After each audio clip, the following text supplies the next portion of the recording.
preparation. My brain-swapping technique and the copy techniques that have appeared in the past operate on similar principles. The more preparation, the better the execution. But Mahito's Limitless requires zero preparation. He merely needs his hand to lightly brush a sorcerer's skin, and he can instantly wield their technique with absolute mastery. Just how terrifying that truly was, only the most powerful sorcerers could fully comprehend. Normally, a sorcerer only possessed a single technique. Because of this, no matter how strong the sorcerer was, there would always be blind spots and loopholes. The most exceptional sorcerers excelled at exploiting these exact loopholes to find openings and defeat their adversaries. But Mahito's Limitless possessed no such loopholes. By bearing an endless arsenal of cursed techniques, it was incredibly easy to become an apex predator with zero blind spots. The current Lord of Curses was unequivocally such an entity. Euron processed this rapidly and asked, is his body something he made himself using the construction technique? Exactly, Kenjaku nodded. Being able to construct a body perfectly tailored to his own soul meant his usage of construction was entirely seamless, just like using his innate technique. This proved his Limitless was genuine. Euron completely understood the message Kenjaku was conveying. So, charging in blindly was out of the question. Reaching this conclusion, Euron immediately followed up, how many techniques has he recorded right now? Kenjaku said meaningfully, many. I am telling you to give me an exact number. Euron stopped mid-sentence, nodding thoughtfully. Have you already formed a binding vow with him? We are the stanchest of allies. Kenjaku shrugged. Until we overthrow the current Jujutsu world, at least. Euron sneered without an ounce of sympathy. I bet you pulled too many of your little tricks and infuriated the King of Curses, didn't you? Kenjaku laughed jovially. Everything I do is for the birth of the great cursed spirit. I believe Lord Sukuna would approve of my little tricks. A flash of white light tore through the air, accompanied by a sharp, cutting sound. Kenjaku shifted his eyes, glancing right beside his cheek. A streak of frost lingered in the air. Euron held out a single finger. She hadn't chanted any incantations or formed any hand signs, yet frost-like crystalline structures blossomed from her fingertip. She aimed this frost-covered finger straight at Kenjaku, the freezing air aggressively vaporizing into the atmosphere, producing plumes of white mist. Euron glared at Kenjaku with the sharp intensity of a hawk. Watch your tone, Kenjaku. Lord Sukuna slaughters those who stand in his way openly and directly.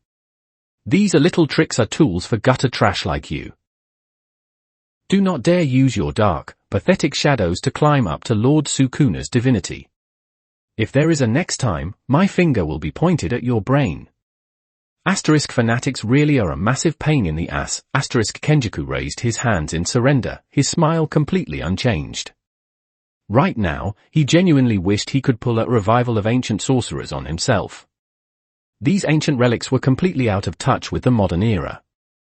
He should have just let their ancient memories surface while keeping their modern memories intact, fusing the two. I understand completely. It was my arrogance, Kenjaku said with a beaming smile. Euron glared at him for a few seconds before finally lowering her hand. I understand. I won't cause trouble for Mahito for now. So, why did you summon me? What task do you have for me? Kenjaku lowered his hands, tucking them back into his wide sleeves. First, naturally, is to collect Lord Sukuna's fingers. Because of Mahito, I cannot move freely. And Mahito currently has absolutely zero intention of gathering Lord Sukuna's fingers because he firmly believes he can take on Satoru Gojo entirely on his own. In fact, he's very close to achieving that. Who is Satoru Gojo? Euron frowned again. Sounds like the strongest of this era. He is the strongest of the modern era, yes, Kenjaku replied. HMPH, another strongest dot. Euron scoffed coldly. The title of the strongest is incredibly cheap in this era. Asterisk actually, it's incredibly expensive. Both Mahito and Satoru Gojo are monstrously expensive, asterisk Kenjaku thought to himself, though he dared not say it to Euron's face. After all, Ryaman Sukuna was hailed as the strongest in history. Yurorm nodded. I understand. I will go collect Lord Sukuna's fingers first, then sit back and watch the King of Curses and the modern strongest butcher each other. I will seize the perfect opening to resurrect Lord Sukuna. How have you prepared Lord Sukuna's vessel? Is it another soul reincarnation like mine? In a certain sense, yes, Kenjaku chuckled. In a certain sense? Yurorm's brow furrowed tightly.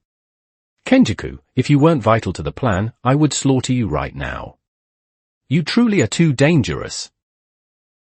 Back then, Yorozu shouldn't have been so eager to drag you before Lord Sukuna the moment she heard there was a possibility of granting him eternal life.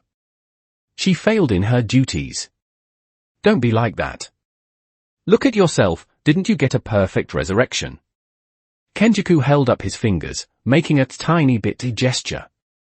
The plan just encountered a tiny little hiccup. Aren't I rushing to patch it up as we speak? Yurorm ignored Kenjaku's nonsense and asked bluntly, and then, after the fingers are collected, I will incite Mahito to ascend to godhood. Kenjaku smiled. At that exact moment, I will find a way to make Mahito voluntarily initiate the apotheosis ritual. That ritual will be the day of Lord Sukuna's revival. And then we butcher the King of Curses and the modern strongest, correct? Yurorm nodded. I understand. No, you don't understand at all. Kenjaku thought cheerfully, as long as the culling game begins, my objective is complete. As for Sukuna, Mahito, and Satoru Gojo, whoever ends up becoming the will of the great cursed spirit, I take absolutely no responsibility for. Chapter 78, 40. Kenjaku, you definitely pulled something, didn't you? 3,120 words. What does it feel like to die? The answer is nothing. Absolutely nothing. Jogo felt as though he was drifting in a silent ocean, moving slowly toward the abyssal depths with the currents. Hundreds of thousands of people died in this world every single day. He thought he would simply drift along with the masses, but that wasn't the case. There was no one around him. He was a lonely, solitary boat in a pitch-black sea. So this is death's Jogo thought. No, he didn't even have the cognitive capacity to form that thought. The instant he stepped into death, everything from his life flashed before his eyes. It was as if he had become an enlightened monk who had let go of all worldly tethers, calmly reviewing everything he had ever done. Then, a profound intuition told him that he must step into the deepest recesses of his soul, endure the most agonizing erosion, and be cast back into the mortal realm once more. This was reincarnation. Jogo understood it now. This was the greatest injustice in the world. Yes, it wasn't fairness, it was absolute injustice. Death is the greatest injustice in the world because reincarnation has strict metrics. Normal humans who cannot control cursed energy are simply ground down into completely blank, pulverized dust, cast into the great cycle of cursed energy. As time passes, they are bleached into totally blank souls, becoming the newborns resting in their mother's wombs. However, a soul with immensely powerful cursed energy can resist this erosion, leaving their own mark behind. Only those who retain their mark can be considered to have undergone true reincarnation. The fact that one could dictate their post-mortem treatment based on their strength in life. Didn't that prove the sheer injustice of death? Yet, death was also the world's ultimate fairness. Because death equally devoured all living things, like a divine mother gently whispering in everyone's ear. No matter how godlike a jujutsu sorcerer or how pathetic a mortal, all would ultimately step into the spiral of death, held in the embrace of this final mother. This was death. Suddenly, Jogo's train of thought snapped back. He felt his hand abruptly being grabbed by someone. In the pitch-black abyss, a golden pillar of light violently pierced the darkness, completely enveloping Jogo. Jogo's eroded cognitive abilities began recovering drop by drop, like someone slowly waking from a deep slumber. Driven entirely by instinct, Jogo reached his hand toward the origin of the golden light. His physical body had completely vanished, yet under the illumination of the light, he began reassembling like jigsaw puzzle pieces. Jogo ascended faster and faster, his cognitive abilities restoring with increasing speed, until finally, he saw the source of the golden pillar. It was an eye. A single, golden pupil. This pupil peered through the void like a curious child staring through a glass window. It swept its gaze across the entire pitch-black ocean. Droplets of water bobbed up and down, breaking away from the waves. This time, Jogo saw them clearly. They were souls. Every soul in the world was buried in this dark ocean. Every single droplet was a soul. Just how many souls were drowning in this abyss? How many had been completely bleached clean? How many of these submerged souls had entered the final cycle of reincarnation? A colossal terror suddenly gripped Jogo's heart. He had thought death was an unjust father, a loving mother. But in this exact moment, he realized death was a ravenous, insatiable leviathan. It had unhinged its bottomless maw, endlessly devouring everything until the end of time. Smack. A hand truly grabbed hold of him. Jogo violently dragged himself out of the white sand. He had fully escaped death while lost in his trance. His single eye still carried a blank stare. His hand was being held by a white gauntlet. Jogo slowly trailed his gaze upward, finally seeing the figure clad in the white dragon god armor. It's been a while, Jogo. The dragon god spoke, its voice carrying the deep, echoing resonance of a cello played in a grand concert hall, divine, solemn, and crushingly heavy. How was the experience of death? Terrible. Jogo answered while exerting force through his arm, using the dragon god's leverage to pull himself up from the white dunes. Although he didn't recognize the dragon god armor, cursed spirits never identified others by appearance.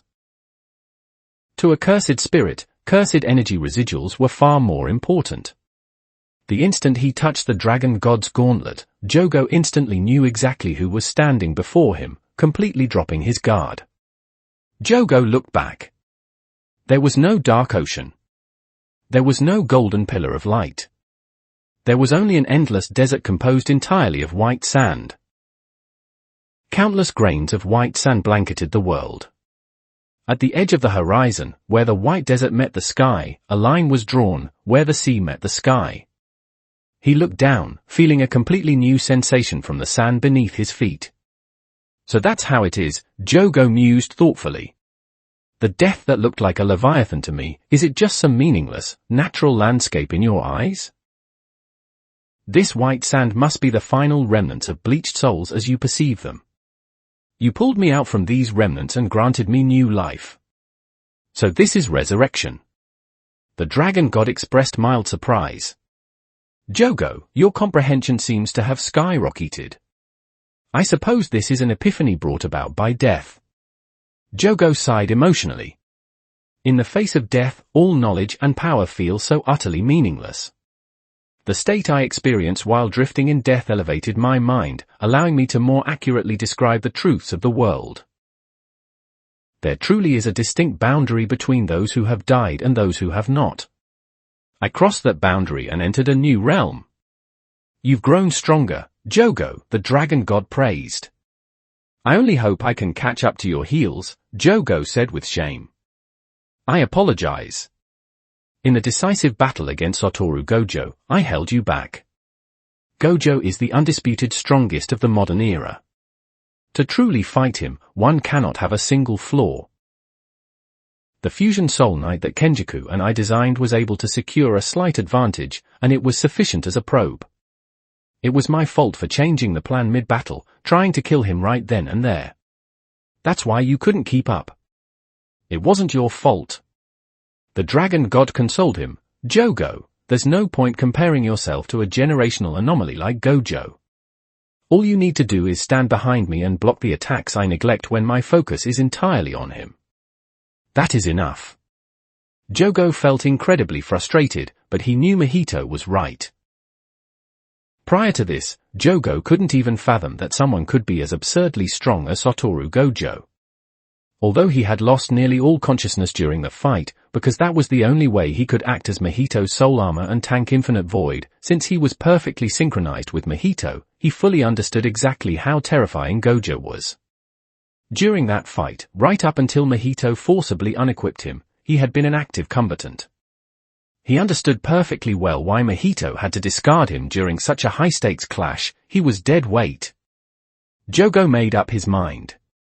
Mahito, turn me into a half-cursed spirit. If you become a half-cursed spirit, then the Fusion Soul Knight, Roaring Ley Line, Calamity of the Blazing Earth, will truly become history, the Dragon God said. I can't constantly use the Soul Creation Dragon Spirit Body against enemies, it's my absolute trump card. But I could have frequently used the Roaring Ley Line. Jogo understood Mahito's meaning. A trump card was something to be saved for the very end. Before that card was played, Jogo could act as an exceptional transitional tool to gather intelligence on the enemy. He wasn't useless, he was highly valuable, a massive asset to Mahito. In the past, merely hearing Mahito say that would have completely satisfied him. But now, he was different. After experiencing death, his mind had genuinely ascended. The archaic traditions he once stubbornly clung to now seemed incredibly laughable. And so, he spoke without the slightest hesitation. Mahito, I know you are trying to console me. Since you already have the vastly superior, Soul Creation Dragon Spirit Body, you say you could use me frequently, but in the end, I am still expendable. I don't want to be like that. I want to genuinely keep pace with you. Since the Fusion Soul Knight is already history, it allows me to make the firm decision to keep moving forward. Jogo took a deep breath and bowed his head to the Dragon God. I beg of you, Mahito. Let me become a half-cursed spirit so I can continue following behind you. The Dragon God stared silently at Jogo and sighed, you have truly grown, Jogo. The old Jogo looked like an elderly man but had an explosively volatile temper. He possessed zero patience to listen to anyone. Even when he was dead wrong, he stubbornly refused to admit it. He constantly wallowed in his own extreme arrogance, believing everyone besides his immediate circle were worthless mongrels not worth mentioning. Even after getting his teeth violently kicked in over and over, he never once considered changing. He clung purely to the fundamental nature of a curse, incapable of evolution. Until now. He had genuinely evolved. He had truly felt his own utter powerlessness, and had firmly stepped onto the actual path to absolute strength. I understand. Once we leave, I will modify you into a half-cursed spirit. The Dragon God said solemnly. By possessing a physical body of flesh, you will be able to comprehend the true essence of cursed energy. At the same time, you will gain the ability to use reverse cursed technique.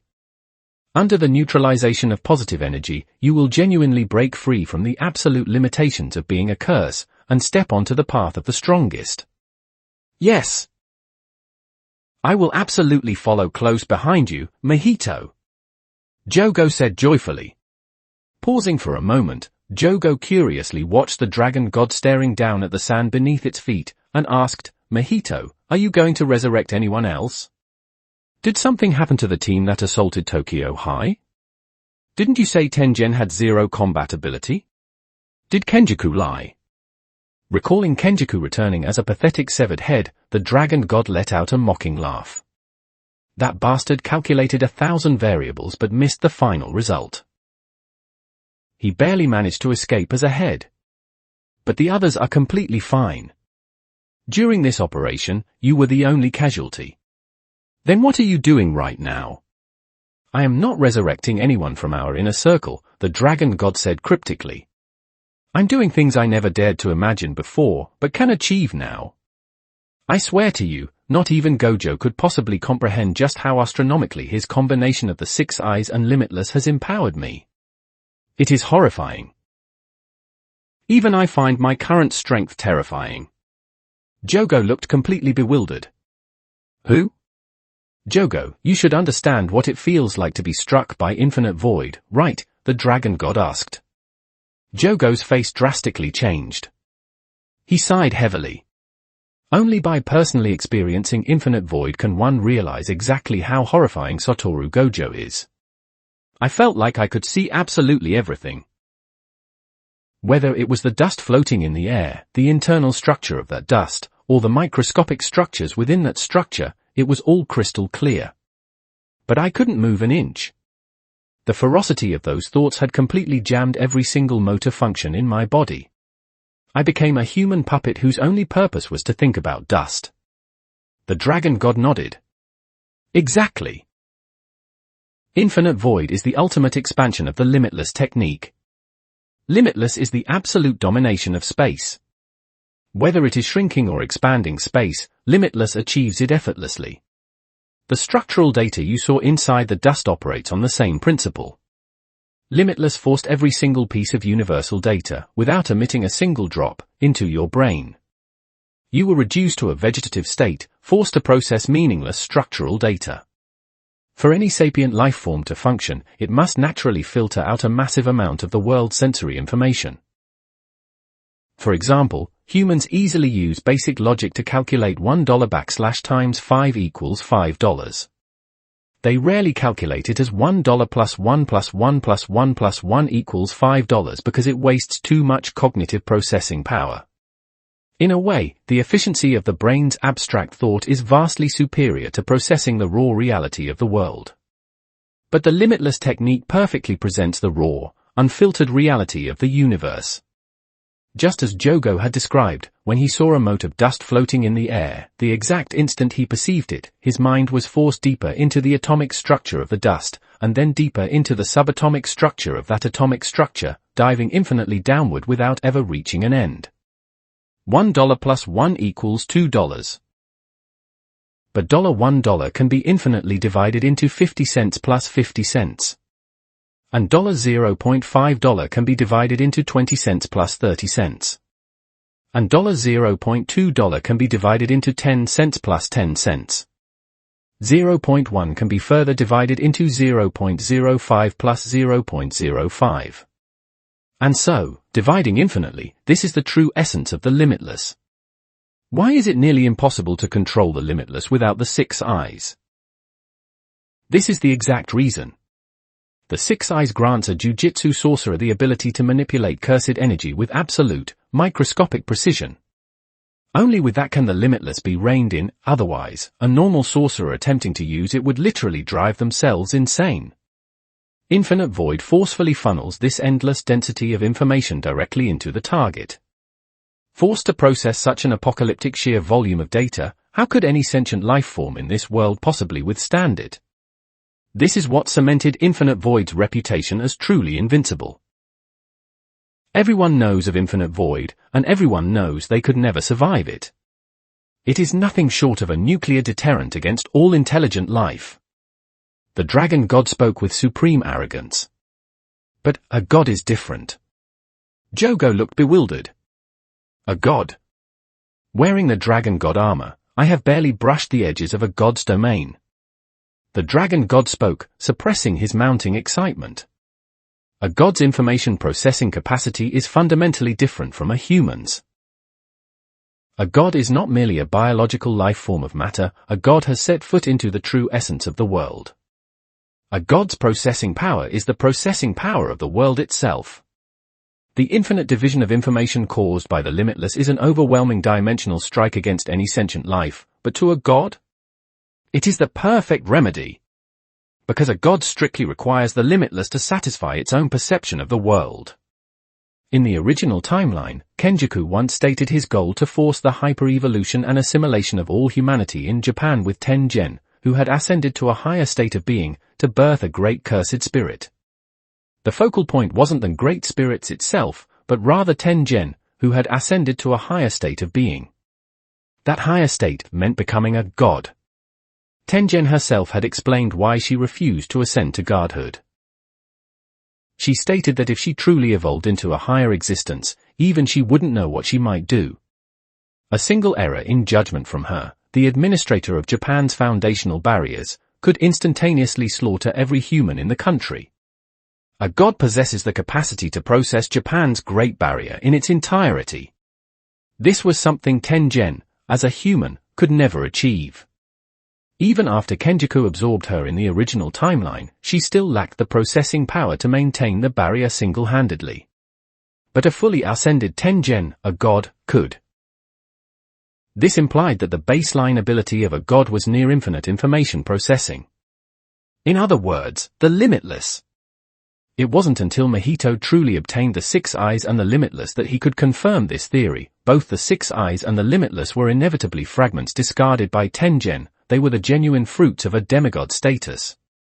Even though Satoru Gojo's physical composition remained human, strictly speaking, he wasn't human at all. He was a modern-day Arahitogami, a living god. And now, possessing both the Six Eyes and the Limitless, the dragon god could do so much more. Things that were absolutely impossible before were now well within his grasp. For example, he could discern the true, minute difference between Kenjaku's and Suguru Geto's cursed energy residuals. It was repeatedly emphasized in the original story that after Kenjaku possessed Suguru Geto, his cursed energy residuals became identical to Geto's. When Mai saw Kenjaku, logic screamed at her that it couldn't be Geto, yet her internal monologue constantly fought that logic. Judging strictly by her professional expertise as a Jujutsu sorcerer, the man in front of her was Suguru Geto. Completely authentic. Even Satoru Gojo couldn't immediately tell the difference at first glance. The only reason Gojo realized Kenjaku wasn't Geto wasn't because he spotted a technical flaw, but entirely because his razor-sharp intuition screamed at him that the entity standing there wasn't his best friend, but something else entirely. Kenjaku's possession was considered flawlessly absolute within the Jujutsu world. In other words, if Kenjaku died right now, and Mahito used the cursed energy residuals from that corpse to fish a soul out of the torrent of the afterlife, the soul he'd pull out would absolutely be Kenjaku, not Suguru Geto. No one could separate them, except a god. A god wielding the limitless. By deliberately manifesting the soul creation dragon spirit body right here, and then applying the Six Eyes and the Limitless, Mahito could infinitely divide the cursed energy residuals belonging to Kenjaku and Suguru Geto. By slicing the data down infinitely, even a cursed energy signature deemed flawless by the Jujutsu world would eventually reveal a seam. Grasping that seam, Mahito could resurrect Satoru Gojo's best friend, Suguru Geto. Swish! The dragon god leaned down, plunging his gauntlet deep into the white gravel, and yanked upward with immense force. Grasped firmly within the dragon god's armored hand was the hand of another man. Suguru Geto's soul was ripped screaming out of the white sand by the dragon god. Kenjaku, you're definitely playing your little tricks, aren't you? The dragon god sneered coldly. Well, that's just perfect. I'm playing mine, too. Let the real Suguru Geto deal with you, Kenjaku. Chapter 79, 1. The 2018 US President seems reliable? 2,649 words. September 2018. Mahito stepped through the doorway, followed closely by Kinji Hikari and Sho. Beyond the door was a resplendent, gilded conference room. A massive table dominated the center of the hall. Aside from Mahito's group, the others had taken their seats long ago. They were dressed in sharp suits, with one man in full military uniform. But anyone with even a passing interest in American politics would immediately recognize the man sitting at the very head of the table. It was the sitting President of the United States. The blonde-haired, slightly overweight man sat there, staring in absolute disbelief at the conference room door from which Mahito had just emerged. The President had personally checked that very door moments prior. It led only to a mundane hallway, guarded by Secret Service agents. Yet this impossible man had opened the door without a hint of warning and simply strolled right in. No, not entirely without warning. Just before this, a Japanese monk had hung a wind chime by the door. He knocked gently, and a young girl poked her head out, exchanged a few words, and when the door opened again, this man arrived. The Japanese monk, who introduced himself as Kenjaku, stood silently by the door. The President's face broke into a massive grin. Don't tell me it's not 2018 anymore. I thought I just time traveled to 4018. Please, tell me we're in 4018 and portal technology has already been commercialized. Unfortunately, Mr. President, we are still in 2018. It is right in the middle of your term, which is precisely why we've come seeking cooperation, Kenjaku said with a touch of humor. If it were 4018, you likely wouldn't be the one we're negotiating with. Kenjaku stepped forward proactively and pulled out a chair at the round table. Mahito sat down. I'll cut straight to the chase. Mahito smiled, speaking in flawless, unaccented American English. Gentlemen, do you want immortality? Silence. In the original timeline, when Kenjaku brought Urom to the US, Urom, who was unequivocally a person from the distant past, communicated with the Americans without any language barrier. It wasn't something to overthink while reading the manga, but looking at it now, General Jujutsu undoubtedly contained many subtle but incredibly adaptable utility techniques. Case in point, Mahito was now speaking perfectly fluent American English. You aren't joking. The president licked his lips, barely suppressing the tremor of excitement in his voice. Didn't you just witness it? Mahito said lightly. Jujutsu is far more fascinating than you can imagine. If we can achieve spatial portals straight out of a sci-fi movie, why wouldn't something a little more fictional be possible? The reason you are all sitting here right now, isn't it because you harbor ambitions for exactly this? No, no, no. The president waved his hands unconsciously, chuckling warmly. We don't have any personal ambitions. This is all for America. The economy is in a slump, people can't find jobs. We, the public servants of America, have long wanted to turn things around. That's why I'm particularly. The president launched into an endless, rolling speech. Everyone at the table maintained wooden expressions. Finally, a middle-aged white woman sitting next to the president couldn't help but whisper a reminder, Mr. President, there are no cameras or reporters in the room right now. Oh. Right. The president looked around, keeping his jovial smile perfectly intact, and naturally pivoted. My apologies, look at me. You know how it is, in America we must respect the will of the voters. Everything we do is voters first. Even when it comes to something like immortality, we must. Voters first. Mahito asked, highly amused. Yes. The president looked deeply compassionate. The immortality you offer relies on technology our science cannot comprehend. Therefore, we cannot accurately assess any potential side effects. So, it is only right that we, the public servants, test it thoroughly on ourselves first before rolling it out to the public. Mahito and Kenjaku's expressions didn't change a fraction. The other American officials looked perfectly undisturbed. Only Kinji Hikari, who had wholly underestimated just how shamelessly brazen the US president could be, felt his face twitch uncontrollably. He was Japanese, after all, he had an inherent filter when it came to America. He had come here solemn and prepared for a cutthroat clash of interests, not this nauseating display of hypocritical grandstanding. Asterisk, is this guy really the US president? The supreme leader of the planet's only superpower? You've got to be shitting me, asterisk. Hikari squeezed a few words out through his teeth in Japanese.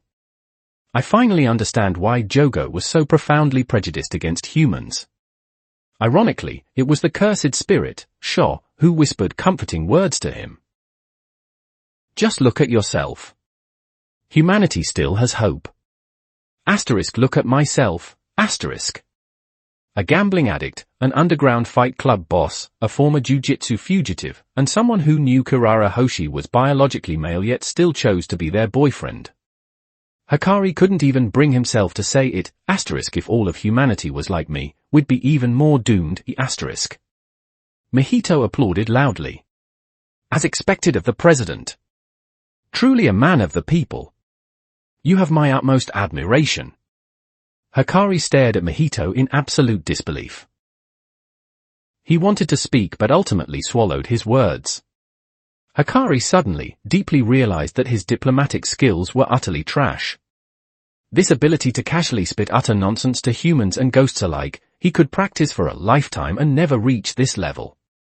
Yep, I belong in the Jujutsu underworld. Hikari had never experienced such a crystal-clear epiphany. Let's get down to business.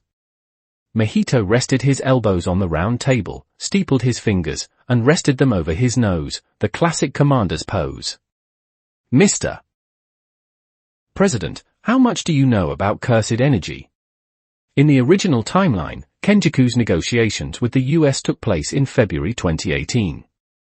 At that time, Kenjaku didn't even have intelligent cursed spirits by his side, yet he had already resurrected Urom. It was obvious that Kenjaku never intended for the intelligent curses to actually accomplish anything. He had placed all his bets on Ryoman Sukuna. But things were different now. Mahito was simply too exceptional. He was so effective that Kenjaku was starting to believe Mahito alone could take down Satoru Gojo. And he wasn't entirely wrong. Mahito genuinely almost killed Gojo last time.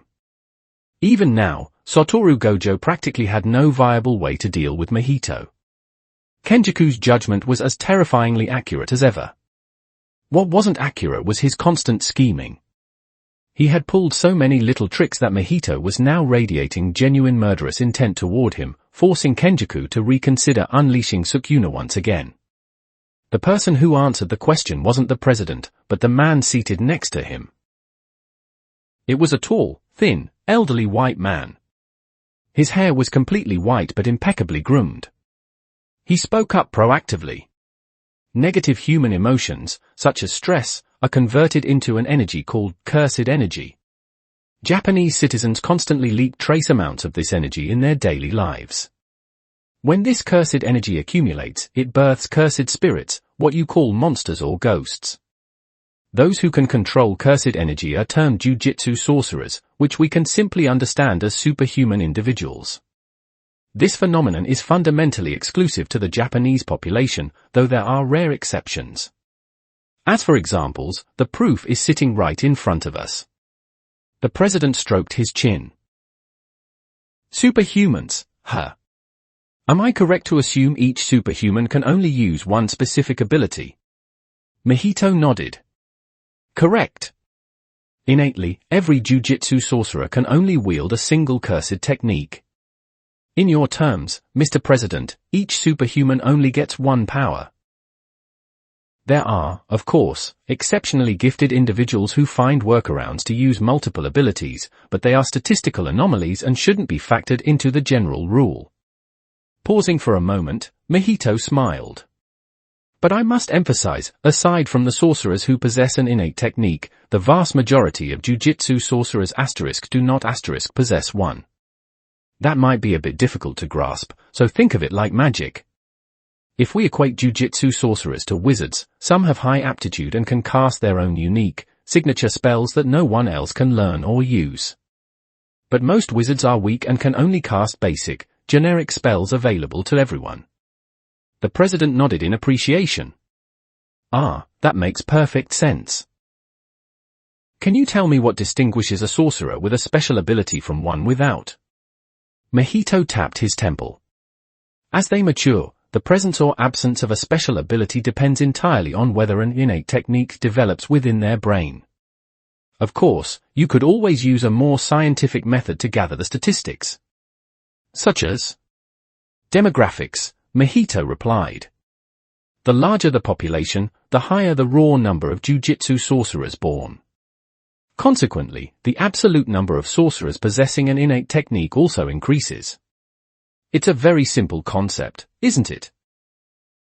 You just brute force the probability with sheer population numbers. The president glanced around the table. The others wore thoughtful expressions. He took the lead again. Is your ability to grant us immortality also derived from your special power? Aside from you, are there other methods of achieving immortality in this world that have already been perfected? The old man's intentions were completely transparent.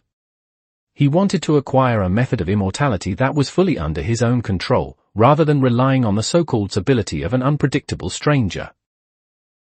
Mahito answered with complete transparency, there are indeed other methods of immortality, but the side effects are catastrophic. The immortality I grant relies entirely on my innate technique, and therefore requires almost no sacrifice on your part. But other methods require severe bodily modification or exorbitant binding vows. You'd likely end up a raving lunatic. Would you like to try that instead, Mr. President? Bodily modification? Becoming a lunatic? The President shook his head violently.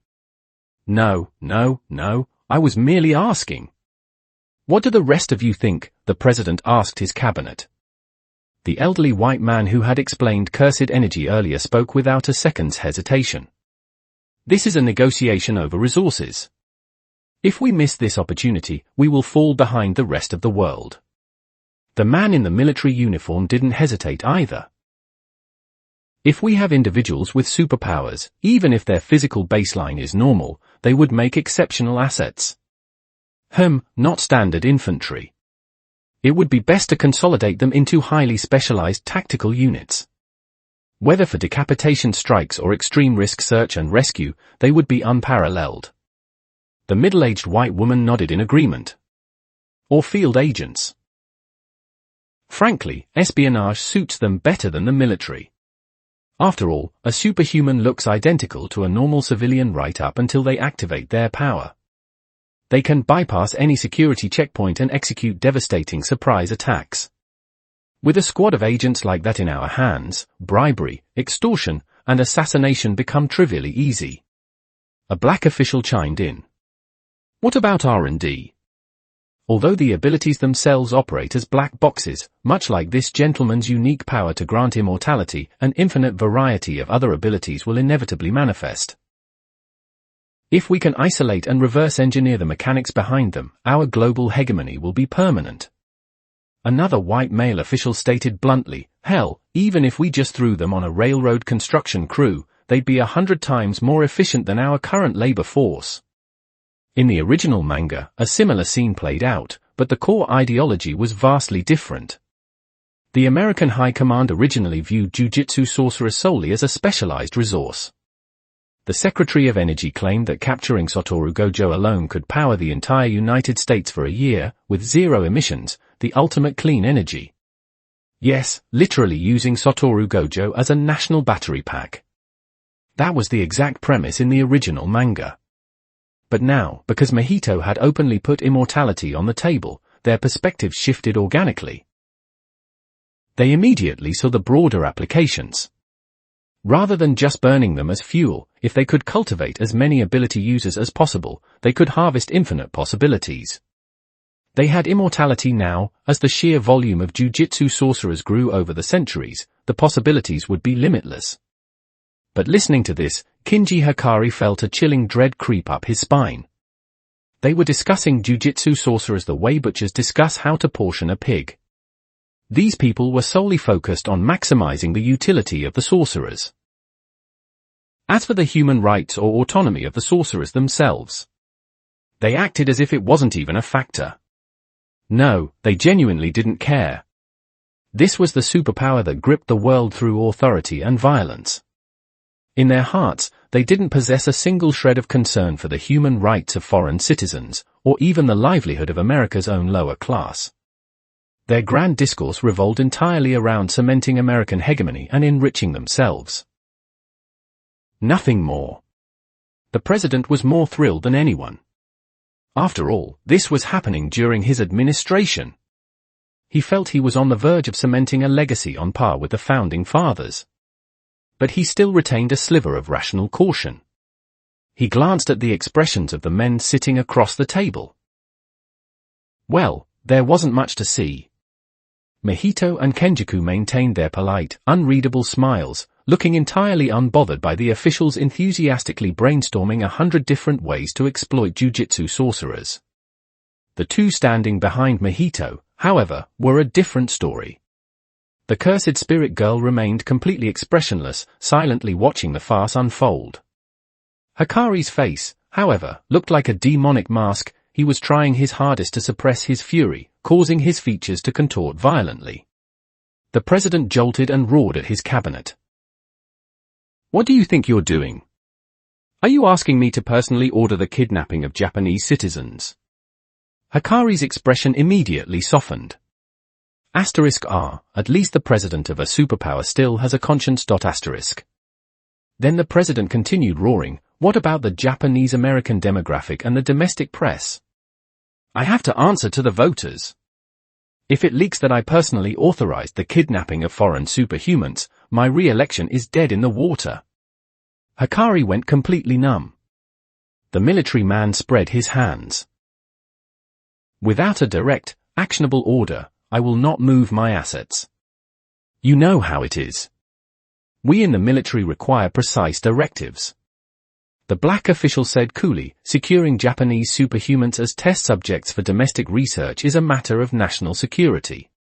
It determines whether America will maintain its status as the planet's sole superpower. Mr. President, I assume you understand the stakes involved. The elderly white man spoke gravely. This is a race. A competition for supreme resources. Cursed energy is energy. Oil, natural gas, fossil fuels, solar, wind, geothermal, everything can be replaced by this. It is the cleanest energy source in human history. Fuck you all, you just want me to take the political fallout, the president fumed, shouting, as the president of the United States, I absolutely refuse. The middle-aged white woman interrupted impatiently. Who said anything about an official order? Just find a scapegoat to run an unsanctioned black op and bag the targets. If it never gets out, great. If it does blow up, we maintain plausible deniability, claim the operative went rogue, and throw him in federal lockup until the press cycle dies down. You sign a quiet pardon later and he walks. Why are you acting so dramatically? The president choked on his words. He adjusted his collar and muttered, fine. Let's do that. Absolutely spectacular. Mahito thought to himself. The president cleared his throat and addressed Mahito seriously. Mr. Mahito, we have other matters to discuss. I'll be direct. You mentioned earlier that Jujutsu sorcerers are virtually exclusive to Japan, with rare exceptions. Could we become one of those exceptions? Chapter 82. A farce. 3,432 words. In the original timeline, when Kenjaku negotiated with the US, he never once brought up the prospect of the Americans obtaining cursed techniques themselves. In fact, the US didn't hold Jujutsu sorcerers in particularly high regard, they viewed them purely as a raw, clean energy source.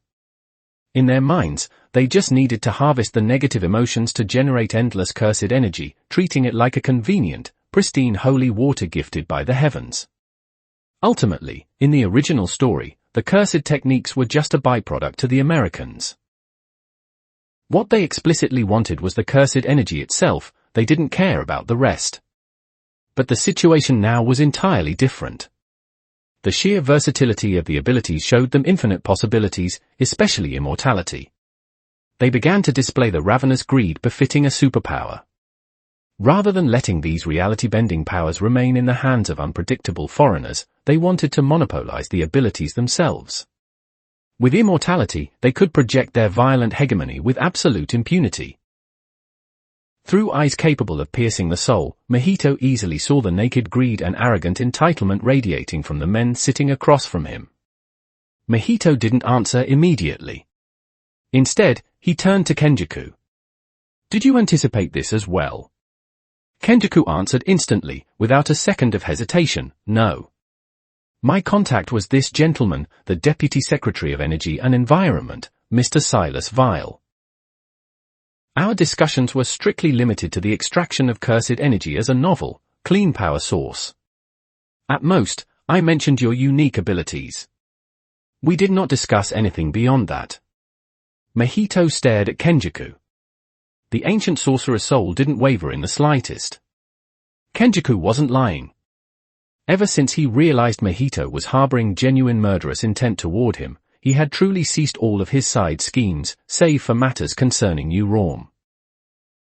On the contrary, he had become significantly more obedient. He knew perfectly well that Mahito wasn't like the others, even death wouldn't stop Mahito from torturing his soul. This was a bona fide candidate for guardhood, someone who could officially ascend at any given moment. Mahito looked away, and Kenjaku inwardly let out a massive sigh of relief. Damn it. I've pulled so many tricks in the past that the moment something deviates from the plan, Mahito immediately assumes I'm the prime suspect.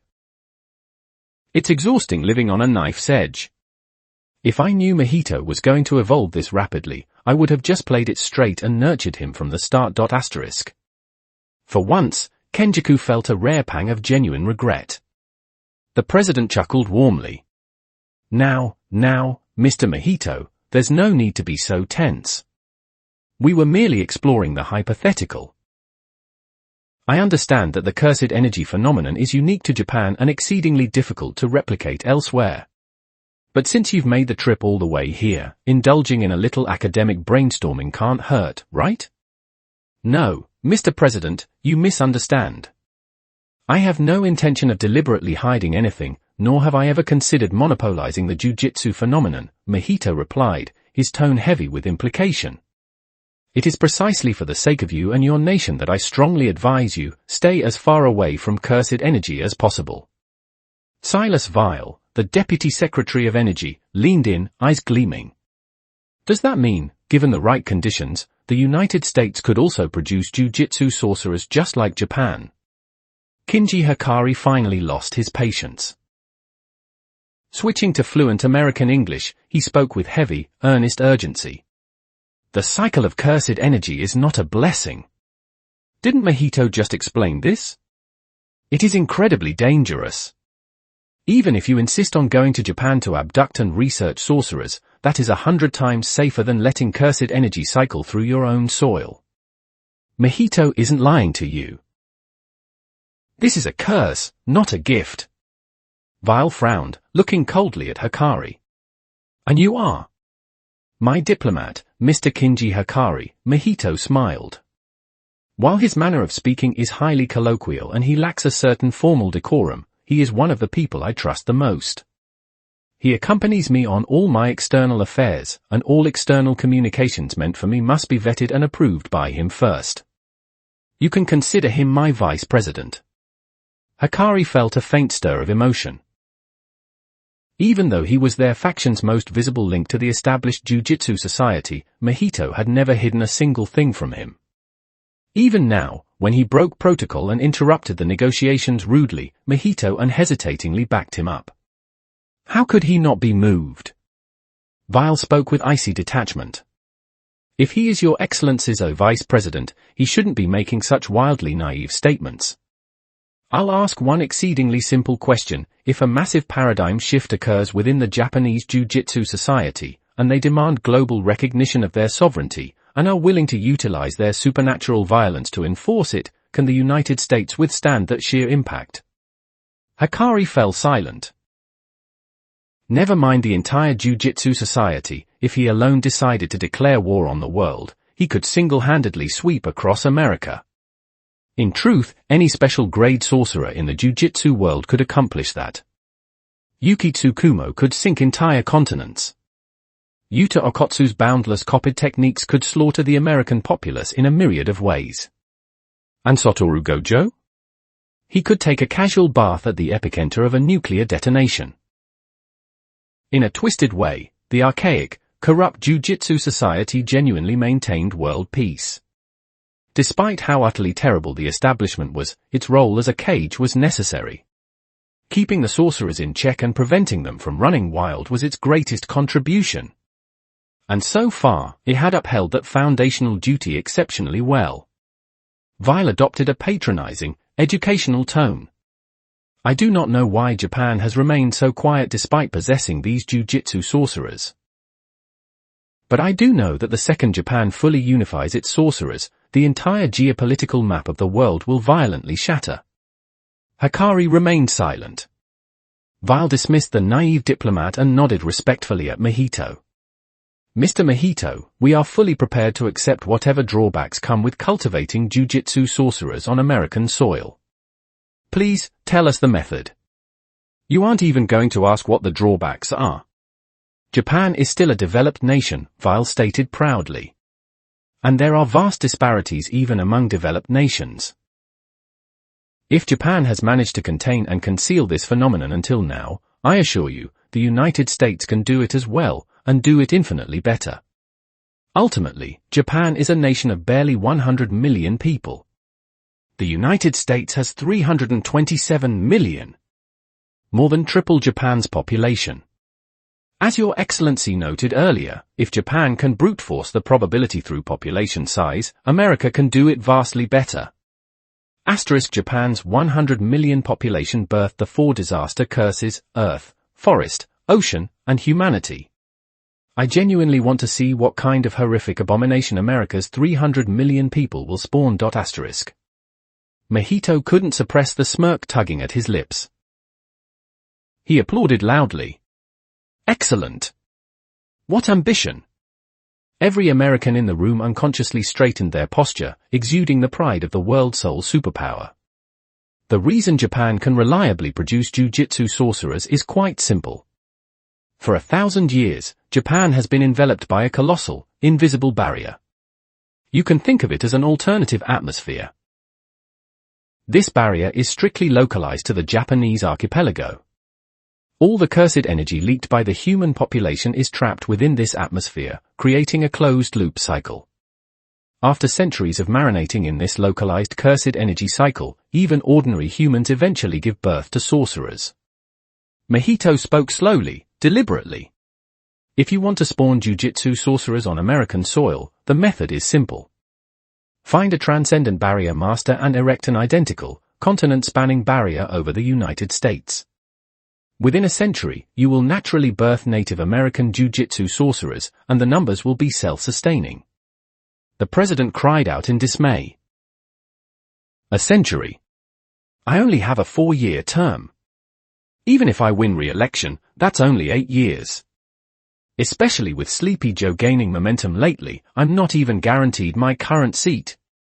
A century is way too long. Everyone at the table stared at the president. He froze for a second, then immediately adopted a solemn, statesmanlike expression. A century is unacceptable. We are currently in a critical era of global competition. 100 years is more than enough time for rival nations to thoroughly reverse engineer the Jujutsu phenomenon. We must accelerate our timetable to match the pacing of the geopolitical landscape.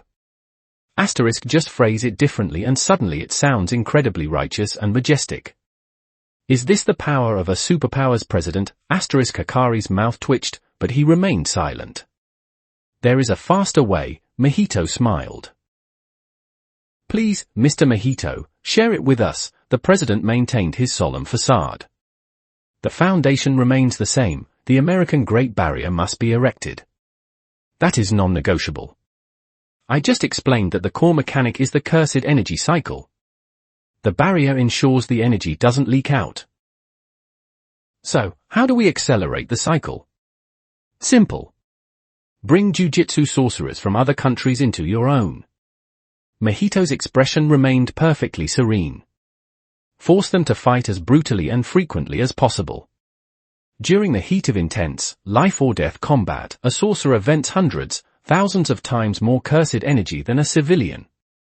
This explosive energy will be trapped by the American barrier, evolve within the atmospheric cycle, and rapidly saturate the American environment.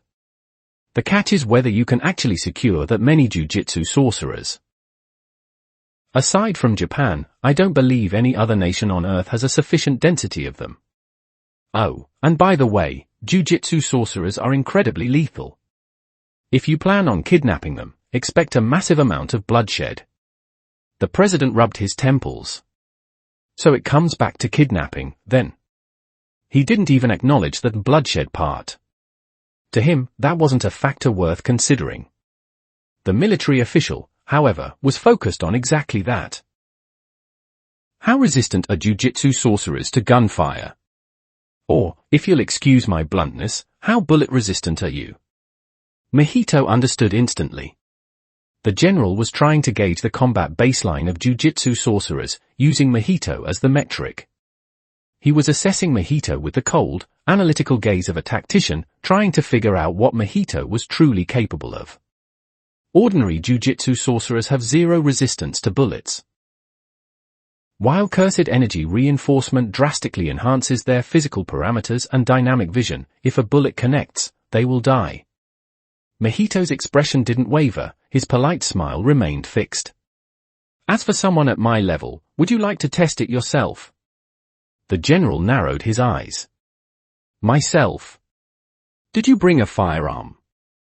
Mahito asked placidly. Right here, right now. Shoot me. Everyone in the room suddenly felt an oppressive, suffocating pressure bearing down on them, forcing their heart rates to spike. It felt as though they were being submerged in the crushing terror of the deep ocean. Mahito hadn't made a single aggressive move, but the moment the words left his mouth, every man at the table could vividly picture him strolling casually through a hailstorm of bullets, completely untouched. If bullets were genuinely useless, and Mahito possessed spatial portal technology, didn't that make him the most terrifying, unstoppable assassin in human history? He could simply open a portal and step into anyone's bedroom.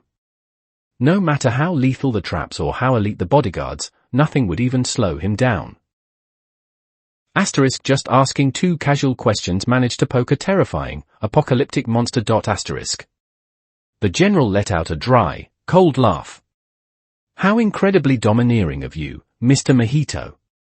I've actually never tested if nuclear weapons would work on me. Mahito smiled radiantly. Perhaps you gentlemen could help satisfy my curiosity.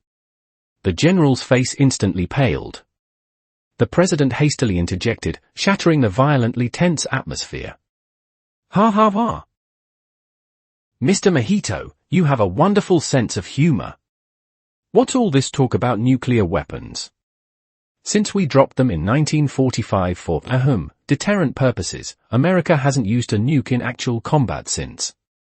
Why on earth would we ever consider using one against you, Mr. Mahito? He quickly pivoted, addressing his cabinet. What about bribery? The promise of a green card? I believe we have considerable influence within the Japanese political sphere. Even without resorting to kidnapping, simple financial and social incentives should be highly attractive, right? Afterwards, we build them an arena. Let them fight it out there. I'm sure the public will eat it up. Hell, American football probably has a higher crippling injury rate than underground sorcerer fights. The president complained, I told you guys, we can just negotiate. Why do we always default to war? America fights a war every year and still gets handed the Nobel Peace Prize. Fuck, I'm the only president who hasn't started a war, and I don't have a peace prize. That is established state policy, someone reminded the president in a hushed tone. Whether Democrat or Republican, it is our duty to maintain that tradition. Mr. President, you represent the Republican Party right now. Please mind your words. This isn't the White House. Can we skip the partisan lectures? The president snapped impatiently. Can we move on to the next topic? Asterisk, you were the one who brought it up. Asterisk, as expected of a real estate mogul turned president, his skin was thicker than a career politician's. The middle-aged white woman asked, Mr. Mahito, do you know a barrier master capable of erecting this American Great Barrier? I do. Mahito nodded, smiling. A sorcerer who has lived for 1,000 years. The undisputed Otengen of the Japanese Jujutsu Society. She is Japan's greatest barrier master, and the architect and maintainer of the current Japanese Great Barrier. If you want an American barrier built, she is the only one who can do it. Asterisk, a sorcerer who has lived for 1,000 years, asterisk. The president realized the implication and laughed. Mr. Mahito, you're not playing straight with us. Are you trying to manipulate the United States into using its geopolitical leverage to force Japan to hand over this Tengen? Or do you want us to threaten the Japanese government into inviting a Tengen to America as a guest? You want Tengen out of Japan. Mr. President, what are your thoughts on God? Mahito asked abruptly. The president was stunned. Why had the topic suddenly veered into theology? No, wait, hadn't they been in the realm of theology from the very beginning? Weren't Jujutsu sorcerers basically just occult mysticism anyway? If you have a point to make, Mr. Mojito, please speak plainly. We are all friends here, the president frowned.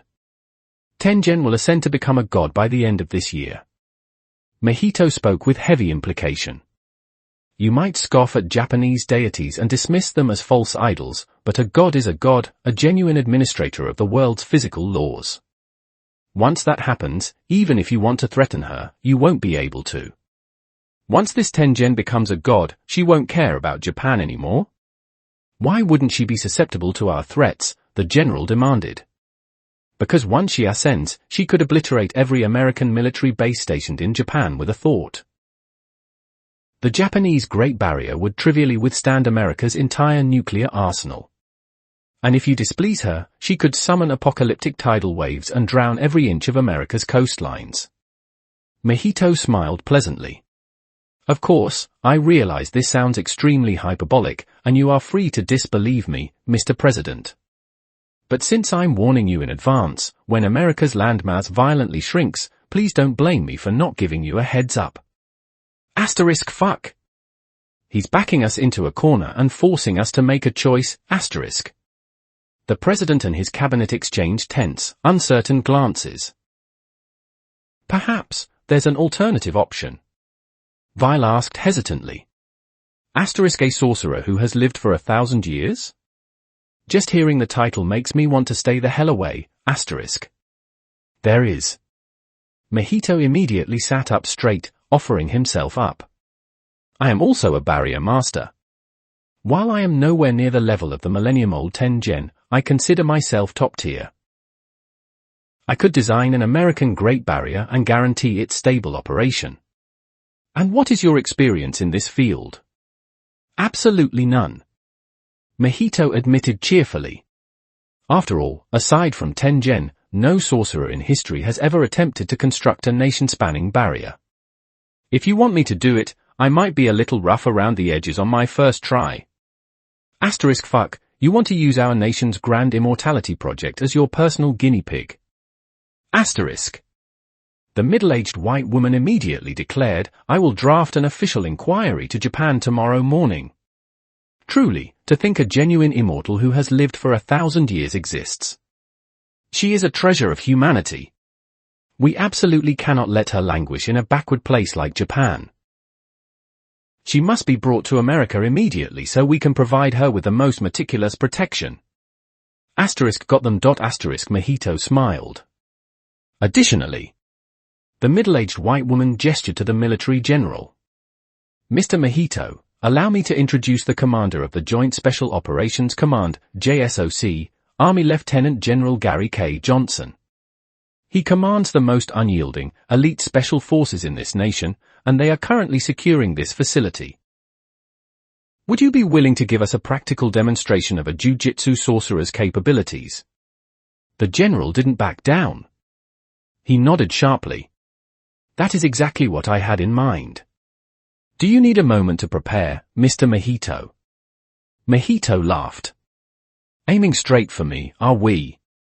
I assume the Jujutsu world operates on a might makes right hierarchy. The middle-aged woman looked at Mojito, probing carefully. Since you are sitting at the head of the table, that implies you are the strongest among your faction. By observing a combat exchange with you, we can gain a profound understanding of a sorcerer's lethality. This will also help us calculate exactly how much manpower we need to deploy when we start abducting sorcerers from Japan. If that's the case. Mojito looked unfazed. Allow me, Kenjaku offered. My technique is perfectly suited for an exhibition. Sho stepped forward proactively. Please remain seated, Master, and you as well, Teacher Kenjaku. If it is merely a probing spar, allow me to handle it. Mojito tilted his head and looked at Sho. Even though the cursed spirit girl's face remained utterly blank, Mojito could look into her eyes and see the raging inferno of fury burning within her soul. Hikari smirked. Looks like the little lady's anger has been boiling over for a while. She just has better facial control than I do, so she hasn't exploded yet. Mojito instructed mildly, don't kill them. Kenjaku shrugged and stepped back.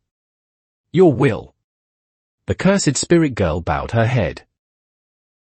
Lieutenant General Johnson's mouth twitched. I'm really being looked down on, aren't I? The general stood up abruptly. The security detail outside that door consists of 15 operators. They are the absolute elite of the counter-assault team, CAT, all heavily armored and equipped with high-performance assault rifles. And that's not all. In addition to my CAT unit, I have operators from the CIA's Paramilitary Operations Center, the world's most classified Tier 1 strike force. Every single member has over 8 years of military service and extensive Black Ops experience. 3 squads. 30 men. A total of 45 of the most lethal, highly trained professional killers on the planet. If you think you have what it takes, let's see you try. The general barked with imposing arrogance. I'll speak plainly. The Japanese should stick to building cars and drawing cartoons. You have no business harboring any other ambitions, and that includes your little jujutsu sorcerers. What a millennium-old sorcerer. If she was truly that powerful, she would have stepped up in 1945 when we dropped the bombs. The fact that she hid means even she can't beat a modern military. Even your ancient god fears America, so you all better learn your place.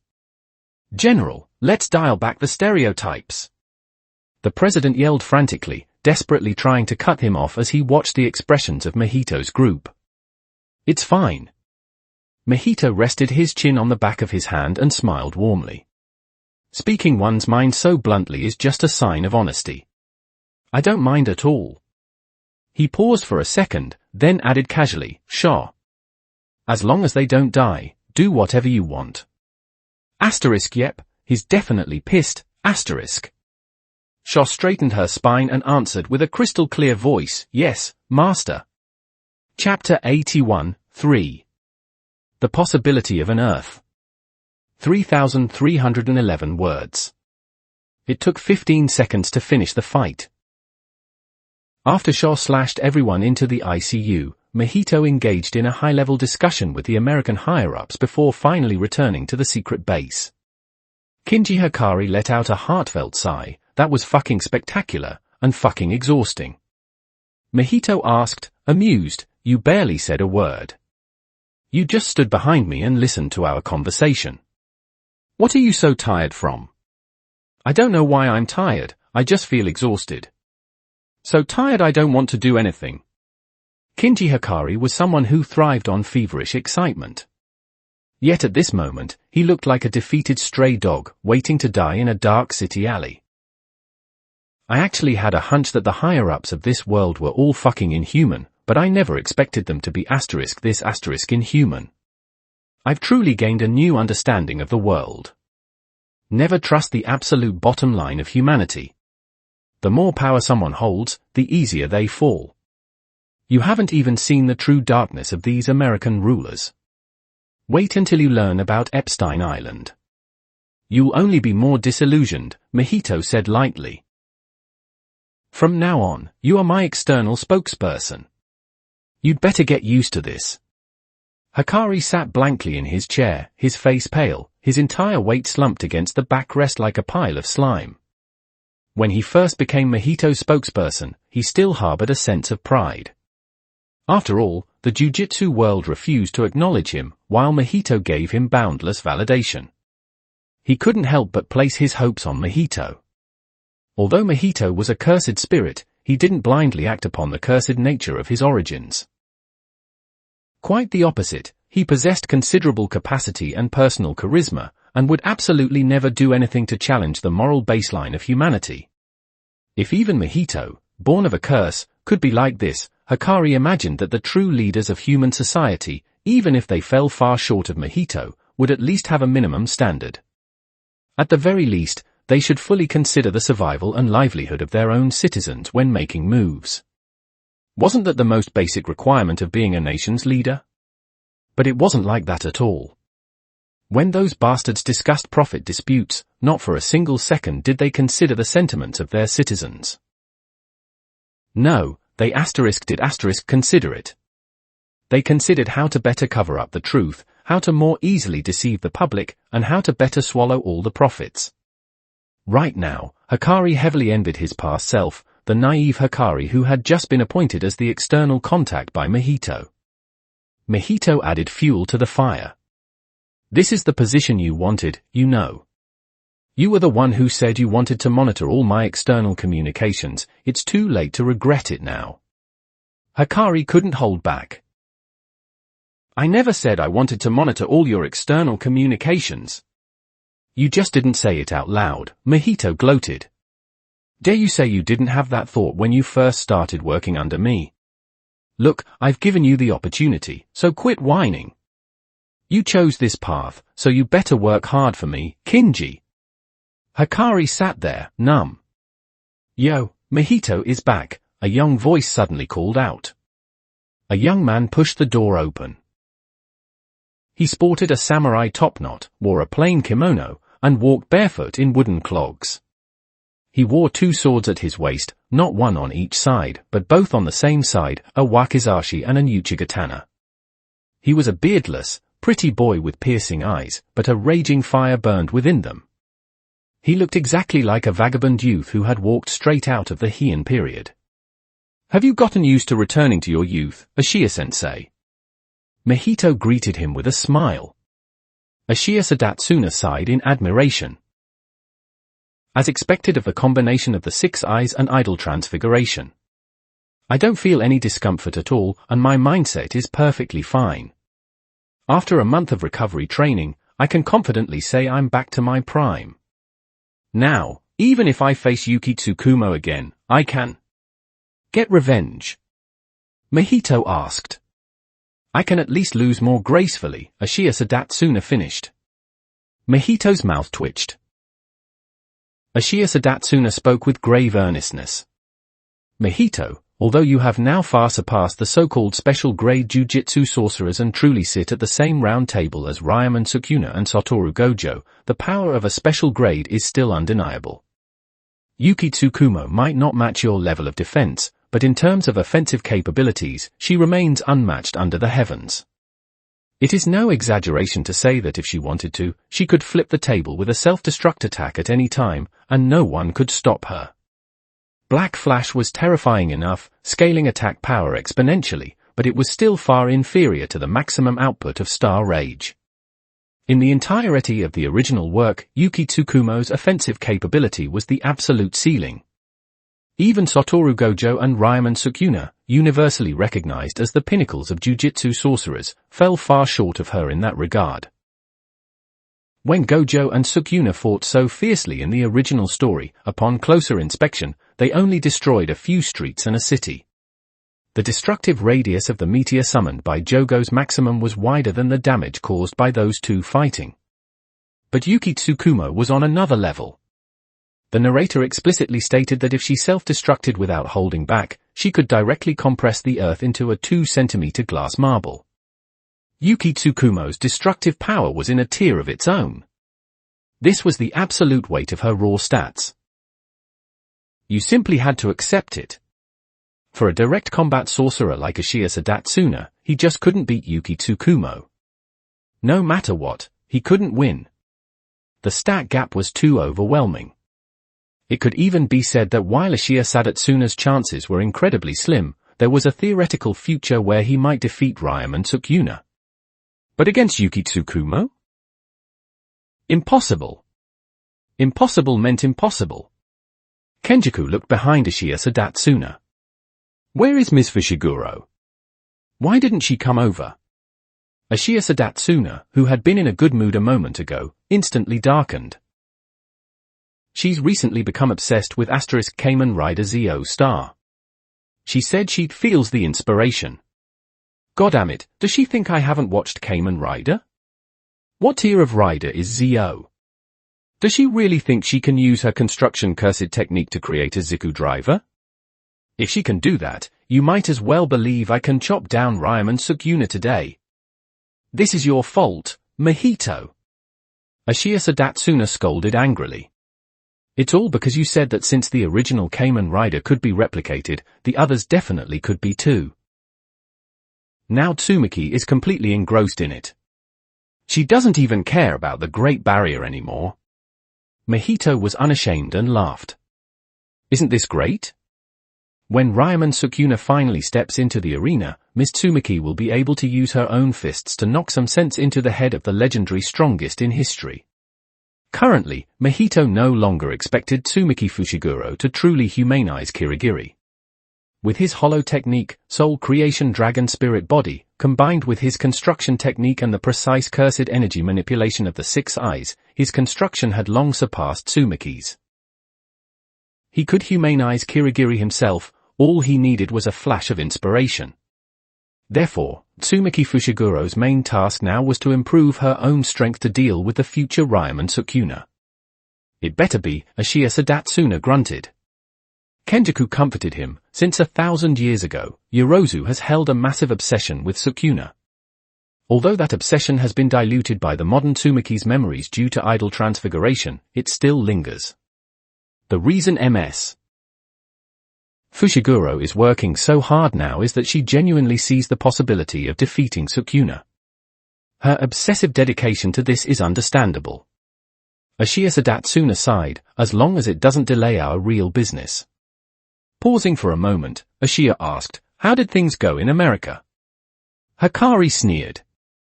How else?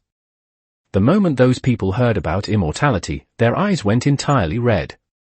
No matter how absurd Mahito's conditions were, they didn't hesitate at all. Tengen will be invited to the US in a matter of days. The ridiculous part is, even before we mentioned that immortality requires a great barrier, they were already banking on cultivating domestic Jujutsu sorcerers to enter the game. Ashiya Sadatsuna wasn't surprised in the slightest. Throughout history, those in power have always pursued immortality. America is a young nation, so naturally, they are no exception. I can even imagine that after the dream migration is complete and the method of immortality is made public, countries all over the world will organize to build their own national Great Barriers. It's not that they don't know the dangers of cursed energy or the terror of curses, but immortality is simply too sweet. It blinds them. Indeed, at first, even Mahito hadn't anticipated that the US would push for the establishment of an American Great Barrier so aggressively. The condition he prepared to persuade them with was actually that his method of immortality required the foundation of a Great Barrier. If they wanted immortality, they needed a Great Barrier, so the US would have to invite Tengen to their country. Mahito hadn't lied. His method of immortality required the circulation of cursed energy within the atmosphere. If the US didn't build a Great Barrier, there would be no cursed energy circulation, and naturally, no true immortality. Unless these American rulers were willing to move to Japan and control America remotely, but Mahito figured there was a 100% chance they'd refuse that. They wanted immortality, but they wanted their wealth and status even more. This was the expected mindset of American rulers. As for Mahito volunteering his own services during the meeting, well, that part wasn't fake either. He genuinely wanted to use it for practice. He believed his barrier techniques were sufficient, and possessing the six eyes allowed him to perfectly regulate the barrier's functions. The problem was, the moment the Americans heard he was an inexperienced rookie, they didn't trust him. One option was an experienced sorcerer who had lived for 1,000 years and looked quite harmless. At the very least, she hadn't made a move when mainland Japan was bombed, and even when Japan lost the war, she never stepped out of line. The other option was the Lord of Cursed Spirits, wielding massive power, fiercely ambitious, looking entirely untrustworthy, and actively expanding his influence abroad. Anyone with a normal brain knew which one to choose. And just like that, Mahito was spectacularly rejected. Ashiya Sadatsuna turned to look at Kenjaku, smiling. Kenjaku, the great boom of Jujutsu you've always dreamed of is coming. I can imagine that after this, the great barriers of every country in the world will connect, ultimately forming a supermassive barrier enveloping the entire Earth. In the elemental circulation of the atmosphere hereafter, cursed energy will inevitably become a vital component. A massive explosion of Jujutsu sorcerers will occur all over the world. There will be a massive explosion of curses, too, Hikari sighed. Then that is our duty. Sho, who had been silent until now, responded with a clear voice. We will actively establish patrol mechanisms, and we will also find ways to minimize the impact of curses. Isn't that the whole point of the dream migration? The dream migration was a modified version of the culling game, established primarily according to Mahito's will. Hikari couldn't help but reach out and pat the cursed spirit girl's head. Her deadpan, serious demeanor was just too adorable, making even Hikari feel a surge of affection. He smiled. You're right. That is our duty. In the original work, after absorbing Tengen and Mahito, Kenjaku did one thing, using Japan's Great Barrier as the foundation and idol transfiguration as the core component. He cast a massive barrier covering all of Japan. The name of this barrier was the culling game. To initiate the culling game, two components were required. First, Japan's Great Barrier had no master, leaving its control vacant. Second, Mahito's idol transfiguration. The initiation of the culling game caused massive devastation to Japan. 10 million cursed spirits were ruthlessly thrown into the game by Kenjaku, including special grade curses from ancient times. Additionally, ancient sorcerers awakened from their incarnated bodies, having signed contracts with Kenjaku, they were forced to join. Finally, the accumulation of excess cursed energy awakened Jujutsu sorcerers among the populace who possessed innate talent. Within a population of over 100 million, individuals with talent rivaling special grade sorcerers were born. All of them were thrown into the culling game. The rule of the game was simple: kill to gain points. In other words, it was a gladiatorial arena where tens of millions of cursed spirits and immensely talented sorcerers slaughtered each other. This drastically accelerated the circulation of cursed energy, causing the cursed energy within the culling game to operate almost endlessly, normalizing the phenomenon.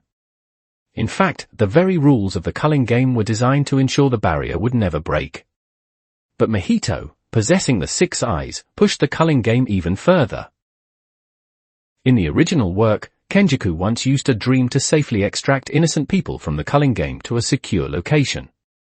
This was because Kenjaku had made a binding vow when initiating the culling game: anyone entirely devoid of jujitsu talent had to be personally escorted out of the game by him, provided, of course, that they consented. The key was asterisk in the dream star. Actions taken within a dream genuinely pulled people out of the culling game in reality. This wasn't an inherent ability of the culling game itself, but a special cursed technique personally cast by Kenjaku. So, why not reverse it? Meaning, filter out the talented jujitsu sorcerers in reality, and then have all the cursed spirits, ancient sorcerers, and newly awakened sorcerers duel asterisk in the dream world asterisk, while the external, real world remained peaceful. Wouldn't this maintain superficial peace, hide sorcerers to the greatest extent, and reduce civilian casualties? There were two reasons why Kenjaku didn't do this originally. First, an overwhelming lack of precision.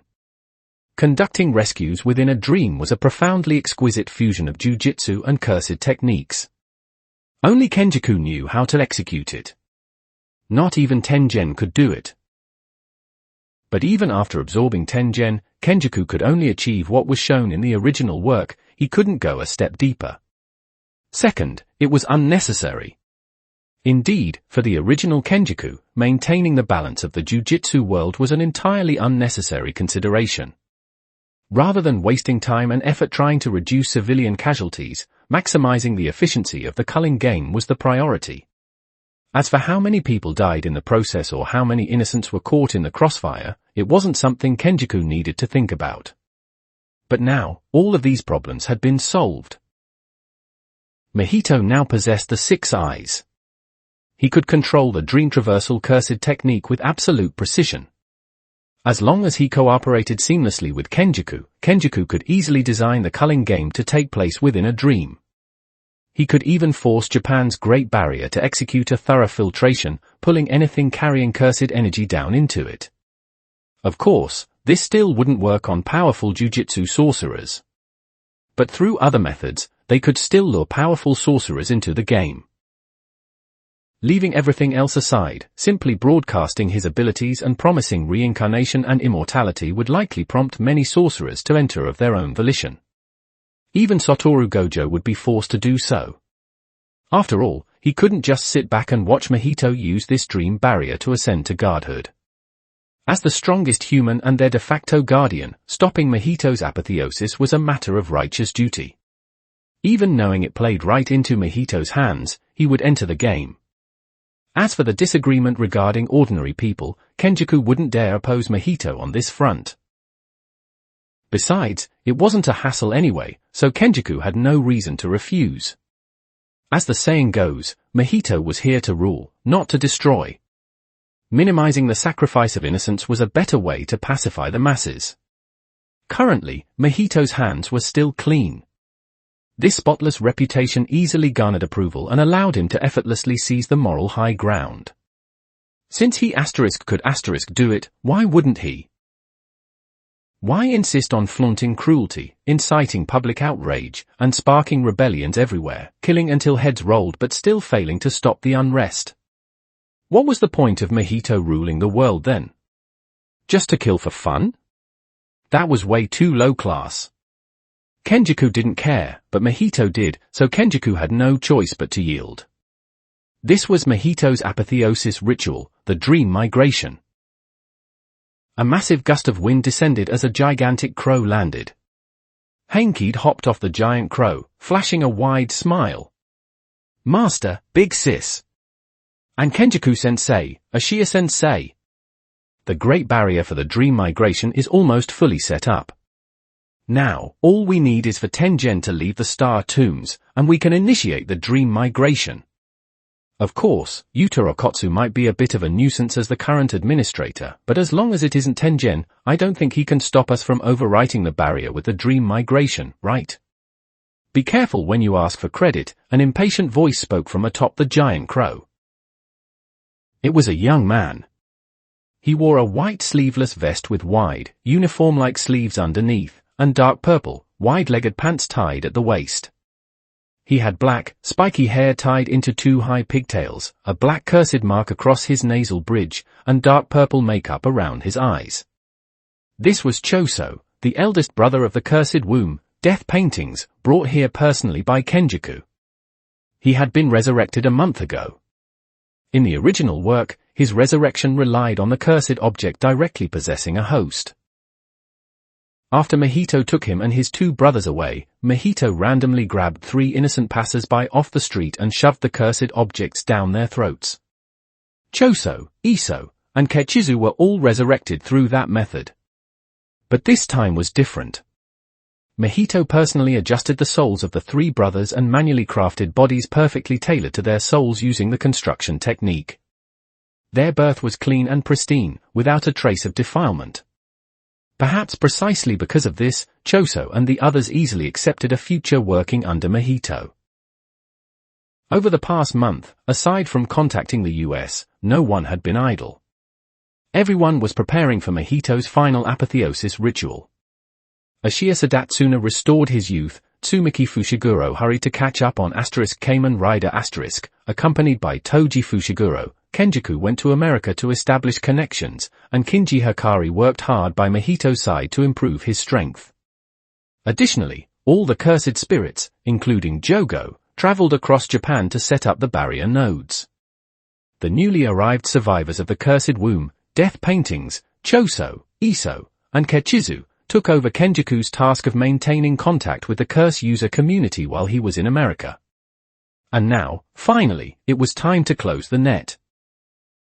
Kenjaku smiled warmly. This is truly the best news we've had recently. Exactly. As long as it isn't Tengen, I am confident my dream migration will directly overwrite the entirety of Japan's Great Barrier. As for Tengen, I know her, she will inevitably rush to America. I firmly believe that when that time comes, Mahito. He turned to look at Mahito, offering a smile. Your apotheosis ritual will proceed without a hitch. Chapter 82, 4. Satoru Gojo rises to the challenge. 6,373 words. Yuta Okotsu took a deep breath, gripping his katana with both hands as he earnestly stared at the man in front of him. Satoru Gojo stood right there. This man had long since cast aside his blindfold. His eyes perpetually radiated a faint azure glow, like a clear, bright, distant sky. When facing these eyes, Yuta Okkotsu always had the illusion that his entire being was being seen through, and maybe it wasn't an illusion at all. Because of the invincible combination of the 6 eyes and the limitless, Satoru Gojo had always been the quintessential representative of a traditional jujutsu sorcerer. He only used his own close-quarters combat skills and innate technique to fight. No matter how famous a cursed tool was, he had never used one. He simply didn't need to. Just unleashing the full power of the limitless was enough to make him invincible under the heavens. Why would he need a cursed tool? But right here, right now, he picked up a weapon. A *Kakara*, a monk's staff. Because of the cursed tool Playful Cloud, every jujutsu sorcerer who used weapons knew how to wield a 3-section staff to some extent. This was entirely because Playful Cloud was too famous and too powerful. Even in the original story, the weapon Suguru Geto used after his defection was the 3-section staff, Playful Cloud. Initially, Satoru Gojo also chose a 3-section staff to cultivate as his own tool manipulation vessel. But it didn't work. It completely failed. Perhaps because every time he wielded a 3-section staff, he thought of his best friend, Suguru Geto. Every swing felt wrong.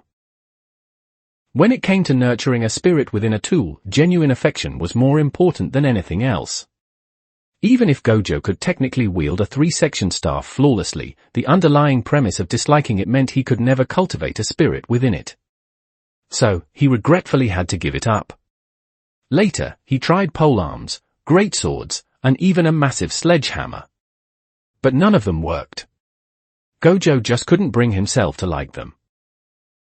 Finally, Yutaheim Iori made a suggestion. Instead of using weapons designed for the bloody turnover of actual combat, why not try a ceremonial weapon? Wasn't the Lord of Curses using an enshrined divine blade? That was a purely ceremonial sword. Her words woke him from his stupor. Without hesitation, Satoru Gojo chose a *Kakara star. The Gojo clan had karmic ties to Buddhism to begin with. Whether it was the 6 eyes or the limitless, digging deep enough always revealed a connection to Buddhist concepts. Even Gojo's name was tied to it. When he achieved his first enlightenment in high school, he flamboyantly declared, "Throughout heaven and earth, I alone am the honored one." A quote directly from Siddhartha Gautama. It could be said that both the Gojo clan and Satoru Gojo himself were inextricably linked to Buddhism. The moment Gojo picked up the Kakara, he realized it. If he had to choose a tool to nurture a spirit within, it was absolutely impossible to choose anything other than this staff, the very symbol of Buddhism. And the base material for this Kakara was astoundingly extraordinary. In the year 742, Japanese monks Yoei and Fusho traveled west to the Tang dynasty to seek true Buddhist scriptures and ordain Japanese believers. At the time, all the monks in the Great Ming Temple remained silent, except for one who stepped forward, for the sake of the Dharma, why should I cherish my life? The journey was fraught with constant accidents. Because of vastly different ideologies and methodologies, the voyage was riddled with unimaginable hardships. But this monk was a man of his word. Every time he failed, he insisted on trying again. To successfully cross eastward to Japan, this monk traveled across half of China. Finally, on his 6th attempt, he successfully reached Japan. His Dharma name was Genjin. He was the protagonist of Genjin's eastward journey. And this Kakara was the very same abbot staff that he had personally consecrated while in Japan. Unlike the high-quality Futsuno Mitama replica Kenjaku had provided, this was the genuine article. It should have been locked away in a museum or the deepest vaults of a temple. But when Satoru Gojo stood before it and gently stroked it, he experienced an epiphany. Even without the tool manipulation technique, he could definitely nurture this staff into a living tool. No, under these circumstances, it shouldn't be called a mere cursed tool. This was a divine tool. Divine tool, 6 perfections eastward journey. Satoru Gojo had absolutely no doubts about whether this genuine divine tool could withstand the cleaving line of Mirakuji Kirigiri. What he doubted was whether he could successfully cultivate it in such a short time frame. His standards were absurdly high. Not only did he require the staff to be vitalized, but he also demanded it connect with his own consciousness, enabling him to unleash a fused black flash just like Mahito at the most critical moment. "Focus your mind, Yuta!" Someone suddenly shouted from the sidelines. "Get ready, Satoru is coming!" Yuta Okotsu snapped his wandering thoughts back to reality, glancing to the side from the corner of his eye. Yuki Tsukumo stood there gripping her whip-like Shikigami cursed tool, Garuda, looking at Satoru Gojo with a stern expression. The situation was clear: Yuta Okotsu and Yuki Tsukumo were teaming up against Satoru Gojo. Both Yuta and Yuki were experts with weapons, and both were special-grade Jujutsu sorcerers. They were the perfect sparring partners for Gojo to practice his new weapon on, or were they? The head of the Kakura suddenly materialized right in front of Yuta's eyes. In a world where even gasping felt too slow, Yuta squeezed out every ounce of his cursed energy to reinforce his katana. At the critical microsecond, he raised the blade horizontally to block the tip of the staff. In the next instant, the staff crashed into the edge of the katana. Clang! It was exactly like a massive temple bell being struck. The deafening metallic reverberation echoed continuously, assaulting Yuta's ears. Simultaneously, Yuta clearly felt the katana in his hands groaning under the strain, emitting sounds of fragmentation. His hands violently vibrated, as if he weren't holding a static blade, but a thrashing, leaping fish. In a single instant, Yuta Okotsu's stance was obliterated. Thud. Satoru Gojo's toe slammed into Yuta's midsection. Yuta Okotsu was launched backward like a cannonball. Due to the sheer kinetic force and velocity of his trajectory, Yuta's backward flight actually triggered a sonic boom. He had broken the sound barrier as he was violently blasted away. It wasn't just the sheer trauma to his abdomen, the physical shockwave of exceeding the speed of sound battered against him. "Hey, Yuta, take this seriously," Gojo complained. Before Gojo's words even faded, Yuta smashed into the wall of the Sunyata barrier. A massive web of cracks bloomed across the barrier's surface, as if a gigantic spiderweb had been branded onto it. Yuta opened his mouth, but instead of speaking, he vomited out fragments of his internal organs. The Immortality technique immediately kicked in. Even without needing to manually apply reverse cursed technique, the ruptured organs inside Yuta began to rapidly regenerate. Yet despite this, when Yuta tried to stand, his legs turned to jelly the moment his feet touched the ground. He involuntarily dropped to his knees, his forehead hitting the floor. The katana slipped from his grasp. The very second the tip of the blade touched the ground, the katana shattered into pieces, like paper torn up by a toddler. The Buddhist resonance of the Kakura hadn't interrupted the Immortality technique, but its divine power had invaded his body, causing a massive stutter in the technique's operation. This wasn't destruction, it was purification forcing life to revert to its original state. One strike to shatter his sword stance. One strike to the midsection. The special-grade Jujutsu sorcerer Yuta Okotsu, who had managed to twist Kenjaku's head off in the Tombs of the Star, was incapacitated in a single exchange. Yuki Tsukumo, who had been in a supporting stance, completely dropped her guard and complained loudly, "Are you really not using the limitless, Satoru? Why does it feel like every time we train, either I or Yuta get kicked around by you like a soccer ball?" Satoru Gojo laughed heartily. "Can't be helped. I've gotten a lot stronger this past month." Watching from the sidelines, Yutahime Iori nodded in agreement. "This idiot Satoru really has improved by leaps and bounds this month. Right now, even without using the six eyes or the limitless, just relying on cursed energy reinforcement and that half-cultivated divine tool, he could easily claim the title of special grade." "That's all thanks to you, Yutahime," Gojo said with a smile. "I didn't expect that you'd actually be willing to humor my crazy idea. Thank God it worked out, otherwise I'd be the biggest sinner ever." It was now September 2018. A month had passed since the battle with Mahito. Throughout this entire month, Gojo hadn't wasted a single second, devoting himself wholeheartedly to self-improvement. Yet despite this, he knew very well that his rate of improvement was absolutely not as fast as Mahito's. Because Mahito now possessed the exact same 6 eyes and limitless combination. Gojo knew better than anyone just how terrifying that combination was. Therefore, no matter how much he improved, Gojo's rationality told him he could no longer keep up with Mahito's growth speed. Unless he stretched the timeline to over 10 years, waiting until Mahito hit a bottleneck, he wouldn't be able to catch up. But 10 years was way too long. He couldn't possibly wait a decade. So, he resorted to an unorthodox method. Utaheim Iori Solo Forbidden Area could massively enhance a Jujutsu sorcerer's overall stats, be it cursed energy output, total cursed energy reserves, cursed energy reinforcement, or achieving closer resonance with the cursed energy core. It was a comprehensive buff in the truest sense. So, could this kind of enhancement become a permanent, baseline state? Before this, Gojo had never even considered if it was possible, because his baseline state was already overwhelmingly strong. He had absolutely no need to pursue greater power. The logic was simple: someone who is already invincible under the heaven stops pursuing greater strength. For the invincible, their power is already in surplus. There's no point in seeking more.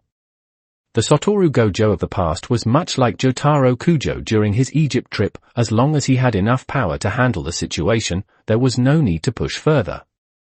The only difference was that Gojo wasn't quite as lazy as Jotaro, he still grew slowly over time. But now, everything was different. No matter how minuscule the improvement, Gojo was willing to grind for it. And if Solo Forbidden Area could be made permanent, that was absolutely not a minuscule improvement. It was a monumental leap. And then, quite easily, he succeeded. Even Gojo himself hadn't expected it to be this incredibly simple. The theory was actually basic. Solo Forbidden Area provided nothing more than an all-around buff to a sorcerer's state. And Gojo, possessing the 6 eyes, was the most sensitive person alive to these microscopic changes.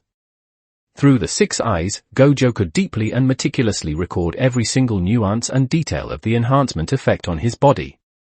Then, using that profound understanding, Gojo could consciously adjust his own cursed energy to permanently replicate that exact enhanced state. This meant he didn't even need to search for a path to get stronger. All he had to do was constantly feel the buffs granted by Solo Forbidden Area, and then force his body to adapt to that exact blueprint. Even Satoru Gojo was shocked by this reality-bending, physics-defying bootstrapping training method. It was only in this very moment that Gojo truly and profoundly understood the meaning behind the words Tengen had spoken to him in the car that day, the 6 eyes are the eyes of gods and Buddhas. You are the Arahitogami of this era, through and through. Right now, their training ground was the tombs of the star. Tengen had personally constructed a Sunyata barrier strictly for their training. Because it was a Sunyata barrier, it didn't matter how hard they fought. In the original story, the Sunyata barrier Tengen set up could even withstand a black hole. Even if Gojo could level human civilization, he would struggle to pierce through this barrier. Here, Gojo could train and fight to his heart's content without holding back.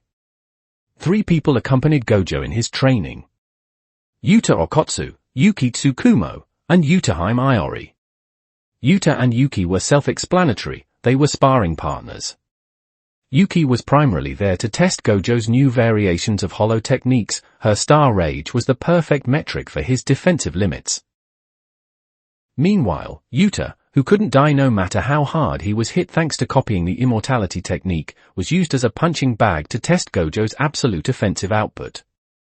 Utaheim's role was to continuously cast Solo Forbidden Area to buff Gojo. Every time Gojo felt the buff, he recorded his body's state. Once he successfully made the previous buff his permanent baseline, he would have Utaheim cast it again. By endlessly bootstrapping his own stats, he had grown at an explosive rate over the past month. Yuki Tsukumo dismissed Garuda and asked, "How are your preparations coming along? Has Mahito made a move?" Gojo asked in return.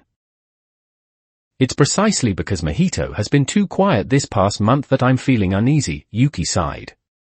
Just looking at Mahito's skill set, it's obvious he has always been growing with you as his ultimate target. Now that he has truly reached you, and even possesses your 6 eyes and limitless, you can bet he's doing everything in his power to digest the lessons of your last battle.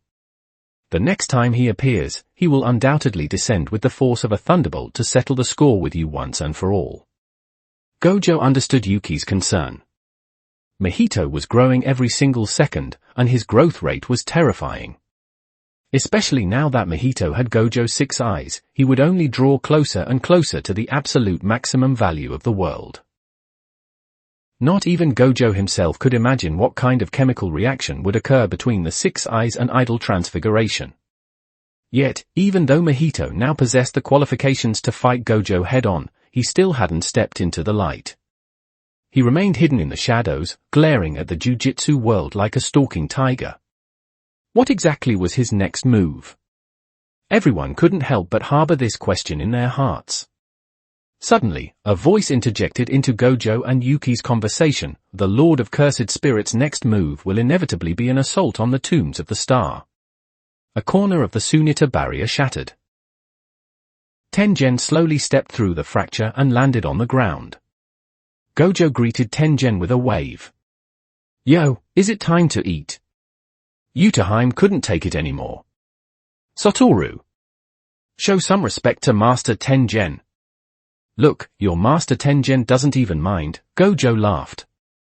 Did you not hear me tell you to show some manners? Yutaheim roared. Yuki Tsukumo laughed out loud. All right, that's just how Satoru is. It's fine, Yutaheim. I don't think Tengen minds. It's not about whether she minds or not. Yutaheim rubbed her temples, sighing in despair. This is Master Tengen, who has guarded the Jujutsu world for 1,000 years. And this idiot Satoru treats Master Tengen like a doorman and a food delivery guy. Can't he grasp even the most basic concept of hierarchy and respect? Well, although it was isolated training, they still had to go out occasionally when they weren't training, and Tengen personally opened the door for them. It could be said that Gojo was currently enjoying the absolute highest tier of training resources the Jujutsu world had to offer. The reason for the isolation was that Gojo's full-power training caused too much collateral damage. Furthermore, it ran a high risk of leaking intelligence to curse user spies. Therefore, Tengen simply created a dedicated Sunita barrier for Gojo to train in. Here, there was zero risk of intelligence leaks, and no need to worry about holding back his output. Tengen glanced at the 3 arguing sorcerers before shifting her gaze to Yuta Okotsu. It took about 10 seconds for Yuta to sluggishly pick himself up. Just standing up filled his face with agony. His legs were as soft as eggplants, and he had to lean his back heavily against the blank wall of the Sunita barrier just to stay upright. Tengen praised, the spirituality of your 6 perfections eastward journey has increased again. This is excellent. Although it still falls short of Mirakuji Kirigiri in the hands of the Lord of Cursed Spirits, at least you don't have to worry about it being easily sliced apart now. It's still early days, Gojo sighed, lifting the Kakra in exasperation. Should I say as expected of a genuine relic of a great master? This guy is incredibly zen. I can barely read its emotions using the 6 eyes, but I absolutely cannot get it to cooperate with me. Let alone getting it to cooperate with me, I can't even get myself to cooperate with ***. This guy is way too stubborn. Gojo referred to the staff using human pronouns. This was a powerful psychological suggestion, ***, you are a living creature star. It was a highly potent psychological anchoring technique. Mahito had used the exact same method when cultivating Mirakuji Kirigiri. The difference was that Mahito imagined Mirakuji Kirigiri as a tranquil, beautiful girl, whereas Gojo imagined 6 perfections eastward journey as a solemn, austere monk. That is entirely normal, Tengen said, unfazed, offering her counsel. You do not possess tool manipulation. You fundamentally cannot comprehend the thoughts of the divine tool in your hands. You can only rely on the precise cursed energy observation of the 6 eyes to decipher its surface-level intentions. Being able to achieve this level of synergy in such a short amount of time is already nothing short of a miracle. Gojo sighed, knowing Tengen was right. He didn't have tool manipulation. Getting this far was already impressive. He shouldn't rush it. Even Mahito took a whole week to cultivate Mirakuji Kirigiri, right? And Mahito actually had tool manipulation. Gojo didn't even have the technique and had to brute force his perception of the staff's emotions and cultivation methods using the extreme sensory input of the 6 eyes. Doing this in a month was already a miraculous speed. Aside from the 6 perfections eastward journey, how are you faring in other areas? Tengen asked. Gojo pondered for a moment. The new hollow technique variations are viable for actual combat, but the fundamental issue remains: they can't be used as standard, continuous attacks. They can only be used for burst damage. Even my 6 eyes can't maintain them for long. After all, I don't have absolute dominion over my physical flesh. The indirect manipulation via the 6 eyes is always slightly inferior. The new mechanics for domain expansion, Infinite Void, are also ready. Yuta Okotsu tested it personally, and it's incredibly overbearing. I'm very confident in clashing against Mahito's Dharmadhatu transmigration, Nirvana realm again. It should give him a nasty surprise. The other miscellaneous improvements are mostly in foundational cursed energy manipulation, including cursed energy circulation, reinforcement, and efficiency. Yutaheim helped me a ton with that. Over the past month, Gojo had violently rejected every single mission assigned by the Jujutsu higher-ups, dedicating his mind entirely to his own improvement. Because he had Tengen's backing, not even the Jujutsu headquarters dared to point fingers at him during this period. Or rather, they had their own guilty consciences to deal with. Yeah. Ever since word got out that Mahito had fought Gojo to a standstill, the Jujutsu headquarters had been severely shaken. If Tengen hadn't personally intervened to suppress the unrest, a massive number of Jujutsu traitors would have probably already submitted their resumes to Mahito. But even with Tengen's intervention, there was no telling how many people were now secretly aligning their loyalties with Mahito. Immortality and resurrection. These 2 ultimate trump cards were simply too devastating. Almost every aging Jujutsu sorcerer felt their resolve waver. Gojo suspected that even if he truly defeated Mahito, as long as he didn't kill Mahito on the spot, those geezers would use every excuse in the book to beg him to spare Mahito and leave the threat alive. Because in the entire history of Jujutsu, Mahito was the only entity capable of bringing the dead back to life and granting eternal youth. To make matters worse, the Lord of Cursed Spirits had an insanely positive reputation in the Jujutsu world. It was incredibly hard to rally people into a firm resolve to fight him. Gojo was certain that if he and Tengen truly lost in the future, and Mahito ascended to rule the Jujutsu world, the Jujutsu Society wouldn't even bat an eye. Hell, they might even be secretly ecstatic. Mahito wasn't playing the vicious, cruel villain typical of curses, he was playing the righteous, benevolent path of a king. Paired with his promises of resurrection and immortality, the lethal appeal was simply too fucking high. Tengen nodded gently. Then I am relieved. Gojo caught a subtle shift in her tone. He frowned and asked, what's going on? Why does your tone sound weird? Do you remember what I just said? That the Lord of Cursed Spirits' next plan must involve the Tombs of the Star. Isn't that obvious? If he doesn't breach the Tombs of the Star, Mahito's actions will forever be restricted. You are the master of the Tombs of the Star, and with Yuta Okotsu acting as your guard, no one can pose a threat to Japan's Great Barrier. No. It is possible now, Tengen said quietly. I must travel abroad. Gojo almost couldn't believe his ears. What the hell? You're going abroad? What about Japan's Great Barrier? Don't tell me you're planning to leave it to Yuta. Currently, Yuta Okotsu also possessed the Immortality technique and could act as the anchoring administrator for Japan's Great Barrier. But Yuta was just a second-year high school student. While his frontline combat prowess was immense, his technical knowledge was low. Using him as a stopgap measure was fine, but if he was actually forced to run the barrier, God knows what kind of chaos would ensue. The American ambassador personally came to our door, inviting me to the United States to construct an American Great Barrier for the circulation of cursed energy on U.S. soil, Tengen said solemnly. I cannot refuse. Even if only for the balance of the Jujutsu world and human society, I must go. Fucking refuse them. Gojo roared without a second thought. This is obviously a trap set by Mahito and his bastard crew. They know a frontal assault on the tombs of the star is impossible, so they're deliberately luring you out.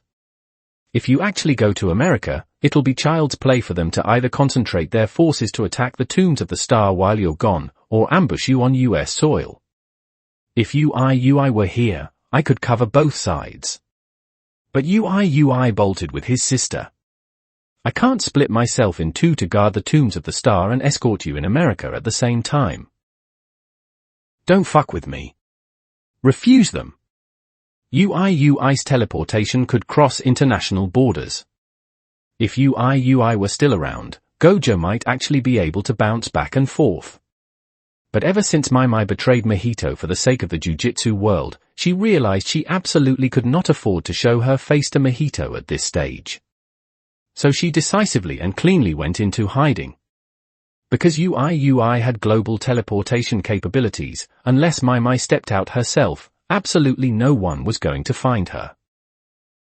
So counting on UI was off the table. This is for the great cause, Tengen said solemnly. Fuck your great cause. Gojo laughed in fury. You not falling into Mahito's hands is the great cause. Have you even imagined how terrifying the current Mahito would be if he got his hands on your immortality technique? The American ambassador warned the Japanese government that if they do not hand me over, they will wage war, Tengen stated evenly. I cannot ignore that possibility. Let America try to start a war, Gojo sneered. Gojo's heart hardened. The situation now was different from the past, this was a war for the survival of the species. Gojo swore to himself, if America dared to cause trouble at this critical juncture, he would personally slaughter every single US soldier stationed in Japan, fly to America, rip the president's head off with his bare hands, and toss it onto the Statue of Liberty. He dared to think it, and he dared to do it. And then, in the midst of the war, the Lord of Cursed Spirits will pick you off one by one. Tengen asked. Are you confident you can fight the Lord of Cursed Spirits head on? Can Yukitsu Kumo? Can Yutarokotsu? Or do you think you can still keep an eye on the tombs of the star while you are out operating? What will you do when they assault the tombs of the star while you are off fighting America? Yukitsu Kumo and Yutarokotsu, having been called out, remained silent. Whether it was Yuki or Yuta, they genuinely couldn't withstand an assault from Mahito. After a month of isolated training alongside Satoru Gojo, the two of them had truly realized just how unfathomably powerful Gojo was. And yet, this overwhelmingly powerful Gojo had only barely managed to fight Mahito to a draw. Yeah. Me, fight Mahito? Are you kidding me, ? Yuki. Gojo started calling roll. Didn't you say you were only one move behind Mahito? If America really starts a war, how about I go fight America and you guard Tengen? Yukitsu Kumo sighed. Don't joke around, Satoru. Didn't you see Mahito's growth speed with your own eyes? I could fight Mahito in the past, but that was the past. Right now, Mahito has left me in the dust. Unless I'm prepared to destroy everything, including the Earth, I cannot be Mahito's opponent. Or would you rather see the Earth destroyed than see Mahito rule the world? Gojo fell silent. He genuinely couldn't say those words. After surviving that battle, Gojo finally understood why Hikari and Yuki believed deep down that the world might actually improve under Mahito's rule. If Mahito were a traditional manifestation of curses, Gojo could still conclude that destroying the Earth was better than being ruled by him. But now, he really couldn't bring himself to say it. Because compared to the extinction of humanity, handing the world over to Mahito was genuinely the better option. Fuck. Mahito, you bastard, why do you have to be so noble? Asterisk. Tengen spoke with heavy gravity. This is my failure. I never expected the Lord of Cursed Spirits to mobilize external political forces. When America intervenes, whether you accept it or not, I will inevitably fall into the Lord of Cursed Spirits' hands. This is an open conspiracy. What we must do is not avoid this possibility, but rather seek a path to survival within it. Gojo exhaled. Give me a moment. I'm calling Kinji. What do you plan to do? Gojo's expression turned dead serious. I want to have a real talk with Mahito. I want to know exactly what he is thinking. You are the administrator of Japan's Great Barrier. Even a brief departure on your part would cause massive damage to the barrier. Don't bring up Yuta to me. I admit Yuta's potential is limitless, but he cannot cash in on that potential right now. You are still crucial. I will not allow anything to happen to you. Yuta Okotsu, having recovered on the sidelines, didn't feel offended by the reprimand at all. Instead, he nodded in fervent agreement. He knew his own limits. He truly couldn't do Tengen's job. Do you think Mahito will talk to you? Tengen asked. He will, Gojo said confidently. If it's Mahito, he definitely will. Tengen stared blankly at Gojo for a moment, then suddenly smiled with deep gratification. Excellent, Satoru Gojo. She smiled. You have truly become an outstanding Arahitogami. I believe that from now on, as long as you are present in the Jujutsu world, no one can shatter its balance. Neither Ryaman Sukuna nor the Lord of Cursed Spirits. Gojo felt a bit awkward. He couldn't handle this kind of blessing from an elder. He had always been the tallest peak, the one looking down to praise others. When was it ever someone else's turn to praise him? But Tengen's seniority was so absolute that even someone as arrogant as Gojo had to just take the compliment. I already know I'm flawless, Gojo muttered uncomfortably. But there's no need to keep rubbing it in. 500 years ago, the Gojo clan also produced an Arahitogami wielding the Six Eyes and the Limitless. Do you know what his fate was? Tengen asked. Gojo wondered why the topic was suddenly shifting, but thought it over anyway. I recall he died in a mutual kill with a Zenin clan head using the 10 Shadows technique, right? If he had been able to do what you are doing now, sit down and have a frank, honest conversation with the Zenin head, that tragedy would never have happened, Tengen said softly. The combination of the Six Eyes and the Limitless does indeed touch the absolute ceiling of the world. But the wielder of this power is a flesh and blood human being. He possessed human flaws. Just because your strength reaches the peak doesn't mean you can do whatever you want. Your ancestor didn't understand this. He only wanted to prove he was invincible under the heavens, so he challenged the Zenin clan to a duel, and he paid the price. But you truly understand it now. Gojo looked thoughtful. In truth, Gojo had almost fallen into the exact same trap as his ancestor. He had been too arrogant, believing himself to be invincible and incapable of losing. Up until the moment of his death in the original story, he had harbored the exact same mindset as his ancestor, and he had indeed died because of his own arrogance. But the battle with Mahito had completely beaten him awake, making him realize he wasn't invincible. It was entirely possible for him to be killed in a head-on fight. If Tengen hadn't interrupted the duel at the critical moment, he might have actually been killed by Mahito. Asterisk asterisk asterisk. Let America try to start a war, Gojo sneered. Gojo's heart hardened. The situation now was different from the past, this was a war for the survival of the species. Gojo swore to himself, if America dared to cause trouble at this critical juncture, he would personally slaughter every single US soldier stationed in Japan, fly to America, rip the president's head off with his bare hands, and toss it onto the Statue of Liberty. He dared to think it, and he dared to do it. And then, in the midst of the war, the Lord of Cursed Spirits will pick you off one by one. Tengen asked. Are you confident you can fight the Lord of Cursed Spirits head-on? Can you Kitsukumo? Can you Torokotsu? Or do you think you can still keep an eye on the Tombs of the Star while you are out operating? What will you do when they assault the Tombs of the Star while you are off fighting America? Yuki Tsukumo and Yuta Okotsu, having been called out, remained silent.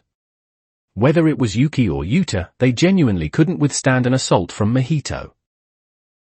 After a month of isolated training alongside Satoru Gojo, the two of them had truly realized just how unfathomably powerful Gojo was. And yet, this overwhelmingly powerful Gojo had only barely managed to fight Mahito to a draw. Yeah. Asterisk me, fight Mahito? Are you kidding me, asterisk? Yuki. Gojo started calling roll. Didn't you say you were only one move behind Mahito? If America really starts a war, how about I go fight America and you guard Tengen? Yuki Tsukumo sighed. Don't joke around, Satoru. Didn't you see Mahito's growth speed with your own eyes? I could fight Mahito in the past, but that was the past. Right now, Mahito has left me in the dust. Unless I'm prepared to destroy everything, including the Earth, I cannot be Mahito's opponent. Or would you rather see the Earth destroyed than see Mahito rule the world? Gojo fell silent. He genuinely couldn't say those words. After surviving that battle, Gojo finally understood why Hikari and Yuki believed deep down that the world might actually improve under Mahito's rule. If Mahito were a traditional manifestation of curses, Gojo could still conclude that destroying the Earth was better than being ruled by him. But now, he really couldn't bring himself to say it. Because compared to the extinction of humanity, handing the world over to Mahito was genuinely the better option. Asterisk fuck. Mahito, you bastard, why do you have to be so noble? Asterisk. Tengen spoke with heavy gravity. This is my failure. I never expected the Lord of Cursed Spirits to mobilize external political forces. When America intervenes, whether you accept it or not, I will inevitably fall into the Lord of Cursed Spirits' hands. This is an open conspiracy. What we must do is not avoid this possibility, but rather seek a path to survival within it. Gojo exhaled. Give me a moment. I'm calling Kinji. What do you plan to do? Gojo's expression turned dead serious. I want to have a real talk with Mahito. I want to know exactly what he is thinking. You are the administrator of Japan's Great Barrier. Even a brief departure on your part would cause massive damage to the barrier. Don't bring up Yuta to me. I admit Yuta's potential is limitless, but he cannot cash in on that potential right now. You are still crucial. I will not allow anything to happen to you. Yuta Okotsu, having recovered on the sidelines, didn't feel offended by the reprimand at all. Instead, he nodded in fervent agreement. He knew his own limits. He truly couldn't do Tengen's job. Do you think Mahito will talk to you? Tengen asked. He will, Gojo said confidently. If it's Mahito, he definitely will. Tengen stared blankly at Gojo for a moment, then suddenly smiled with deep gratification. Excellent, Satoru Gojo. She smiled. You have truly become an outstanding Arahitogami. I believe that from now on, as long as you are present in the Jujutsu world, no one can shatter its balance. Neither Ryomen Sukuna nor the Lord of Cursed Spirits. Gojo felt a bit awkward. He couldn't handle this kind of blessing from an elder. He had always been the tallest peak, the one looking down to praise others. When was it ever someone else's turn to praise him? But Tengen's seniority was so absolute that even someone as arrogant as Gojo had to just take the compliment. I already know I'm flawless, Gojo muttered uncomfortably. But there's no need to keep rubbing it in. 500 years ago, the Gojo clan also produced an Arahitogami wielding the Six Eyes and the Limitless. Do you know what his fate was? Tengen asked. Gojo wondered why the topic was suddenly shifting, but thought it over anyway. I recall he died in a mutual kill with a Zenin clan head using the 10 Shadows technique, right? If he had been able to do what you are doing now, sit down and have a frank, honest conversation with the Zenin head, that tragedy would never have happened, Tengen said softly. The combination of the 6 eyes and the limitless does indeed touch the absolute ceiling of the world. But the wielder of this power is a flesh and blood human being. He possessed human flaws. Just because your strength reaches the peak doesn't mean you can do whatever you want. Your ancestor didn't understand this. He only wanted to prove he was invincible under the heavens, so he challenged the Zenin clan to a duel, and he paid the price. But you truly understand it now. Gojo looked thoughtful. In truth, Gojo had almost fallen into the exact same trap as his ancestor. He had been too arrogant, believing himself to be invincible and incapable of losing. Up until the moment of his death in the original story, he had harbored the exact same mindset as his ancestor, and he had indeed died because of his own arrogance. But the battle with Mahito had completely beaten him awake, making him realize he wasn't invincible. It was entirely possible for him to be killed in a head-on fight. If Tengen hadn't interrupted the duel at the critical moment, he might have actually been killed by Mahito. He was truly awake now. Tengen opened the Sunyata barrier.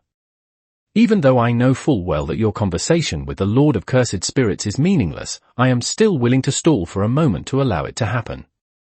I will withstand the pressure and prevent America from influencing your decision. I will await the conclusion of your discussion with the Lord of Cursed Spirits. Gojo suddenly felt an agonizing weight crush down upon his back, forcing his perpetually straight spine to bend slightly. At this very moment, Gojo intensely felt that the fate of Japan rested squarely in his hands. If he made even a single miscalculation, Japan would likely face catastrophic annihilation. He took a deep breath, straightening his spine once more, but this time, he bore the destiny of Japan upon it. Satoru Gojo spoke with solemn resolve, "Yeah. Leave it to me." Chapter 83, 5. The faction is formed. 4,375 words. Lately, Mahito couldn't shake the feeling that he was running himself ragged. Even though his faction grew larger by the day and his subordinates multiplied, he constantly felt short-handed. That was especially true right now. He still remembered when he was first cornered by Kenjaku and Jogo 6 months ago. Back then, he relied on pure bluffing to force Kenjaku into a binding vow, securing the time he needed to grow into his current strength.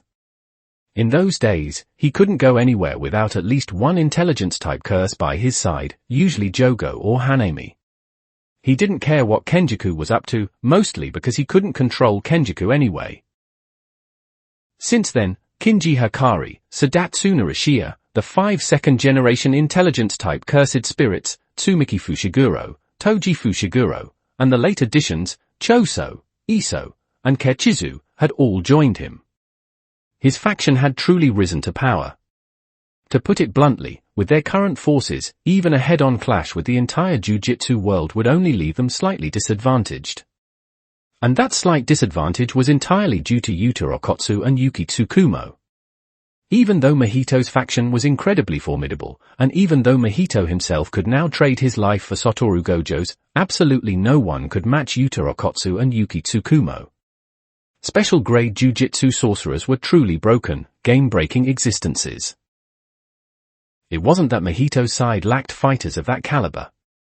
Kinji Hikari, Tsumiki Fushiguro, Toji Fushiguro, and Kenjaku, measured purely by combat prowess, were all special-grade level. His side possessed for such monsters. Counting Mahito himself, that made 5 special-grade sorcerer equivalents. Meanwhile, the Jujutsu world, even factoring in Satoru Gojo and Tengen, only had 4. And Tengen was purely a barrier specialist, her frontline combat strength was negligible. The real problem was that the enemy's special grades were complete cheats. Even the weakest of them, Yuki Tsukumo, would be a nightmare for any of Mahito's special grades to defeat in a head-on fight. Worse still, if she found a safe spot, she could simply drag an opponent down to hell with her as she died. Yuki Tsukumo perfectly embodied that popular internet meme regarding powerful bosses, *invincible against anyone below special grade, guaranteed mutual kill against anyone special grade or above. In the original timeline, even with the massive disadvantage she faced, if Yuki Tsukumo hadn't been so soft-hearted, she could have absolutely taken Kenjaku to the grave with her. If she had just hardened her resolve and thrown caution to the wind, Kenjaku would have died right there with 100% certainty. Yeah. After personally fighting Yuki Tsukumo and comparing it to Kenjaku's canonical power level, Mahito was absolutely certain, if Yuki and Kenjaku engaged in a genuine clash of domain expansions, Kenjaku would lose without a doubt. How the hell was Kenjaku supposed to withstand *** rage***? He simply couldn't. Pure stats were the king of logic. If it weren't for Gojo's 6 eyes and Limitless, or Yuta Okotsu's absurdly broken Limitless cursed technique, Yuki Tsukumo would easily rank among the absolute greatest in the entire history of Jujutsu. Mahito honestly suspected that if Satoru Gojo or Ryman Sukuna fought her without prior intel, they might end up as a mutual kill too. And Mahito wasn't just blowing smoke. After all, Yuki was the only character in the original work with a confirmed planet-busting ability. Forget about whether it required a suicidal sacrifice, just acknowledge that she could blow up a planet. Hell, planet-busting was an understatement. If you compress the Earth into a 2-centimeter glass marble to form a simulated black hole, the entire solar system wouldn't survive. That was system-busting. Back when he read the manga before crossing over, Mahito had discussed this in group chats. Every single member, Mahito included, agreed that the one-eyed cat author had gotten drunk and typed those stats with his feet. As for Yuta Okotsu, in the past, he was manageable, but now the bastard somehow possessed Tengen's immortality technique. Even Kenjaku openly admitted that unless they used a seal, even a 1,000-year-old curse user like him had no idea how to fight him. What were they supposed to do? This was exactly why Mahito was running himself ragged. He needed to flip the current power dynamic. And the first step was to further bolster their own strength. That's the situation. Mahito declared, his face deadly serious. I'm going to start rigorously evaluating everyone's combat readiness. Kenjaku chimed in, with the dream migration drawing closer by the day. It's certain that we are approaching the final, decisive battle with the Jujutsu world. You could say this battle will decide the future of humanity. Before Tengen ascends to godhood, we must trigger the dream migration as quickly as possible. Otherwise, if Tengen truly becomes a god, against the combined might of a divine Tengen and Satoru Gojo, we'll have no choice but to die. Choso, the newest addition, asked in a heavy voice. Everyone turned to look at Choso, making him tense up. What? Am I wrong? A divine Tengen would possess the ability to meticulously manage and manipulate Japan's Grand Barrier all by herself, while Satoru Gojo can only be matched by Mahito. When the time comes, if a divine Tengen coordinates with Gojo to divide and conquer us, even if Mahito has the strength to rival Gojo, he won't be able to save us in time. Is my assessment incorrect? Jogo couldn't help but chuckle. It wasn't a mocking laugh, but rather one of self-deprecation. He remembered when they first collaborated with Kenjaku, and Kenjaku had used the exact same speech. Looking back, everyone had been terrified by Kenjaku's framing. That fear led them all, Mahito included, to fall for it and sign the binding vow. Thinking about it now, they had been so naive back then. Choso frowned at Jogo, suspecting he was being mocked. But before he could demand an explanation, Jogo spoke in a surprisingly gentle tone. What Kenjaku means is, if we lose this competition, we'll just have to move to the United States and rule from the shadows there. Exactly. Even if the terrifying combo of Divine Tengen and Satoru Gojo truly materialized, they could just hide overseas. But back then, not even Mahito had considered it, because Mahito suffered from a severe case of narrative path dependency. He assumed Japan was the absolute center of the Jujutsu Kaisen universe. He thought that once Tengen became a god, she would establish a global presence, leaving Mahito with nowhere to run.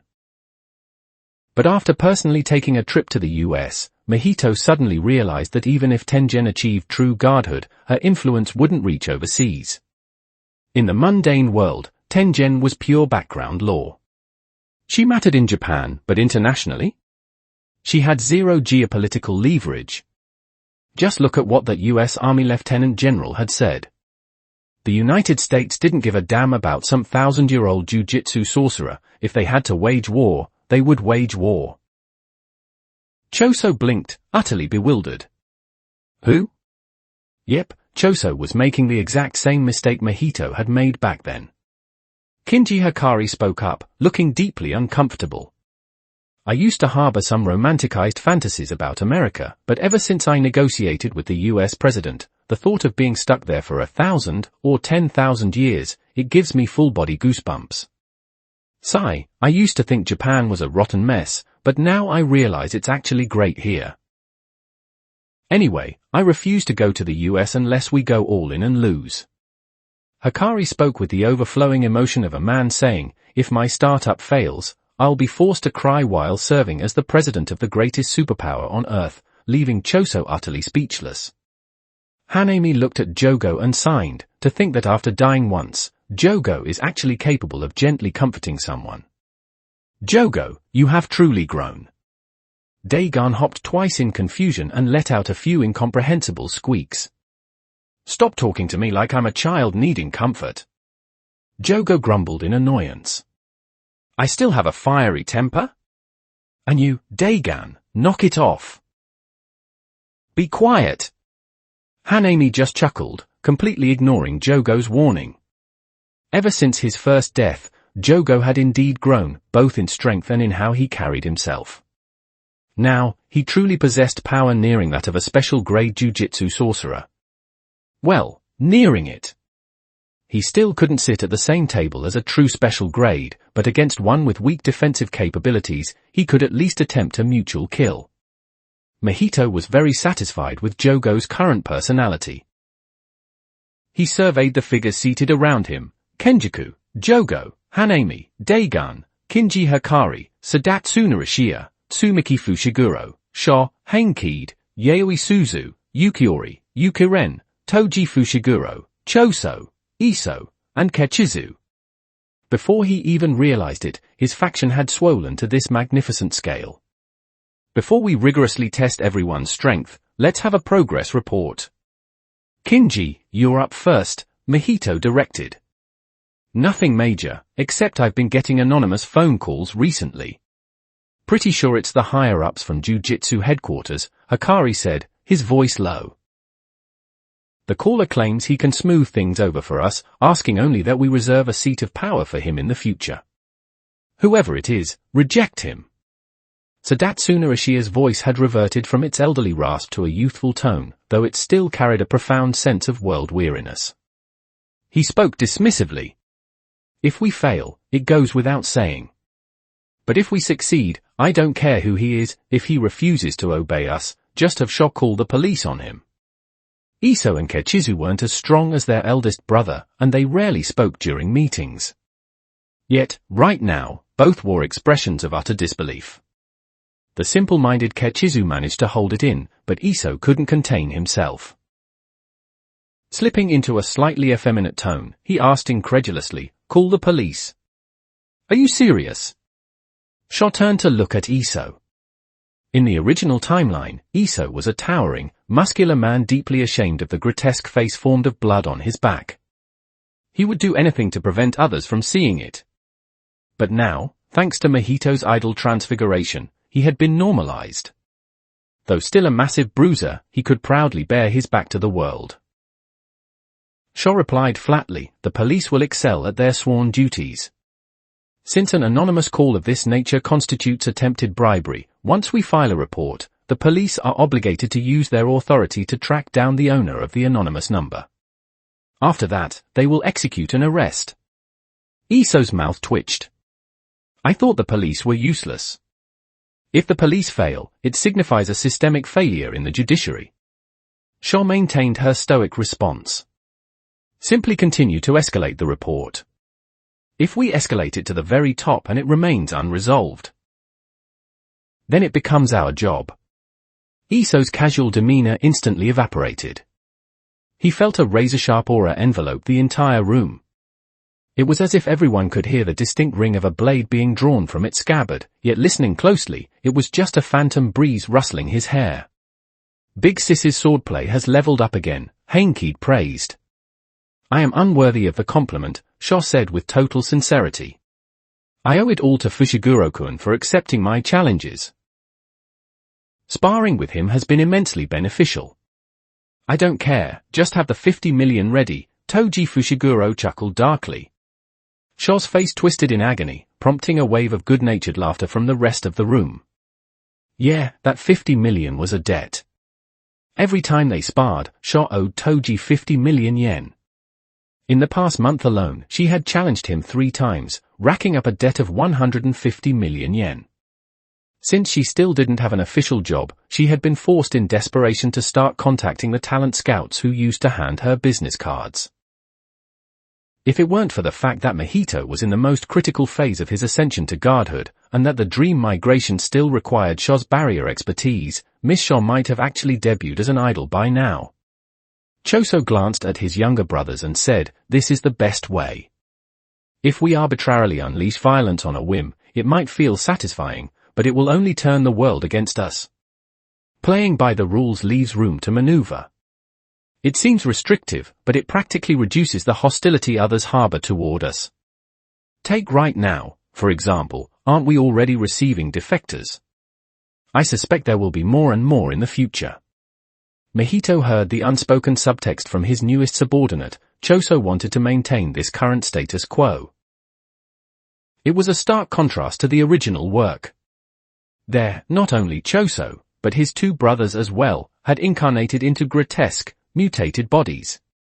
Worse, their very existence was built upon the sacrifice of innocent human vessels. Because of that, Choso had judged that walking the dark path was easier and more comfortable for them than the path of light. But this time, their physical forms were entirely crafted via construction and idol transfiguration. Both the vessels and their souls were handcrafted by Mahito.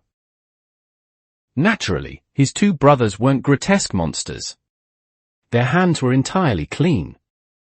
Ironically, because they had been sealed away as cursed objects since birth, they could even pursue a fully justified, righteous vengeance against the Jujutsu world. A clean origin and a righteous vengeance gave them countless avenues of retreat. This completely altered Choso's judgment from canon, making him deeply invested in maintaining order and rules. Mahito snapped his fingers. "We'll do exactly as Sho said. If another anonymous call comes in, record it and call the police. Don't we have a politician in our pocket, too?" Hikari nodded. A Diet member bought an Immortality slot. It was an arrangement Mai set up before she left. Mai may have betrayed us, but I haven't reneged on that deal, Mahito smiled pleasantly. When the time comes, have that politician keep an eye on the police department. I'm sure having a VIP breathing down their necks will motivate the precinct to take our report seriously. Even as he spoke, Mahito marveled at the absurdity of it all. While the Jujutsu world watched them with predatory eyes, Mahito, armed with the twin bargaining chips of immortality and resurrection, was thriving in human society like an absolute kingpin. Actually, no, they were the ones watching the Jujutsu world with predatory eyes. When he really thought about it, aside from historical pedigree, the Jujutsu world was entirely outmatched by his faction. No wonder Hikari was already fielding defection calls. Mahito called out the next name. Kenjaku. The US side is proceeding flawlessly, Kenjaku said with a pleasant smile. The president is extremely enthusiastic about establishing the American Grand Barrier. Especially after you subtly hinted that your immortality is reliant on Tangen's barrier framework, he's been pushing aggressively. I imagine the US ambassador has already personally visited the Japanese government offices to demand answers. The day Tengen leaves Japan is drawing near. As for whether Tengen would simply ignore the US's demands, Kenjaku was absolutely certain she wouldn't. Over the past millennium, Tengen had merged with a star plasma vessel multiple times. Every single time she merged, she was forced to painfully recall exactly *y* she had to do it. Tengen wasn't a cold, unfeeling entity. Her supposed coldness stemmed entirely from her absolute certainty that she had to maintain her humanity. Consequently, with every merger, her resolve to preserve the equilibrium of the Jujutsu world only grew stronger.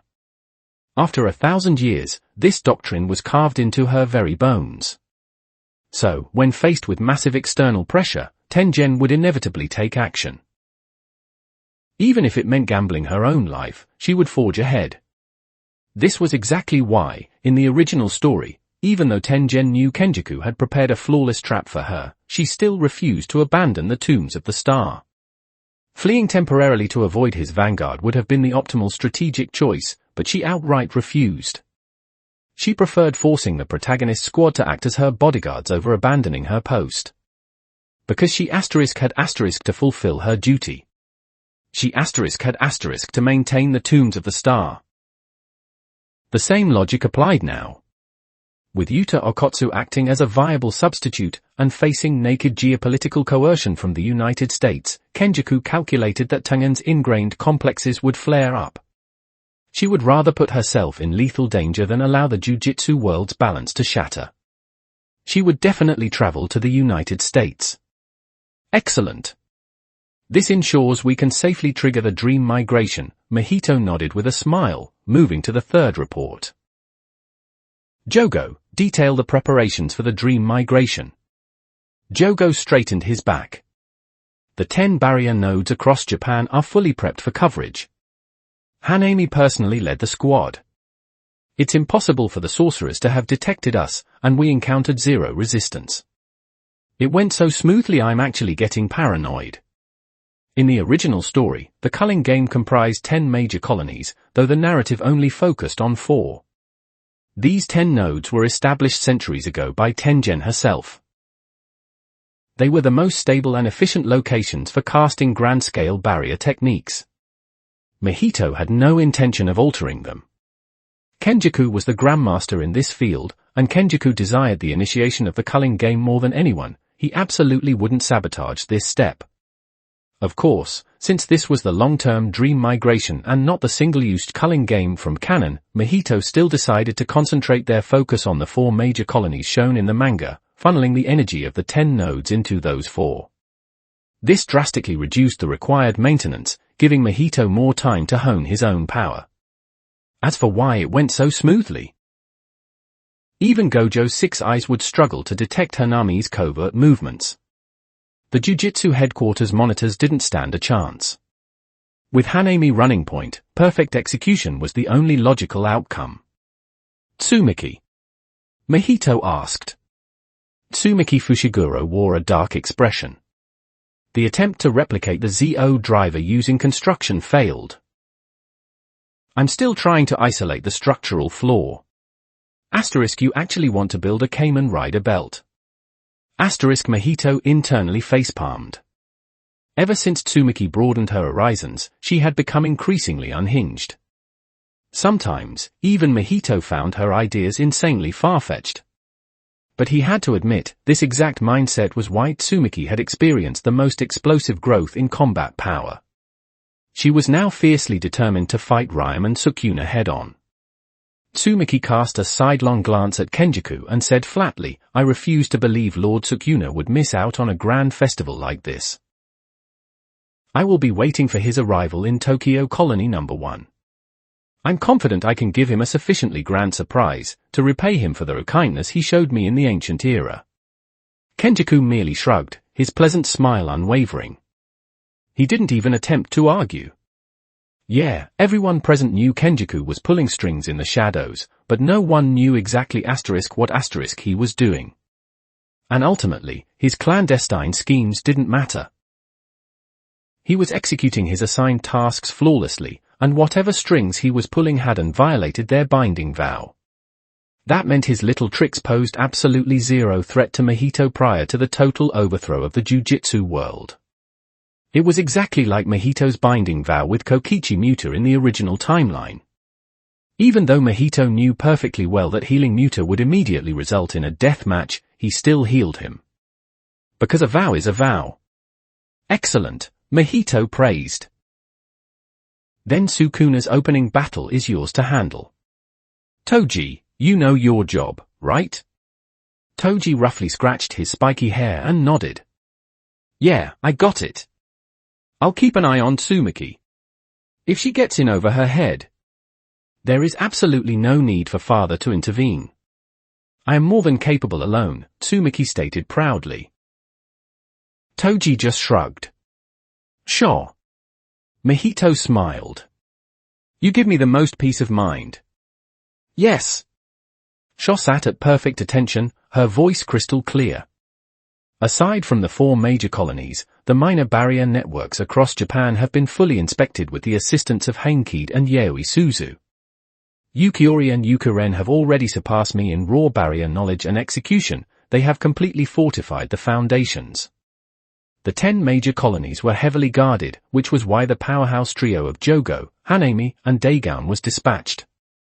Hanami provided stealth, Jogo provided overwhelming firepower, and if things went south, Dagon could provide an aquatic escape route. It was the perfect strike team. The minor nodes across Japan required maintenance, but security was lax. Hankid's massive Crow Shikigami and Yaoi Suzu's wind chime portals easily bypassed the guards.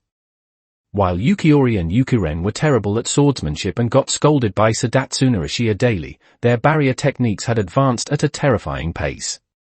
They were now fully qualified masters, and they had personally configured those barriers. Sho's primary role was actually to stick by Yaoi Suzu. If an emergency occurred, Yaoi would open a wind chime portal, allowing Sho to step through and act as immediate heavy-hitting reinforcements. This was exactly why Sho, despite shouldering immense responsibilities, still had the free time to accompany Mahito to the United States. She was simply an insurance policy, a bodyguard with plenty of downtime. As a side note, the original story only featured the 10 major colonies. Kenjaku had ruthlessly abandoned the minor nodes. This was actually part of his binding vow. Kenjaku used the areas untouched by the culling game barriers as safe zones, relocating non-sorcerers there to fulfill his contractual obligations. Mr. Ishia? Mahito looked at the youthful Ronin. I simply act as the guard dog for the estate. Aside from processing the curse users brought in by Choso, nothing has happened, Sadatsu Narashia said. Kenjaku's barrier techniques are truly formidable.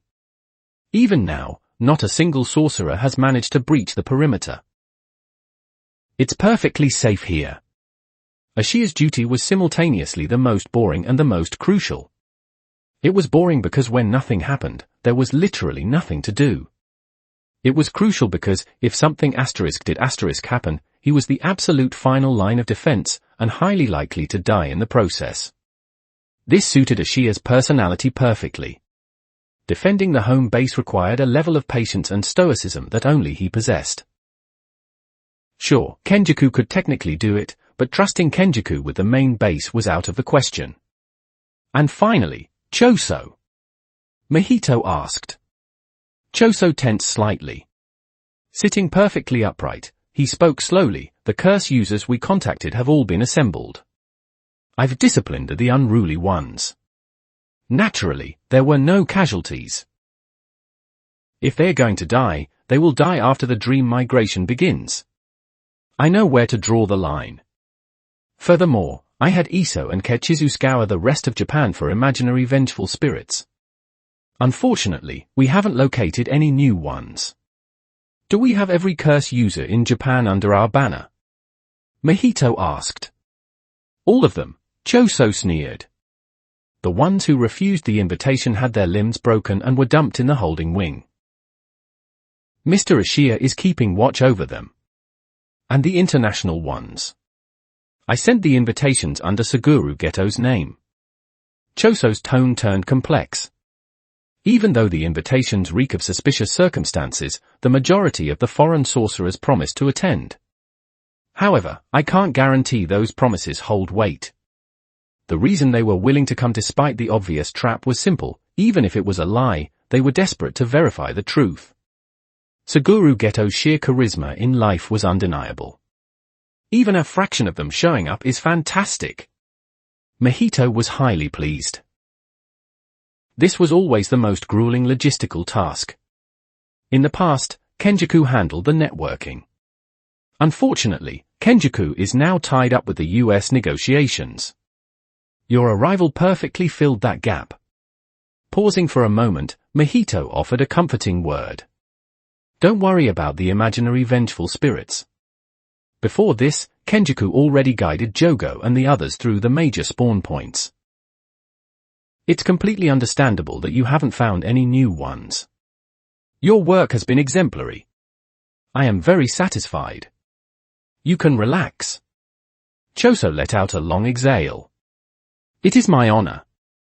Mahito surveyed his forces with immense satisfaction. Right now, they truly felt like the shadow rulers of Japan. But he remained clear-headed. He knew this was merely the setup phase. The real blood and steel would come after the dream migration was established. With the administrative reports concluded, it's time to rigorously test our combat strength. Mahito's expression turned solemn. Everyone in the room immediately straightened up. At the end of the day, managing a faction was just logistics. The true mission was a battle of life and death. With the preparations finalized, the countdown to the decisive war had begun. At this juncture, only absolute, overwhelming power could provide true reassurance. No one resented Mahito's demand to test their strength. Quite the opposite, they eagerly anticipated it. They wanted to display their absolute peak condition during this audit. It was for the sake of the dream migration, and to prove their worth in the new world that would follow. This was especially true for Tsumiki and Toji Fushiguro. They were slated to engage Ryomen Sukuna. If their power fell short, it was better to avoid throwing their lives away. Forcing Mahito to waste energy fishing their souls back from the River of Souls would be utterly humiliating. Mahito's promise of resurrection was real, but their strength was their own. Relying on an extra life to fight recklessly like street thugs was beneath them. It was utterly undignified and would only expose their combat data to the enemy, leading to a vicious cycle of defeat. No one in this room was that stupid. Suddenly, a ringtone shattered the solemn atmosphere. Mahito shot a glance at Hikari. Kinji Hikari pulled out his phone with a grave expression. He spoke solemnly, I set my phone to silent during meetings. But I assigned a custom ringtone for one specific, highly critical contact. Mahito's eyes narrowed. Satoru Gojo? Chapter 84, 6. Binding Vow, established. Binding Vow, lifted. 3,554 words. Mahito truly hadn't expected Satoru Gojo to contact him. Of course, they had extensively debated the stratagem of using foreign military pressure to force Tengen out of the tombs of the star. They had modeled the Jujutsu world's potential reactions, even factoring in the slim possibility that Tengen might choose death over compliance. Kenjaku had vehemently insisted Tengen wouldn't remain a bystander, but since the possibility existed, they had planned contingencies. The ultimate contingency, naturally, was inciting the United States to declare war. The year was still 2018. The United States possessed absolute, supreme confidence in its military supremacy. If Japan dared to hoard the secret to immortality, everyone, Mahito included, fully believed the US would instantly launch a full-scale invasion. In this era, if the US wanted to wage war, they waged war. To the American military complex, war wasn't some solemn undertaking requiring deep ethical debate. It was no different from holding up a vial of laundry detergent at the UN as an excuse to invade a country. For the United States, being at war was the status quo, peace was the anomaly. But no matter how Mahito modeled the scenarios, he never predicted a direct phone call from Satoru Gojo. Whether the call was intended to deliver a warning or unleash a furious rant, it wildly contradicted Gojo's canonical personality. In the original story, when Gojo was unsealed from the prison realm by his students, he didn't even bother greeting them.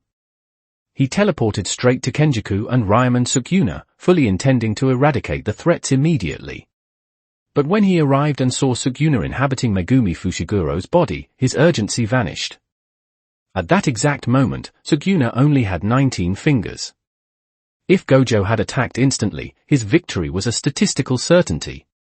So why the sudden lack of urgency? Because he wanted to find a way to save his student.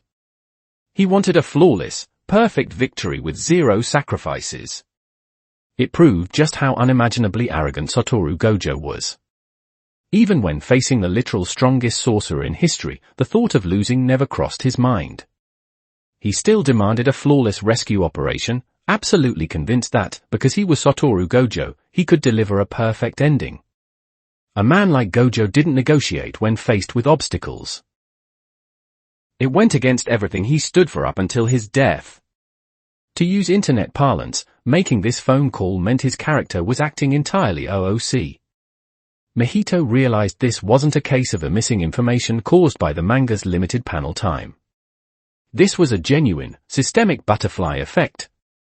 His actions had fundamentally altered a key character's psychological profile, creating a truly unknown timeline. With a strange mix of anticipation and curiosity, Mahito took the phone from Hikari and answered. This is the manifestation of humanity's curse upon humanity, the king of cursed spirits, Mahito speaking. Mahito drawled, his tone teasing. Could it be the great and powerful modern-day strongest, Satoru Gojo-sama, calling me himself? Silence hung on the line for 2 or 3 seconds before Gojo's voice finally came through. I can tell from your voice that you're completely relaxed. I knew it, the plan to incite the US into forcing Tengen overseas to build their barrier was your faction's doing. Ha ha, I have to admit, you hit me right where it hurts. You've got us all sweating bullets over here, Mahito. Mahito feigned shock. Who is this? The legendary modern strongest shouldn't sound this meek. For a second, I thought I was talking to a pouting bride who just realized she was scammed. Gojo finally snapped, annoyed.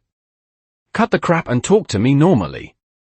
Mahito let out a booming laugh. By all logic, they were fated arch-nemeses who had drawn their swords. They were samurai destined to hack each other to pieces at midnight.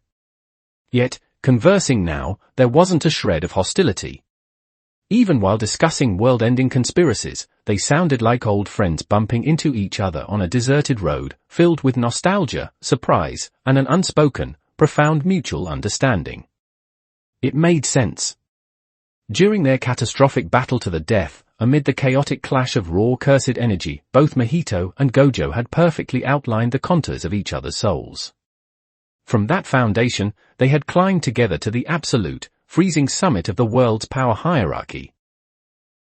In this entire world, only these two men truly understood one another.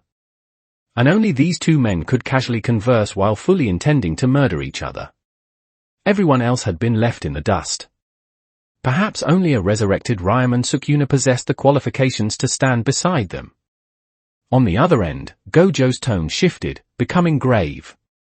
Mahito, I know you're struggling to deal with Tengen's defenses, which is why you're so desperate to force her out of the country. But I don't think you realize just how critical Tengen is to the Japanese Grand Barrier. Losing Tengen is equivalent to exposing the entirety of Japan to cursed spirits. It's an unimaginably dangerous move. Mahito knew Gojo was entirely sincere. The original manga explicitly showcased the apocalyptic fallout of a Japan without Tengen, a disaster further amplified by the culling game. Tengen truly was a load-bearing pillar of the nation. Gojo wasn't lying. Then let us manage it, Mahito replied dismissively. We can do a far better job than Tengen. Don't screw around. Gojo's voice turned heavy. You have no idea how difficult it is to sustain the Grand Barrier. I'm not exaggerating, even if I took control of it, I couldn't match Tengen. She is too vital to the barrier framework. Her importance is beyond your comprehension. So I should just sit back and let Tengen support your side. Mahito challenged. I can form a binding vow right now to entirely reject Tengen's assistance from this moment forward, Gojo offered without a second of hesitation. If you trust me, you can come to the tombs of the star right now. I swear on my life, I will guarantee your safety. You can place whatever binding vows you want on Tengen, and I promise she will not resist. you can treat Tengen as nothing more than background infrastructure maintaining the world's balance. She will absolutely not interfere in our duel, and she will absolutely not impede your future rule over the Jujutsu world. The weight of that offer forced Mahito to sit up straight. Tengen's assistance was an astronomically massive advantage for Gojo.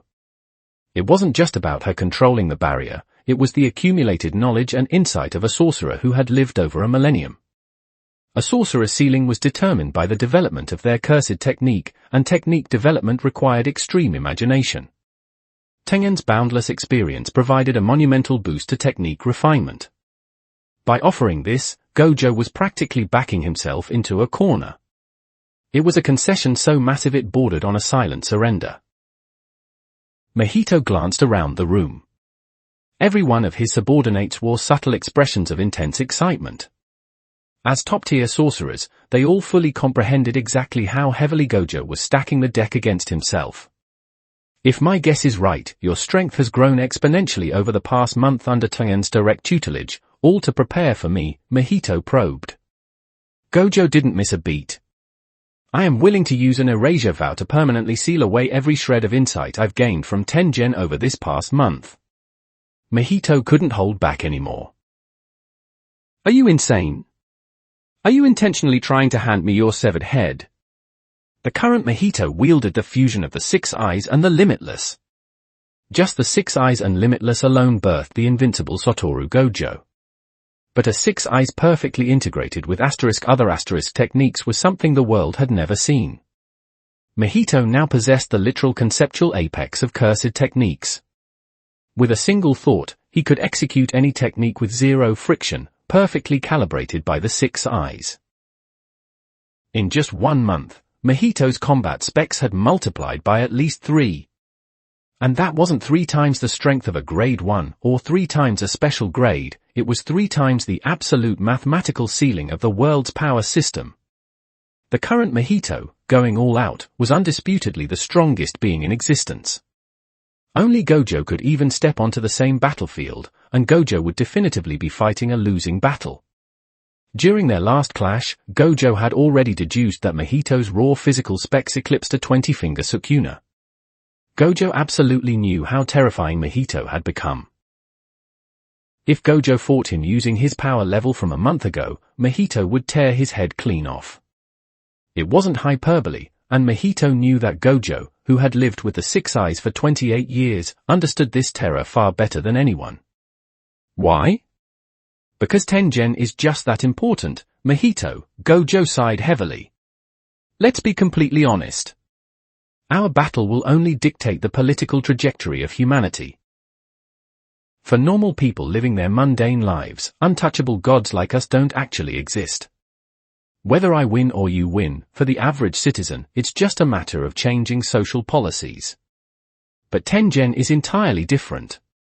Her existence dictates the stability of the Grand Barrier, which directly prevents cursed spirits from annihilating humanity.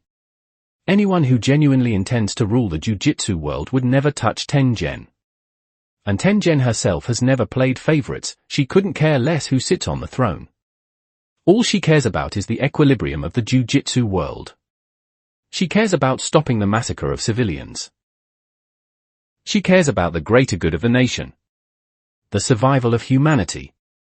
To protect her, Mahito, I am willing to fight you using the exact same power level I had a month ago. I swear it. Mahito sat in silence for a long moment before speaking with profound respect. Satoru, I never fully understood the weight of your convictions until now. In the early and middle arcs of the original story, Gojo projected an air of caring about humanity's greater good. But when the time came to fight Ryman Sukuna, his actions directly contradicted his previous ideals. Faced with the fate of humanity versus the fate of his student, Megumi Fushiguro, he prioritized Megumi. From a reader's perspective, prioritizing his loved ones made emotional sense. But from the perspective of the greater good, his hesitation and sentimentality cast a massive, bloody shadow over humanity's future. When he had the absolute best opportunity to execute Ryman Sukuna, he chose to schedule a duel for later instead of instantly going for the kill. In Gojo's post-mortem afterlife scene in canon, he even dropped the infamous line, I couldn't make Sukuna go all out. I'm sorry he didn't get to enjoy himself. That line instantly incinerated his early characterization. Sure, having exchanged cursed energy with him, Mahito could somewhat justify it as the inherent arrogance of the strongest. But in the very end, he died without mentioning his students even once. That was the most jarring character break of all. Looking at that canon ending, Gojo's so-called greater good seemed like superficial posturing. It was almost impossible to parse what he genuinely cared about in his dying moments. Despite raising students and declaring war on the corrupt Jujutsu hierarchy, he never brought it up in the afterlife, acting as if his lifelong struggle was entirely meaningless. But right now, in this moment, Mahito finally grasped what Satoru Gojo truly cared about. The balance of the Jujutsu world, Mahito sighed. I never imagined a man who stands utterly invincible beneath the heavens would care so deeply about something so structural. Hearing Mahito's shift in tone, Gojo chuckled, relieved. You should care too. No matter how strong we are, even if I could wipe out humanity in a few hours if I wanted to, we still want to eat good food. We want to play fun games. We want the people around us to be kind and sincere. We want someone to understand us, and we want companions to walk alongside us. Normal people aren't obsolete to us. It's precisely because normal people exist that Jujutsu sorcerers are born. The sheer scale of the mundane population is what allows us to enjoy our lives. Because of that, we have to protect them. The strong cannot simply trample everything on a whim. The barrier between the Jujutsu world and mundane society cannot shatter. Mahito, I know you understand this logic. Mahito suddenly remembered Yutaheim Iori violently cursing him out when shock captured her. No wonder Yutaheim, despite being incredibly weak, trusted Satoru Gojo implicitly. She never once feared that Gojo would unleash his apocalyptic violence upon the world. Because Yutaheim and Gojo were fundamentally the same kind of person. Despite the planetary gap in their strength and their clashing personalities, they were true comrades. They walked the exact same path. Of course I understand, Mahito smiled. So, when are you coming to the Tombs of the Star? Gojo asked cheerfully, lacking any trace of anxiety over his own impending doom. Mahito felt Gojo's absolute resolve down to his core, and he felt a surge of genuine admiration. And so, he replied, Satoru, you're pretty great, but you can be really dense sometimes. On the other end of the line, Gojo froze. By the end of October or early November, Tengen must leave Japan, or the United States will declare war. That is an unavoidable reality, Mahito stated flatly. Immediately after, I will initiate a colossal ascension ritual. I will convert the Japanese Grand Barrier into the foundational matrix for my godhood. As long as Tengen is removed from Japan, I have the capability to pull it off. You're insane. Gojo's voice was suddenly drenched in murderous intent. I thought you inherited the spirit of the Sword Saint Ashia. I thought you at least held some goodwill toward normal humans. But you're telling me you're perfectly willing to sacrifice the lives of every ordinary citizen in Japan just to rule the world with the absolute tyranny of a curse. Under normal circumstances, Gojo's deduction would be flawless. As he himself just admitted, not even he could truly replace Tengen as the anchor for the Grand Barrier. In fact, the original manga's epilogue starkly showcased a future without the Grand Barrier. Yuji's trio, essentially the absolute apex sorcerers of the new era, were constantly dispatched to handle trivial, low-level curse incidents. Sometimes they weren't even curses, just mundane violence. Why? Because without a qualified anchor, the Grand Barrier had completely collapsed. The Japan of the canonical epilogue was destined to become a chaotic melting pot of curses, sorcerers, and civilians. Anyone could be butchered by a curse at any moment. Newly awakened sorcerers appeared endlessly, and ambitious, bloodthirsty curse users no longer felt the need to hide. Japanese society had descended into unprecedented anarchy. Even though the final chapter framed it as a heartwarming conclusion, examining the actual events and the people handling them revealed a horrifyingly dangerous future. That danger would persist until the localized barrier entirely degraded, the cursed energy cycle shattered, and humanity's leaked energy dissipated into the atmosphere. Only then, hundreds or thousands of years later, would Jujutsu sorcerers truly fade into myth. Before that point, Japan was condemned to suffer endless, agonizing devastation caused by cursed energy. That was why Gojo called him insane. That was why Gojo accused him of aiming for a tyrannical, cursed reign. Because this apocalyptic future was incredibly easy to foresee. Gojo didn't even need the 6 eyes to process the data, his basic reasoning led straight to that nightmare. "Do I really look like a madman to you?" Mahito asked, a smile in his voice. After a heartbeat of silence, Gojo's voice turned incredibly complex. "I thought you were cold, calculating, but possessing the aura of a benevolent ruler who has no equal. If you weren't a cursed spirit, I genuinely think we could have been close friends who talked about everything. The biological divide between our species is the only reason we have to kill each other. You aren't the type to slaughter the innocent. You were supposed to be a righteous, merciful king. Even if you conquered the world, I believed you would make it better." Mahito could tell Gojo meant every single word. This was an unshakable character assessment. Even Mahito's closest allies had never offered him such soaring praise. If he didn't know Gojo's personality so intimately, he would have assumed Gojo was kissing up to him. That is an incredibly high appraisal. "You earned it," Gojo said gravely. "You shouldn't be a madman." Mahito looked around the room.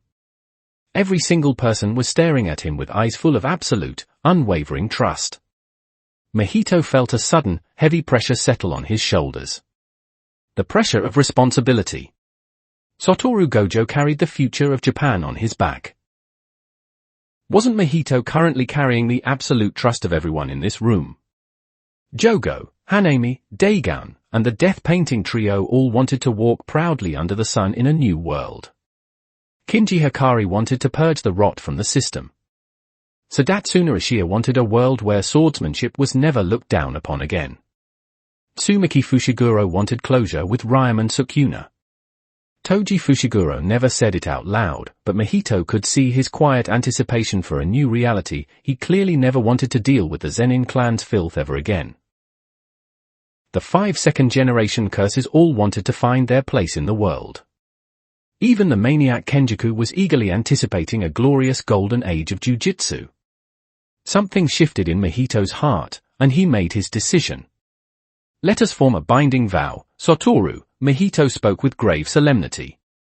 "In our upcoming battle, regardless of who wins or loses, the victor will accept the loser's subordinates and friends into their protection, treating them as their own power. By doing this, no matter what happens, the current Jujutsu establishment will be overthrown." Mahito knew perfectly well that Gojo would agree. Because Mahito wasn't just surrounded by curses and curse users, he had Kinji Hikari and Tsumaki Fushiguro. Both were deeply connected to Gojo. Even without a vow, Gojo would never abandon them. This condition heavily favored Gojo. Furthermore, Mahito knew Gojo had probably run post-battle simulations in his head. Even knowing Mahito wasn't a senseless butcher, Gojo likely worried that if Mahito won, Gojo's students and friends would resent Mahito, eventually forcing Mahito to massacre them to maintain control. Without a binding vow, Gojo might have just accepted the risk. But with this vow on the table, Gojo would absolutely seize the guarantee. Exactly as Mahito predicted, Gojo didn't hesitate for a microsecond. "I accept. Including the intelligent cursed spirits by your side, as long as I draw breath, I will never allow anyone to execute them in the name of some twisted justice. And since you have my student Hikari, and Megumi's sister Tsumaki with you. Even if you hadn't offered, I would have protected them." It was done. "Then I, too, promise, even if you kill me, I will ensure your friends and students are protected. Including your mentors, your comrades, your students, and your clansmen." Mahito didn't pause. "In the timeline where I win, I will hold no prejudice against your inner circle. I will grant them mercy, kindness, and absolute trust. No matter what path they choose, I will not stand in their way. In that exact moment, both Mahito and Gojo felt a profound flash of clarity. The word spoken, the absolute resolve forged, had been witnessed by the heavens. The binding vow was established.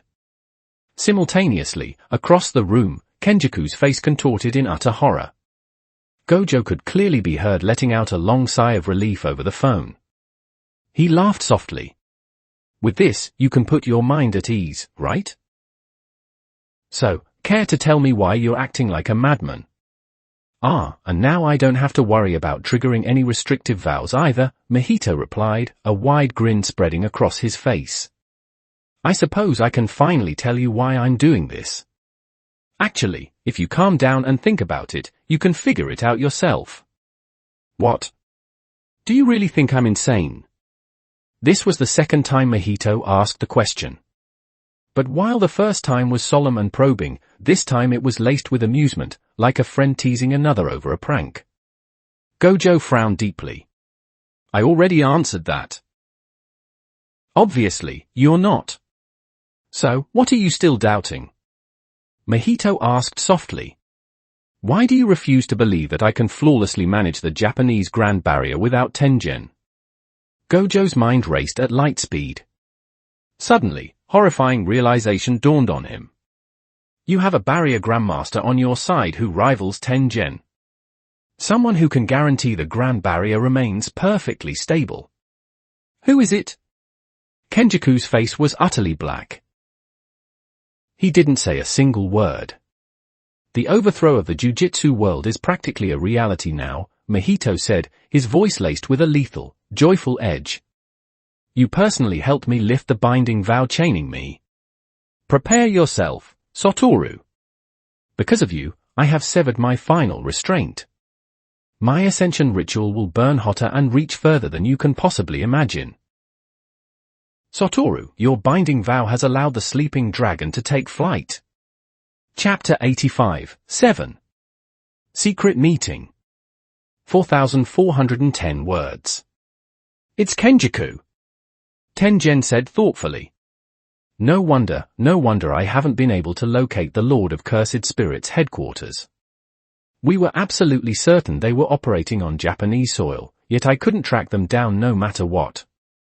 If it's Kenjaku, he is indeed a barrier master capable of rivaling me. Tengen couldn't help but sigh. This is my oversight. I truly never expected that the Lord of Cursed Spirits would manage to subjugate even Kenjaku. After Satoru Gojo made that phone call and had a thorough, candid exchange with Mahito, he couldn't wait to assemble his strike team. Naturally, by unspoken agreement, they completely excluded Jujutsu headquarters. In their eyes, the higher-ups were entirely untrustworthy. Originally, both Tengen and Gojo believed that simply elevating Gojo's individual strength would be enough. As long as Mahito was dealt with, his underlings were entirely insignificant. However, the ascension ritual fundamentally shifted the paradigm. Tengen deduced that they needed to gather enough people to pool their strength. This was no longer a stage for solo heroism, it had to be an all-out faction war. Tengen clearly understood exactly what this ascension ritual entailed, it would undeniably engulf all of Japan. Gojo alone could no longer lock down the board. Right now, every single person present in the room was a powerful Jujutsu sorcerer handpicked by Gojo himself. This was his true inner circle, the people he trusted beyond a shadow of a doubt. And their current location was the absolute safest place imaginable, deep inside the tombs of the star. Tengen had reconfigured the tomb Sunyata barrier into a makeshift conference room. Everyone was seated around a long table, with Gojo taking the head seat.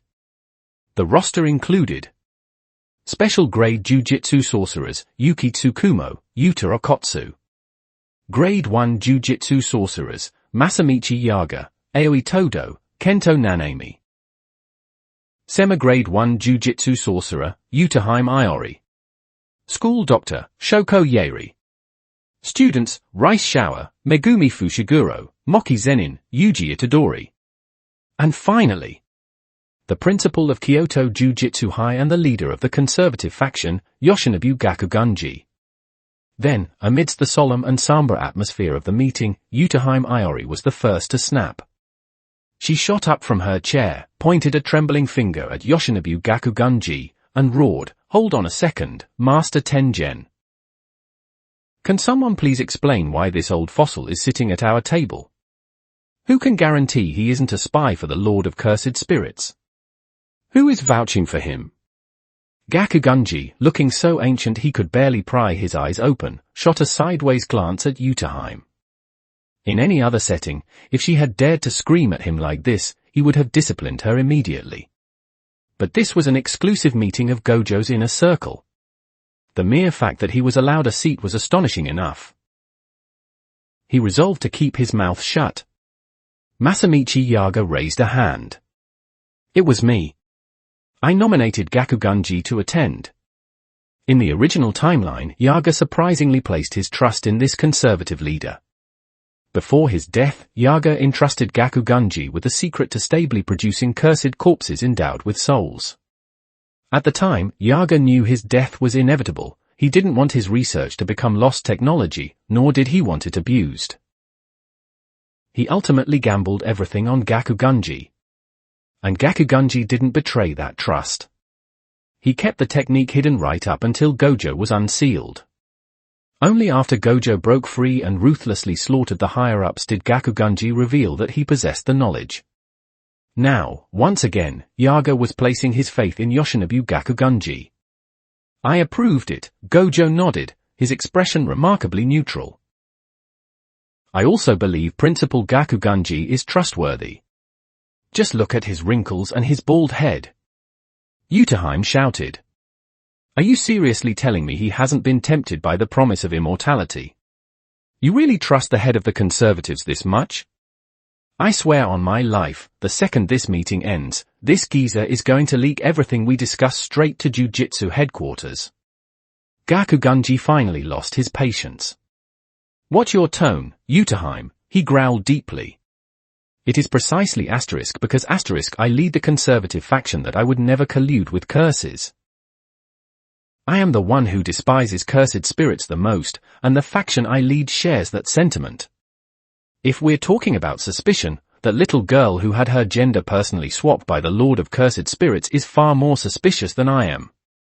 Rice Shower jumped in her seat, her face draining of color. She had no idea if Gakugunji was a spy for Mahito's side, but she definitely was. Shoko Yeri casually raised her hand. "Ah, I'm the one who proposed bringing little Rice Shower to this meeting. She's been extremely well behaved. I'll vouch for her." Yutahime shot Shoko a look but didn't miss a beat, turning her fury back on Gakugunji. Ever since her gender was altered, Rice Shower has been operating directly under Satoru's nose. She hasn't made a single attempt to contact the curses. Her entire life is heavily monitored. She's just an unfortunate victim Mahito used to test his idol transfiguration. You, on the other hand, are a completely different story. Whether she's innocent or not is irrelevant, Gakugunji replied coldly. As long as there is even a fraction of a risk, the source must be eradicated. Since her body has already been modified to serve as a vessel for the Lord of Cursed Spirits, the best course of action is to execute her before she inevitably loses control of her flesh at a critical moment. The moment those chilling words dropped, the entire atmosphere of the secret meeting warped. The hyper-rational, cold-blooded logic made everyone in the room physically uncomfortable. But Yutahime didn't flinch. She locked eyes with Gakugunji, her glare practically lethal. "Then you should commit seppuku," she spat. "I barely made it out of the Cursed Spirits headquarters alive. And guess where I accessed their base from? Right in the upper district of Kyoto. The Lord of Cursed Spirits specifically assigned an intelligent curse with spatial manipulation to open a gate there. They even casually patrol the streets of Kyoto, treating it like their own damn backyard. Right under your nose." Gakugunji had no rebuttal for that. After Yutahime's return, the intelligence regarding the Lord of Cursed Spirits had become an open secret. Even if they had wanted to suppress it, they couldn't. The revelation that the legendary Lord of Cursed Spirits had fought Satoru Gojo to a standstill was too massive a shock to the system. Every sorcerer in the know was rabidly hunting for information, and Utaheim's intel had spread like wildfire. That was exactly how Kinji Hikari had received that anonymous tip-off. Kyoto was the absolute stronghold of the conservative faction. Gakuganji was their reigning leader. Yet, the Lord of Cursed Spirits had brazenly opened a spatial gate right in his territory, openly marching his forces through the streets, and Gakuganji hadn't received a single scrap of intelligence about it. Forget Utaheim, even Gakuganji himself found it utterly incomprehensible. He couldn't blame Utaheim for exploding at him. It was a catastrophic failure of duty on his part. He had no defense. It was my failure, Gakuganji admitted, his voice tight. As soon as I received the intel, I personally went to investigate that spatial gate. Unfortunately, the Lord of Cursed Spirits had already dismantled it. Of course they dismantled it. Utaheim snarled viciously. Because if you kept investigating, who knows who else you might have tracked down. That accusation crossed a line. Gakuganji's eyes instinctively snapped open, his thick white eyebrows flying up. The normally squinting, ancient man suddenly glared with the wrath of a furious Buddha, accompanied by a violent, momentary burst of cursed energy that washed over the room. But Utaheim was entirely unfazed. She fiercely glared right back, refusing to yield a single inch. Clap. Tengen gently clapped her hands together once. That's enough, Utaheim, Tengen said softly. The fact that Yoshinobu Gakuganji is sitting here means he has already passed Satoru Gojo's most rigorous scrutiny. You should know perfectly well that if Satoru truly sets his mind to investigating someone, their every secret and intention will be laid bare. Right now, you are merely venting your emotions. Nothing more. Utaheim took 2, then 3 deep breaths, before slowly sinking back into her chair. I'm going to keep my eyes glued to you, Principal Gakuganji. My conscience is entirely clear, Gakuganji stated with heavy dignity. I hope so, Utaheim replied coldly. Tengen swept her gaze across the room. Although no one else was openly bickering, the underlying unease was palpable. Having a suspected spy infiltrate a top-secret meeting was a severe blow to morale. But Gakuganji's inclusion wasn't solely due to Yaga's recommendation, Tengen herself wanted him here. Because his position was far too valuable. The conservative faction held a staggering amount of influence in the Jujutsu world, and their sheer numbers far eclipsed Gojo's reformist camp, assuming, of course, you discounted the 3 special grade sorcerers on Gojo's side. In the original timeline, there was a scene shortly after Gojo was sealed where Masamichi Yaga was ambushed on a dark road by sorcerers led by Gakuganji. They demanded the mass production method for autonomous cursed corpses like Panda. Yaga refused and was effortlessly executed. After the battle, Gakuganji didn't have a single scratch on him. Part of that was due to Gakuganji's own formidable strength, but it was also a testament to the seamless coordination of the conservative forces backing him. That was how they made it look so easy. And that was only the tip of the conservative iceberg. Facing the overwhelming threat of the Lord of Cursed Spirits, bringing the conservatives into the fold would be like adding wings to a tiger. Even if they were only used as cannon fodder to stall the enemy's heavy hitters for a few precious seconds, for the real sorcerers in this room preparing for war, those seconds were more than enough. Trading lives for enemy intelligence was the conservatives' bread and butter anyway. It was the exact same logic the Zenin clan used when throwing the Kukuru unit and the Hei into the meat grinder to gauge Mahito's strength before Naobito Zenin stepped in for the final blow. Mahito had mocked Naobito for his cruelty, entirely unaware that this was standard operating procedure for the old guard. They didn't even consider it cruel.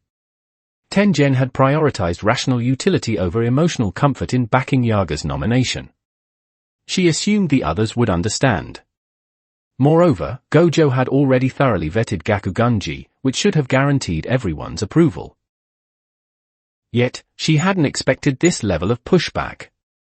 Tengen sighed internally. It seemed the old ways truly couldn't keep pace with the new era. She had been divorced from modern politics for far too long, issuing absolute decrees like a feudal lord simply didn't work anymore. Back in the old days, if a faction leader made a decision, what subordinate would dare question it? Did they have a death wish? The leader would be entirely justified in executing them on the spot. But now, even with Gojo personally giving the okay, he couldn't stop the unrest among his own subordinates. The paradigm shift was massive, and Tengen struggled to adapt to it. Tengen glanced at Gojo. Gojo let out a dramatic sigh and finally stood up. "I'll spell it out for you," said the man who carried absolutely zero aura of a secret society leader, his tone casual and flippant. Whether Principal Gakuganji is a spy or not is entirely irrelevant. He is the leader of the conservative faction. He can bypass Jujutsu headquarters and command the vast majority of conservative sorcerers. During Mahito's ascension ritual, we are going to need that military power. And I can personally guarantee that Principal Gakuganji won't betray us. Unlike the old days where we could bicker and compromise, this is now a war for the survival of our species. He wouldn't dare pull any stunts. A visceral jolt of mortal terror gripped Gakuganji's heart in an instant, making his pulse stutter. He let out a low grunt but offered no rebuttal. Gojo turned his piercing gaze to Yutaheim. "Are you satisfied now?" Yutaheim furrowed her brow and gave a stiff nod. "If this is your will." In other words, Yutaheim still didn't trust Gakuganji, but she trusted Satoru Gojo. Since Gojo was willing to bet on him, she would follow suit. That blind, absolute devotion made Gojo's heart sink slightly. He was acutely aware that this group was forming a formidable new power structure centered entirely around his personal charisma, a faction that would undoubtedly eclipse Jujutsu headquarters. And he was its undisputed king. He had to take responsibility for every single one of them. Because of that, he couldn't afford to let Gakuganji slip through his fingers. According to Yutaheim's intel, Gojo began, his voice steadying, she encountered 5 newborn, highly intelligent cursed spirits at the enemy's main camp. Every single one of them possesses strength rivaling a grade 1 sorcerer, and they are still experiencing explosive growth. What's worse is that we have zero concrete data on these 5. At best, we know the eldest sister is a master swordswoman, a curse with black wings specializes in wind manipulation, another can effortlessly open spatial gates, and the final 2, who look like twins, do not specialize in swordplay. Furthermore, every single curse user in Japan has vanished without a trace. Where are they? They can only be in Mahito's hands. I don't want any of you to die. I'm sure you catch my drift. Aoi Todo's brow deeply furrowed. Are you suggesting we sit back and reap the rewards while we watch the conservative faction march to their deaths gathering intel for us? Aoi, Yuki Tsukumo interjected, looking at her student. Those 5 newborns aren't the ones we're going to be fighting. Todo blinked in surprise. Gojo stated flatly, the ones handling the 5 newborns will be Moki, Megumi, Rice Shower, and Yuji.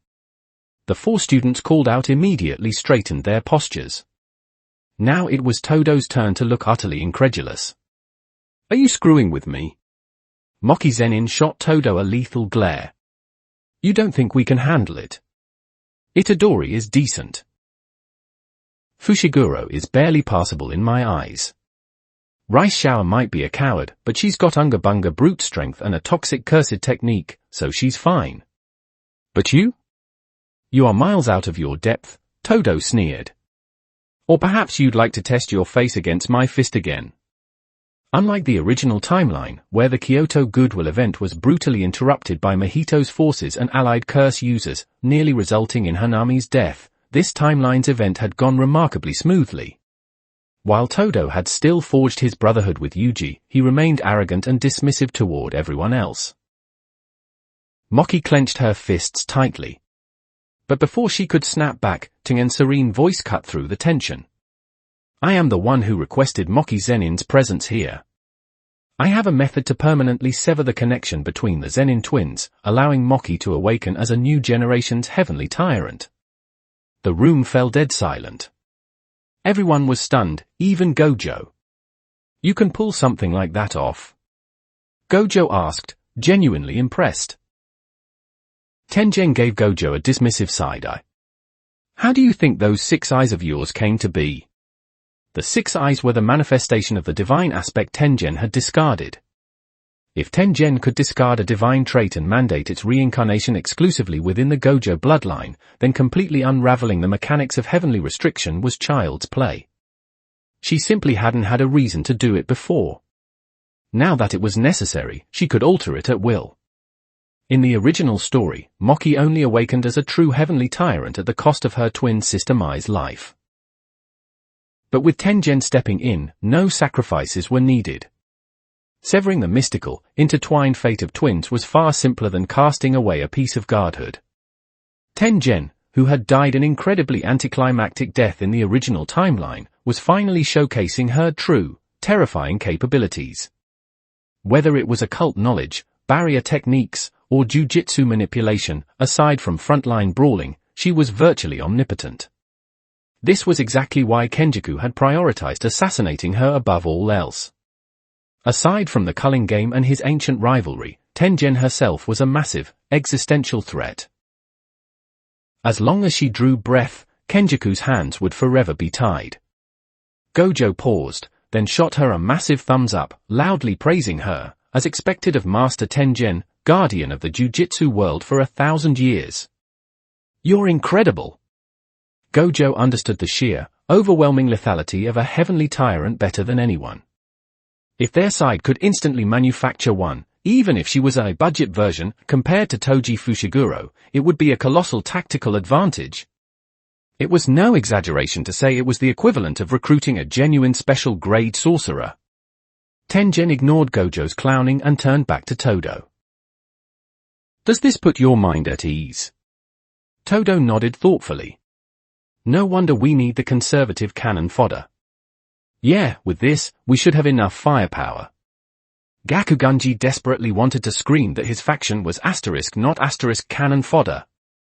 But as he scanned the heavy hitters sitting around the table, the words caught in his throat. Even the weakest among them, Utaheim, possessed Solo Forbidden Area, an ability that could massively buff everyone's stats across the board. Everyone else possessed grade 1 strength at a bare minimum, with several boasting potential that rivaled true special grades. Not to mention, every single modern special grade sorcerer was currently sitting in this room.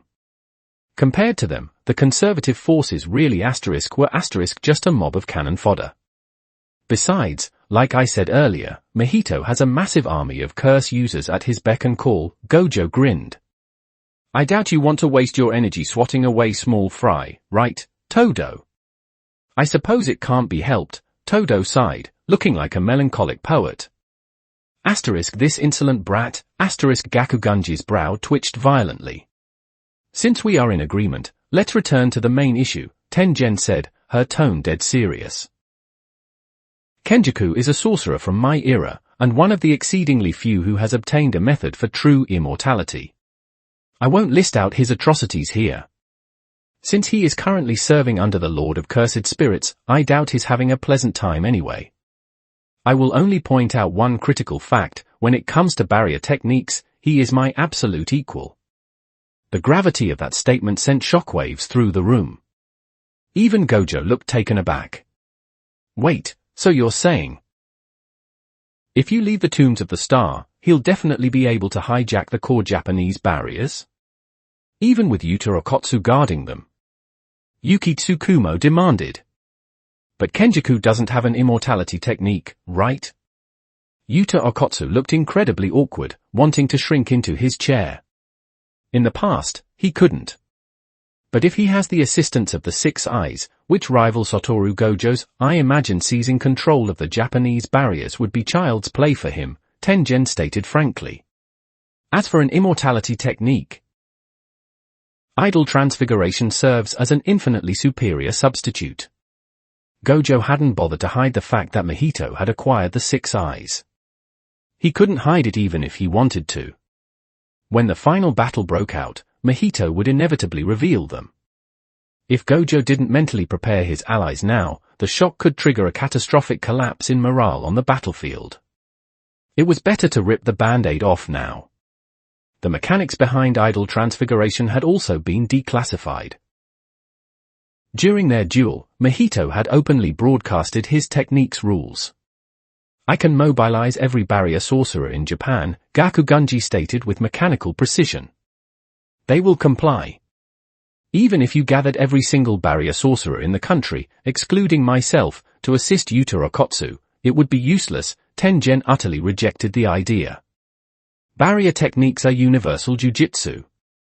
Unlike deeply personalized innate techniques, barriers require vast reservoirs of knowledge and experience. The knowledge can be taught, but when it comes to experience, I am the only one capable of withstanding Kenjaku's corrosion of the Japanese barriers while he is backed by the Six Eyes.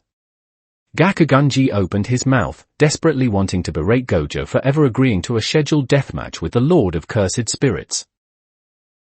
But as he looked at the sheer caliber of people in the room, he swallowed his pride and remained silent.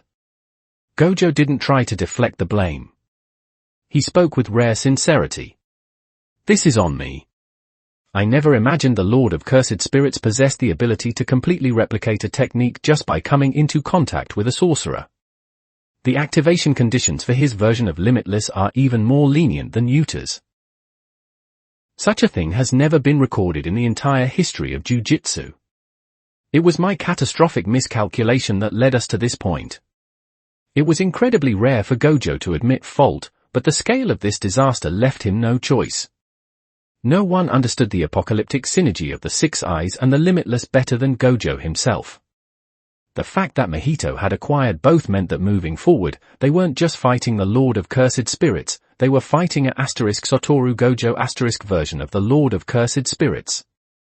The sheer despair of that reality was suffocating. "This is a strategy meeting, not a post-mortem. Keep your self-flagellation for the debriefing." Yuki snapped impatiently. "Every single person in a position of power here has failed in their duty. Tengen's passivity, Gakugunji's negligence, Gojo's arrogance. Hell, even me. When I went to fight Mahito, I never dreamed my cursed technique would end up becoming fertilizer for his evolution. I could never have predicted that Mahito would be able to fight Satoru to a standstill even before stealing the Six Eyes and Limitless. When I fought Satoru, he kicked me around like a literal soccer ball. Yet Mahito used my technique to fight him evenly. Who could have seen that coming? Everyone, we need to bury our mistakes right now and lock our sights entirely on Mahito's ascension ritual. That is the only thing that matters." Yuki's words struck a chord. Mahito's evolution had been terrifyingly smooth, entirely facilitated by the systemic arrogance and internal rot of the Jujutsu world. If Tengen, the Jujutsu headquarters, or Gojo had bothered to crush him with absolute prejudice in the beginning, Mahito would never have grown into this apocalyptic threat. And now that they were finally united, Mahito was completely out of control.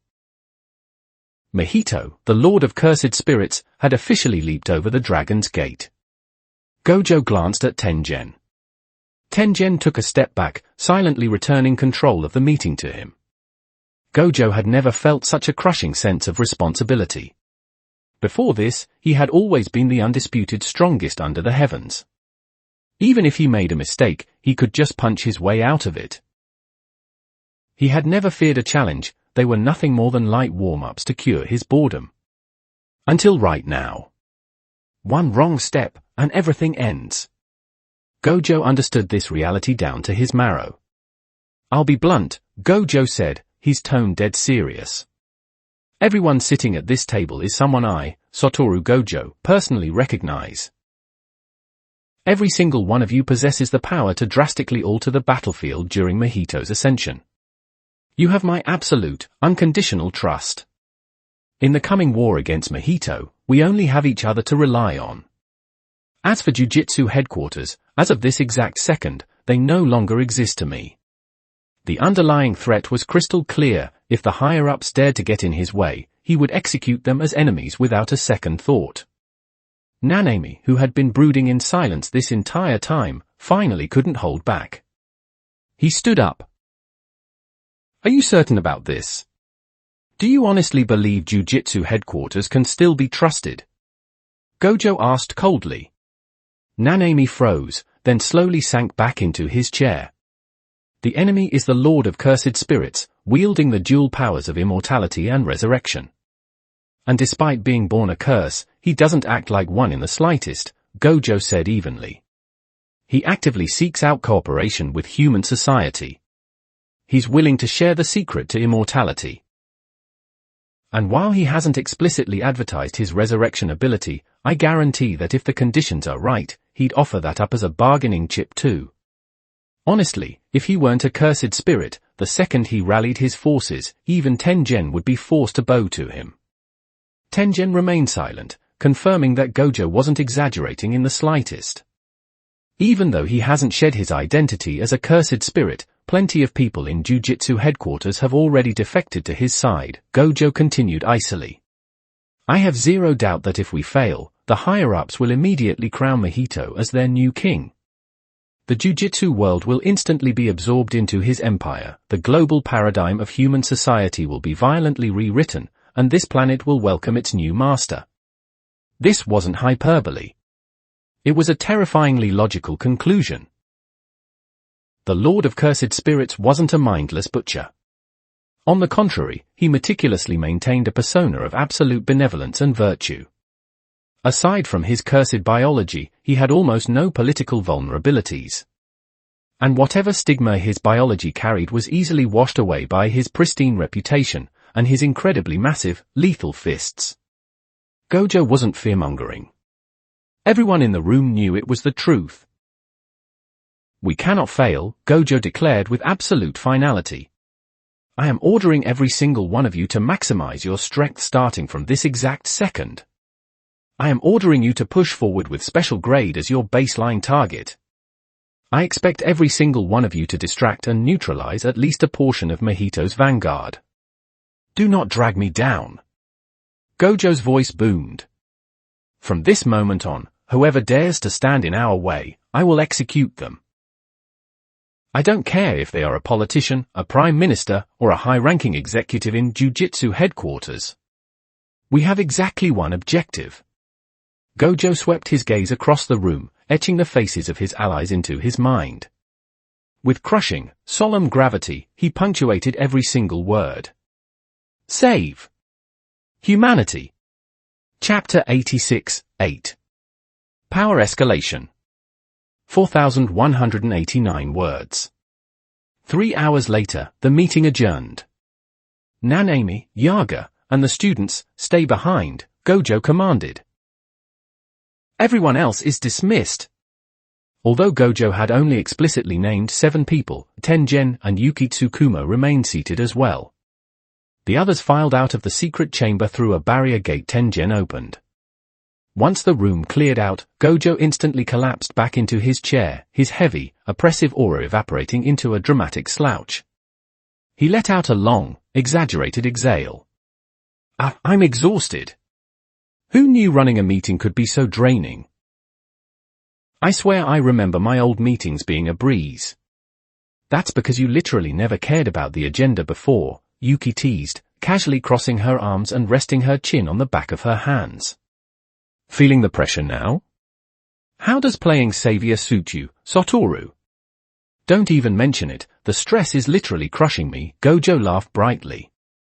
Somehow, hearing you laugh makes the stress disappear entirely, Nanami remarked dryly.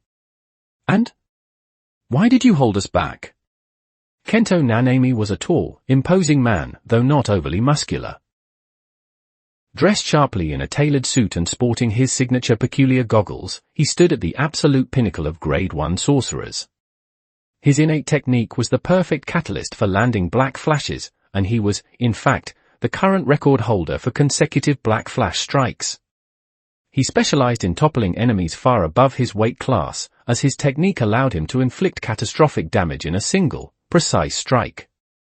However, he suffered from the same fatal flaw as every other non-special grade sorcerer, extreme over-specialization. His defense was lacking, his mobility was subpar, his grasp of general jujitsu was merely average, and his barrier techniques were entirely basic. But when it came to raw offensive output, he possessed the lethal capacity to threaten, and even exorcise, special-grade cursed spirits. In the original timeline, Nanami was the very first sorcerer Mahito encountered, and he nearly killed the curse. Had it not been for the absurd, regenerative cheat code of idle transfiguration, Nanami would have ended Mahito's life right then and there. First up is Rice Shower. "You're coming with me. I'm going to personally train you," Gojo announced nonchalantly. "Over these next 2 months, I'm going to hammer you into a genuine special-grade sorcerer. And you're not allowed to decline." "Who?" Rice Shower pointed at herself, her face a mask of sheer disbelief. "Me? But I'm just a total novice who enrolled less than half a year ago." "Don't sell yourself short," Gojo said seriously. "Mahito isn't the type to produce trash.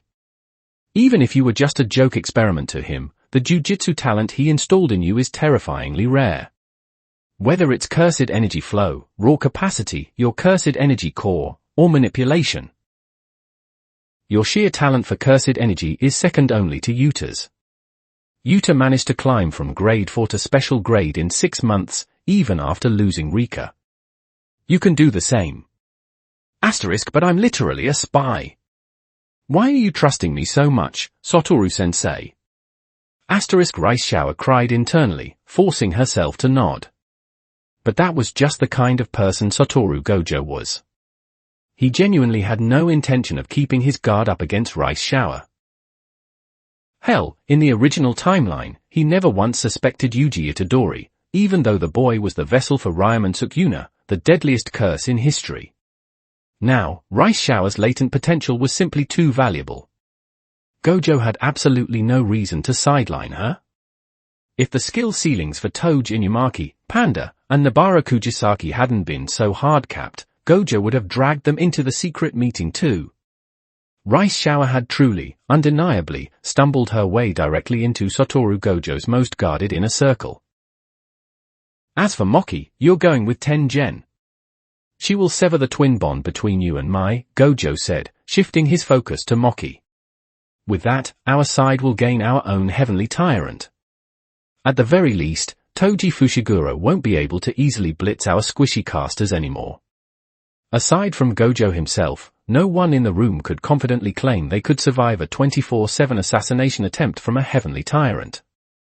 Adding one to their own roster would be a monumental tactical shift, which was precisely why Moki was kept behind. Tengen nodded. "We have 2 months until the end of October.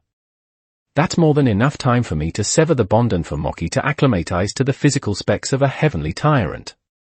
For the next 2 months, leave Moki Zenin to me." "I'm in your care, Master Tengen," Moki bowed slightly. Tengen returned a curt nod. "Todo, you're following Yuki," Gojo grinned. "Yuki, this is your prized pupil we're talking about. Make sure he doesn't end up losing to some newly spawned intelligent curse." Yuki looked utterly insulted.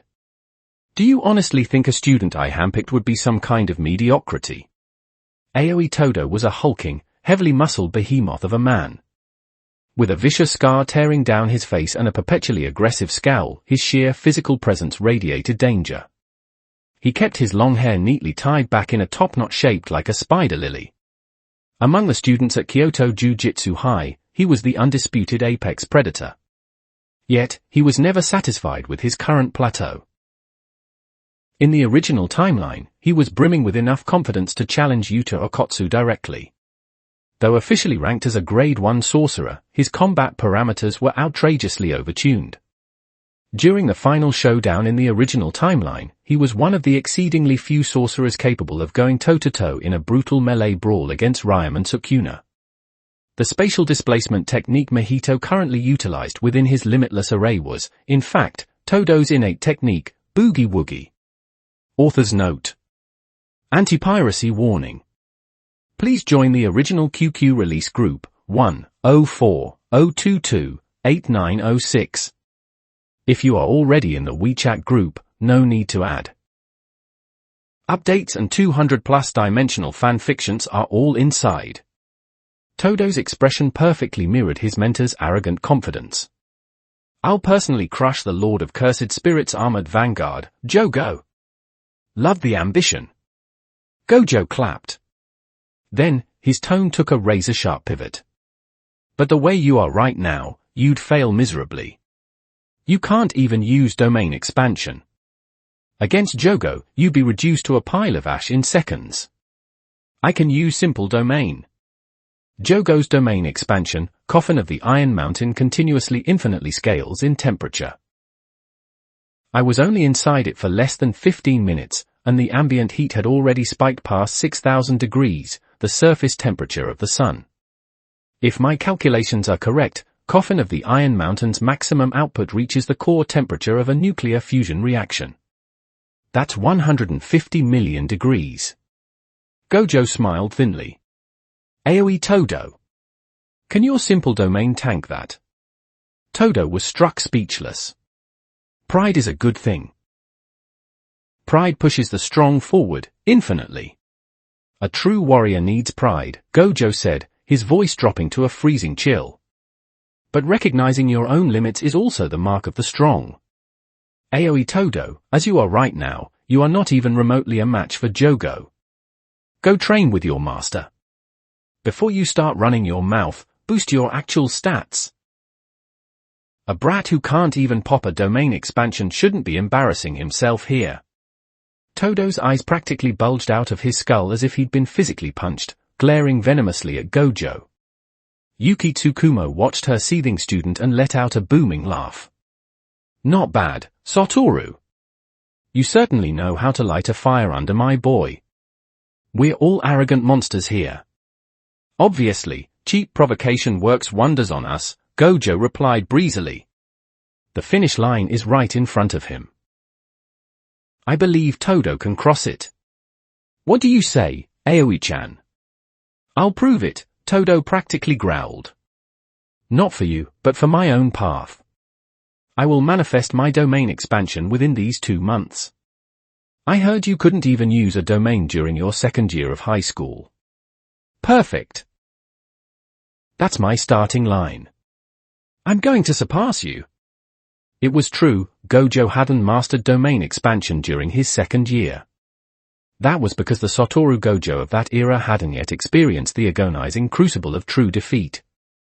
He had been arrogant, coasting through life believing he was untouchable, until the disastrous Riko Amanai escort mission.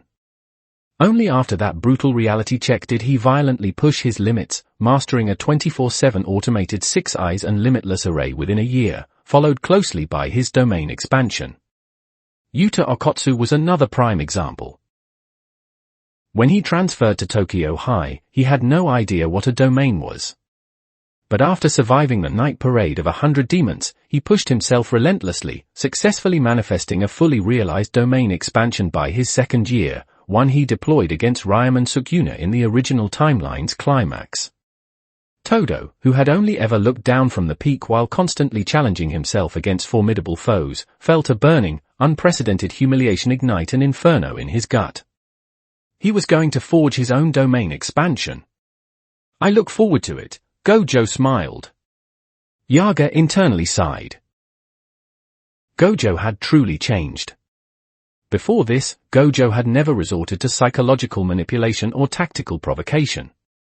To Gojo, honesty and overwhelming personal strength had always been enough. He had openly flipped off Jujutsu headquarters to their faces and casually demanded a violent revolution. It wasn't that using tactics was inherently bad. What ruler in history ever achieved greatness through sheer, blinding honesty alone?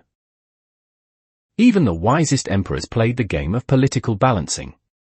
But they played that game because they knew that a united coalition of vassals could usurp the throne. Gojo, however, had previously been entirely confident that he could single-handedly steamroll the entire planet. He had never needed to play politics. The fact that he was doing it now meant only one thing. Satoru Gojo was genuinely feeling the crushing weight of reality. On the surface, he acted the same, but to those who knew him, the cracks in his armor were glaringly obvious. It wasn't just anxiety, he was actively preparing contingency plans for his own defeat. Megumi, Gojo called out. Yes. Megumi gave a stiff nod. I understand what you're asking. Over these next 2 months, I will finalize my domain expansion and subjugate Mahoraga. During the Yasuhachi Bridge incident, Megumi had deployed an incomplete domain expansion. Ironically, in the original timeline, he never managed to complete it, whereas the late-blooming Yuji Itadori actually surpassed him, manifesting his own domain in the final battle. Feeling confident? Gojo asked. Not at all, Megumi replied flatly. But I'll do it regardless of my confidence. This is my responsibility. I have to protect my sister, Tsumiki. Gojo clapped enthusiastically. High marks for that answer, Megumi-chan. Megumi ignored the praise. 500 years ago, the Gojo clan produced a sorcerer with both the 6 eyes and the limitless, just like me. He fought a deathmatch against the head of the Zenin clan. Care to guess how it ended? Gojo asked with a smirk. Before Megumi could respond, Gojo answered his own question. Mutual destruction. The Zenin head used Mahoraga to take the Gojo head down with him. That proves that Mahoraga's latent potential rivals my own 6 eyes and limitless. If you can finalize your domain expansion and tame Mahoraga within these 2 months, I guarantee you'll have the power to step into the crossfire of my battle against Mahito. That is my expectation of you. Megumi took a deep breath, feeling a suffocating pressure bearing down on his spine. He knew Gojo was telling the truth. He was absolutely certain that if he tamed Mahoraga and mastered his domain, he would possess the right to stand on that apocalyptic battlefield. The sheer weight of that expectation was briefly paralyzing. It was an immense, compound pressure. Megumi was used to running away. But this time, he refused to run. Even if it's just for Tsumiki's sake. I will accomplish this, Megumi swore. Still lack confidence. Gojo pressed. Confidence has nothing to do with it, Megumi's resolve hardened. It's just something I must do. Excellent. Gojo nodded vigorously, then turned. Tengen, I'm leaving him to you. Is that all right? Despite having already been assigned Moki, Tengen's expression didn't shift at having another student dumped in her lap. Leave him to me. Whether it was guiding the structural logic of a domain expansion or providing tactical advice for taming Mahoraga, Tengen was overqualified. This was the overwhelming confidence of a millennium-old being. The current circumstances were radically different from the original timeline. Tengen was alive. Gojo was alive. Having these 2 absolute pinnacle barrier masters drop everything to personally instruct Megumi drastically skyrocketed his chances of mastering his domain and subjugating Mahoraga. And finally, Yuji-chan, Gojo said, turning to Yuji. Yuji nervously leaped to his feet. Yes, sir. What can I do? How much do you actually know about the Sukuna currently residing inside you? Gojo asked. Yuji stood there looking blank, his eyes drifting upward as he thought hard. He hesitated. He was a really famous curse user. Principal Yaga, you're slacking on your duties, Gojo teased. Yaga replied flatly, do you have any idea how recently Yuji enrolled? We haven't even finished teaching him the fundamental mechanics of Jujutsu, let alone the historical biography of Ryomen Sukuna. The fact that he vaguely knows Sukuna was a curse user and not a cursed spirit proves he's been studying hard. Yuji scratched his pink hair awkwardly. This was vastly different from the original timeline. Originally, almost every single one of Sukuna's fingers that Yuji consumed was intentionally placed in his path by Kenjaku. The finger at the detention center, the finger with Junpei Yoshino, the finger at Yasuhachi Bridge, all of them were planted by Kenjaku to force Yuji to consume them right under their noses. This constant exposure constantly forced Yuji to learn more about Sukuna, especially since Sukuna frequently bypassed Yuji's will to assert dominance. But the current timeline was different. Because Mahito was dominating the board, Kenjaku never had the breathing room to orchestrate his intricate plots around Yuji. Kenjaku had even realized that Sukuna wasn't necessary. Mahito alone possessed enough momentum to bulldoze the entire era and crush Satoru Gojo. As a result, Yuji had only ingested exactly 3 of Sukuna's fingers. One he ate before enrolling, one he was forced to swallow to delay his execution, and one from the Yasuhachi Bridge curse. The detention center and Junpei fingers had never been consumed. Yuji, I believe your potential is easily on par with the rest of ours, Gojo said seriously. Your body can seamlessly contain Ryomen Sukuna. That alone proves you possess a baseline potential identical to the King of Curses. You are destined to stand at my side in the future. But right now, we need to violently accelerate your growth. Yuji took a deep breath. I understand, Gojo-sensei. Just tell me what to do. For the next 2 months, you only have one objective. Gojo's lips curled into a smirk. I want you to learn Ryomen Sukuna's innate technique. Who? When a cursed object incarnates, its cursed energy inevitably bleeds into the vessel's flesh, eventually etching the object's original innate technique into the host's body. There is historical precedent for this, Gojo stated matter-of-factly. Principal Yaga, you're the leading expert in this field, aren't you? Masamichi Yaga was Satoru Gojo's former mentor. He wore dark sunglasses, possessed a heavily built frame, and was dressed in the standard black uniform of a Jujutsu high faculty member. His face was perpetually stern, looking like an eternally frozen glacier. His innate technique was cursed corpse manipulation, a technique fundamentally similar to Kokichi Muta's puppet manipulation. Panda, currently running around the Tokyo campus, was his ultimate masterpiece. In the original story, Yaga was the only sorcerer to truly and authentically breach the domain of creating artificial souls. Even if it was discovered by sheer coincidence, he had undeniably stepped into the realm of soul creation. In this entire world, he was likely the only person capable of fast-tracking the process of etching Sukuna's technique into Yuji's body. When it came to the metaphysical link between the soul and the flesh, Yaga was the undisputed authority. In fact, in the original story, Yaga used a cursed corpse to perfectly simulate the soul of a deceased person. As to whether the simulated soul was actually the deceased person's real soul, well, Yaga claimed it wasn't. But given the incredibly specific, intimate tics and phrasing the cursed corpse used, details only family members would know, Yaga's claim of it being a mere imitation was highly suspect. As the foremost expert on souls, Yaga was the absolute perfect instructor for Yuji's crash course.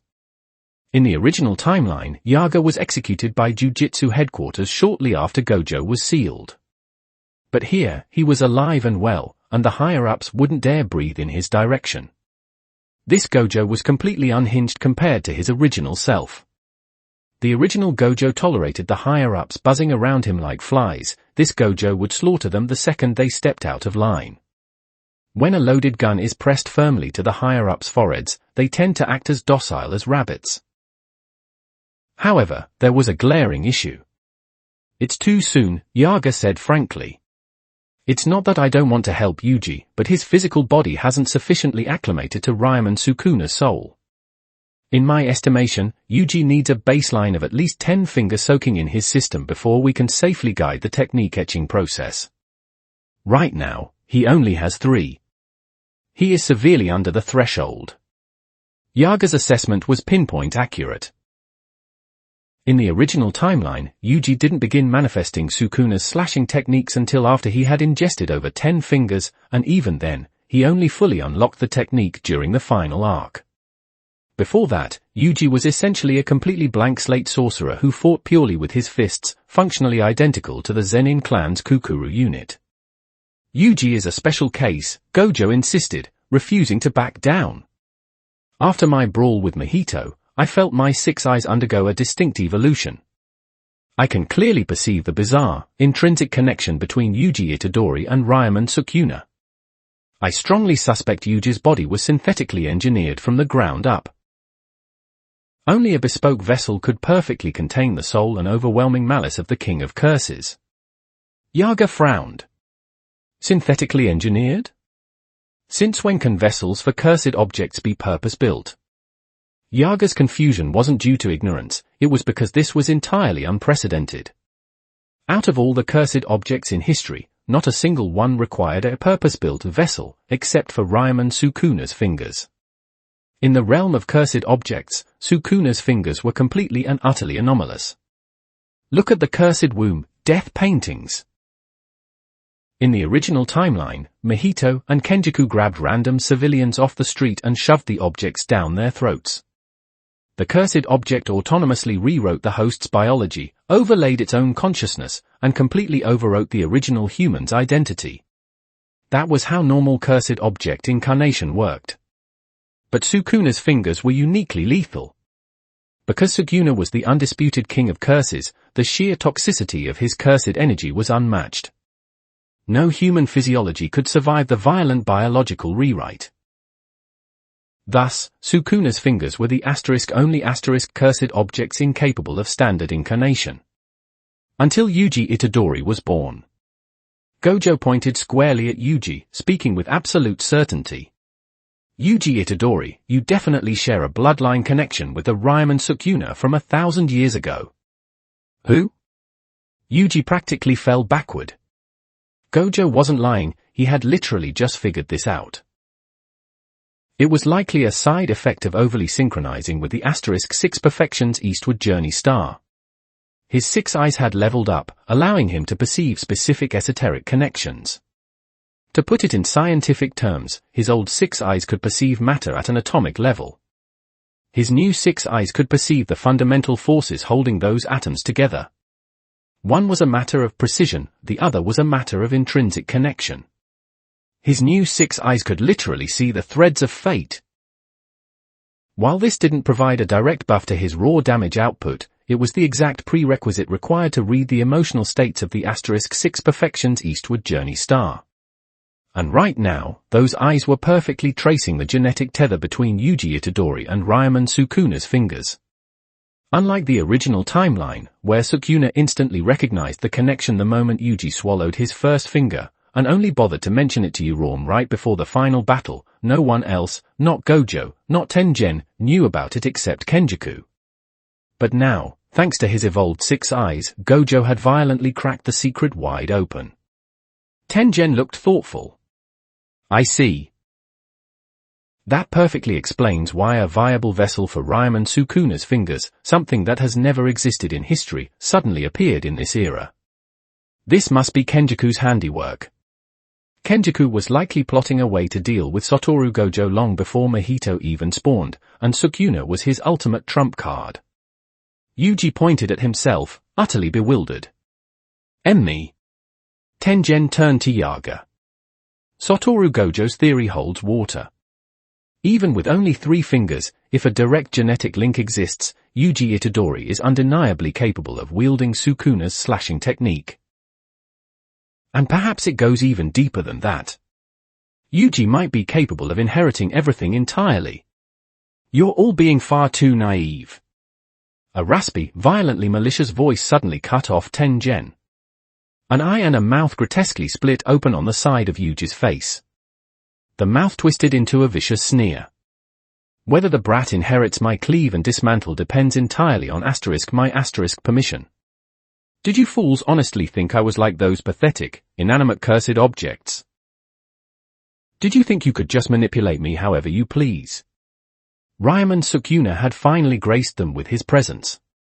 Even though Sukuna hadn't made a single physically aggressive movement, almost everyone in the room felt a sharp chill violently rake down their spines, as if a blast of freezing wind had cut straight to their bones. The king of curses, Ryomen Sukuna, had awakened. So you finally deign to speak to us, king of curses, Tengen said slowly, glaring at the mouth on Yuji's cheek. It seems the pressure from the Lord of Cursed Spirits is making you panic as well. Don't make me laugh, Tengen. Has your brain rotted after 1,000 years? Sukuna drawled lazily. This so-called Lord of Cursed Spirits is nothing more than an amateur who wasn't lucky enough to be born in my era. He might be a headache for you weaklings to deal with, but to me, he's just an oversized flea. Those words hit Gojo exactly where he lived. He clapped his hands together loudly. Well said, Sukuna.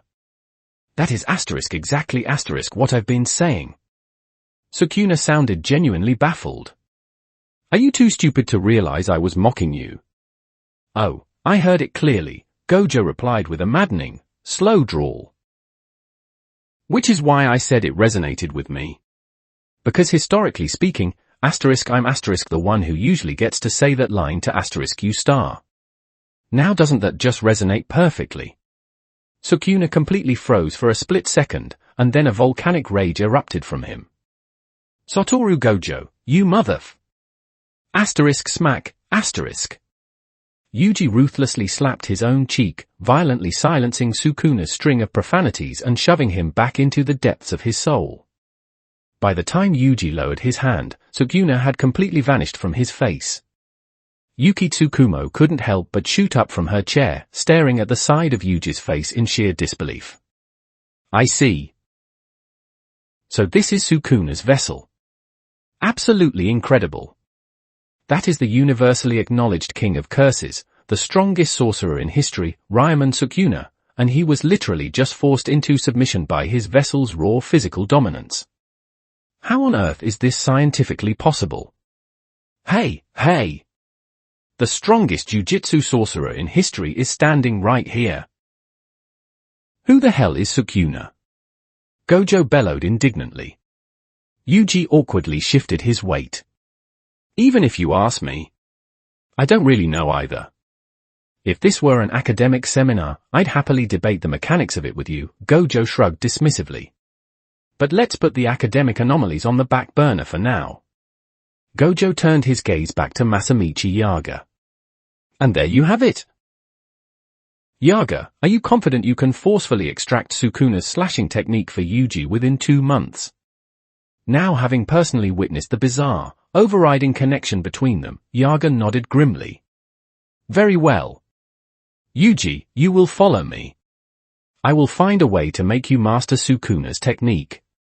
Oh. I'll give it everything I've got. Yuji shouted enthusiastically. And finally, Nanami-chan, Gojo cooed with a sickly sweet voice. Nanami maintained his stoic, entirely unamused poker face. Speak. Have you ever considered experimenting with a O-Fusion Black Flash? Gojo asked with a wicked grin. Nanami slowly took off his peculiar goggles, revealing eyes wide with utter bewilderment. Excuse me. Chapter 87, 9. Dream Migration. 2,984 words. November 1st, 2018. Tengen boarded the flight bound for the United States. She was draped in a heavy, traditional white shiromuku, the pristine fabric concealing her grotesque, mutated body. An oversized hood shrouded her face, with a veil of pure white silk cascading from the brim. On her feet, she wore white tabi socks and boat-shaped wooden jita sandals. Satoru Gojo, who had come to see her off, let out a flippant whistle. If I didn't already know what you looked like under there, that outfit would really leave things to the imagination. I will use barrier techniques to obscure my true appearance, Tengen replied flatly. Humans are visual creatures. If I were to expose my true form, I imagine America would lose all reverence for me. They would brand me a monster, plotting every second of the day on how to carve up my flesh and blood. While I am willing to travel to America for Japan's sake, I refuse to become a freak on an American dissection table. You think hiding your face with a barrier is going to stop them from treating you like a monster? Gojo sneered. Trust me, once you touch down in the States, you'll be homesick for the wonderful captivity the Jujutsu world provided you. And that is exactly why I'm tagging along with Tengen, Yuki Tsukumo laughed, standing beside them. That was correct. After careful deliberation, Yuki Tsukumo had decided to act as Tengen's personal bodyguard. Just as Gojo had pointed out, whether Tengen arrived looking like a monster or not, she would inevitably be shuttled into an American research facility under some monstrous pretext. While Tengen was a peerless master of barrier techniques, her actual combat capabilities were severely lacking. Forget the likes of Satoru Gojo or Ryomen Sukuna, if Yuki fought Tengen head-on, she could easily beat her to a pulp. Offensively, Tengen was nothing special. To prevent Tengen from being used and discarded, a bodyguard was absolutely essential. The problem was the timing. They were on the verge of a decisive war with the Lord of Cursed Spirits faction. Siphoning off any combatant to play bodyguard was a massive tactical loss. Ultimately, Yuki Tsukumo stepped up. "I'm basically useless now anyway," Yuki admitted frankly. "My soul has been completely dissected by Mahito. Everything in my arsenal is totally ineffective against him. Unlike you or Yuta or Kotsu, I'm just an empty special grade title holding dead weight. Rather than wasting rations here, I might as well escort Tengen and see what America has to offer." There was also a much darker, unspoken thought lingering in Yuki's mind. If the United States dared to pull any dirty tricks during such a critical period, Yuki wouldn't mind testing out whether the strongest military force on the planet could withstand her fists. Just because she couldn't beat the Lord of Cursed Spirits didn't mean she couldn't beat America, right? She might be the weakest of the three modern special grade sorcerers, but that was entirely relative. The weakest special grade sorcerer was still a special grade sorcerer . Unless the US government was willing to drop a nuclear bomb on a populated city, Yuki was fully confident she could punch her way through the entire country. Actually, wait, with Tengen Sunyata barrier, even if a nuke did drop, she could just casually dip into the barrier's subspace. As long as she dodged the immediate blast radius, she could rely on her reverse cursed technique to tank the radiation and walk right back out to keep killing. Thinking about it that way, there was absolutely nothing in America to be afraid of. Yuki's blood pumped with anticipation. "I'm actually hoping America tries to get cute with us. I'd love to see what a so-called superpower is actually made of. Having Tengen as backup was way too damn convenient. It seems you've harbored grievances against America for a long time." Yuki spat casually on the ground, entirely devoid of her usual grace, and sneered. "As a fully awake Japanese citizen, did you honestly expect me to have a favorable impression of the States? Make sure you don't say that to the president's face." Gojo burst out laughing. "Relax, I've spent way more time overseas than domestic. I know how the game is played." "I'm already getting a headache," Tengen sighed. Gojo and Yuki laughed simultaneously. Even though the final battle was looming, neither Gojo nor Yuki showed any signs of worrying for the other. On this stage that would decide the fate of humanity, they had both crystallized their resolve. Success or failure, nothing could shake them now. Tengen's expression grew serious. "Satoru Gojo. Before I leave, I have one final piece of advice for you. Let's hear it." "Do not settle for mutual destruction with the Lord of Cursed Spirits," Tengen said with heavy gravity. "Whether you win or the Lord of Cursed Spirits wins, humanity can accept either outcome. Even if you die in the process, as long as the Lord of Cursed Spirits survives, there won't be a problem. But you absolutely cannot give Sukuna the opportunity to rise from the ashes. He is the only one whose victory cannot be permitted." This was the conclusion Tengen had reached after confirming Kenjaku had resurfaced. In Tengen's estimation, while Mahito's faction was swarming with curse users and cursed spirits, Mahito himself was a king who adhered to an ancient, benevolent code. Since Kenjaku had submitted to Mahito, he wouldn't dare pull any stunts. Kenjaku knew how to read the room. As long as an overwhelming pressure kept him in check, he would never betray them. But the moment that pressure vanished, all bets were off. If either Gojo or Mahito survived the final battle, Kenjaku would simply kneel and beg for his life. But if Gojo and Mahito wiped each other out, Kenjaku would absolutely resurrect Sukuna. He would crave rivers of blood, joyfully watching as the world was devoured for entertainment. If it was Kenjaku, he would undeniably orchestrate that exact nightmare. Tengen was utterly convinced of this. Kenjaku is that 1,000-year-old curse user parading around in Seguru's body, right? Gojo asked. Correct. That is him. Gojo reached up and rubbed the back of his neck, suddenly asking, in other words, as long as I kill Kenjaku and Sukuna first, taking Mahito down with me is perfectly fine. Tengen stared deeply at Gojo before replying evenly, Kenjaku alone is a massive threat, but Yuta Okotsu can handle him. If you and Mahito can permanently eliminate Sukuna, then mutual destruction is acceptable. Hey, Satoru. Don't do anything stupid. Yuki frowned. She could perfectly read between the lines. In this deathmatch that would decide the fate of humanity, Gojo was actually planning to sweep all other variables off the board first, just so he could enjoy an unburdened, regret-free brawl with Mahito. This guy, he was prioritizing his own battle lust over the fate of the human race. And Tengen was actually encouraging him. A Jujutsu sorcerer in their prime is a completely different breed of creature. Tengen waved her hand dismissively. If Satoru Gojo can eliminate Sukuna ahead of time, then how he fights the Lord of Cursed Spirits is entirely his business. Yuki Tsukumo, you care far too much about a duty. That is exactly why you can never reach the true pinnacle of Jujutsu. Yuki clicked her tongue aggressively. You still haven't figured this old hag out. Gojo pointed rudely at Tengen and roared with laughter. As long as the fundamental balance of the Jujutsu world remains intact, she couldn't care less if the heavens fall and the earth shatters. Sukuna and Kenjaku are the only bastards capable of permanently breaking that balance, which is why she only cares about them. As long as those two are dealt with, she'll happily swallow whatever ending comes next. That perfectly struck the core of Tengen's philosophy, so she offered no rebuttal. She simply waved gracefully at Yuki. Yuki Tsukumo, it is time for us to depart. Tengen and Yuki stepped onto the jet bridge toward their private plane. Gojo gave a final wave and turned to walk in the opposite direction.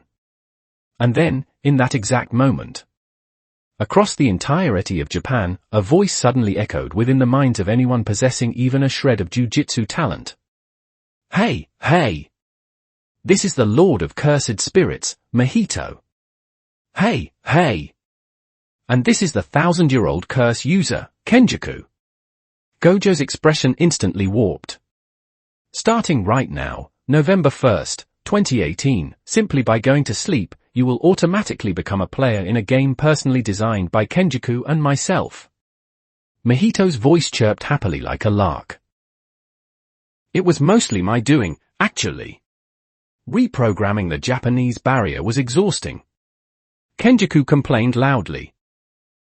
Like I just mentioned, you have to be physically sleeping on Japanese soil for it to work. After all, it's the Japanese barrier that I modified. You can't just explain it like that, only the hardcore nerds will understand what you're saying. Mahito scolded.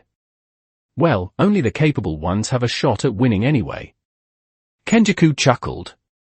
We say anyone with cursed energy talent can join, but I highly doubt total novices with zero fundamentals will survive for very long.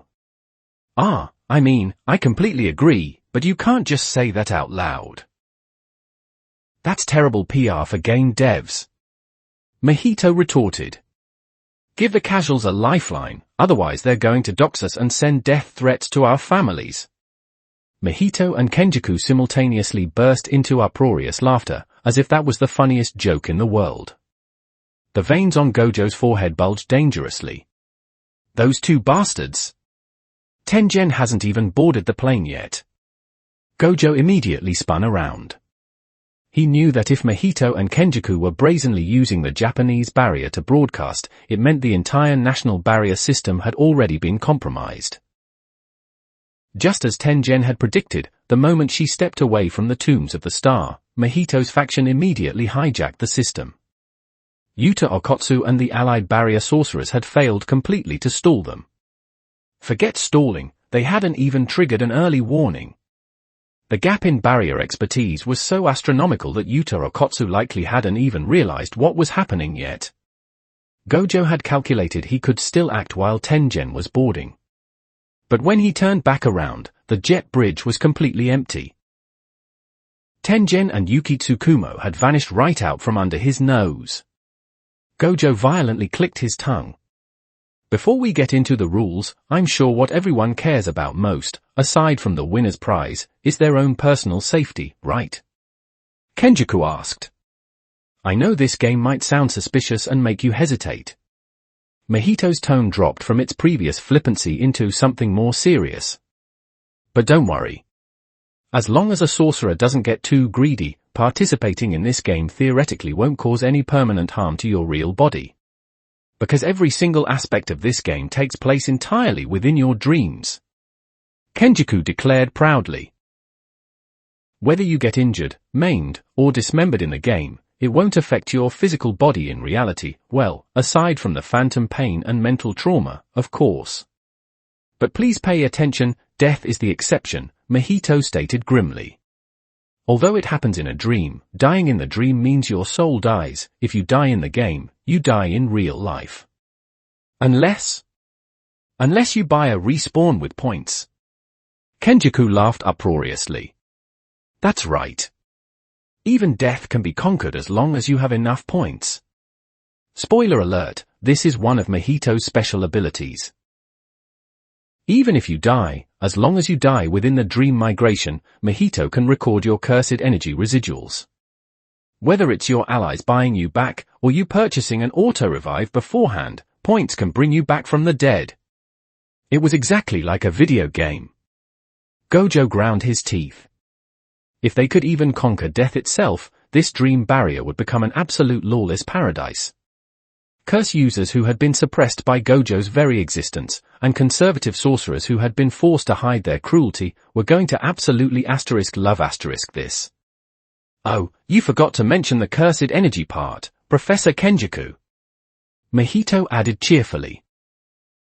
The entire game runs on the Japanese barrier system, but sustaining a barrier of this magnitude requires an astronomical circulation of cursed energy. And that cursed energy will be continuously supplied by all of you talented sorcerers. To put it simply, cursed energy emission. Violent, explosive cursed energy emission. Kenjiku's voice peaked with excitement. When countless sorcerers engage in brutal combat within the dream, the cursed energy they expend will be absorbed to power the barrier. The fiercer the battle, the faster the energy burns. The stronger the sorcerer, the larger the output. All of this massive energy will be directly funneled back into keeping the game online.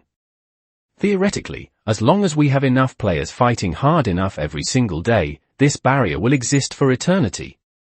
Gojo heard the crisp snap of a finger. Likely Mahito's. Mahito spoke again, so, my dear sorcerers, you don't need to worry about how to farm points. Aside from putting your life on the line, simply refining and expending your cursed energy will passively generate points for you. Naturally, the more intense the fight, the faster you farm. Gojo remembered his previous candid conversation with Mahito. Mahito had sworn that his ascension ritual would not threaten the structural integrity of the Japanese barrier. So that's how he's playing it. Gojo let out a dark chuckle. He's right. If everything is contained within a dream space, it won't put any stress on the physical Japanese barriers, and the secrecy of the Jujutsu world remains technically intact. But by announcing it so publicly to anyone with cursed energy talent, the existence of Jujutsu can no longer be hidden from the masses. Next up, the second most important detail. Mahito deliberately lowered his voice for dramatic effect. What exactly is the grand prize? It's an absolutely mind-blowing reward. Kenjiku announced with aggressive enthusiasm. You could say this reward encompasses all of creation. If you can imagine it, we can make it a reality. So what is it? Mahito prompted. It's finite infinity. Kenjiku said with a grin. What the hell is finite infinity? It is exactly what it sounds like. Kenjiku laughed heartily. Are you sorcerers constantly frustrated that you can't master your innate technique? Let this 1000-year-old curse user personally teach you how to optimize it. Unsatisfied with your innate cursed energy talent? Let Mahito personally force your biological evolution. Depressed because you're a blank slate sorcerer with no technique? Let Mahito physically engrave a tailored innate technique directly into your brain. Dreaming of a specific cursed tool? Let the greatest construction technique user in a millennium forge it specifically for you. Or perhaps you have more mundane desires? Money. Power. Raw strength. We have it all. Gojo's heart plummeted. Damn it, the Jujutsu world was an undeniable meritocracy built on social Darwinism. While Gojo's faction of reformists sought fairness, they were overwhelmingly outnumbered. Gojo hadn't been suppressing the Jujutsu world long enough for his ideals to truly take root. As he had noted earlier, curse users and traditionalists would already be tempted by a lawless playground to unleash their sadism. Now, the Lord of Cursed Spirits' prize pool was dropping a sledgehammer perfectly onto their most primal desires. If they had hesitated before, they would now dive in without a second thought. They didn't even need Gojo to join the game. The massive influx of regular sorcerers and curse users alone would easily sustain the dream migration barrier. In fact, if Gojo refused to participate, it would benefit Mahito even more. Once Mahito descended upon the world wielding the divine authority of his ascension, even Gojo would have no choice but to submit or die. Gojo licked his dry lips. You've really outdone yourself, Mahito. Those are all way too boring, Professor Kenjaku. Mahito complained dramatically. What if the player is just a normal person? What is the most important thing to a normal human being? Immortality, I suppose. Kenjaku said with a sly smile. If someone wishes for immortality, we can grant that too. Would a normal person really want immortality? Even if you don't want it for yourself, you can use the gift of immortality to trade for whatever you actually want. Kenjaku's voice dripped with implication. Are you utterly disgusted by modern society, but entirely powerless to change it? Don't worry. Dangling the bait of immortality will make men of absolute power crawl on their knees like dogs and do whatever you command. He's dragging normal human society into this. Gojo gritted his teeth furiously. And so, this is finite infinity. Mahito said with a smile in his voice. As long as it is something human society is capable of, we can make it happen. Whether you want your manga to be serialized. A mangaka drawing at his desk suddenly froze, his pen halting. Whether you want justice in the court of law. A lawyer sitting blankly on a park bench suddenly sat up straight. Whether you want to show the world your true comedic genius. A struggling comedian stared into space, stunned. Or maybe there's someone you want to find. A young girl suddenly remembered the boy who had saved her in the past. No matter what your wish is, whether it's pathetic, grandiose, selfish, or utterly selfless. Whether it's a childhood dream, a growing pain, or absolutely anything else. As long as modern society can achieve it, or Jujutsu can manifest it. We will deliver it to you. All you have to do is play our game. Mahito's voice climbed higher and higher, eventually reaching the boiling point of magma. He roared. Come. Come. Come. Welcome to the Dream Migration. Chapter 88, 10. Immortality Technique. 4,410 words. Clap. Mahito brought his hands together with a sharp crack. And that's that. Well, Tengen, are you satisfied with the stage I've set? It's far better than I imagined, Tengen sighed softly. The only thing I didn't anticipate was your absolute determination to drag normal society into this. Is this Kinji Hikari's ideal? Tengen directed that last question to Hikari, who was currently lounging on a sofa in the room. Unfortunately, Tengen was not currently aboard the private jet bound for the US. Quite the opposite. She and Yuki Tsukumo were sitting perfectly safely inside a sealed room. It was called a sealed room, but it was incredibly spacious, resembling a private luxury movie theater. Both women were absolutely certain they were still on Japanese soil, otherwise, they wouldn't have been able to hear the dream migration rules being broadcast. Aside from Tengen and Yuki, who had just been dragged here, Mahito, Kenjaku, and Kinji Hikari were also present. Tengen could tell that this room was the central command hub for the dream migration, functioning similarly to how the tombs of the star anchored the Japanese barrier. You have to admit one thing, Tengen, Hikari said casually. The moment Mahito opened the floor to granting immortality, there was no way the existence of Jujutsu could be kept under wraps anymore. I'm sure someone like you can easily imagine how those high and mighty elites will react when immortality is on the table. She could imagine it far too well. Weren't the pure and righteous higher-ups at Jujutsu headquarters tempted enough by immortality to willingly offer their absolute loyalty? Even Kyoto, the absolute stronghold of the conservative faction, had been entirely compromised and riddled with holes by Mahito's forces. Tengen remained silent. Yuki Tsukumo scanned the room and laughed.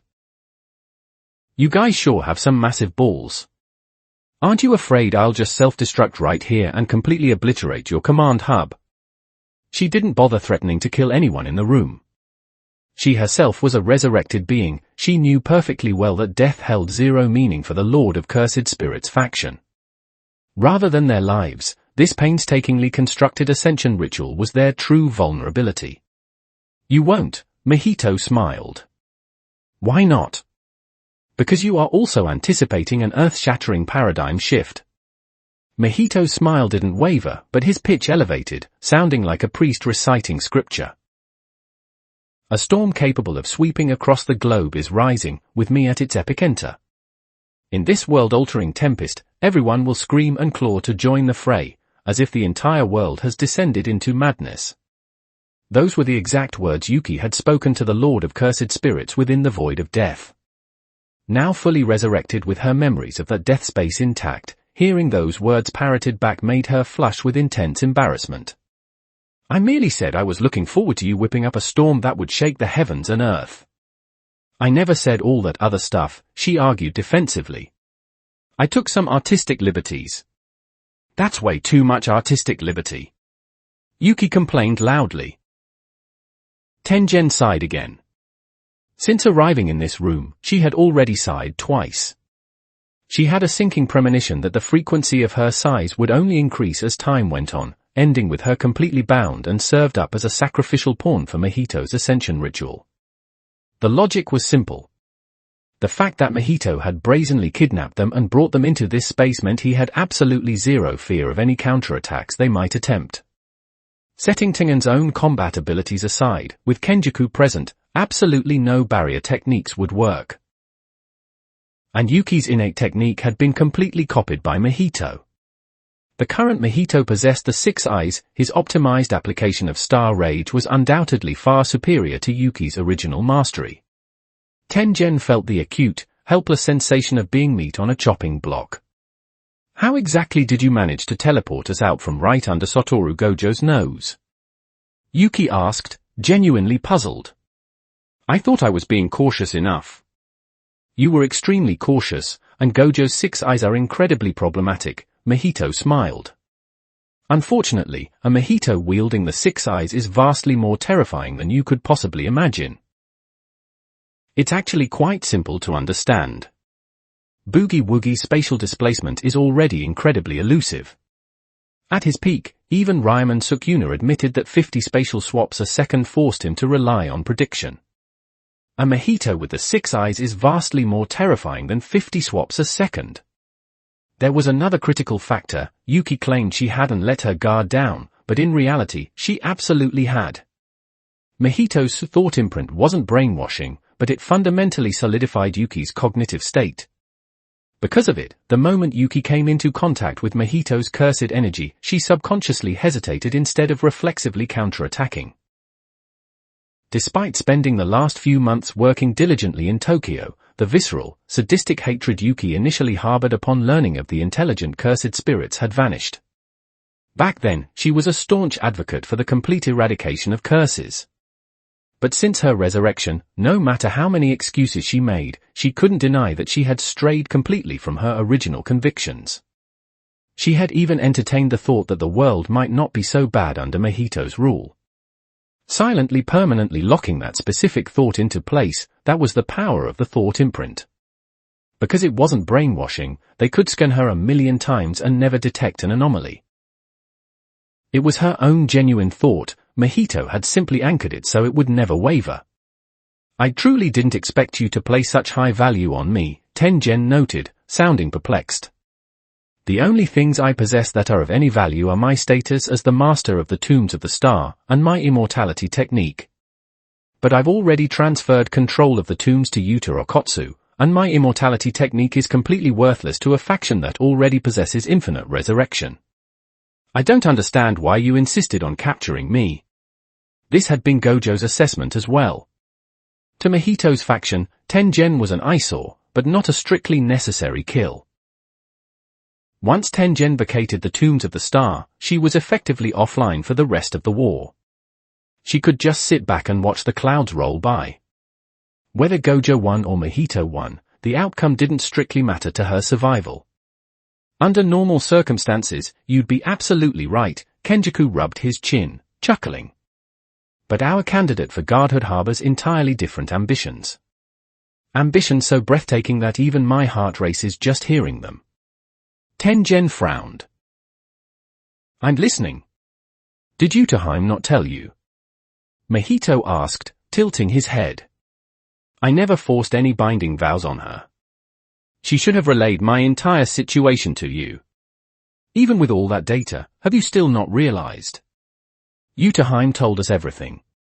My only concern was calculating the raw combat power of your faction and the mechanics behind your resurrection. Tengen suddenly paused, a thoughtful expression crossing her face. Wait. Are you implying that what you care about isn't your current ascension ritual, but something that happens after you ascend to godhood?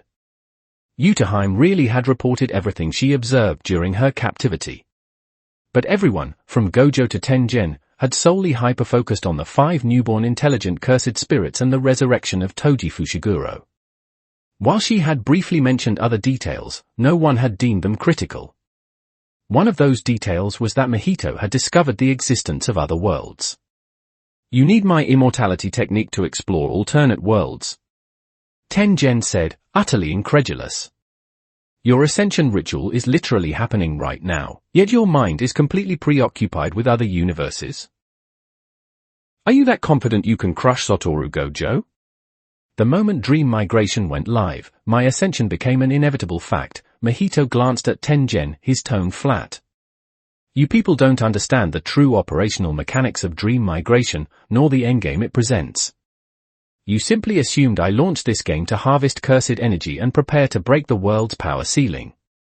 You never realized that the mere act of deploying this barrier is a core phase of my ascension. This completely shattered Tengen's expectations. She immediately snapped her gaze to Kenjaku. Kenjaku, I know you spent 1,000 years meticulously preparing the culling game to resurrect sorcerers of the past. But since you're partnered with Mahito now, you shouldn't need me anymore. Are you telling me I serve some other purpose? Kenjaku raised his hands defensively. This really isn't my doing this time. Tengen eyed him suspiciously before turning her gaze back to Mahito. Is my immortality technique truly that special?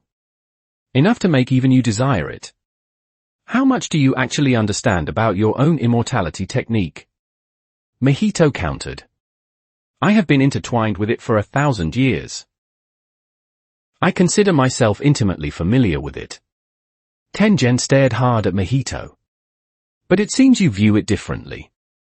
I heard the reason you merge with star plasma vessels is to dilute your divinity, anchoring yourself within the parameters of humanity. Mahito asked. Because your immortality technique violently rejects natural death, causing you to spontaneously evolve in order to bypass it. It forces you to become a higher-order life form. The Star religious group reveres this higher-order life form as a god. Tengen nodded slightly. That is an open secret. Even the Star religious group knew about it. Any sorcerer, or even a normal civilian with decent underworld connections, could uncover that information. If they couldn't, a cult composed entirely of non-sorcerers would never have been able to hire assassins to target the star plasma vessel, Rico Ammonai. Knowing that, didn't you realize the implications? Mahito asked. What exactly are you trying to say? Tengen felt a surge of uncharacteristic frustration. She was the ultimate authority on Jujutsu. Her repository of knowledge was unquestionably the vastest in the world. Yet, presented with this new thesis, she was completely lost. She felt like she had been transported 1,000 years into the past, standing bewildered as her mentor grilled her with esoteric questions. A higher-tier world, Mahito said deeply. Both Tengen and Yuki Tsukumo froze. Yuki couldn't help but ask, "What the hell did you discover at the origin of souls?" "Did Yuta really not tell you?" "I discovered souls entirely devoid of cursed energy. Based on that, I deduced the existence of other worlds. In our world, every blade of grass, every tree, every beast, every human, and every cursed spirit possesses cursed energy. It's simply a matter of volume. You aren't trying to say that a world without cursed energy is inherently a higher tier world, are you?" Yuki challenged. "The presence or absence of cursed energy is just a biological variable. It doesn't mean our world is inferior to theirs. That logic makes zero sense." Mahito waved a hand. "Yuki, you're misunderstanding me. I'm not talking about whether our world is superior or inferior to theirs based on cursed energy. Think back to the question I just asked Tengen. Because Tengen's lifespan reached its limit, the immortality technique aggressively pushed her to evolve upward, propelling her into a higher-order life form just so she could bypass death." Yuki opened her mouth to argue, but Tengen raised a hand to silence her. Tengen took a deep, shuddering breath, her eyes wide with shock. "I understand what the Lord of Cursed Spirits is saying. Since my immortality technique can force my biology to evolve upward into a higher-tier entity, then theoretically, if my technique were embedded into the fabric of the planet itself, it would force the entire world to evolve. It would propel our reality toward a higher-tier existence. And this isn't some baseless fantasy, there is empirical evidence, the fact that alternate worlds operate on entirely different cosmic rules, like lacking cursed energy." Yuki looked dumbfounded.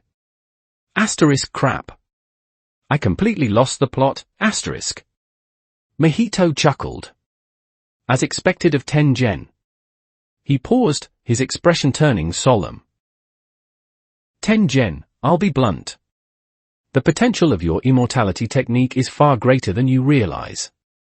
The crux of it isn't the immortality itself, it's the technique's absolute, active drive to seek evolution to achieve that immortality.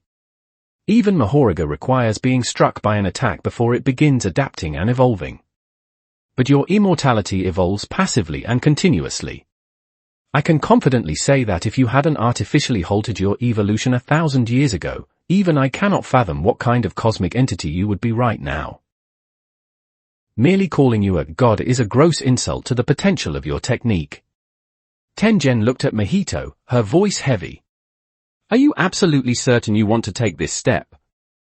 "I'd love to casually mock you and say you couldn't stop me anyway," Mahito said, his expression grave and deliberate. "But I won't do that. Quite the opposite. I am formally asking for your help. Because this is no longer just a mere problem." "What exactly did you discover?" Tengen demanded. "Something cast its gaze upon me while I was touching the realm of the underworld," Mahito said darkly. Tengen let out a long, heavy sigh. Yuki felt a primal, suffocating sense of doom wash over her, as if an unspeakable, cosmic horror had locked its sights directly onto her mortal soul. Her heart hammered violently against her ribs in sheer terror. "Hey! What the hell are you guys talking about? Explain it so I can understand." Kenjaku spoke up, his tone unnervingly calm. "I thought Mahito made it perfectly clear. Transcending life and death isn't a concept exclusive to our world. On the contrary, alternate worlds conquered it long ago. When Mahito breached the domain of life and death to enact resurrections, he disturbed the waters. He alerted something in another world. And it, or perhaps they, cast a curious glance down at Mahito.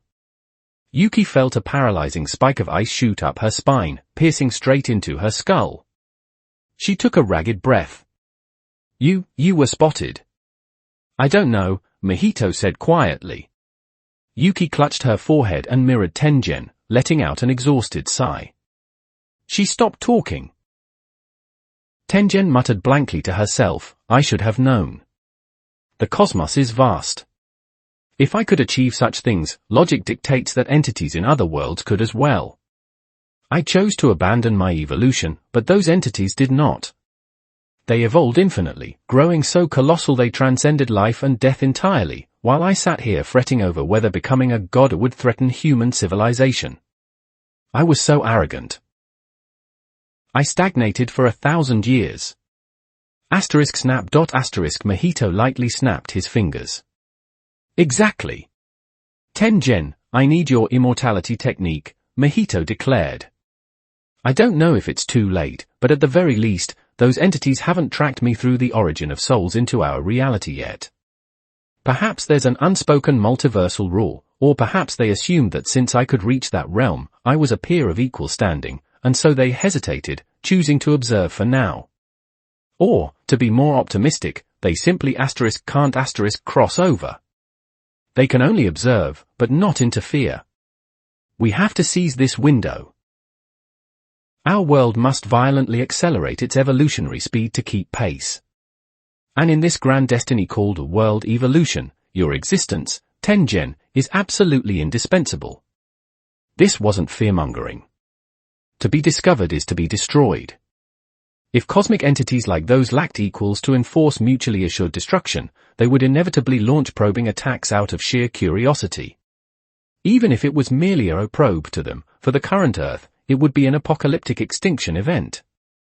Tengen currently felt exactly like Madara Uchiha, realizing he wasn't the invincible final boss, but that the extraterrestrial Otsutsuki were descending from the heavens, a nauseating cocktail of dread, existential insignificance, and bewildered terror.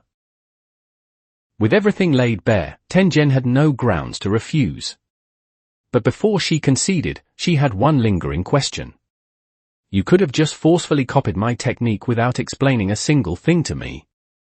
Why did you bother explaining all of this? Why even bring up the existence of other worlds and those entities? Tengen asked, genuinely baffled. I've heard from every source that you possess an archaic, almost noble code of honor, and I can somewhat see it in your actions. But you literally had the power to compel me. Why didn't you? This was a question that had haunted Tengen for a long time, not just in this moment. Anyone who interacted with Mojito quickly realized that if he wanted something, he rarely resorted to brute force. He always laid out the facts logically, and if possible, offered satisfactory compensation. Even when he didn't, for example, when he copied Todo's technique, he didn't torture or force him, he simply acquired it so cleanly that Todo didn't even realize his technique had been stolen. In the Jujutsu world, this level of civility was total heresy. Take Satoru Gojo. Gojo was the ultimate anomaly of the Jujutsu world. Before Yuji Itadori arrived, Gojo was easily the most virtuous person in the entire society. Yet, how did he deal with cursed tools that threatened his life? The inverted spear of heaven, the only one of its kind in the world? He destroyed it without a second thought. He learned about the black rope in Africa that could bypass his limitless. He traveled thousands of miles to a remote corner of the earth just to personally eradicate it. If even Gojo acted like that, the traditionalist factions were exponentially worse. The most glaring example was Masamichi Yaga. After Gojo was sealed in the original timeline, Jujutsu headquarters immediately issued execution orders for anyone trying to unseal him. Simultaneously, they relentlessly dispatched Gakugunji and other assassins to execute Yaga, simply to violently seize his technology for creating artificial souls. That was the brutal reality of the Jujutsu world. Compared to them, Mojito was cleaner than a saint. Tengen, Mojito asked earnestly. Is my way of doing things wrong? Tengen froze. Does helping others always require a transactional exchange of benefits? Is a reasoning with people really some disgusting, despicable act to be spat upon? When something can be clearly explained, is it absolutely mandatory to flex your military might and resort to draconian force?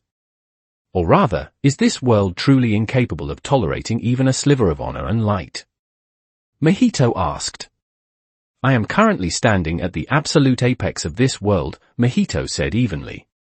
If I, the one at the very top, govern through extreme privilege and tyranny, then everyone beneath me will imitate my tyranny. It has always been this way. Trickle-down morality. Those below imitate those above. If the sovereign accepts brutality as law, his subjects will naturally follow suit. If I do that, this world will relentlessly pursue absolute social Darwinism. Everyone will sacrifice everything for power, believing that nothing exists in this reality except violence and profit, writing off all beauty and virtue as pathetic, naive delusions. In the past, I was powerless to change that. But now, I have the power to change everything. So why? Mahito spoke with casual grace, revealing the deepest, longest-held wish buried in his heart. Why wouldn't I do it? Tengen was struck absolutely speechless. Forget the Jujutsu world, where raw violence dictated everything. Wasn't normal human society, which constantly preached equality, exactly the same beneath the surface? Yet here was a literal God promising everyone, I want virtue to be exalted.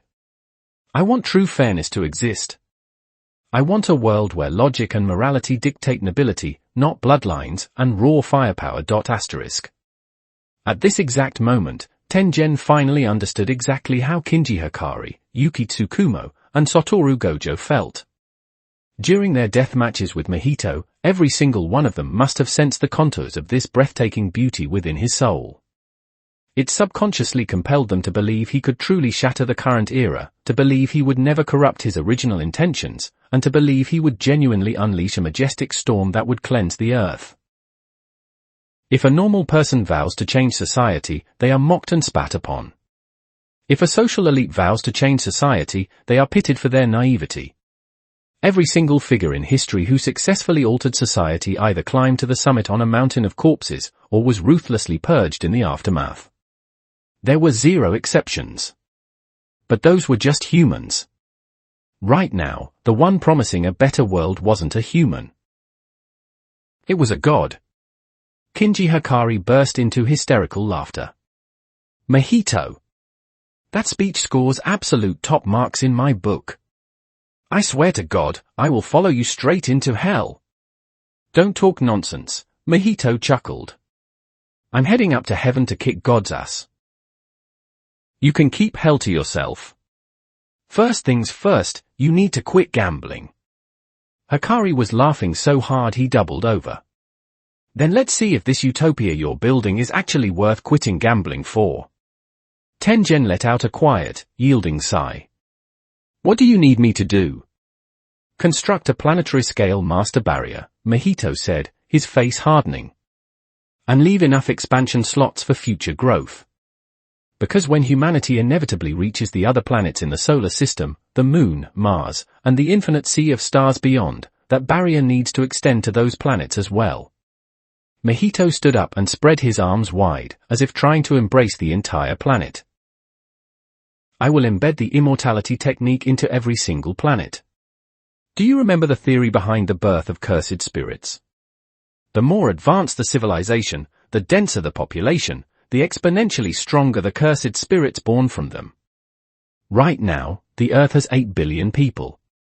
But in the future, I need 10 billion, 100 billion, a trillion humans. Imagine the sheer, terrifying magnitude of the curses born from 1 trillion souls. And if those curses are at my absolute disposal, the entities from the alternate worlds will be nothing to fear. This was Mahito's genuine ambition. Among all manga realities, the Jujutsu Kaisen universe was one of the very few with infinite scaling potential. It wasn't like Naruto, where power required literal *deus ex machina *alien bloodlines, or One Piece, where elite lineages dictated destiny. It certainly wasn't like Bleach, where everything originated from the Soul King. The Jujutsu Kaisen world had a clearly defined, infinite ceiling, the Japanese barrier and the population density. Why did intelligent cursed spirits spawn? Because of hyper-concentrated, massive volumes of cursed energy. How many people lived in Japan in 2018? Only 127 million. The global population that same year was 7.57 billion. Japan's population wasn't even 10% of the world's total. And yet, from that tiny fraction, Mahito was born. Mahito didn't have a systemic cheat code. Every single one of his hacks came entirely from his own innate capabilities. In other words, if the original timelines Mahito possessed this Mahito's strategic mind and operational logic, he could have easily reached this exact same pinnacle. The original Mahito had simply been totally screwed over by Kenjaku and permanently locked down by Yuji Itadori. What kind of apocalyptic monstrosities would spawn from a global population of 8 billion? And when humanity took to the stars, what kind of cosmic horrors would a population of 1 trillion birth? The Jujutsu Kaisen universe was infinitely vaster than the original story's narrow scope. Mahito believed this implicitly. Are you not terrified of losing control of them? Yuki Tsukumo couldn't help but ask. Mahito pointed a thumb proudly at his own chest, flashing a wildly arrogant grin. Who the hell do you think I am? That's exactly what Satoru Gojo thought when he first read your intel profile, Yuki sneered. I am different. How so? I have cursed spirit manipulation, Mahito said with a cheerful chuckle. The operational definition of cursed spirit manipulation is incredibly ambiguous. As long as an entity is similar to a cursed spirit, it falls under its jurisdiction. Even the current Tengen counts as being similar to a cursed spirit. If a curse disobeys me in the future, I'll just absorb it.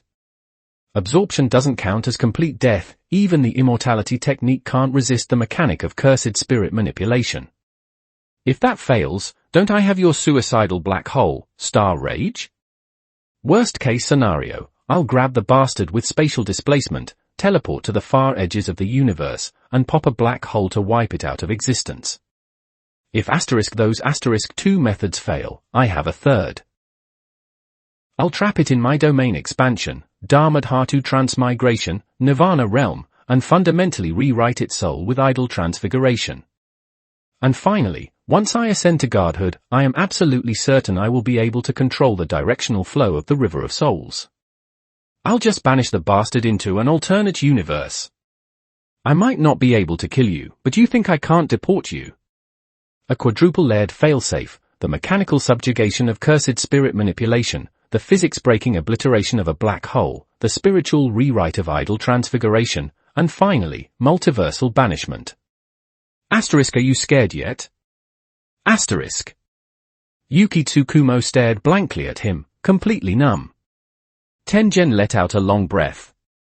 As you wish, Lord of Cursed Spirits. From this moment forth, I shall serve you. Tengen. Yuki cried out in shock. Yuki Tsukumo. Can you truly not see that Satoru Gojo's defeat is an absolute certainty? Tengen said calmly. It's not merely a gap in raw power. In fact, even now, I believe the gap in strength between Gojo and Mahito hasn't reached a dimensional disparity. Mahito might be stronger, but Gojo is far from having zero chance of winning. But the weight they carry is fundamentally different. Their capacities as rulers are leagues apart. You are a pinnacle sorcerer, you should know perfectly well that when the gap in power is negligible, it is the depth of one's resolve that decides the victor. Tengen lowered her eyes, her voice solemn. And Satoru Gojo's resolve falls agonizingly short of Mahito's. Yuki fell silent. One last thing, Tengen, Mahito suddenly asked. Do you happen to have any of Ryaman Sukuna's fingers? Tengen furrowed her brow. Why do you need Sukuna's fingers? He should be a massive headache for you as well, shouldn't he? He is indeed a headache, Mahito nodded in agreement, suddenly smiling. But a Sukuna resurrected from merely *1 finger isn't a headache at all. Tengen froze. Chapter 89:11. The Rules of the Game. 1156 words. Yuji Itadori snapped his eyes open. But instead of the ceiling above his bed, he saw an empty, familiar street. The world was utterly silent. Commercial buildings stood in 2 neat rows. A pedestrian walkway stretched before them, and at the center lay a broad roadway. Yuji stood in the middle of it, right atop a crosswalk. He flexed his fingers. inhaled deeply. The air flowed cleanly into his lungs and left just as smoothly. Whether it was his breathing or the strength in his limbs, everything felt real. So real that he couldn't tell if this was a dream or reality.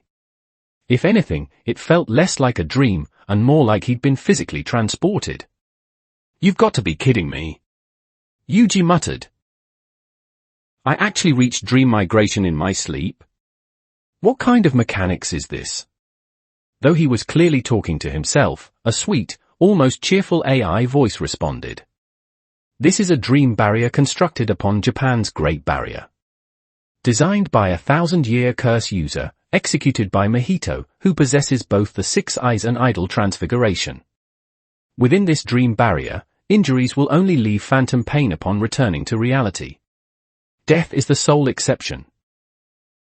However, death may be reversed using points. Please do not worry." Yuji whipped around. Floating beside his ear was a palm-sized golden cicada. The voice came from it. It continued brightly, "This is Kogane, Unit 4528's personal assistant. Kogane provides full guidance and support within dream migration, including, but not limited to, purchasing weapons, healing, knowledge, wishes, and enemy intelligence. Master, Kogane recommends purchasing an information lock immediately. Otherwise, your data may be freely accessed by other Kogane units. Lastly, Master, do you like the name and appearance of Kogane? If not, you may spend dream migration points to customize both. Very affordable." Yuji's eye twitched. "Are you serious right now? What is this, some gacha game? Even the exclusive NPC sells skins? You think I haven't seen pay-to-win scams before?" He pointed at himself. "What's 4528? That my player ID. It indicates you are the 4528th sorcerer to enter," Kogane chirped. If Master is a total novice, Kogane can provide a free explanation of basic Jujutsu sorcerer knowledge. 4528. Yuji's voice sharpened. "Yes, Master. Any further questions?" Yuji's heart pounded. Nearly 5,000 sorcerers had entered, without even verifying the truth. Did none of them suspect this might be a scam orchestrated by the Lord of Cursed Spirits? If that being detonated this barrier right now, thousands of sorcerers' brains would flatline instantly. Entering this game meant handing over your life. Yuji had come prepared for that. He'd thought he was one of a rare few reckless enough to gamble everything. Turns out he was the hesitant one. The others had already jumped in, and were enjoying it. "Are you kidding me? Is the Lord of Cursed Spirits really that trustworthy?" Yuji clenched his teeth. Even if Satoru Gojo announced a game like this to the Jujutsu world, there's no way this many people would flood in so fast. Wait. He pictured Gojo's usual grin. Okay, maybe Gojo-sensei's credibility really isn't that great. "Sorry, sensei." Yuji exhaled. "How do you earn points?" "The simplest method," Kogane replied, "is refining your own cursed energy and allowing it to dissipate freely. The more CE you release, the more points you receive. However, this yields minimal returns. If Master possesses ambition, Kogane recommends direct combat with cursed spirits. Across the 4 major dream migration barriers, approximately 10 million spirits wander. Slaying them grants points. The stronger the spirit, the higher the reward. No upper limit exists." Yuji's pupils shrank. 10 million curses? You're serious? The figure was provided by the 1,000-year curse user Kenjaku. It includes special grade cursed spirits sealed throughout history. The number is accurate. 10 million. Yuji doubted he'd even met a million strangers in his life. 10 million curses was beyond absurd. "Continue," he said hoarsely. Beyond free CE release and spirit extermination, combat itself generates points. In battle, a sorcerer's CE refinement and output rate drastically exceed normal levels, especially in sorcerer versus sorcerer combat. death matches yield even more. At peak intensity, the points gained may equal, or exceed, the cost of resurrection. In other words, as long as you fight brutal death matches, dying can still be profitable. Surplus points may be used to purchase cursed tools, knowledge, even innate techniques. Grow stronger. Fight again. Earn points faster. Form a positive cycle. Challenge the key holders. Obtain the keys. Claim the finite infinity wish. Become a legend who reshapes the world. Yuji understood. This wasn't about passive farming. This was a coliseum.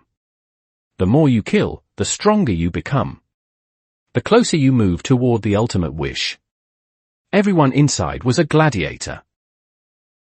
Yuji swore he could smell blood on the wind. What's a key holder? He asked.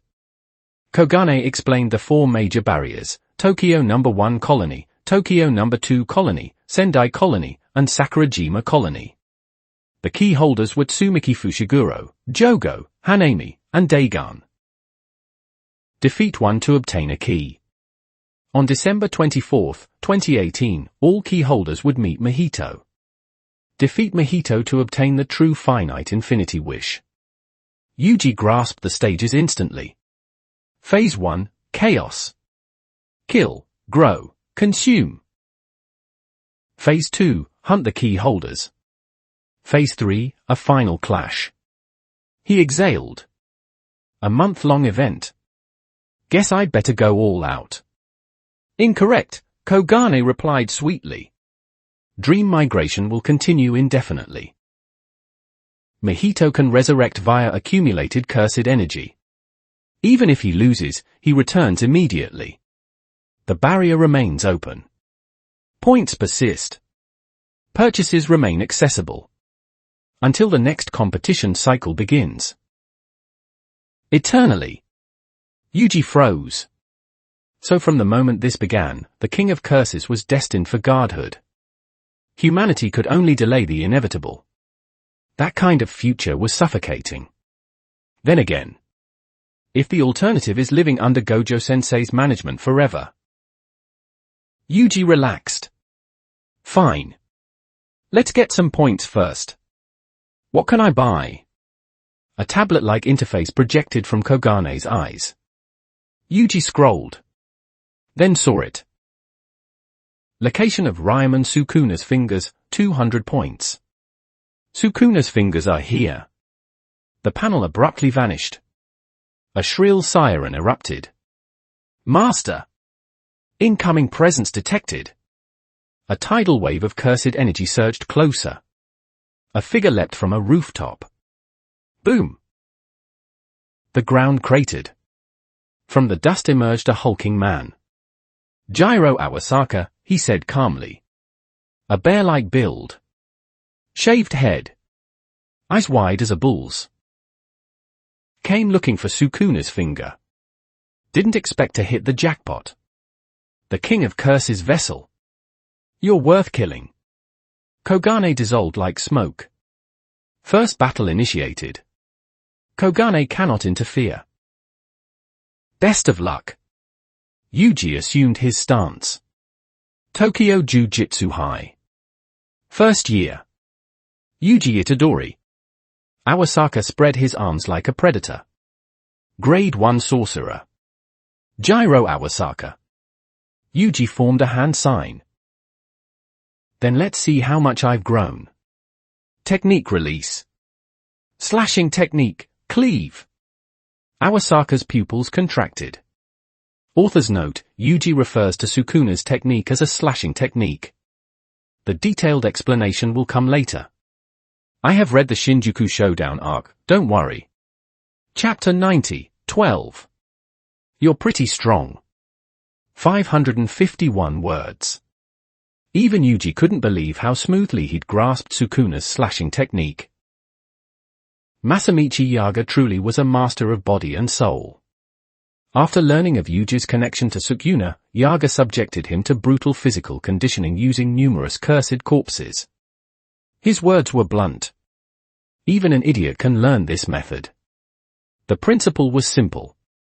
For cursed objects tied by kinship, the host body closely mirrors the original. If Yuji could suppress Sukuna, then his physique must already approximate Sukuna's from 1,000 years ago. All that remained was bodily correction. Bring his flesh closer to the king's. Slashing technique, cleave. Awasaka lunged to dodge. The invisible slash struck him before he could fully move. A breeze brushed past. His clothes fluttered. No wound. Technique release, inverse. Cold sweat drenched him. The stronger the attack, the weaker it became against him. Without activating inverse in time, that slash would have bisected him instantly. Yuji frowned. Old man, how tough are you? I tested this on 10 meters of steel. Clean cut. 10 meters? Not centimeters. Battleship plating, Yuji replied seriously. Awasaka felt his scalp prickle. He charged instead of retreating. You're incredible, Itadori. His CE ignited like magma. This was a paradise for sorcerers. No permanent death. Only growth through slaughter. Yuji understood. He roared. Cleave. The ground split open like it had been carved by a colossal laser. Dust swallowed the street. Yuji dashed through the debris. Going close quarters. Awasaka barked. If slashes don't work, I'll try fists. Their punches collided. Boom. Shockwaves burst outward. They slammed into each other again and again, CE reinforcing every strike. Awasaka's inverse neutralized heavy blows. But Yuji's reinforcement was monstrous. Each time Awasaka struck, Yuji's CE layered itself instinctively, reducing impact to nothing. Months of brutal conditioning paid off. Then, Yuji's fist slipped through. It connected with Awasaka's face. Awasaka's eyes widened. He's evolving mid-fight. A second punch landed. This time, Awasaka was sent flying. He skipped across the ground like a stone over water before smashing into a building. Yuji cracked his neck. I figured it out. Heavy attacks become light for you. Light attacks become heavy.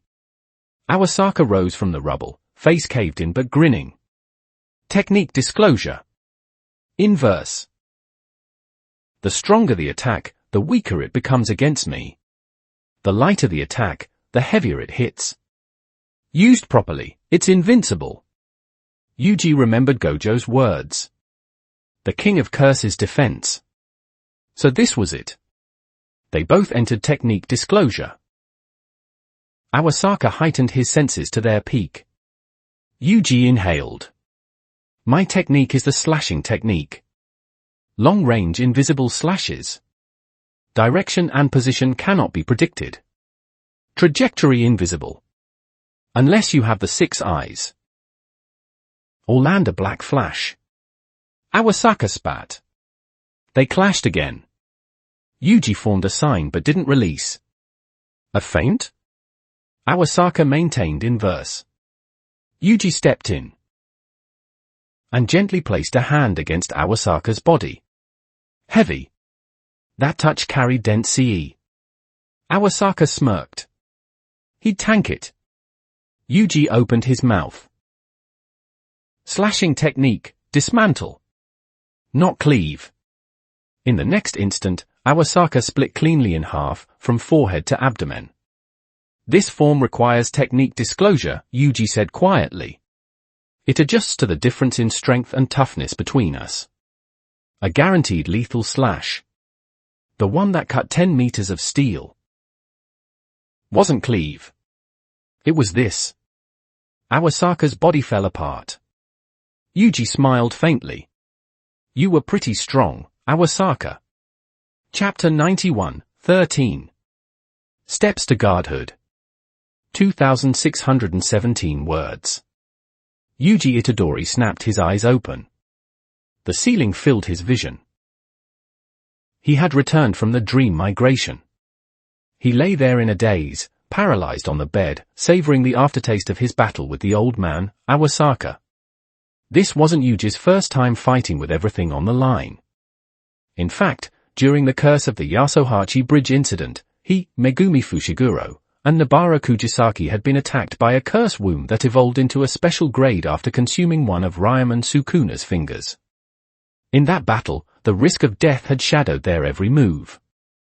Eventually, they triumphed over the special grade, but fear, despair, anger, and anxiety had plagued them throughout the fight, right up until the moment Megumi broke through his limits and unleashed an incomplete domain expansion to turn the tide. But this battle was different.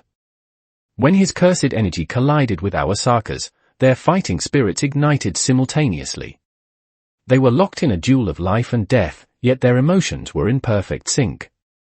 Their mental state seemed to fuse into one. Aside from the overflowing murderous intent and the boiling, manic lust for battle, all other emotions vanished. It was a death match, yes, but it was also pure enjoyment. It was a supreme bliss, like a wingless mortal suddenly sprouting pristine white wings to soar through the sky, the sun within arm's reach. Though he had only fought this one death match, Yuji Itadori understood completely. I see now. The scorching emotion in Yuji's heart spilled from his lips. So this is the Jujutsu Sorcerer's Paradise, Dream Migration. Yuji sprang from his bed, rushing out the door. His heart was still immersed in the duel, pounding rhythmically against his ribs. Hot blood flowed like magma through his veins, making it impossible for his cursed energy to settle down. The benefits of a death match for a sorcerer's growth were blatantly obvious. As the victor, Yuji could feel that in that short span of time, his strength had increased more than it would have in a week, no, 2 weeks, of training. And this was despite his strength far exceeding Awasaka's. If he were to meet a truly equal rival and engage in a no-holds-barred death match, Yuji dared not imagine how drastically his strength would spike, or how surging the combat experience would be. What made Yuji even happier was that although he had killed Awasaka with his own hands, he felt no emotional burden. Because Awasaka would definitely resurrect in the future. Before returning, he had specifically asked Kogane how much resurrection cost. Kogane had answered casually that there were no tiers, the uniform resurrection cost for everyone was 100 points, cheap enough that Yuji felt it was an absurd joke. And for this death match, the points Yuji received were 5,000 points. Enough to revive 50 times. This was just his first fight. As he fought other powerful enemies, his points would only get higher and higher. These points could purchase secret jujutsu knowledge, powerful cursed tools, alter one's cursed energy talent, or even embed new innate techniques into oneself. Despite only slightly understanding the dream migration, despite only participating in one fierce battle, Yuji was completely hooked. No need to worry about harming innocents, for everyone there was a fanatical gladiator. No need to worry about dying, for resurrection was unbelievably cheap. No need to worry about living conditions, because points could be directly exchanged for real Japanese currency. According to Kogane, the United States would join in the future, making exchange for US dollars possible too. If one didn't need money, points could be exchanged for real estate, shareholder status in listed companies, or even a seat in the Diet. The players of the Dream Migration had only one thing to do, find the strong and kill each other. Aside from that, nothing else mattered. This was indisputably a true paradise for battle maniacs and sorcerers thirsting for strength. Asterisk bang, asterisk Yuji pushed the door open in excitement. I'm back. Too loud. And you're back too late. Mai Zenin scolded angrily. They were currently at Tokyo Jujutsu High. After Satoru Gojo heard Mahito's complete declaration of the game, he immediately used the Limitless to return here and summoned all the students and everyone he could find.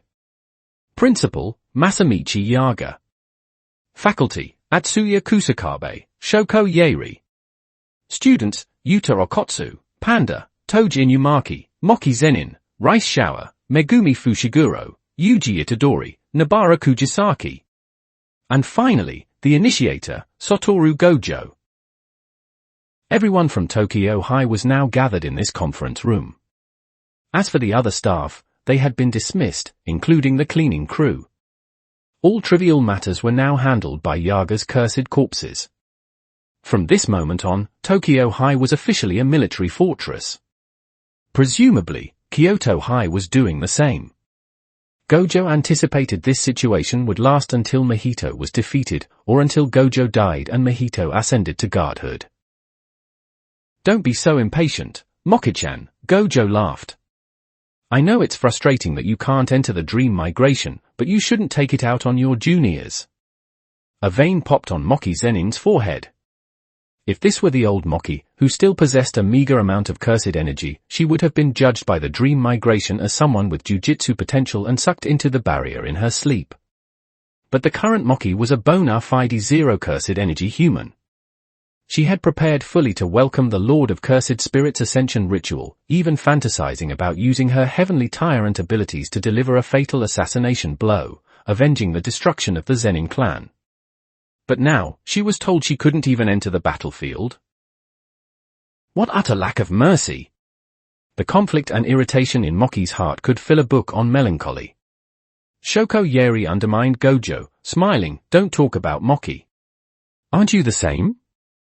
You gathered so many people, held a secret meeting, and even resolved to kill the Jujutsu headquarters higher-ups without hesitation if they got in the way.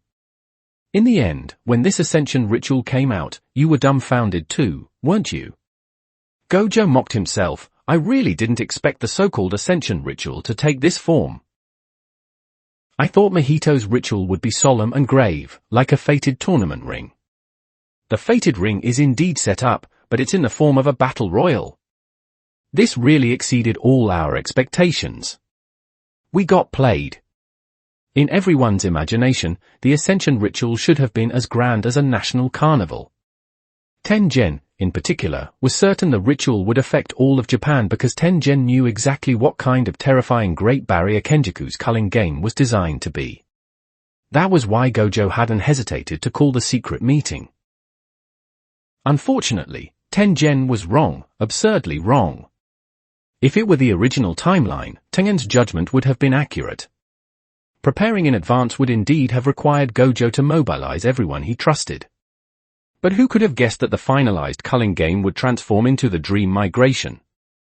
Even Tengen couldn't have predicted that.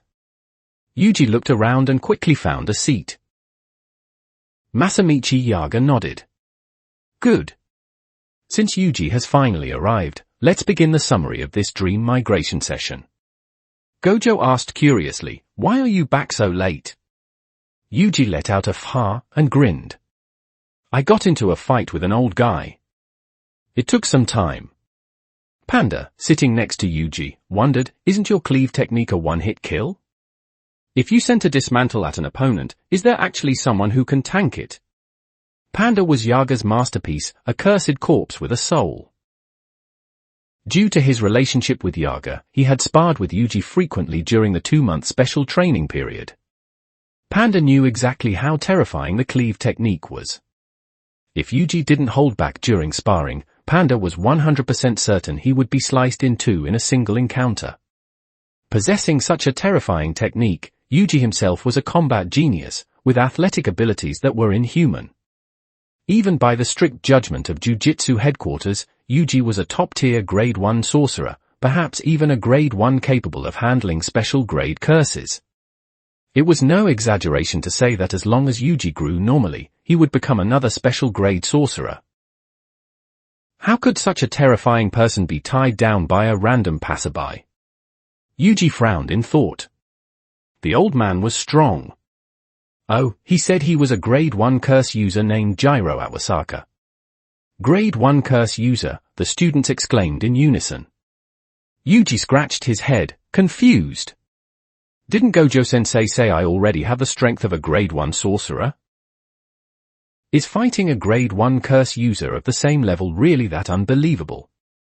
Curse users and cursed spirits are different. Megumi said, his voice low. Curse users are experts at killing humans. They are far more dangerous than curses. Oh, so that's how it is, Yuji said blankly. You didn't understand a word, did you? Nabara raged. Don't give me that indifferent attitude. If you meet that kind of dangerous curse user in the future, just run.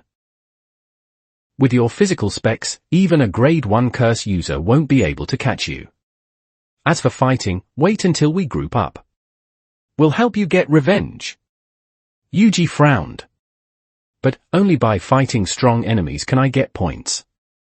And even if I die because of it, I can buy a resurrection.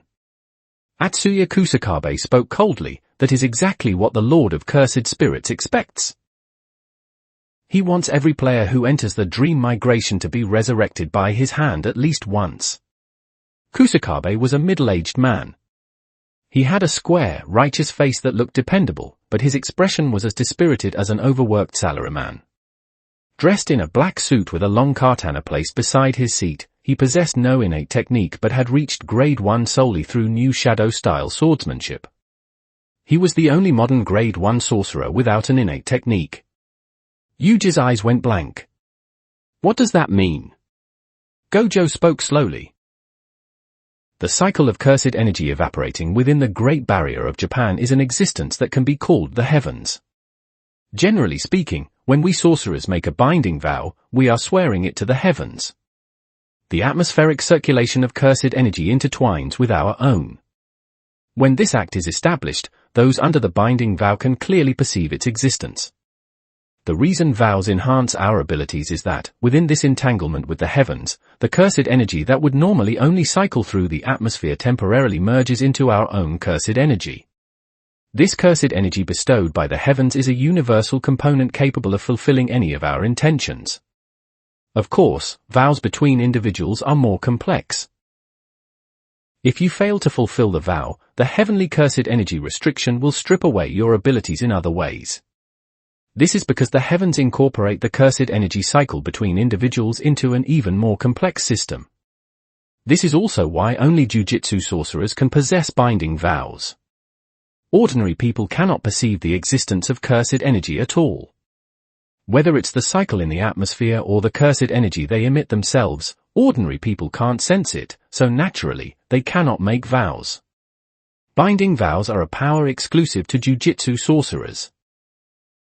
The so-called Ascension ritual is also built upon these vows. When every player in the dream migration has been personally resurrected by Mahito once, and subconsciously believes that as long as I am in the dream migration, I can resurrect infinitely, Mahito will truly possess the authority of resurrection. This is because all the sorcerers in the dream migration have subconsciously made a binding vow. This collective vow will instantly allow Mahito to break through the world's limits and arrive at the domain of a god. Wait, Yuji thought to himself with solemn gravity, I didn't understand a single word, Kusakabe interjected, there's also immortality. Eternal life was a promise heavily emphasized by the Lord of Cursed Spirits. I've heard of Kinji Hikari's immortality, that's an immortality tied to the lifespan of the heavens, achievable only through the atmospheric cursed energy cycle of Japan's Great Barrier. But the other players who fall into this don't know that. They only know it as immortality. Once someone truly obtains immortality, the subconscious of all players will inevitably form a vow that he can grant immortality. Masamichi Yaga added, it doesn't stop there. That finite infinity wishes are also a critically important vow. When Mahito advertised the finite infinity wishes, he essentially placed a vow that spans the entire planet. He didn't limit the vow to Japan, nor to Jujutsu sorcerers. He declared that anyone participating in the dream migration could have their wish granted, even wishes related to ordinary society. He also explicitly stated that wishes could be transferred to others. This scope undoubtedly covers all sentient life on this planet, not just humans.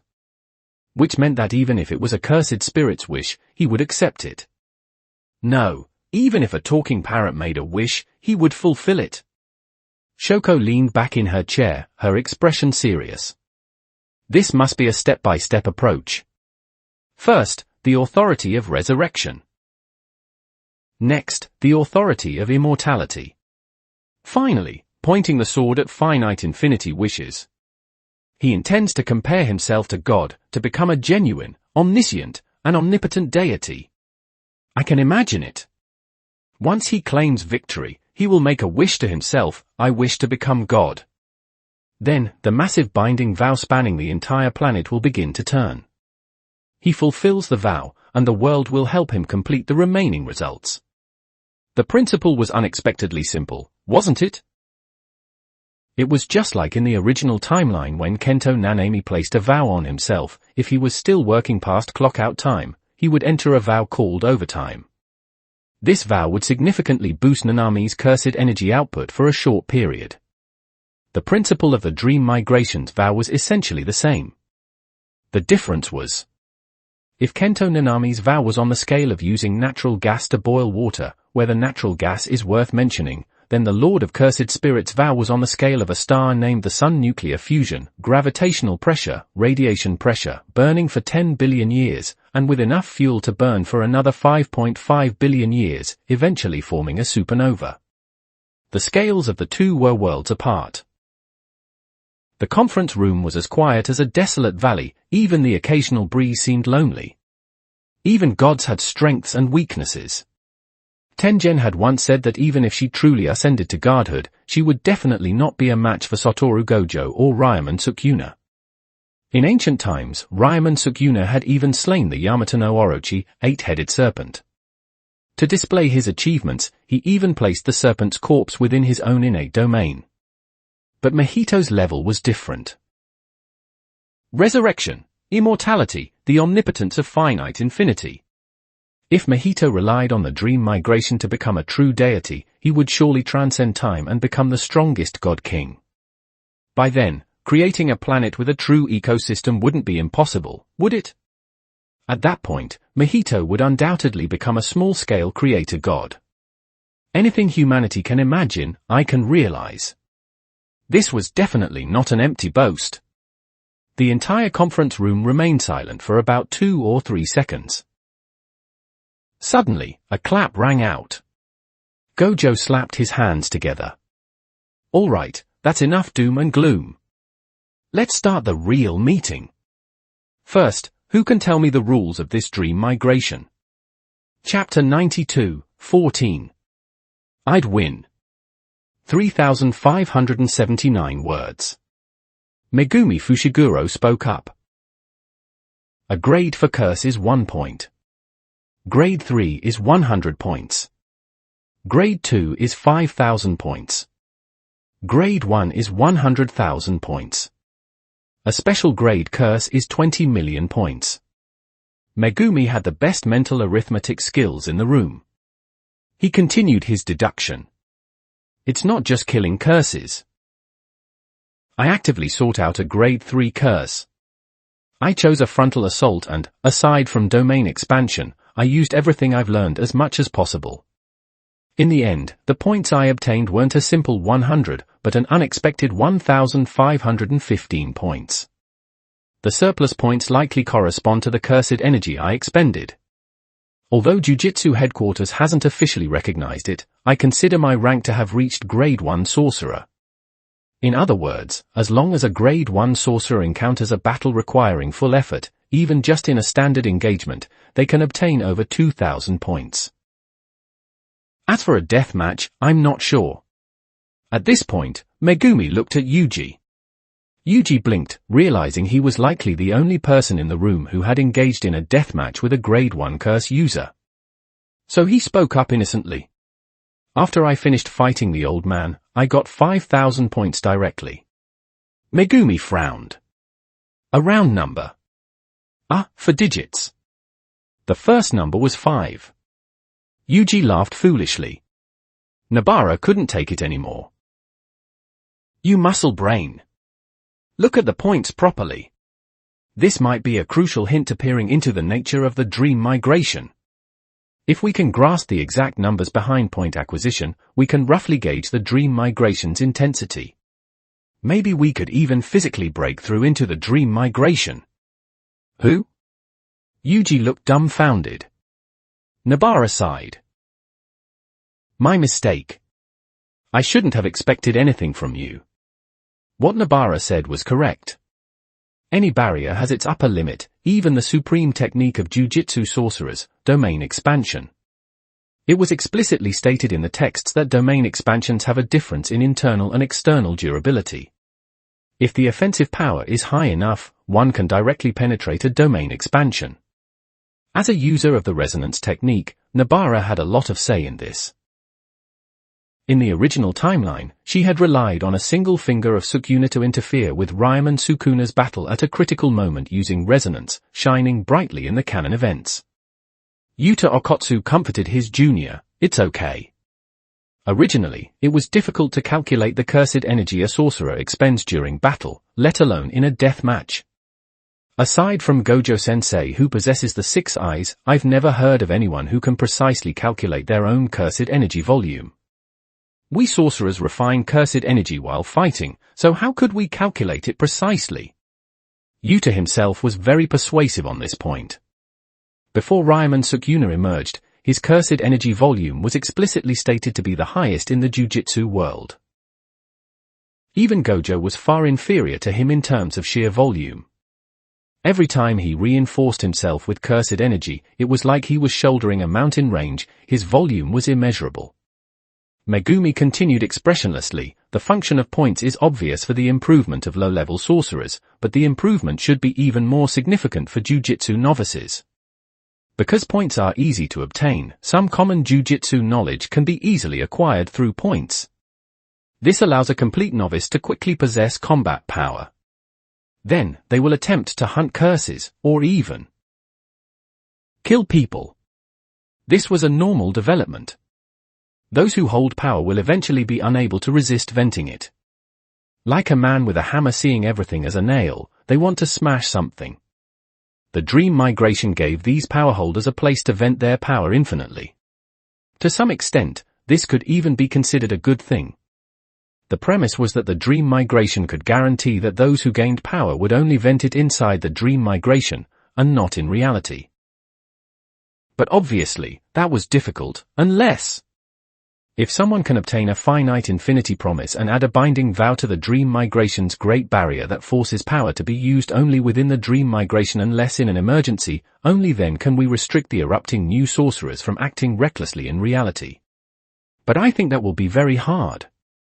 Megumi sighed slightly. I specifically asked about the difference between the wish list purchasable with points and the finite infinity wishes. It's largely a matter of scale. The larger the scale of the issue, the more massive the points required. I tried probing downward from world peace until I reached maintaining peace in a single city for 1 year. It required roughly over 3 billion points. And as the number of sorcerers in that city, technological development, and population flow increase, the points would scale up. I realized that these kinds of wishes aren't meant to be bought with points at all. They rely on the finite infinity wishes. 3 billion points? Peace for 1 city for 1 year. Rice Shower said in disbelief. A special grade curse is only 20 million points. You'd have to kill 150 of them? Does the world know, since the history of Jujutsu began, have there even been that many special grade curses? It's so expensive. Everyone looked at Rice Shower, which startled her. She shrank her shoulders and asked, what is it? No, nothing, Shoko smiled. I just didn't expect Rice-chan to care so much about the topic of peace. I thought anyone who was a sorcerer wouldn't care at all. Gojo grumbled in dissatisfaction, who says we don't care? I care a lot. Rice-chan, keep that heart that pursues peace. Gojo-sensei is very pleased. Kusakabe spoke impatiently, can we move past the small talk? I understand what Fushiguro means. While things related to self-improvement through cursed energy will increase alongside the points needed for precious knowledge, cursed tools, or intel, they are far inferior to points that can influence reality. 3 billion points is enough to buy 30 million resurrections in the dream migration. Even a grade for sorcerer, provided they don't have a mental breakdown from dying, could be grinded up to a grade 1 sorcerer with 30 million lives. And that's assuming this grade for sorcerer doesn't buy any knowledge, cursed tools, or techniques. Kusakabe's statement wasn't an exaggeration. Although being a sorcerer was 80% talent and only 20% effort, death matches were completely different. This was because death matches improved a sorcerer too much. Even a sorcerer with zero talent, relying solely on countless death matches, would definitely be able to break through their talent ceiling and step onto the path of the truly strong. The dream migration was equivalent to a Jujutsu talent amplifier. No matter how low one's talent was, one could break through their self-limits through death matches. Add to that the purchase of knowledge, cursed energy aptitude, cursed tools, and the installation of better innate techniques, and one could walk a wide, open road to power. Kusakabe turned to look at Yaga. Principal Yaga, you need to be prepared. The coming era will inevitably see an explosion of sorcerers. And not just grade 4s, but a multitude of grade 3s, grade 2s, and even new age grade 1 sorcerers. Worse, we can't deny how there will be wild special grade sorcerers born. Is that possible? Panda was shocked. Isn't Rice Shower a ready-made example? Kusakabe said faintly. She was an early test subject of the Lord of Cursed Spirits, and now she has special grade combat power. If she can do it, it proves the Lord of Cursed Spirits already has the ability to manufacture special grade sorcerers. Of course, the base material must be excellent. But for sorcerers who can claw their way up from grade 4 step by step through death matches, their base material must be outstanding. For the Lord of Cursed Spirits, such material could easily be made into a special grade sorcerer. The reality of the modern era having only 3 special grade sorcerers would likely be overturned very soon. Kusakabe made his final conclusion. The air was quiet for about 2 or 3 seconds. Yaga spoke solemnly, I will contact Principal Gakugunji later and have him pay attention to this. If the situation becomes critical, Tokyo will also send students to support Kyoto in handling any unrest caused by new sorcerers. No problem, right? The last sentence was directed at the students present. The current students were no longer the same as when they first enrolled. Including the newly minted Heavenly Tyrant and sorcerer Yuji Itadori, Megumi Fushiguro who held a domain expansion and had successfully tamed Mahoraga, and the Lord of Cursed Spirits' original experimental subject Rice Shower.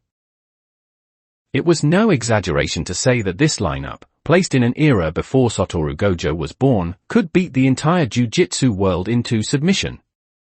Yaga had to admit that in this era, excellent sorcerers were emerging in clusters. A storm regarding cursed energy had already begun to blow. No one could escape, they could only rise and fall within the storm, be killed by it, or become part of the storm itself. All the students shouted loudly, no problem. Yaga nodded. Then, let's talk about other intel. Although those points are used for self-improvement, in reality, they shouldn't be useful to top-tier sorcerers pursuing finite infinity wishes, because the key keepers are the main point. They are still somewhat useful, Nobara smiled. At least we can use points to find out where the key keepers are now. We can challenge them in advance. Everyone looked at Nobara, staring at her in disbelief.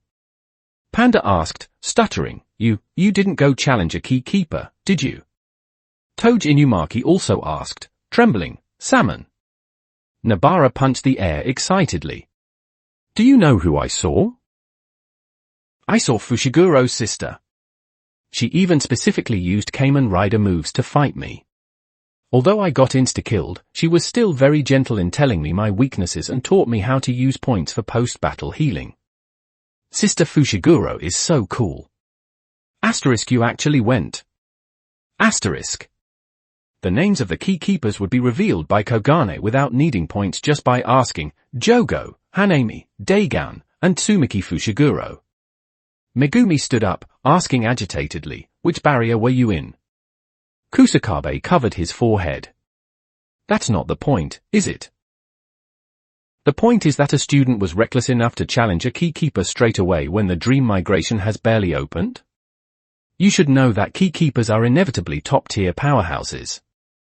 To provoke them without courage or strategy is not a good habit. Enough with the lecture, Nobara said haughtily.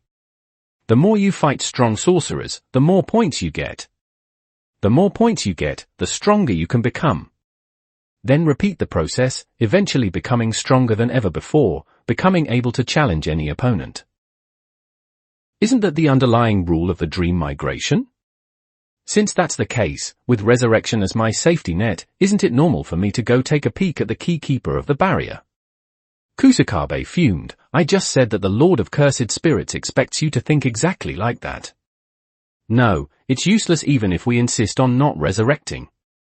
Gojo waved his hand casually. It's useless for just the few of us to hold out. More people have already successfully died and resurrected in the dream migration. They have already placed the binding vow in their subconscious. A few more of us won't matter, a few less won't matter. Nobara-chan did the right thing. At least we know where Megumi-chan's sister is, right? Maybe we can even get her to show some leniency. Kusakabe sighed. Even so, the behavior is dangerous. I don't want to drag everyone down, Nobara said seriously. I know my potential is far inferior to the others. In the past, I would have let it go. After all, the Jujutsu world is a place that relies 80% on heaven-sent talent and only allows 20% room for effort. But it's different now. With the dream migration, even I might be able to keep up with the footsteps of a special grade sorcerer. Since the path is right here, why shouldn't I walk it? Gojo looked at Toji Inumaki and Panda. These two students said nothing, but their eyes shone with the same light. The secret meeting arranged by Gojo had become public knowledge with the opening of the dream migration. Among the students, Moki Zenin, Yuji Itadori, Megumi Fushiguro, and Rice Shower were listed, but Nobara Kujisaki, Panda, and Toji Inumaki were not. They knew the reason well. Insufficient potential was insufficient potential. The Jujutsu world was such a cruel place. Even if they wanted to exert themselves, without the capability, it just wasn't possible. Although they were unwilling, they could only nod in acknowledgement. But now, the dream migration had truly opened. Even those without talent like them had the possibility of keeping up with the strongest. So, how could they not rise up and chase after them? Gojo laughed loudly. That's right. Since the opportunity is here, why not seize it? Kusakabe, I know what the dream migration means to Mahito. I know this is an open scheme laid out by him, but I also understand Mahito. He only lays out open schemes, he wouldn't hide other plots within them. For the many sorcerers without talent, the dream migration is a bona fide paradise. Since Nobara-chan wants to, then naturally she can pursue the path of the strongest until she arrives by our side. I, Satoru Gojo, approve of it. Nobara pumped her fist happily, and Panda and Inumaki raised their hands high in excitement. Kusakabe closed his eyes and sighed deeply. Asterisk fine, they're all crazies. They're all fucking crazies. A Jujutsu student who just barged into the Jujutsu world dares to go hard against a resurrected ancient sorcerer soul, and it's that ancient sorcerer Yorozu. And this gets approved by the modern era's strongest. Fuck, asterisk. Asterisk between this world and me, one of us has to be fucking crazy. I bet it's the world that's gone mad, asterisk. Masamichi Yaga, however, was thinking further ahead. In that secret meeting, only Aoi Todo from Kyoto High was brought in, the other students were not. There was nothing to say about that, the potential of the current Tokyo High students was simply higher than Kyoto High's. But with the release of the dream migration, students other than Aoi Todo would likely rise to chase the leaders just like Nobara, Panda, and Inumaki. Especially Momo Nishimiya. For this user of the mediocre tool manipulation technique, there was the path of the fusion black flash paved by the Lord of Cursed Spirits ahead. As long as her jujitsu talent could keep up, one could say the potential of tool manipulation could now rival the 10 Shadows technique, Limitless, and Cleave. The Lord of Cursed Spirits had single-handedly expanded the upper limits of tool manipulation. The remaining Noritoshi Kamo was already from one of the 3 great families, making his ceiling easier to touch. Kokichi Muta's heavenly restriction was also extremely likely to be lifted without reducing his potential, allowing him to stand on the earth with his own 2 feet. my Zenin's future had practically been demonstrated personally by Tsumaki Fushiguro. Finally, Kasumi Miwa. Kasumi Miwa's path was quite bumpy, but fortunately, points could directly purchase techniques. Even buying a Blazing Fire release would allow her to reach Ogi Zenin's height, that of a special grade 1 sorcerer, a trump card second only to special grade sorcerers. At this moment, Yaga realized with a start. Even ignoring the fact that this was the Lord of Cursed Spirits Ascension ritual, this ritual itself would indeed cause a massive explosion in both the intensity and quantity of Jujutsu sorcerers. Lord of Cursed Spirits, Mahito, just what are you thinking? Suddenly, a ringtone sounded. Everyone looked at Yaga. It was his phone. Yaga did not leave the meeting. Frowning, he looked at the caller ID, Principal Gakugunji. Everyone went quiet. Yaga put it on speaker and answered the call. Moshi Moshi, this is Yaga Masamichi. This is Gakugunji, Yoshinobu Gakugunji said in a grave tone. I'll get straight to the point, our student has seen Ryaman Sukuna. Silence. Gojo stood up. Where? Dream Migration, Sakurajima Colony, Gakugunji said. Student Kokichi Muta saw him and unfortunately came into conflict with him. He was subsequently cut in two. After resurrecting, Muta did not continue exploring the dream migration but came out directly to report to us. After that, Muta entered the Sakurajima colony again and conflicted with him once more. Now, student Kokichi Muta is stalling Ryaman Sukuna there with the perseverance of being killed 3 times per minute on average.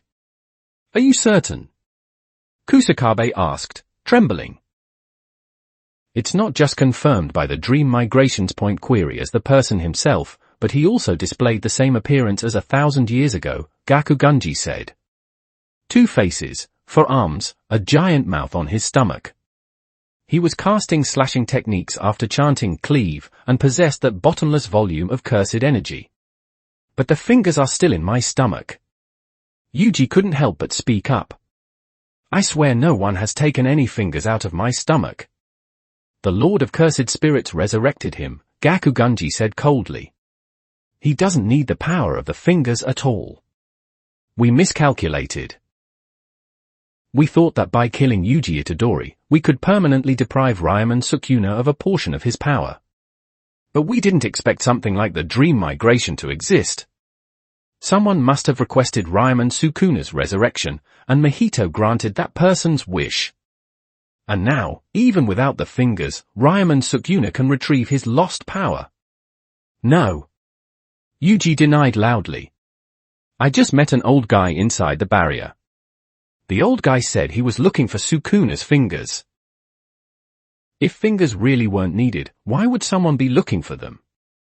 Gakugunji paused. Yuji Itadori, are you sure? I'm sure, Yuji said. Gakugunji mused for a moment. This indicates that the power the dream migration can grant is also limited. At least, it cannot grant power at the level of Ryaman Sukuna. Ryaman Sukuna is collecting power, but eventually, he will go to recover his own fingers. Satoru Gojo, protect the fingers. Or just kill Itad. That's enough, Principal Gakugunji. Gojo interrupted Gakugunji, chuckling. Fine then, I'll head to the Sakurajima colony in a bit. Ah, right, points allow for colony transfer, correct? Yes. Panda raised his hand to confirm. I happened to ask curiously. It only takes 2,000 points to transfer to another barrier, but each person can only transfer once. For low-level sorcerers, 2,000 points was indeed an extremely high price. But for those at grade 1 or above, just one standard battle could gather 2,000 points. Even someone like Megumi, who just displayed his techniques as much as possible against a lower-level curse, could obtain over 1,500 points. From this, the abyss-like gap between low-level and high-level sorcerers was evident. Killing a grade 2 curse was only 5,000 points. In the original timeline, at the very beginning, Megumi was nearly killed dealing with a grade 2 curse. But the fingers are with Itadori, Gakugunji said. If you go to the Sakurajima colony, Ryman Sukuna can also transfer to the barrier where Itadori is located. You can only transfer once. We must find someone to force Ryman Sukuna to transfer barriers once, Gojo said. Right now, besides me, who else can force Ryman Sukuna to transfer? Everyone fell silent. Gakugunji began a roll call. Is Yuta Okotsu there with you? Yuta Okotsu took a deep breath. Then let me do it. The current Yuta facing Sukuna would just be a punching bag, Gojo rejected. He might become a fly, but he can't achieve the goal of coercion. Yuta shifted uncomfortably. Being called a fly and a punching bag didn't make him angry. Having suffered immensely during these past few months of training with Gojo, he knew that if Gojo judged it so, then even possessing the immortality technique, he inevitably couldn't be Ryman Sukuna's match. What do you want to do? Gakugunji asked. First, we need to determine where Sukuna will stay, Gojo said seriously. I will go to Sakurajima and force him into another barrier. This ensures he can only stay in that one barrier and won't go anywhere else. Then, inside that barrier, we will avoid his sharp edge until the end of the year. I will take care of him then. The logic was actually quite simple.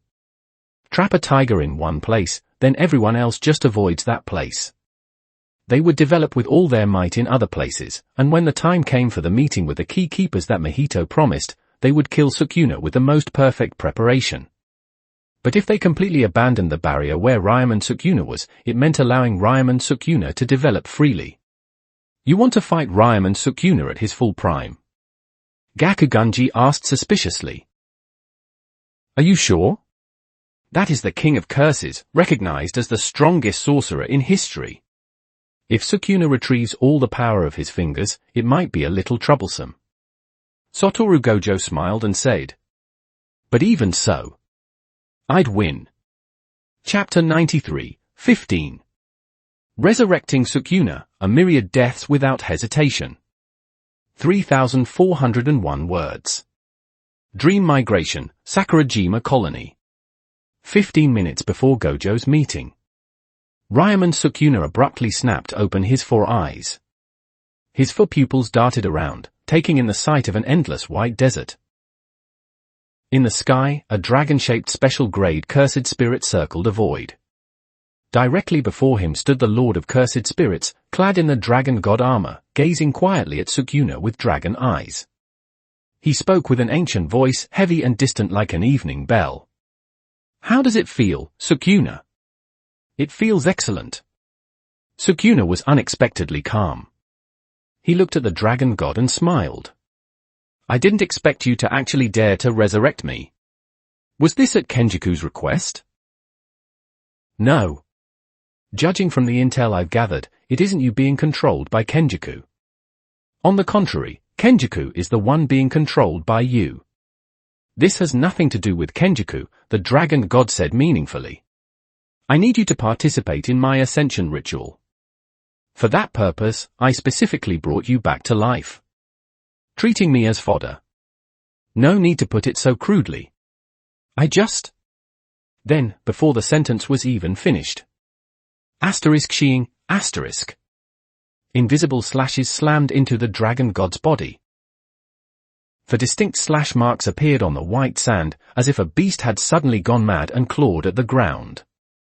Because the slashes were so clean, the sand didn't even kick up dust. It was as if a slide in a presentation showed a complete desert one moment, and in the next frame, the desert was split into 5 pieces. Yet the dragon god remained completely unharmed.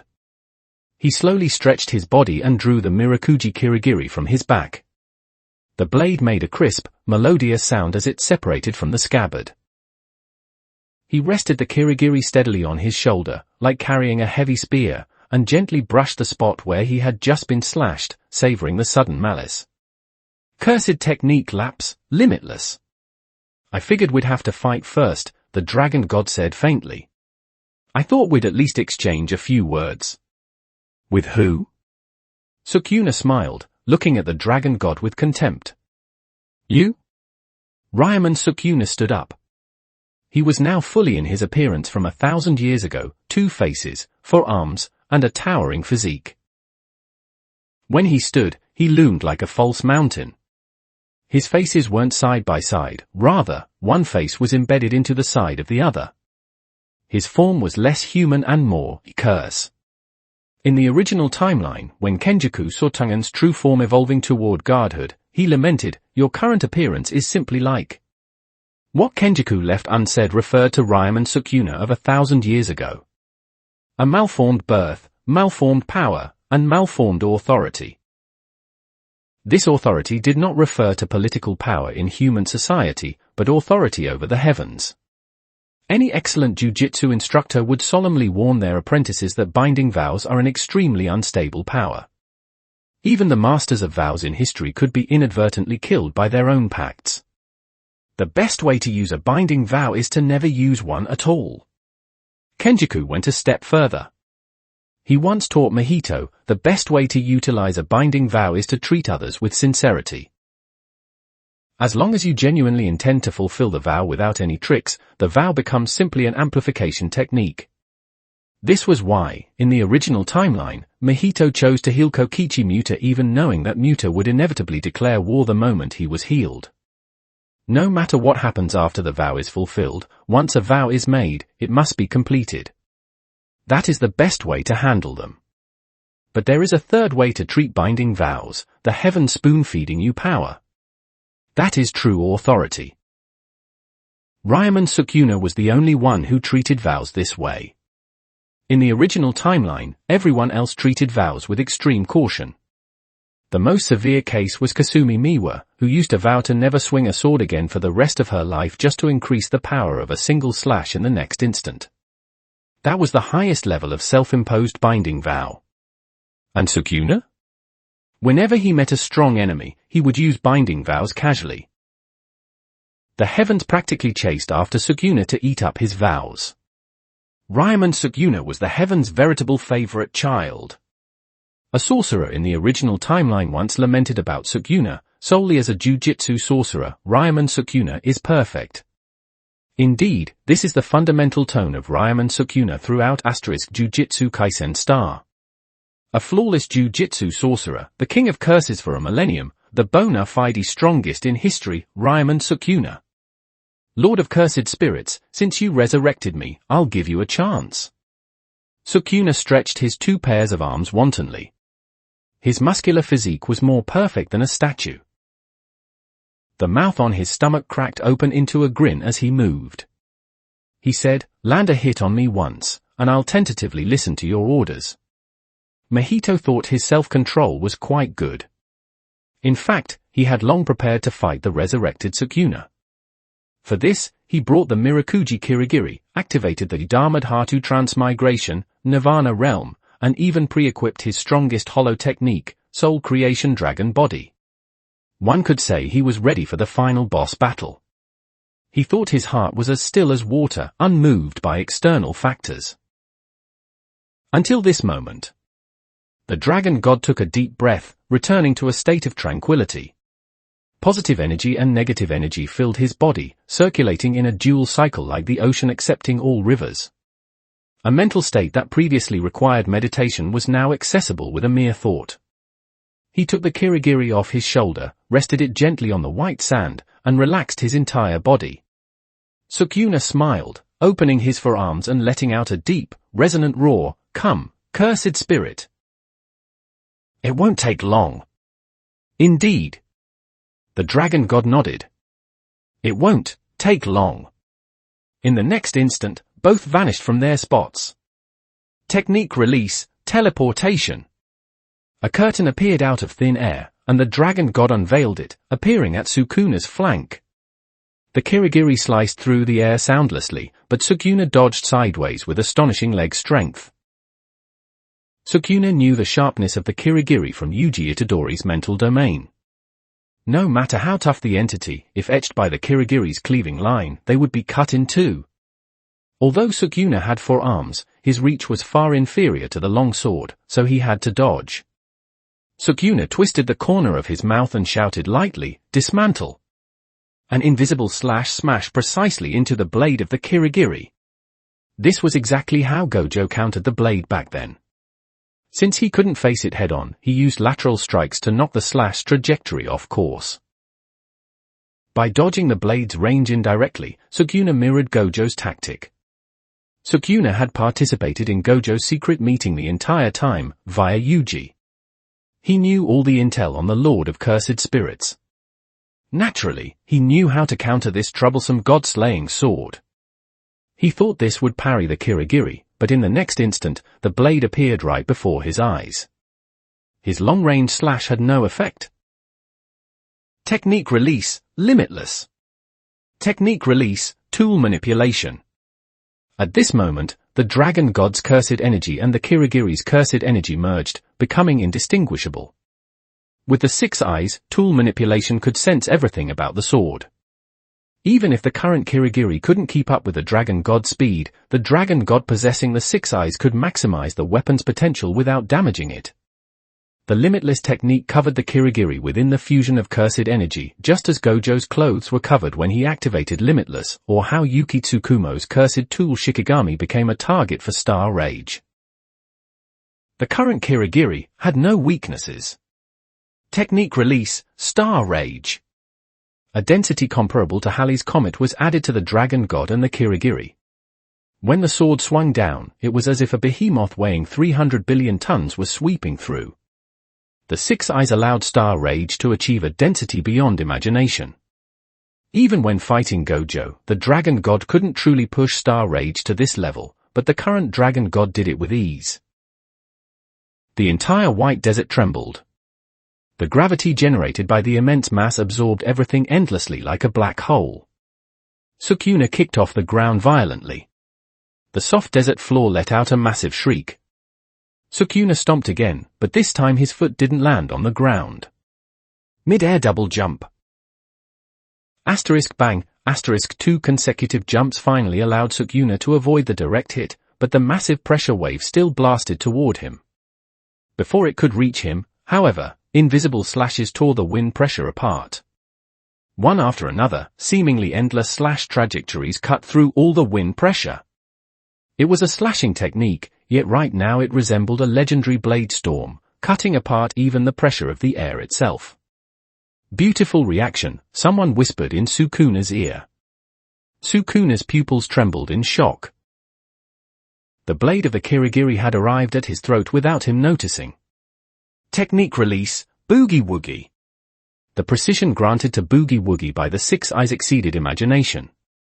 In the original work, Boogie Woogie required swapping objects with cursed energy. So why couldn't one swap with the cursed energy permeating the air? The key lay in 2 points: first, precision; second, the quantity of cursed energy residuals. Naturally, the residuals attached to the air were far fewer than those on objects, and the elements of residuals in the air were extremely difficult to capture. Even a man as unique as Aoi Todo couldn't capture them. In other words, if these 2 problems could be solved, one could swap with thin air. Now, the Dragon God's cursed energy spread out like a tsunami.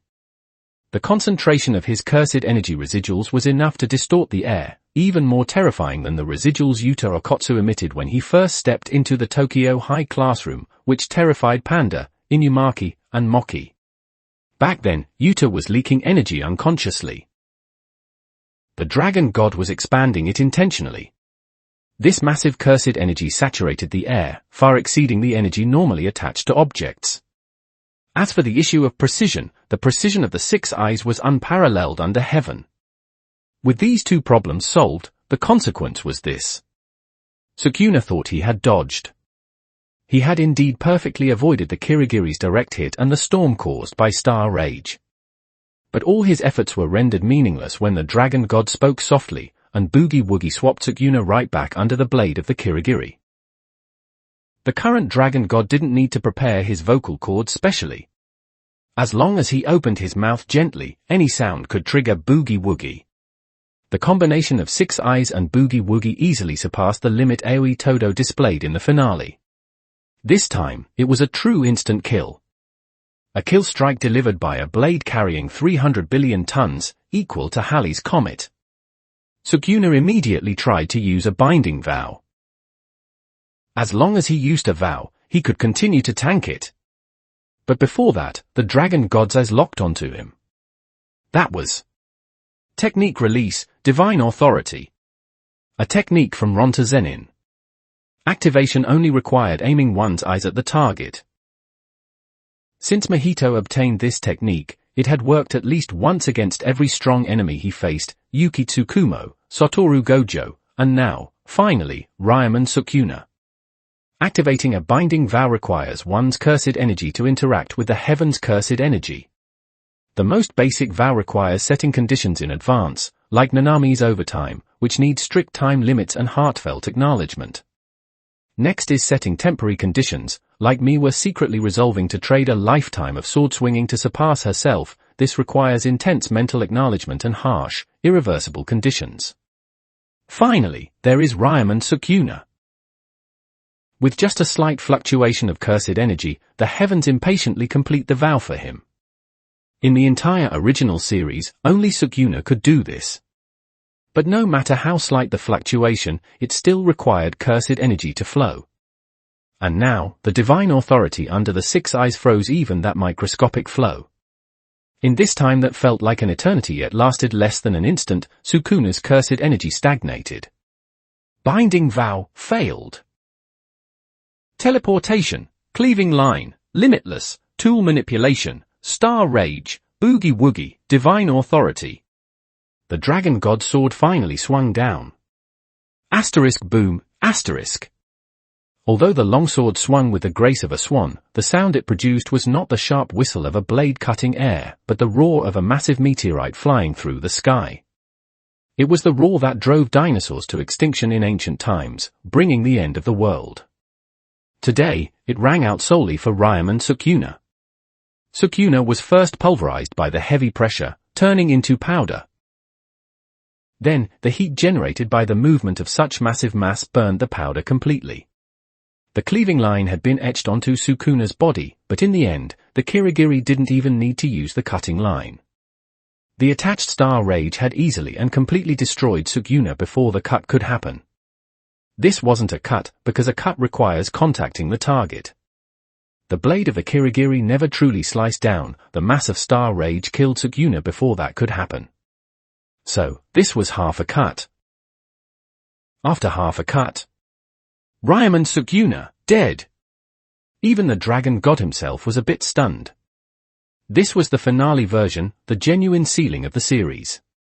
He had prepared fully, anticipating every scenario before the first strike, thinking about the original canon, thinking about how to fight Sukuna. But he never imagined that Sukuna would die on the spot without even opening his domain. No, it should be said that precisely because Sukuna arrogantly believed he didn't need to open his domain the moment they locked eyes, he died directly. Sukuna made the same mistake Gojo made in the original timeline. Arrogantly believing he was invincible under heaven, so he wanted to tank the opponent's first hit to gauge their strength. Then he adjusted himself right out of existence. Just like when Gojo, seeing Mahoraga killed in one hit, thought his Limitless was invincible and relaxed his guard, only to be cut in two by Sukuna's world slash. Unknowingly, Mahito had truly taken a seat at the table of the JJK power ceiling. This meant he had truly become an existence on the same level as Satoru Gojo and Ryomen Sukuna. The most obvious example at this level was, unless you maintain constant vigilance, you will die instantly. Gojo proved this personally in the canon. So, I've become this strong, the dragon god murmured to himself, suddenly wanting to laugh. Then, the dragon god raised his hand to form a seal. Dharmadhatu Transmigration, Nirvana Realm. Asterisk thud, asterisk. A hand burst out from the white sand. Ryomen Sukuna returned from death.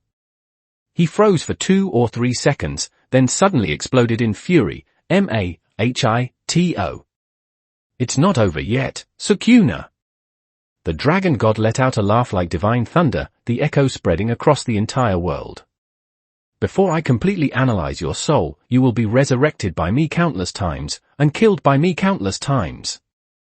Your act of etching your technique into your soul prevents me from peeking directly into it.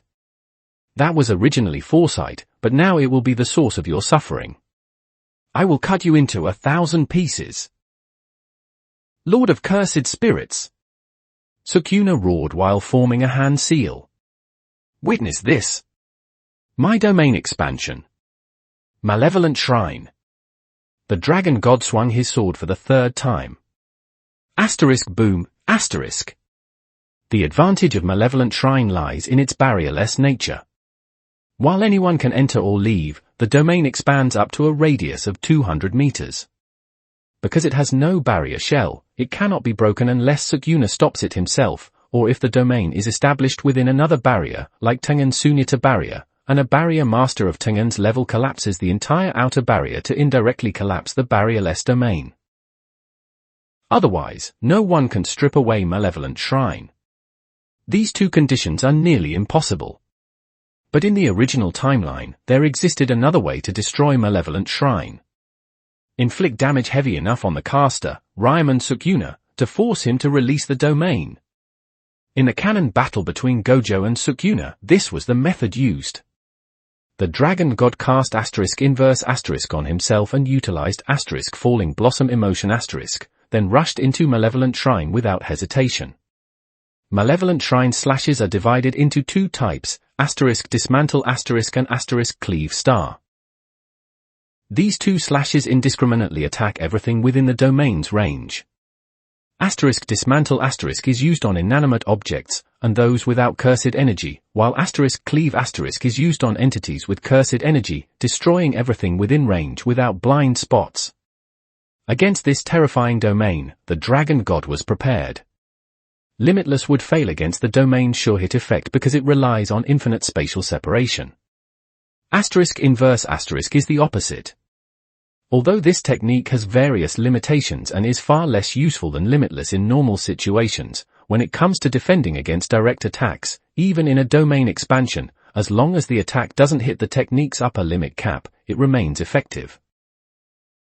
*dismantle would not work on *inverse star. *falling blossom emotion * automatically counterattacks cursed energy that comes into contact with the user.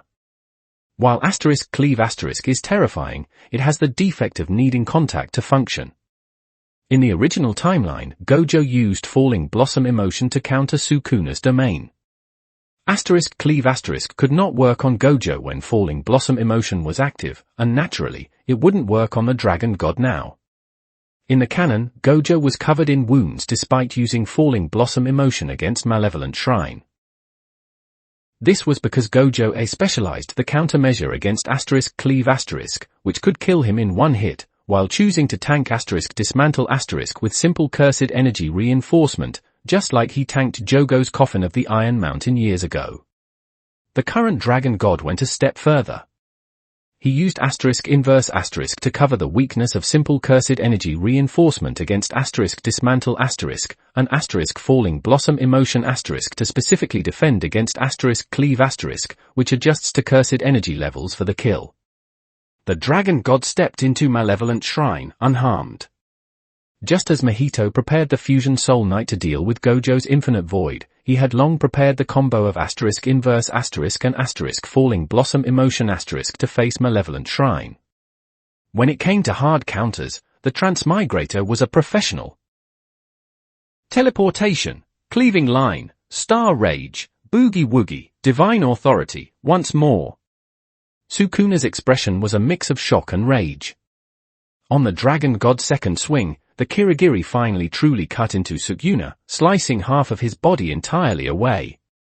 Even Sukuna couldn't have predicted that his domain expansion would be completely useless. He tried to make a binding vow at the critical moment. Failed. The Divine Authority eyes fixed the cursed energy in his body, preventing the vow.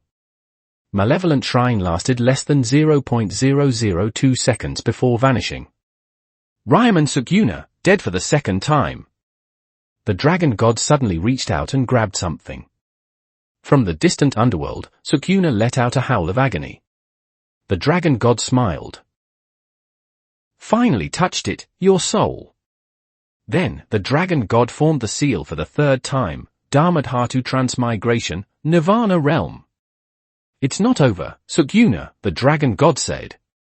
Until I truly whittle you down to the level of a single finger, completely analyze your soul, and finally throw you into the Sakurajima colony to be fodder for my ascension ritual, it's going to be a long time.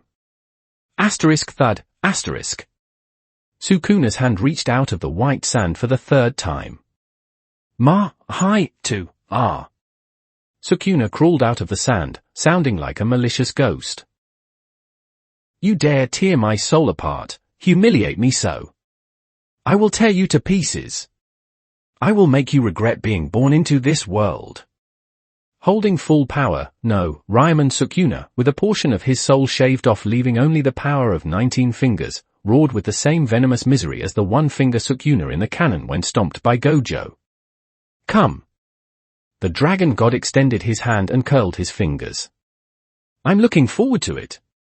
Chapter 94, 16. Who? I'm fighting Sukuna? 2,438 words. Sakurajima colony. Accompanied by the roar of a massive object landing, Kokichi Muta abruptly opened his eyes. The world in his eyes was a city reminiscent of the 80s. Old apartments and two-story buildings filled his vision. Beneath his feet was an asphalt road, poorly maintained and riddled with potholes and bumps.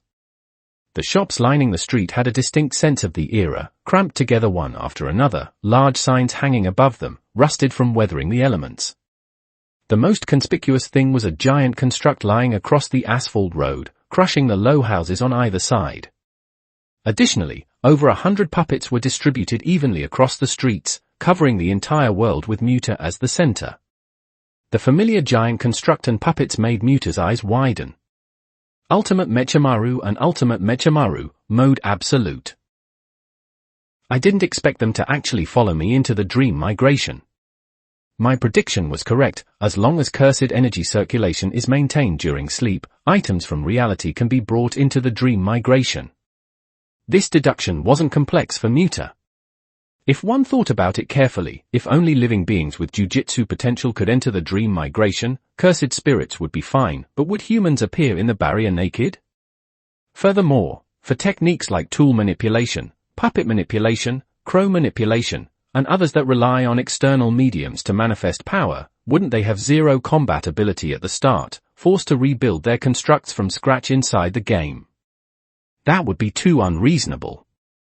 As the Lord of Cursed Spirits Ascension ritual, the dream migration surely wouldn't make such a mistake. Muta was certain of this. And now, it seemed his judgment was correct.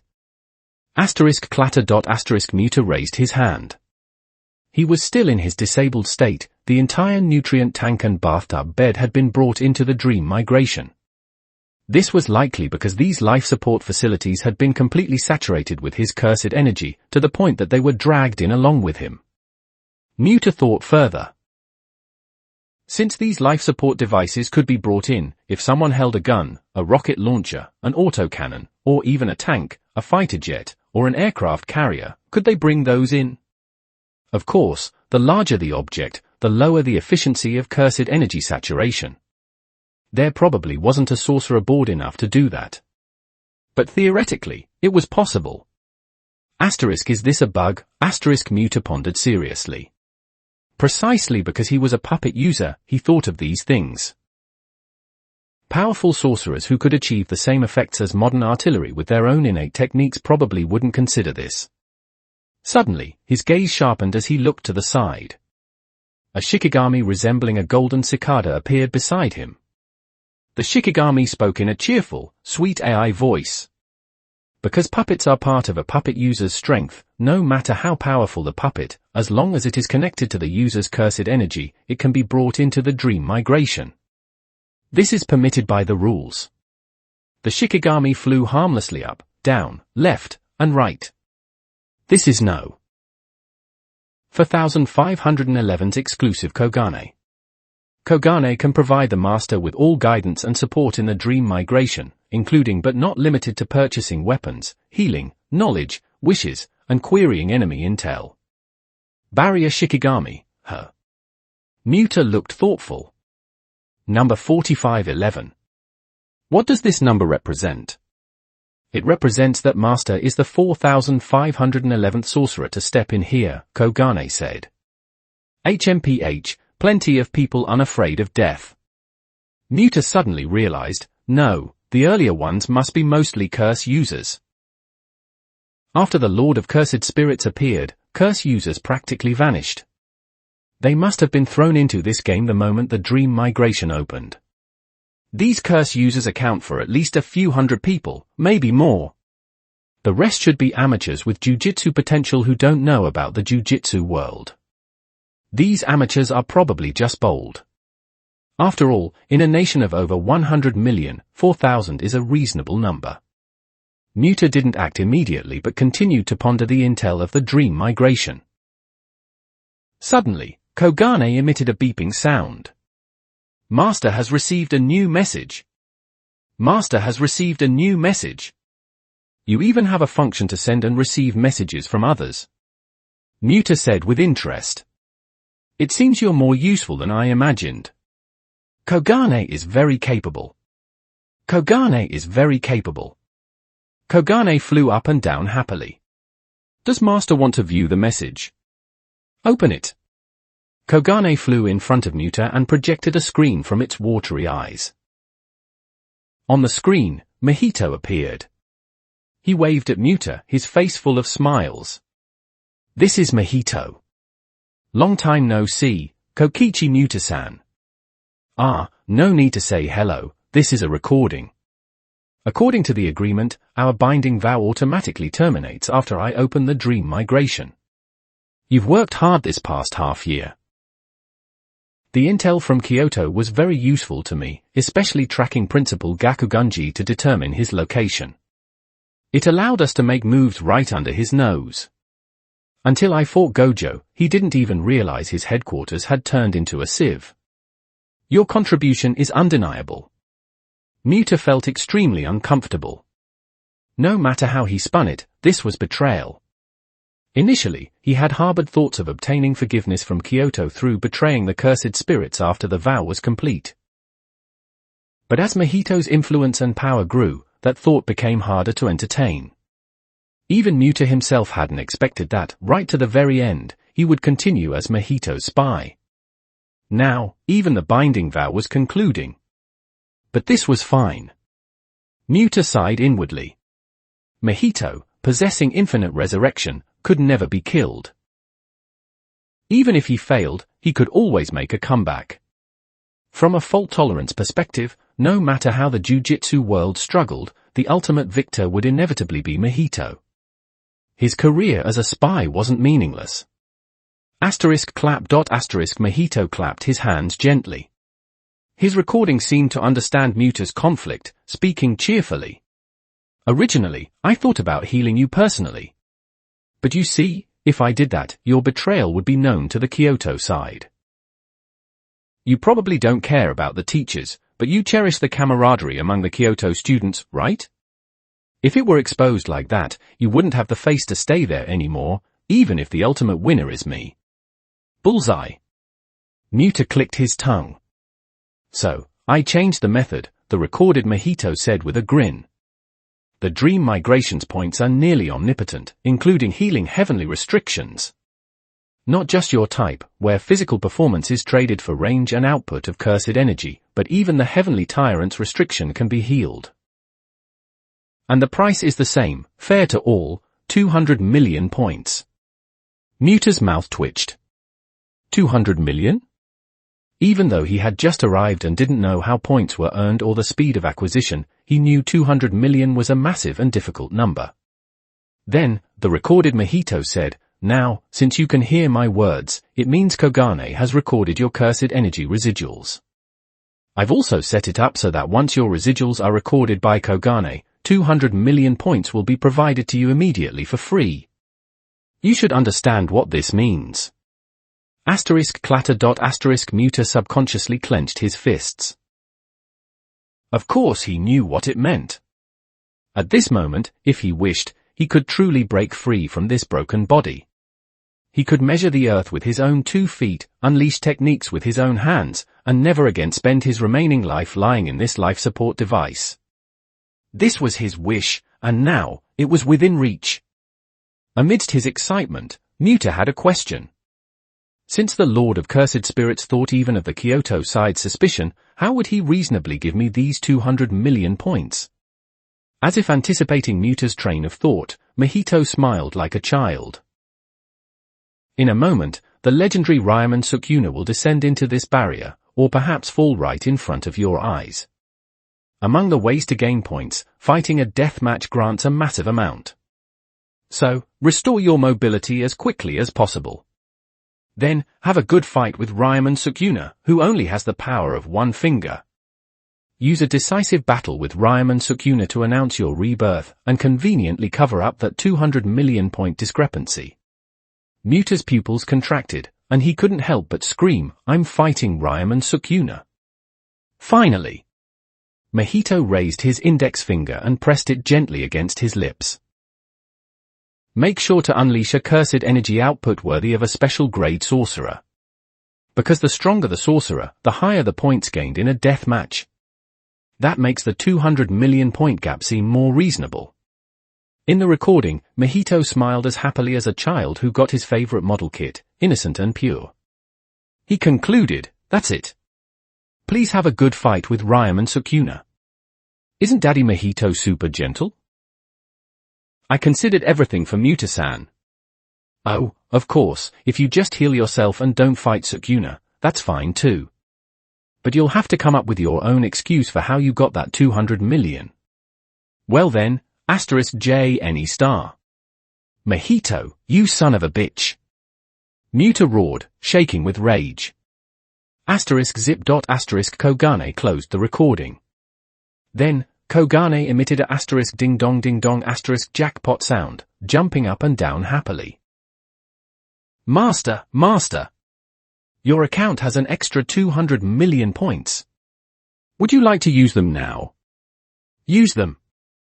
Muta had already started thinking about how to deal with Ryaman Sukuna. Fortunately, before contacting Mahito, he had thoroughly searched for data on Sukuna. He knew what Sukuna could do and was relatively calm. Restore my heavenly restriction body. Master, there are 2 versions, Kogane said methodically. The basic version is simple healing. This healing perfectly restores Master's body, but the heavenly restriction will vanish, and the heavens will take back your cursed energy range and volume. The deluxe version restores Master's body while maintaining the buffs granted by the heavenly restriction. The former is 20 million points, the latter is 200 million points. Kogane suggests the former because? Use the deluxe version. Muta interrupted. Usually, he would carefully examine the difference between basic and deluxe to pursue the best cost-performance ratio. Perhaps he would have eventually accepted Kogane's advice and chosen the basic version. But now was different. Ryaman Sukuna was about to descend, he didn't have the time. He had to restore his mobility and combat power at maximum speed to welcome Sukuna's impact. *whoosh*, used, Kogane said. *splash, Muta's hand suddenly grabbed the edge of the life support tank. That hand, originally skinless, was generating tender white skin at an astonishing speed.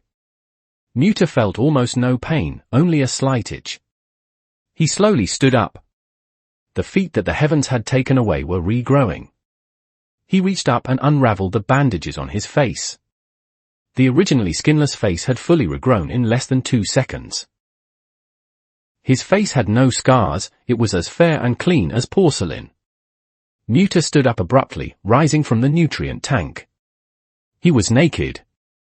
The pain that had tortured him every moment of his life had vanished unknowingly. There was a momentary void in his heart as he realized that since his body was whole, the power the heavens brought him was being withdrawn in sync. But the power did not decrease. Mahito hadn't lied. Although the heavens had withdrawn the cursed energy range and volume given as compensation for his disability, his body still maintained its original talent, as if he were still in the state of heavenly restriction. Muta understood. Mahito must have used idle transfiguration to completely copy his cursed energy extraction, circulation, and diffusion organs from his heavenly restriction state, then perfectly replicated those physical traits in this new body. As a result, the heavenly restriction was lifted, but his talent remained. Idle transfiguration was too god-tier. Muta verified this immense power with his own body. Muta clenched his fist, then stomped his foot. Even though he had lain in a life support device since birth and never left it, his posture when clenching his fist and stomping was so natural, as if he were a teenager who had lived a normal life for 17 years.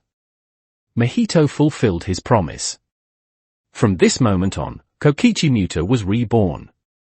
Muta was so moved he almost cried, provided Ryman Sukuna didn't show up. Boom, the giant construct was slowly standing up. Muta kicked the life support device away. Underneath it was a set of Kyoto High student uniforms. He had worn this uniform countless times with his fake body while using Ultimate Mechimaru, and now he skillfully began to put it on. The puppets covering the streets were slowly waking up. Muta released his puppet manipulation technique to connect with them. These puppets fell into formation according to Muta's will. Within a short time, all puppets were at their stations. No, Muta reconsidered. I can't use the multitude of Ultimate Mechimaris and other support puppets. That would prompt Ryman Sukuna to use domain expansion directly, or that unknown fire technique. Whether it's domain expansion or the fire, this massive army would be swallowed instantly, and I would die too. Muta immediately ordered the massive Mechimaru army to scatter, preventing them from grouping up. He himself boarded the cockpit of the giant mechanical titan.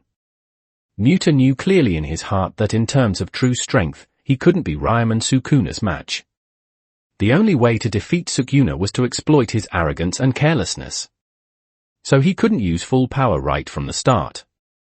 He had to give Sukuna a sense of playfulness, then strike with maximum output for a guaranteed victory. Yes, victory. He had to win. He had just been reborn, he didn't want to die at Sukuna's hands like this. Wouldn't that mean he lived for nothing? Muta suspected this was intentional on the Lord of Cursed Spirits' part, because he was no longer useful. Mahito sent Sukuna specifically to kill him. Cannot die. Absolutely cannot die, At this moment, Muta did not yet know that resurrection in the dream migration cost only 100 points. It was just a one-finger Ryman Sukuna. He had suffered in silence for 17 years, and now that happy times were right before his eyes, how could he admit defeat? How could he possibly admit defeat? Kogane suddenly emitted an air raid siren. Master. Powerful cursed energy approaching. Powerful cursed energy approaching. A roar like thunder suddenly exploded. I'm going to fucking slaughter you. Chapter 95, 17. Sukuna's victory formula. 3025 words. Ryman Sukuna fell from the sky. Amidst the clouds, Mahito, clad in the dragon god armor, floated ethereal and indistinct in the high altitude. He slowly sheathed the Mirakuji Kirigiri. The white armor reflected the sunlight, radiating a divine brilliance. Looking down at the falling Sukuna, he emitted a heavy voice like an evening bell. He spoke slowly to Sukuna. The current you is too weak. Weak enough that I can't even muster any interest. I will scatter your fingers into the barriers of the dream migration. Go and gnaw on your own fingers like a wild dog. I look forward to you coming before me again. When that time comes, I will grant you the qualification to kneel before me. Do not disappoint me, Sukuna. Sukuna let out a heart-rending roar of rage. I'm going to fucking slaughter you. But this roar would never reach Mahito's ears. As Sukuna fell, Mahito's figure melted into the sunlight and vanished.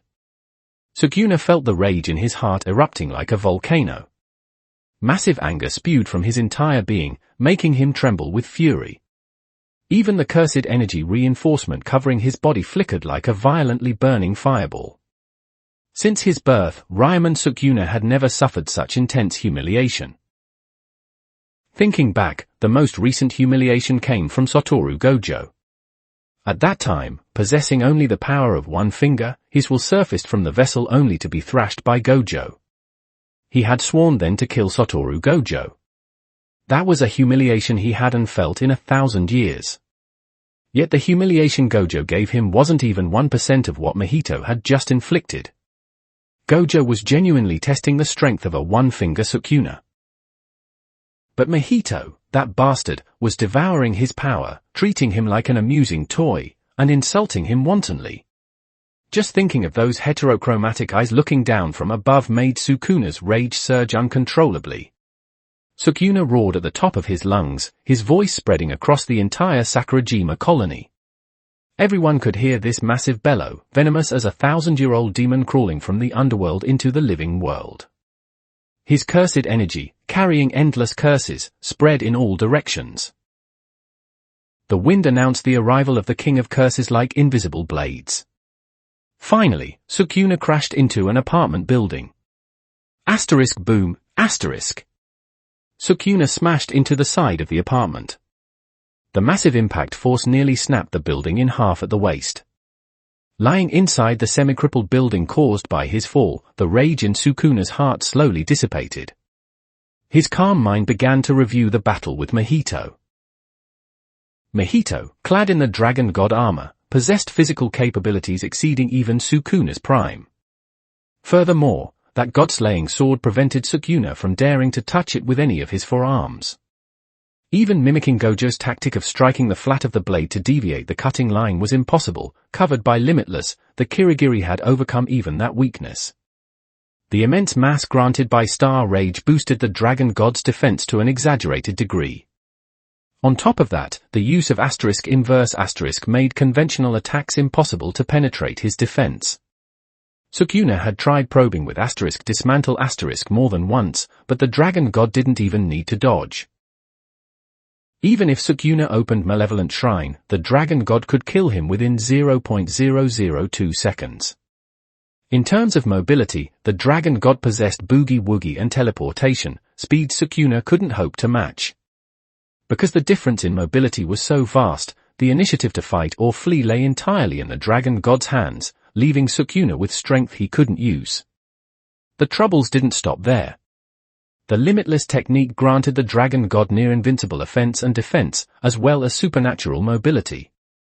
Divine Authority could prevent Sukuna from using binding vows at critical moments, drastically lowering his adaptability and fault tolerance to near zero. And above all these techniques were the eyes standing at the apex, the 6 eyes. These eyes of gods and Buddhas could maximize the limits of any technique. The combination of any technique with the 6 eyes caused a qualitative change. Before this, the Jujutsu world had never seen chemical reactions between the 6 eyes and techniques other than Limitless. But now, these reactions were occurring countless times within the Dragon God. Sukuna had to admit that no matter how he looked at it, facing the Dragon God with only his own techniques led to only one path: defeat. First, recover my power, Sukuna muttered quietly to himself. Then, find a body capable of countering that physically infinite technique. I will overwrite that person's body with my consciousness and use my experience to defeat the Lord of Cursed Spirits. Although Sukuna was arrogant, he was not stubborn to the point of stupidity. In the original timeline, after facing Gojo for the first time, he keenly realized the terror of Limitless. Later, during the detention center arc, he saw Megumi Fushiguro's 10 Shadows technique and immediately decided to seize Megumi's body to fight Gojo using the 10 Shadows. This plotline ran through the entire JJK work, and the foreshadowing was only fully paid off when Gojo was killed by the World Slash. It was the same now, facing Mahito in the Dragon God armor, knowing he couldn't win with just his own techniques, he immediately thought of seizing a body capable of contending with the Dragon God. And his choice was Yuta Okotsu. Although the Zenin clan's 10 Shadows technique is also excellent, if it were just to deal with Satoru Gojo, that brat's, Megumi's, body would be enough. But to deal with the Lord of Cursed Spirits, it won't do. The Lord of Cursed Spirits possessing Limitless has too great an advantage over Mahoraga.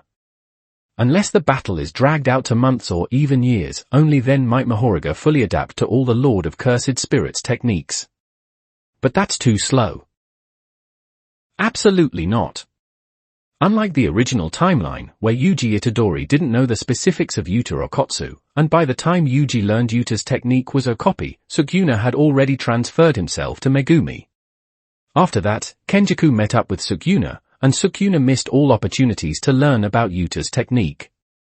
No, even knowing Yuta was stronger than Megumi, the Sukuna of the original timeline wouldn't have chosen Yuta. It wasn't that Sukuna lacked confidence in overwriting Yuta's consciousness, but simply that he would think it unnecessary. As long as I kill Satoru Gojo, I am invincible under heaven. And to kill Satoru Gojo, Megumi Fushiguro's body is sufficient. The original Sukuna would definitely have thought so arrogantly. But the current Sukuna had been crushed to death 19 times by Mahito. With only the power of one finger left, thrown down into the Sakurajima colony, no matter how arrogant he was, he would wake up. Next, utilize the body with the copy technique to devour techniques capable of countering the Lord of Cursed Spirits. Especially that God-slaying sword, it's too dangerous. I must find a way to counter that weapon. What am I saying? The answer is right in front of my eyes. I recall Yorozu has awakened. If it's Yorozu, she can surely create a cursed tool comparable to that god-slaying sword with ease. Tsumaki Fushiguro had once followed Kenjaku in attacking Tokyo High and encountered Yuji Itadori. Although Sukuna hadn't emerged then, the current Sukuna recognized that Tsumaki Fushiguro was the ancient sorcerer Yorozu who followed him. As for whether Yorozu would create a cursed tool for him, he never doubted it for a second. If it's Yorozu, she will definitely dedicate herself to me wholeheartedly. Sukuna had no doubts about this. Sukuna's brain spun at high speed. In this short time, he calmly paved the road to defeating the Lord of Cursed Spirits beneath his feet. Just as after his first contact with Gojo, he began thinking of how to defeat Gojo, and upon seeing the 10 shadows, immediately found the path and began planning for it. For this, he was willing to make a binding vow with a low-level food, Yuji, and even take the initiative to yield a step in negotiations. Because killing strong enemies was Ryman Sukuna's supreme pleasure. Very good. Sukuna stood up slowly. Then first, I'll go collect my fingers. Does Master want to collect your fingers? Suddenly, a voice appeared by Sukuna's ear. Kogane will help you. Sukuna glanced to the side with the eyes on his second face. A golden cicada had floated by his ear at some point.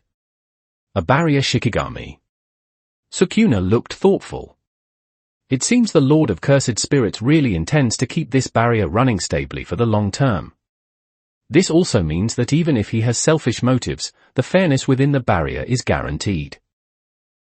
In other words, even I can fully utilize this dream migration. How arrogant. Creak. Sukuna's fists clenched unknowingly. For 1,000 years, he had always been the one standing at the peak, treating all living things with arrogance.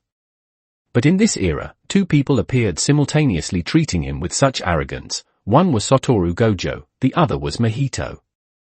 This anger welling up from the bottom of his heart was novel to Sukuna, but the novelty was overshadowed by humiliation. Very good.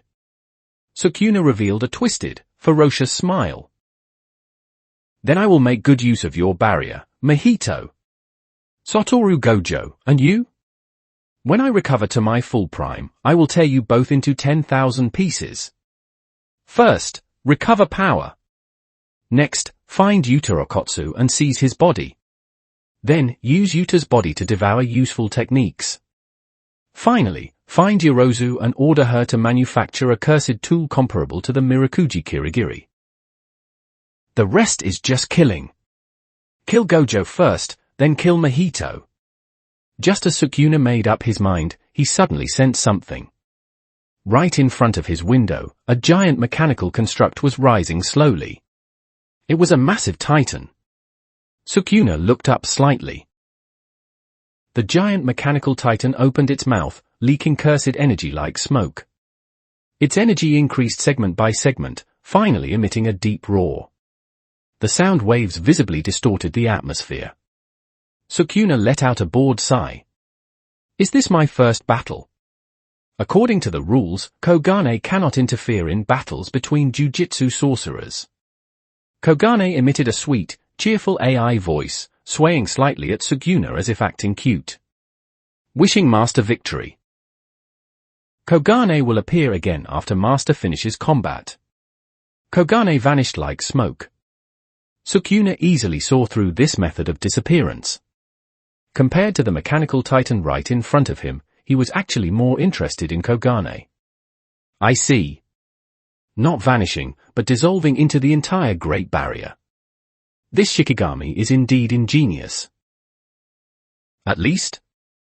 Asterisk boom, asterisk the mechanical titan raised its hand and swung down at Sukuna. Much more interesting than this hunk of iron. Sukuna finally looked straight at the mechanical titan.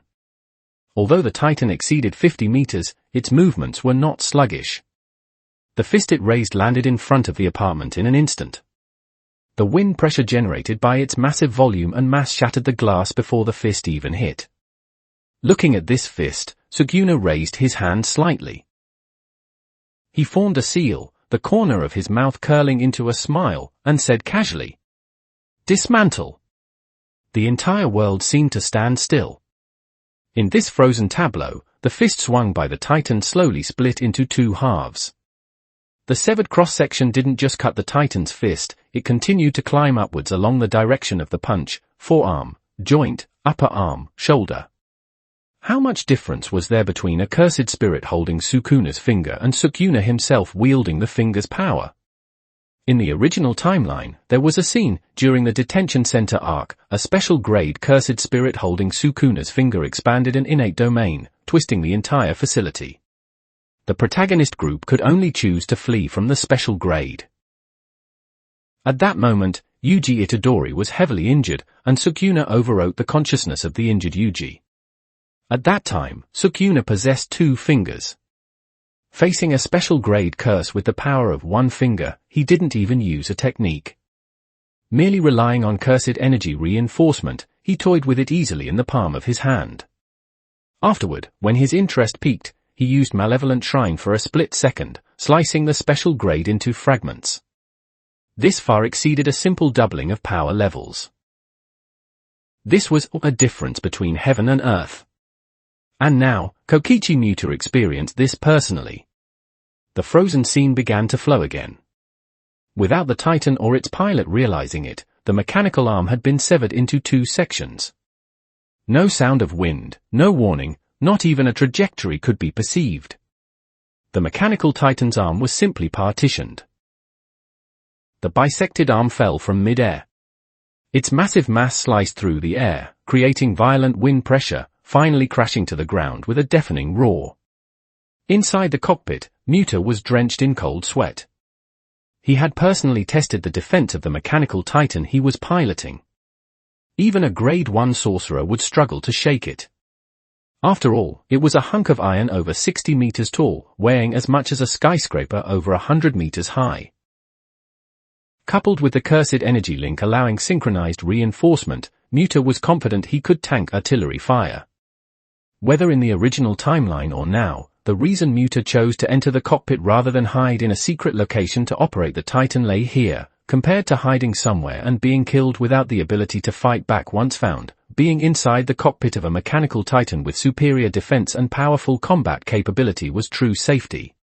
But even with full preparation, the Titan's arm was dismantled in a single slash.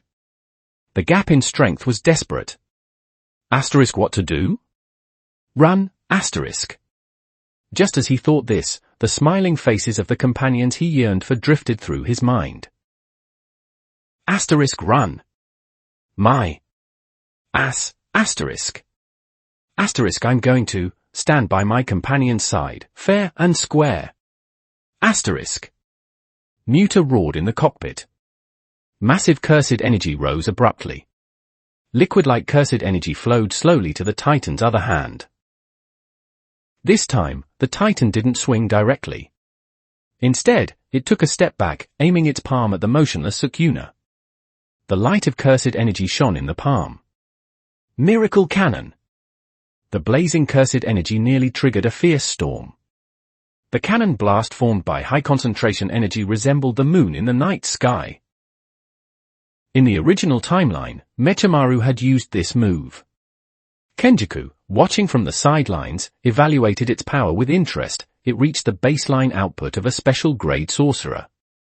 But it wasn't over. The Titan let out a deep roar. 5 massive cursed energy orbs gradually gathered around it. This was Pigeon Vipera, Quintet. Muta judged, based on Sukuna's historical actions, since he had determined the enemy before him, the mechanical Titan, was no threat, Sukuna's playfulness would arise. At this moment, Sukuna might not even use a technique, fighting only with cursed energy-reinforced punches and kicks.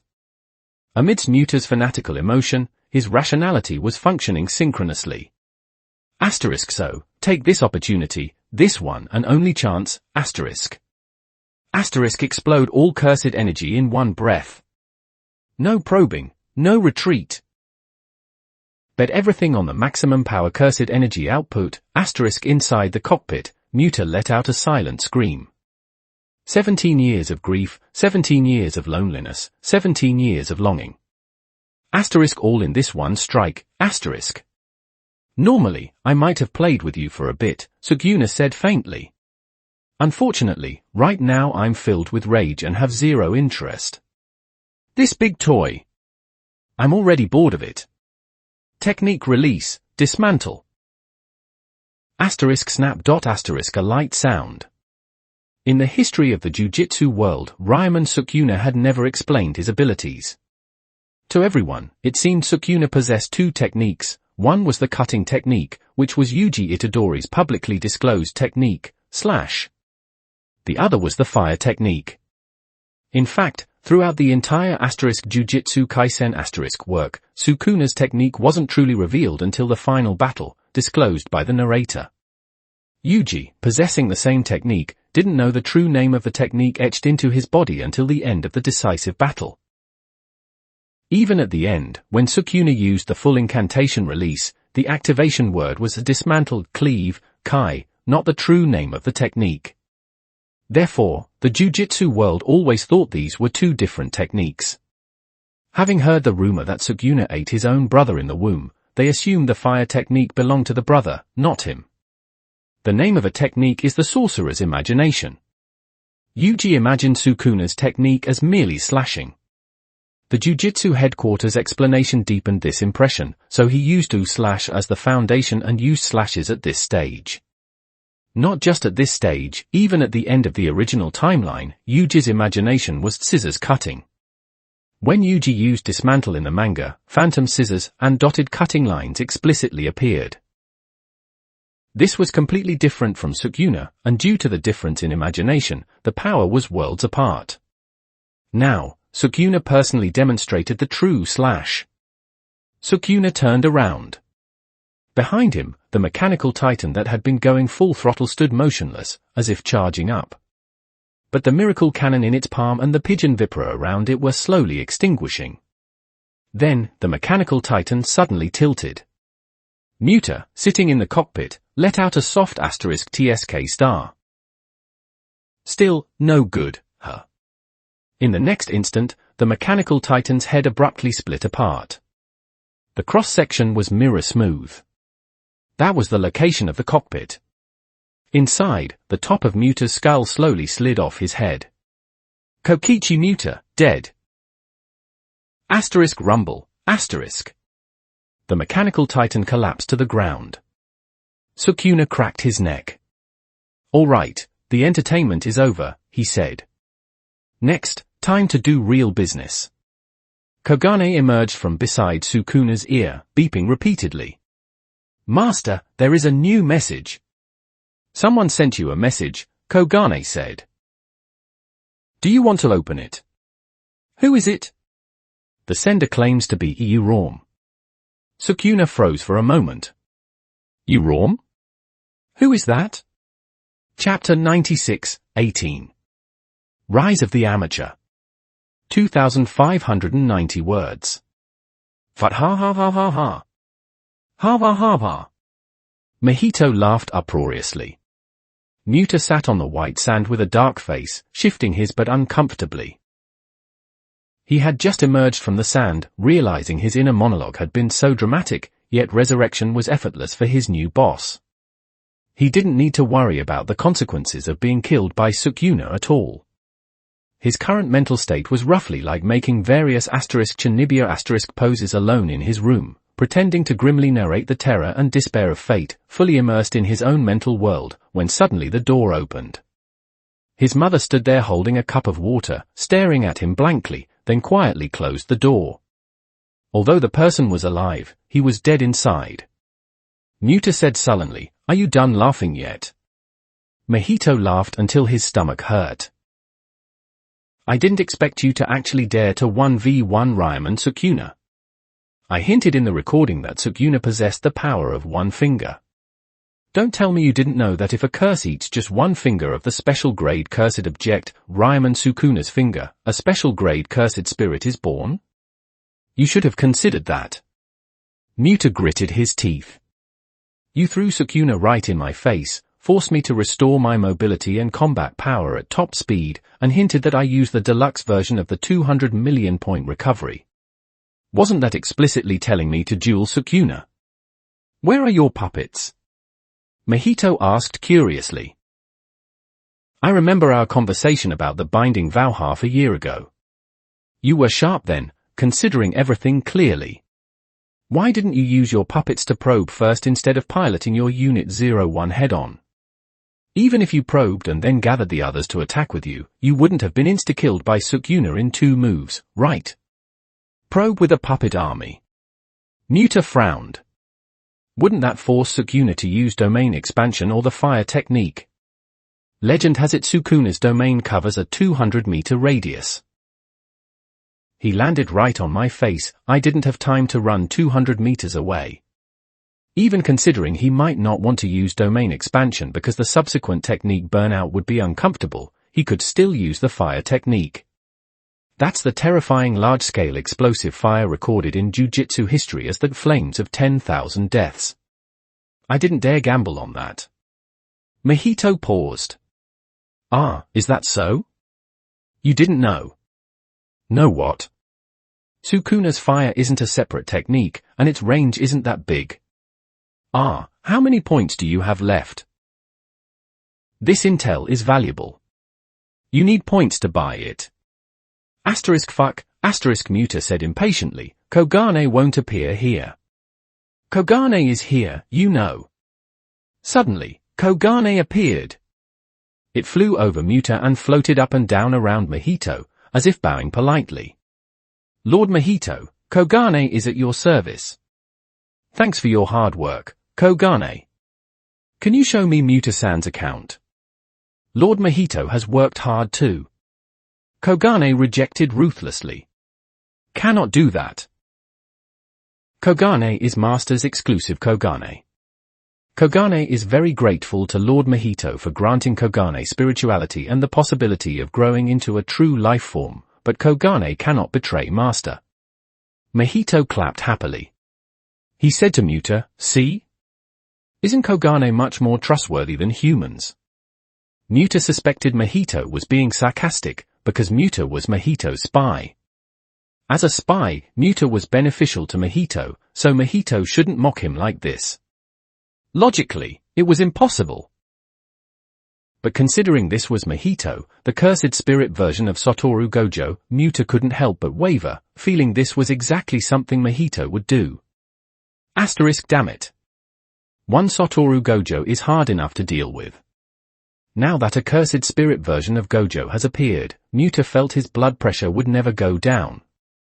Especially since this Gojo version curse had caught him by the short hairs. Fuck. How many points do I have now? Kogane projected Muta's panel with its watery eyes. On the right side of the panel, Muta's current points were clearly written. 25,216,720. 25 million, Mahito said with dissatisfaction. In my calculations, if 2 special grades fight to the death, the points gain should be at least over 100 million. But you died too fast. Although you tried your best to unleash a powerful cannon blast before that, you were killed by Sukuna's slash before you could release it. The gap to 200 million is ridiculously large. Muta's eyebrow twitched. I think my tactics were fine. The problem was lack of intel.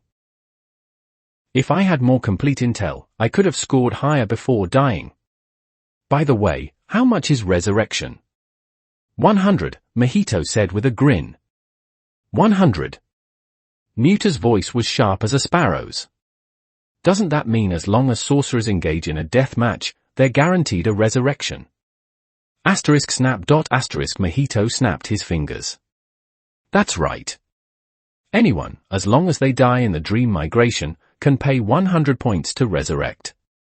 You might as well define it as free resurrection. In that case, wouldn't it bug out if someone about to die of old age died in my dream migration? Mahito said smilingly. Similarly, there are those with severe illnesses or heavy injuries on the verge of death. Even if they have no ability, they can enter here at any time. If there were no point restriction, wouldn't they be able to enjoy life-extending treatment for free? Muta's mouth twitched, but he quickly thought of a loophole. No, there's another way. Since there's no rule against transferring points, one could transfer points to those people first, then have them enter the dream migration to extend their lives. Then you'd still have to resurrect that group. Unexpectedly, Mahito nodded honestly. Correct. I will do exactly that. Isn't that still taking advantage of you? Muta was confused. But it also opens up the situation. The situation? Even if I suffer a loss, as long as you find my bug, I will honestly swallow the loss. That's the situation, Mahito said meaningfully. You see, I'm so honest, even crying while swallowing this loss. If you were a jujutsu amateur, no, even if not an amateur, but a jujutsu headquarters higher up, or even that old geezer principal Gakugunji, wouldn't you feel particularly reassured about me? Thinking I'm a gentleman who can be bullied with integrity. Muta finally understood Mahito's meaning. This bug wasn't unfixable, it was simply buying loyalty with gold. The more Mahito displayed benevolence, the shallower the label of a curse on him would become. Until Mahito truly became a god, the label of curse would inevitably fade completely with time. Everyone would remember Mahito as a benevolent god who honestly fulfilled his duties even when taken advantage of, forgetting the terror and horror of his cursed spirit origins. Is it worth it? Muta sighed. You are already so powerful. Money and power shouldn't mean anything to you anymore. I even feel that ruling the world is meaningless to you. Money and power are indeed useless to me. Ruling the world after I become god is also meaningless. Your judgment is correct, I am not acting for those things now. Those low-level desires have gradually vanished as my power expanded. Mahito shrugged and said faintly. But I must be responsible for my subordinates, my companions. Those standing behind me as I grew to this point are expecting the new world after I become god. In this new world, everyone hopes for good times. I cannot betray their expectations, betray that beautiful new world. For this, I'd rather take a roundabout way to manifest my nature as a benevolent god than act willfully as a capricious evil god. Muta fell silent. He suddenly felt a sense of glory in being Mahito's spy. If he followed such a god, became a believer of such a god, how happy would that be? Muta finally understood why so many people gathered around the Lord of Cursed Spirits, why they were so dead set on following him. Even Satoru Gojo, though raising the banner to counter the Lord of Cursed Spirits, never denied the Lord of Cursed Spirits' benevolence. Although Muta was usually cold, he now felt the romance coming from Mahito. To die for this romance would surely be supreme bliss. Then he thought of Ryomen Sukuna being thrown in his face. Fuck. Why does such a perfect leader have such bad taste? Enough small talk. Although Muta started the chat, he forcefully returned to the original topic. Is 20 million enough to buy intel on Sukuna's fire technique? You really want to continue fighting him? Isn't this the excuse you gave me? Muta said calmly. And it perfectly explains my intel source. I buy Sukuna's intel to build an advantage, while using constant death matches with Sukuna to explain where I got the points to heal my disability. Ambition! Mahito praised loudly, then changed the subject. However, I can offer you another choice. Muta frowned. Another choice? In Tokyo Colony no. 2. There are 2 amateur special grades, Mahito said. They are rampaging based solely on their newly awakened techniques. Muta's mind raced, and he suddenly realized, this is why I resurrected here. I should have guessed. If everyone who resurrected had to be personally revived by you, that would be too troublesome. You must have embedded your resurrection ability into the dream migration, allowing everyone who dies to trigger auto-resurrection. And now, the reason I didn't trigger the auto-resurrection is that you have business with me. Mahito praised him secretly. Muta's mind was indeed flexible. Exactly, Mahito said. You are the first person I found. If you're unwilling to accept my mission, I can only find someone else. Need me to kill them? No, just engage them in intense combat, Mahito said. The more intense the battle, the better it can be recorded by the dream migration's barrier. I am very interested in these 2 amateur special grades, but restricted by the binding vow that I can only appear on December 24th, I cannot enter the field personally. I can only find someone to fight them. You have more spies than just me, right? Because among my subordinates, you are the weakest, Mahito said with a grin. If you fail, I'll find someone else, stepping up level by level. Just like a demon king sending minions from low to high level to feed experience to the hero. This way, the dream migration will perfectly record everything about these 2 amateur special grades. Muta was speechless. After a while, Muta continued to ask, what's the deal with those 2 amateur special grades? Is there such a thing as an amateur special grade sorcerer? Among a population of 100 million, sorting through the sands will always reveal stunning talents, Mahito lamented. Now, 2 have appeared. Special grades that even I find very tricky. They know nothing, but the moment they awakened their techniques, they became special grades. These are bona fide monsters of the Jujutsu world. Muta frowned. Solely based on talent, becoming special grade the moment cursed energy awakened? Even you find them tricky? And 2 of them? If you didn't say this personally, I'd think you were joking. Even Ryaman Sukuna might suffer a loss if he went in unaware, Mahito said seriously. Although not as terrifying as Sukuna, they are opponents you absolutely cannot underestimate. If you set your target on them, you must be fully mentally prepared. Compared to One Finger Sukuna. Muta asked. At least you'd have the spare energy to counterattack, Mahito laughed. Muta sighed. As expected, a troublesome mission. Continue seeking out Ryaman Sukuna, or find the new special grades.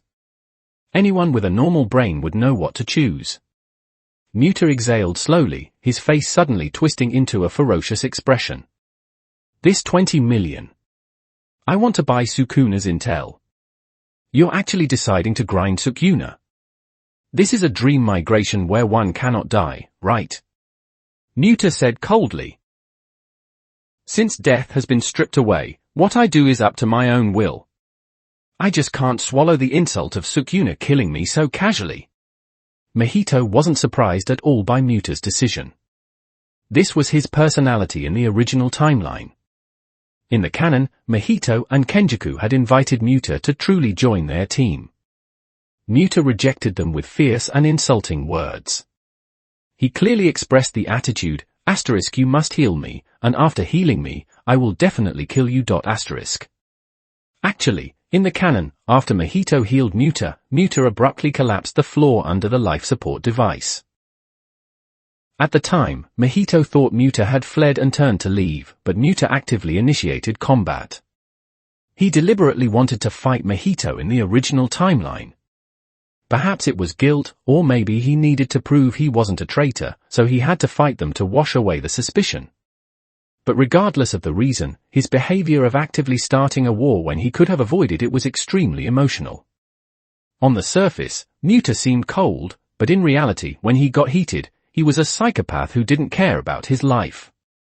And now, Muta had, unsurprisingly, let the blood rush to his head. *snap. Mahito snapped his fingers. Kogane, deduct 20 million points from Muta-san. These points are for purchasing the truth about why Ryomen Sukuna possesses two different techniques. Kogane made a *clatter sound. Master, are you sure you want to purchase partial intel on Ryomen Sukuna? The required points are 20 million. Cheap enough to move me to tears. Muta's voice was cold. He remembered Sukuna's carelessness before his death, feeling the humiliation and rage in his heart impossible to bury. Confirm.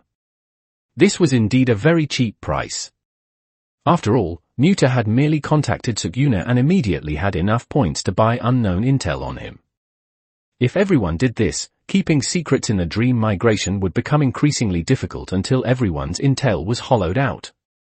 Cannot die, plus knowing everything about the opponent after just one fight, the intel came too fast. Just like veteran League of Legends pro players, everyone knows the hero's skills and how to counter them. The rest depends on proficiency. The future dream migration would be the same. With intel fully public, it would depend on who could use their techniques more proficiently, whose combat experience was richer, and whose adaptability was stronger. Muta even looked forward to that future. It would surely be a Jujutsu golden age that no one could stop. Mahito was about to reveal the intel when he suddenly froze. Muta frowned and asked, "What's wrong?" Mahito laughed awkwardly twice. "Ha, I thought the Keykeeper was an interesting setting. I didn't expect someone to be so impatient and so ferocious." Through the dream migration's barrier, Mahito saw it. A man in a suit and leather shoes was stepping on Jogo. Beside the man, a Kogane swam happily. The Keykeeper of Tokyo Colony No. 2 just changed, Mahito sighed. While we were talking, one of the amateur special grades I mentioned defeated the Keykeeper in his barrier and became the new Keykeeper. Muta couldn't believe it. "You're kidding, right? It's only the first day." "Yeah, even I can't understand it. Some people can't even tolerate the first day." Mahito looked at the man's name, a smile appearing on his lips. What an interesting man, isn't he? How about it? Want to change your mind and probe this amateur special grade? Mahito was the controller of the dream migration, so he could clearly see the man's name, Hiromi Higuruma. Chapter 97, 19. Hiromi Higuruma. 2,650 words. Asterisk beep beep, beep beep, asterisk. The moment Megumi Fushiguro opened his eyes, the notification sound of a Kogane rang in his ears. The Shikigami was hovering right beside him. Master, Master! 2 new messages. 2 new messages. The Kogane flapped its wings, flipping its body up and down dramatically. One is a private message, the other is a public announcement. Megumi's first instinct was to spend 100 points to transfer between colonies. He knew he was currently in the Tokyo No. 2 colony, while his sister, Tsumaki, was in Tokyo No. 1. He wanted to rush to her side immediately. However, it wasn't until he fully logged in that he realized, with a start, that he only had about 1,500 points. Irritated by the Kogane's noise, Megumi snapped, "Open the private message first. Stay in your original colony. Do not go to Tokyo No. 1, the Kogane recited. Sent by, Satoru Gojo." Megumi clicked his tongue. Bullseye. He could only admit that Satoru Gojo lived up to his reputation. When he was serious, students couldn't hide anything from him. No, wait, even without being serious, just seeing Megumi's behavior in the meeting would be enough for anyone to guess what he planned to do next. Megumi knew himself, this wasn't the time to be willful. Although Tsumiki's personality had shifted drastically from the sister he knew due to the awakening of an ancient soul, Tsumiki was still Tsumiki. Looking at the results, Mahito, who had awakened her from her coma, was technically his benefactor. But logic was logic, and emotion was emotion. No matter what, Megumi wanted to return to the life he originally had with his sister. He wanted to protect her with his own two hands, not settle for this ambiguous state. He wanted to be by her side. Megumi felt a rising tide of irritability but didn't know how to vent it, so he just suppressed it all deep inside. He asked in a muffled voice, "What's the second message?" "Hiromi Higuruma. He is a special grade. The key is with me," the Kogane recited. Key, Megumi's head was still a mess, but he quickly latched onto the key point. He spoke in disbelief. The dream migration hasn't even been open for a day, has it? The key has already changed hands? Is the keykeeper under the King of Curses that weak? Wait, no. What does special grade mean? Is there a modern Jujutsu sorcerer named Hiromi Higuruma? Does Master wish to inquire about knowledge regarding special grades? This knowledge can be answered for a point cost, the Kogane said in its cheerful AI voice. Your search function is broken. I'm asking if there is actually a special grade named Hiromi Higuruma in the modern era. Incidentally, according to my knowledge, no such person exists. Megumi sneered. Daring to call himself special grade, and defeating the intelligent cursed spirit dispatched by the King of Curses, looks like someone with a death wish is trying every method possible to farm points. To assume the title of special grade, he's got some nerve. Who were the modern special grades? Star Rage, Yuki Tsukumo, Copy Technique, Yuta Okotsu, and Six Eyes and Limitless, Satoru Gojo. Even if you expanded the scope to the entire history of the Jujutsu world, these three special grades were heavyweights. The fact that these three heavyweights appeared in the same era undoubtedly made this the strongest era in Jujutsu history. And now, at this very moment, someone dared to claim the title of special grade and place themselves on equal footing with those three? In Megumi's eyes, that was a textbook example of seeking death. However, this was perfect. Megumi was angry, and he was genuinely interested in this guy calling himself a special grade. When these two factors combined, the idea of testing this special grade was born. No, not a test, a death match. In this dream migration where death was not the end, a death match was the best way to say hello.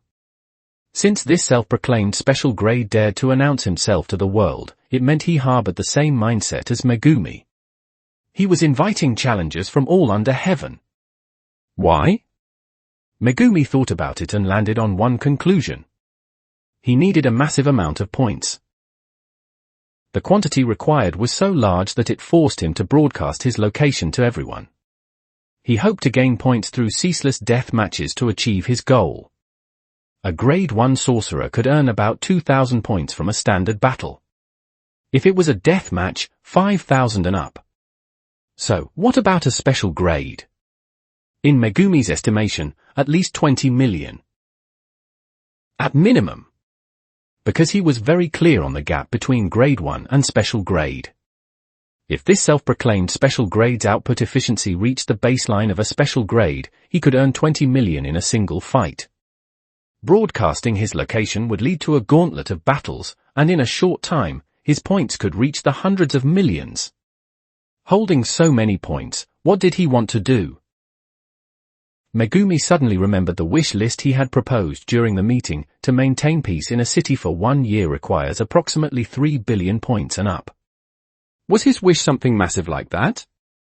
It wasn't abrupt. Megumi had proposed the wish list himself, so it was natural for him to wonder if someone else had thought of the same problem and submitted a similar wish. Very well. Decided. Megumi clenched his fist. Let me go meet this special grade. Kogane. Yes. The Kogane flew in front of Megumi's face. Please give your orders, master. That self-proclaimed special grade, Hiromi Higuruma. Where is he? The answer was inside a screening room within a supermarket complex. Because Hiromi Higuruma had broadcasted his presence via public announcement, everyone in Tokyo No. 2 Colony should have heard the news. One only needed to ask their Kogane to search for the name Hiromi Higuruma to locate him immediately. Considering his claim of special grade status and his achievement of defeating the Key Keeper, people looking to farm massive points through death matches should have been swarming the place. But there was no one. Not a single soul. When Megumi pushed open the doors to the screening room, he saw a bathtub placed on the stage in front of the massive screen. The tub was filled with water, and a person was lying inside. However, he wasn't naked for a bath, he was wearing a full suit and leather shoes, lying face up, soaking wet, with water spilling over the edges of the tub. The sound of Megumi pushing the door didn't make the man flinch. He continued to lie there, staring at the ceiling. The man suddenly spoke. About 20 minutes after I used the announcement, you are the first to arrive. I learned through the Kogane that Jujutsu sorcerers are a bunch of lunatics with twisted souls, and this place is a gathering ground for all the lunatics in Japan. So, I assumed that after I sent the announcement, I would face an endless gauntlet of battles until I collected enough points. It seems my prediction was wrong. I was wrong again. Human nature is truly full of incomprehensible unknowns. How interesting. In an instant, Megumi felt a sense of unease. He felt like a rabbit crouching in the grass, looking up to see a giant eagle soaring in the sky. He wanted to hide, but to the eagle's eyes, his concealment was blatantly obvious. Target lock. Megumi had that intuition. Megumi's heart rate began to accelerate, his instincts screaming.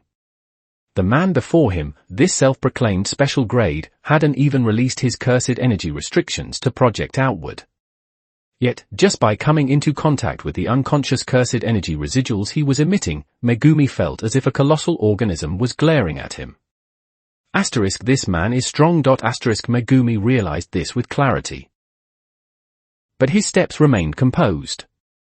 He walked toward the man, his footsteps making crisp sounds in the empty space. Being a screening room, the acoustic design caused echoes, making his footsteps sound like the breathing of some beast. Hiromi Higuruma. Megumi asked. That is me. The man, Hiromi Higuruma, remained in his supine position in the bathtub. Although I want to start fighting right away. Megumi walked up to the side of the tub, his footsteps echoing, and looked down at him with a frown. What exactly are you doing? I was wondering when you'd ask that. Higuruma's face was expressionless, his eyes fixed on the ceiling. Have you ever tried taking a bath with your clothes on? No. It is more spiritually refreshing than one might imagine, Higuruma said. This guy is crazy. Megumi thought. Recently, I've stopped caring about a lot of things. So, I'm letting myself go, challenging things I once thought were absolutely impermissible. Higuruma finally lowered his gaze from the ceiling to look at his body submerged in the tub. He lifted one foot, he was still wearing black dress socks and black leather shoes. I'm over 35 and going astray. Isn't it hilarious? No, not funny at all, Megumi said deadpan. It actually gives me the creeps. Megumi wasn't lying. Any sorcerer sensitive to cursed energy residuals would feel the same as Megumi right now. The moment they saw this man, any professionally trained sorcerer could conclude. This man was not an ancient sorcerer reincarnated via soul revival. He was not a modern Jujutsu sorcerer. He wasn't even a curse user. He was a total novice to the Jujutsu world. A naturally powerful total novice.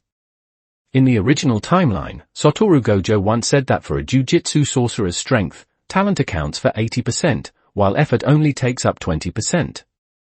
And now, Megumi could clearly confirm that the man before him, over 35 years old, was a genuine 80% talent monster.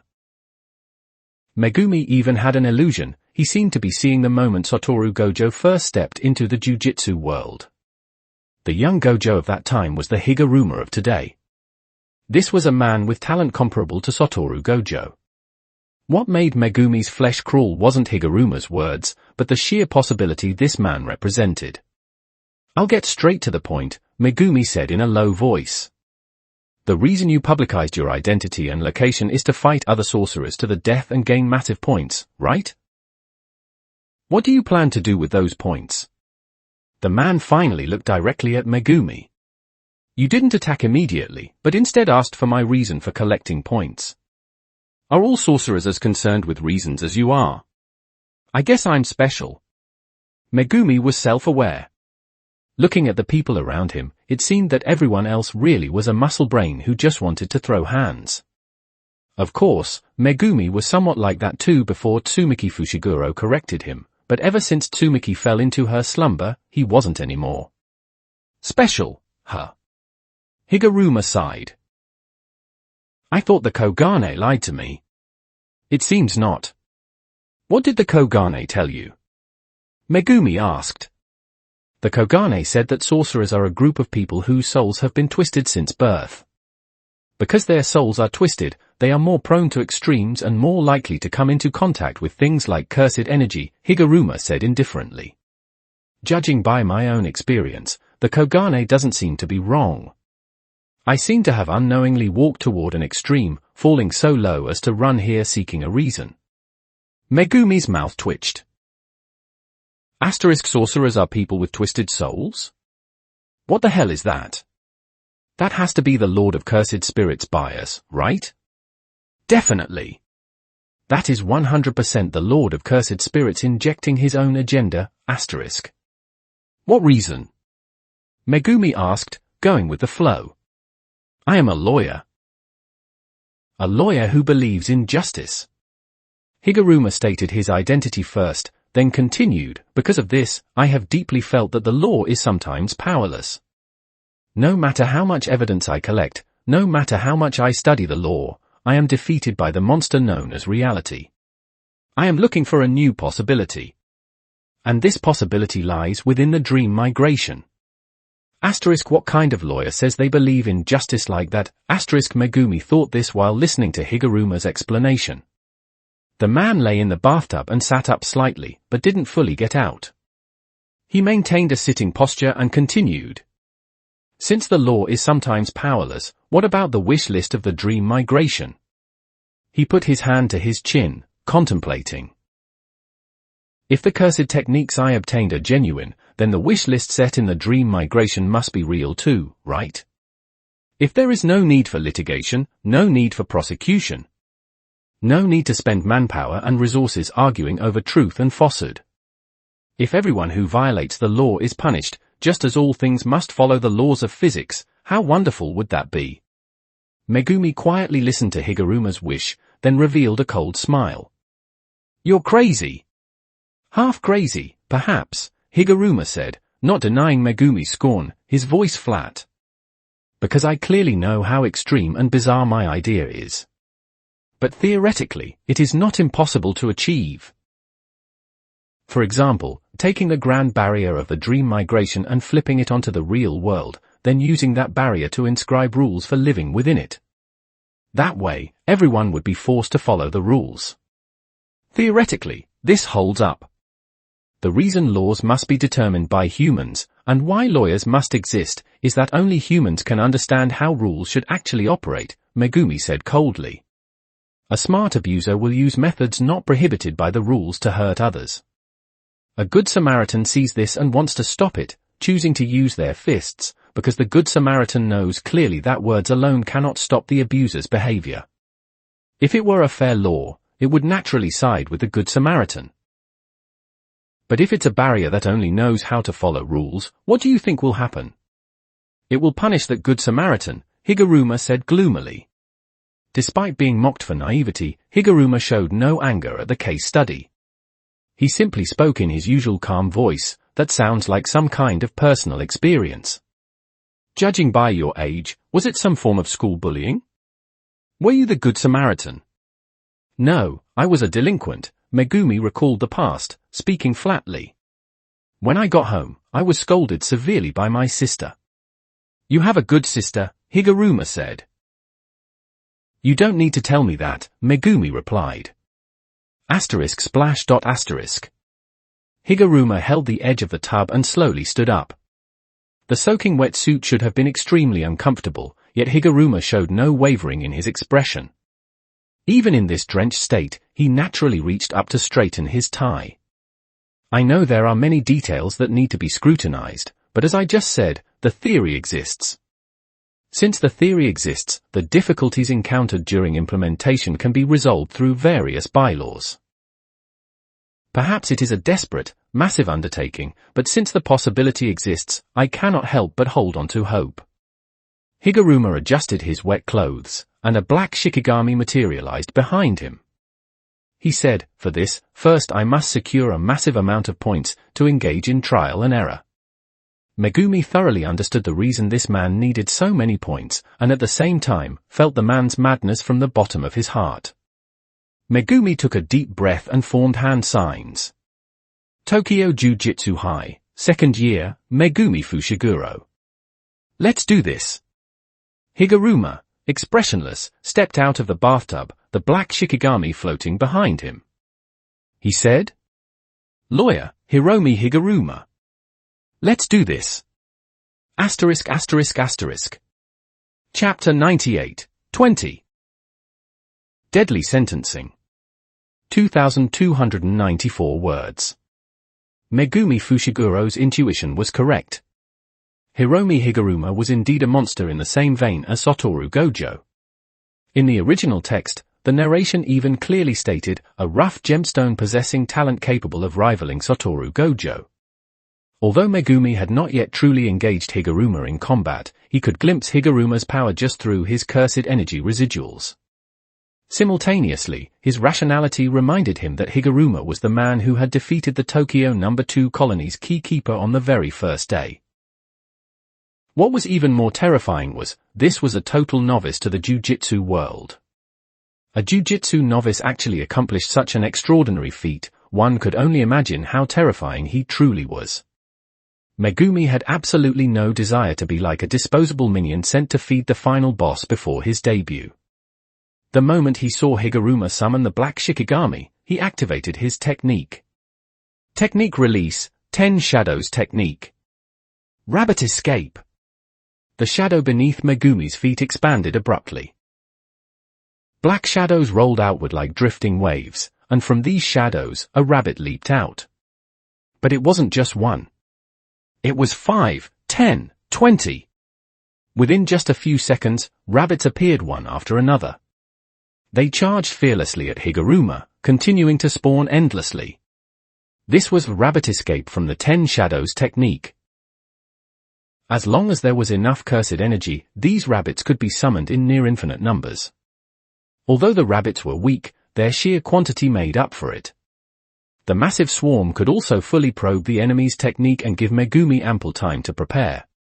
Megumi thought clearly, even if this opponent's special grade status is self-proclaimed, as a sorcerer who took down a key keeper on day 1, setting aside everything else, his offensive power must be substantial.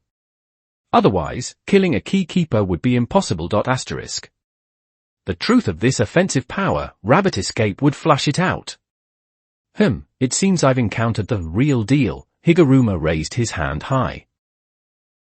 A small gavel had appeared in his hand at some point. Very well. I also want to see what my skills are worth in the world of Jujutsu. By this time, the rabbit escape swarm had reached Higuruma's feet. The near-infinite rabbits leaped up, about to strike Higuruma. And in that final moment... thud. Hiromi Higuruma brought the small gavel down. Domain expansion. Megumi's eyes widened in disbelief. What did this man just say? Deadly sentencing. Impossible. Clatter. A circle of wooden fencing suddenly appeared. The rabbit slammed into the fence. They instinctively opened their mouths to bite at it, but their jaws couldn't clamp down.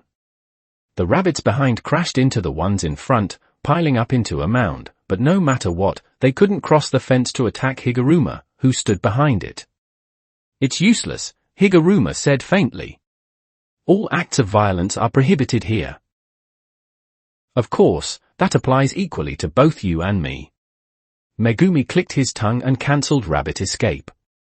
One by one, the rabbits vanished, and Megumi's shadow shrank back beneath his feet.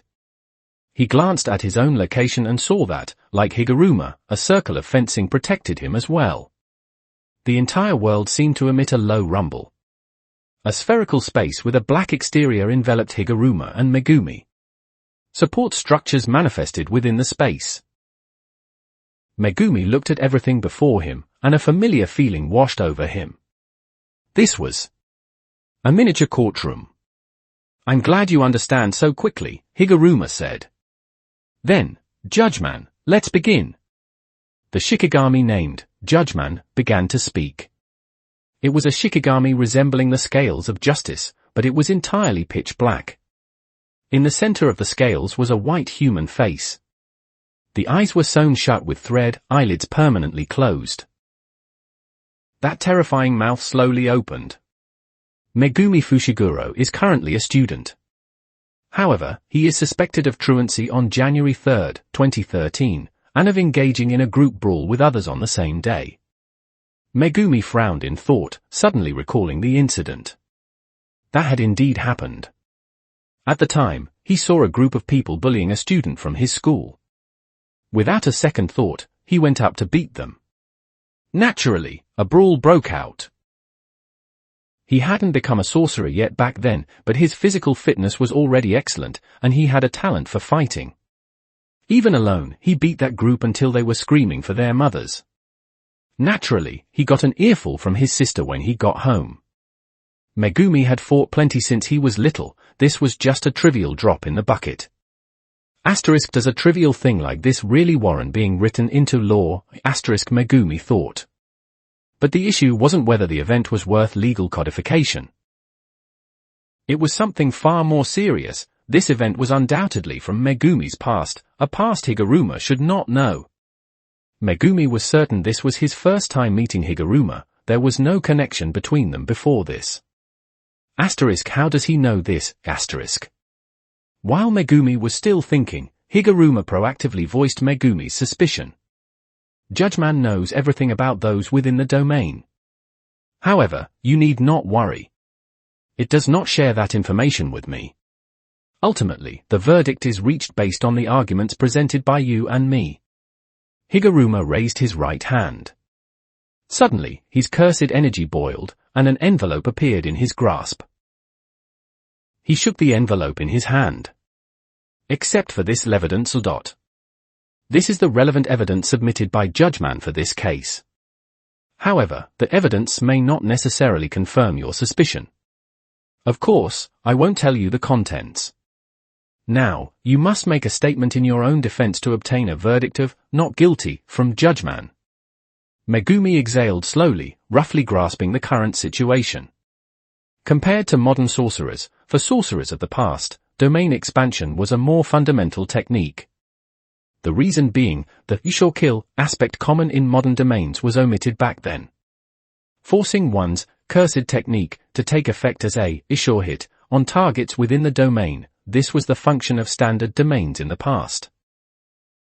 Modern sorcerers became fixated on the sure kill, raising the difficulty threshold for constructing a domain. Eventually, domain expansion became a high-level technique, and the number of users dropped drastically. And now, this domain perfectly fit the rules of ancient domain expansions. This domain was not sure kill, nor did it cause physical harm to those inside. It even required explaining the rules to the trapped person to a certain extent to fulfill the conditions of a binding vow for it to function. Megumi could even determine that if he truly achieved a not guilty verdict, this domain expansion would simply be a waste of the opponent's cursed energy.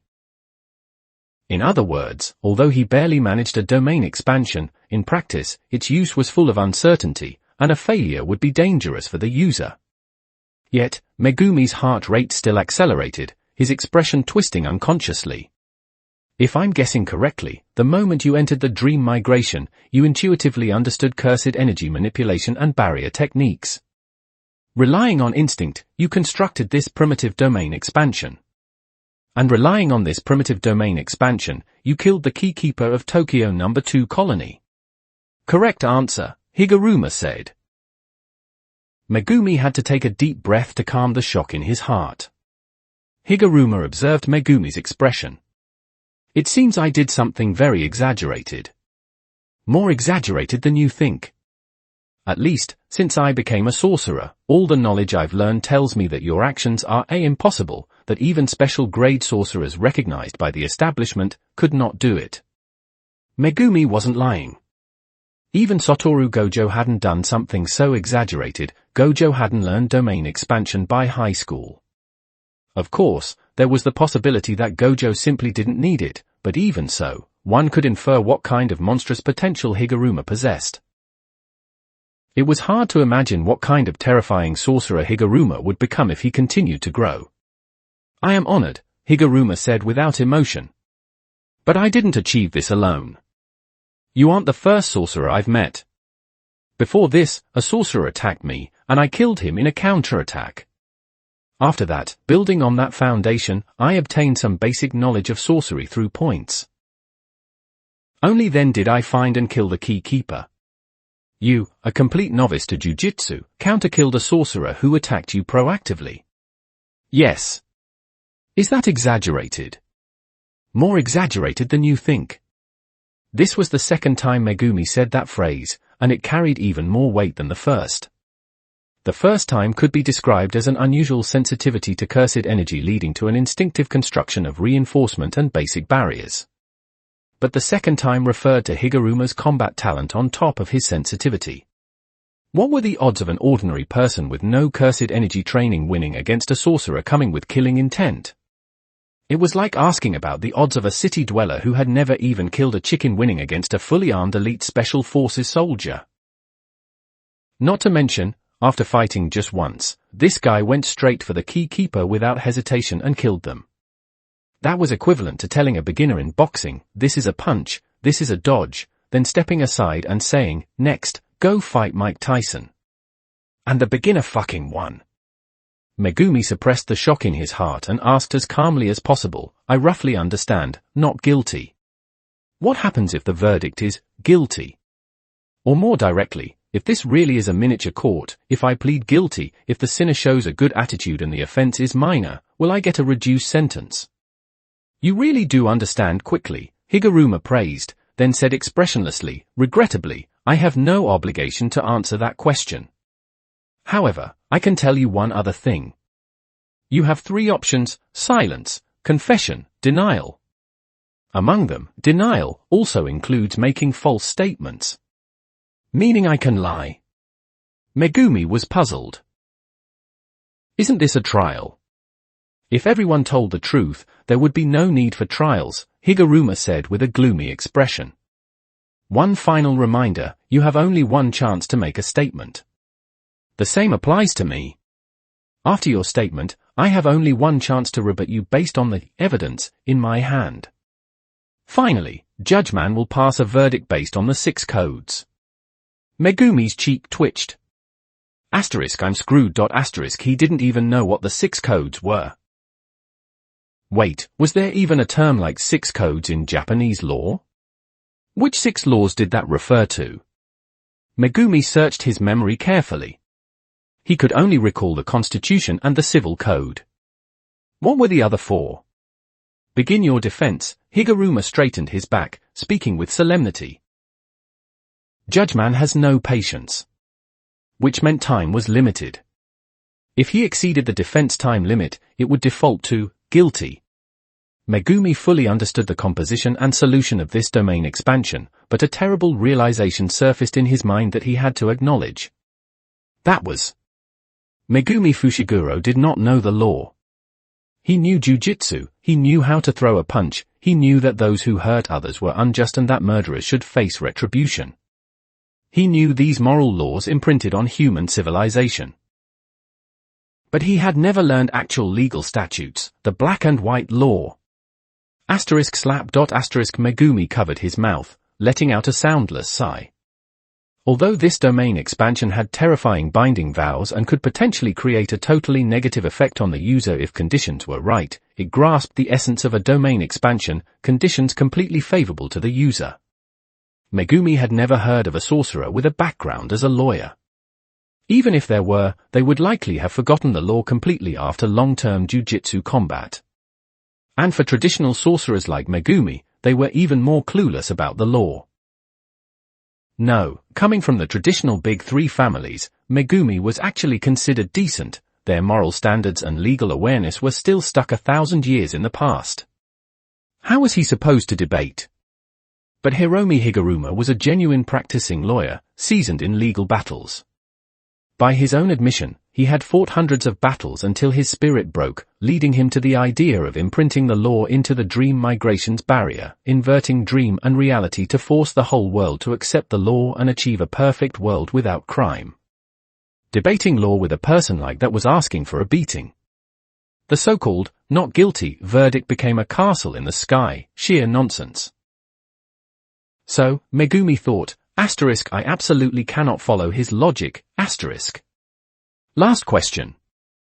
Megumi removed his hand from his mouth and asked, what is the maximum time limit for the defense? Higuruma looked at him deeply. I have no obligation to answer. Megumi smiled. Which means, this time limit definitely exists, right? Higuruma remained silent. Then let's test it out. Megumi formed a hand sign. Let's see just how strong your domain expansion, deadly sentencing, really is. In the original story, Yuji Itadori had also been trapped in Higuruma's domain. Yuji's choice was to utilize the rules of deadly sentencing as much as possible. That was because Yuji had no other ability to counter a domain expansion. At that time, Yuji hadn't even learned simple domain. But the current Megumi Fushiguro was the exact opposite. He was a professional. Why did modern domain expansions mandate adding a sure kill on top of the sure hit? Clearly, as the situation showed, just a sure hit was terrifying enough, sure kill seemed unnecessary. The reason lay in Megumi's next move. Domain expansion. Megumi announced in a heavy, distorted voice. Chimera Shadow Garden. Chapter 99, 21. The advantage is mine. 2,821 words. Crash, Hiromi Higuruma heard the sound of ocean waves. But the sound didn't come from the distance, it came from right beneath his feet. He lowered his gaze and saw the floor beneath him turning into unstable, undulating waves. It was as if he were standing on the surface of the sea. The stern floorboards of the miniature courtroom had, at some point, transformed into black water. This tide was Megumi Fushiguro's shadow, it was his domain expansion. Domain expansion, Chimera Shadow Garden. Purely out of instinct, Higuruma moved away from where he stood. Boom, a massive sound exploded. Right before Higuruma's eyes, a giant elephant appeared out of nowhere, crushing everything in front of it. The elephant swung its trunk, lashing out at Higuruma. The trunk swept through horizontally, fences and earth were lifted unceremoniously, like a storm passing through. Max Elephant. Higuruma's domain expansion, deadly sentencing, had not disappeared. It had been enveloped. Let me teach you something, Higuruma-kun. Megumi revealed a smile, a grin so ferocious it looked like a man-eating demon. He formed a hand sign. The shadows beneath his feet rose and fell, and the world seemed to plunge into a shadow of absolute darkness. When a domain expansion clashes with another domain expansion, they don't cancel each other out. They suppress each other. The sure-hit effects of both domains are active simultaneously. Attacks will strike directly through both techniques. Both you and I must suppress the other's sure-hit. And I, unlike you, have a sure-kill in addition to my sure-hit. Your domain, which has only rules and no sure-kill, will be threatened by my sure-kill. This was why modern sorcerers were required to include a ash or kill when constructing a domain expansion. The logic was simple. Assuming both sides had a sure hit, whoever could kill the enemy in the shortest time would naturally hold the absolute advantage. A primitive domain expansion with only sure hit and no sure kill could never win against a modern domain expansion in a domain battle. Higuruma's face was gloomy. He spoke faintly. I stand corrected. Megumi formed another hand sign. Great Serpent.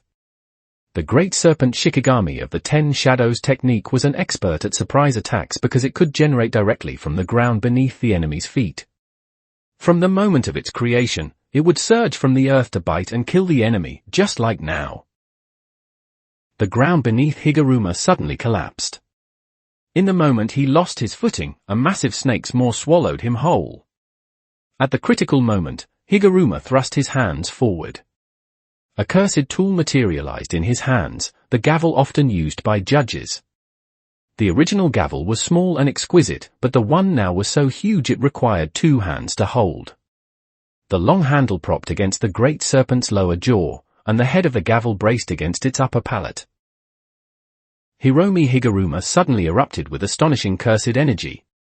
Cursed energy reinforcement covered his entire body. The Great Serpent's bite force was strong enough to pierce steel, yet at this moment, it couldn't snap that massive gavel. Although Higuruma withstood the attack, Megumi laughed out loud. Just as I thought. Your offensive power might truly be at the special grade level. After all, you killed the key keeper of Tokyo no. 2 colony fair and square. You couldn't have achieved such a feat without sufficient attack power. But your defense and mobility are lacking. You can only rely on simple cursed energy reinforcement to defend and move. That's because you've been a sorcerer for too short a time, only a day. I suspect you haven't even fully developed your own technique yet. Although Megumi said this, sweat dripped from his forehead. He realized it, even though the opponent lacked a sure kill, his sure hit was precisely suppressing Megumi's own sure hit. Neither Max Elephant nor the Great Serpent should have appeared in those positions. Max Elephant should have crushed him directly, Great Serpent should have swallowed him instantly. The reason they didn't was that Megumi couldn't do it, he sensed his sure hit had been knocked off course.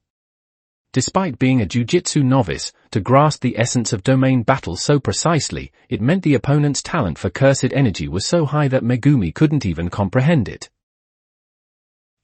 Damn it. He had just specifically said suggestive lines like both techniques will hit simultaneously and followed up with trash talk to lower the opponent's morale, but this guy didn't show a shred of wavering. He was like a battle-hardened warrior.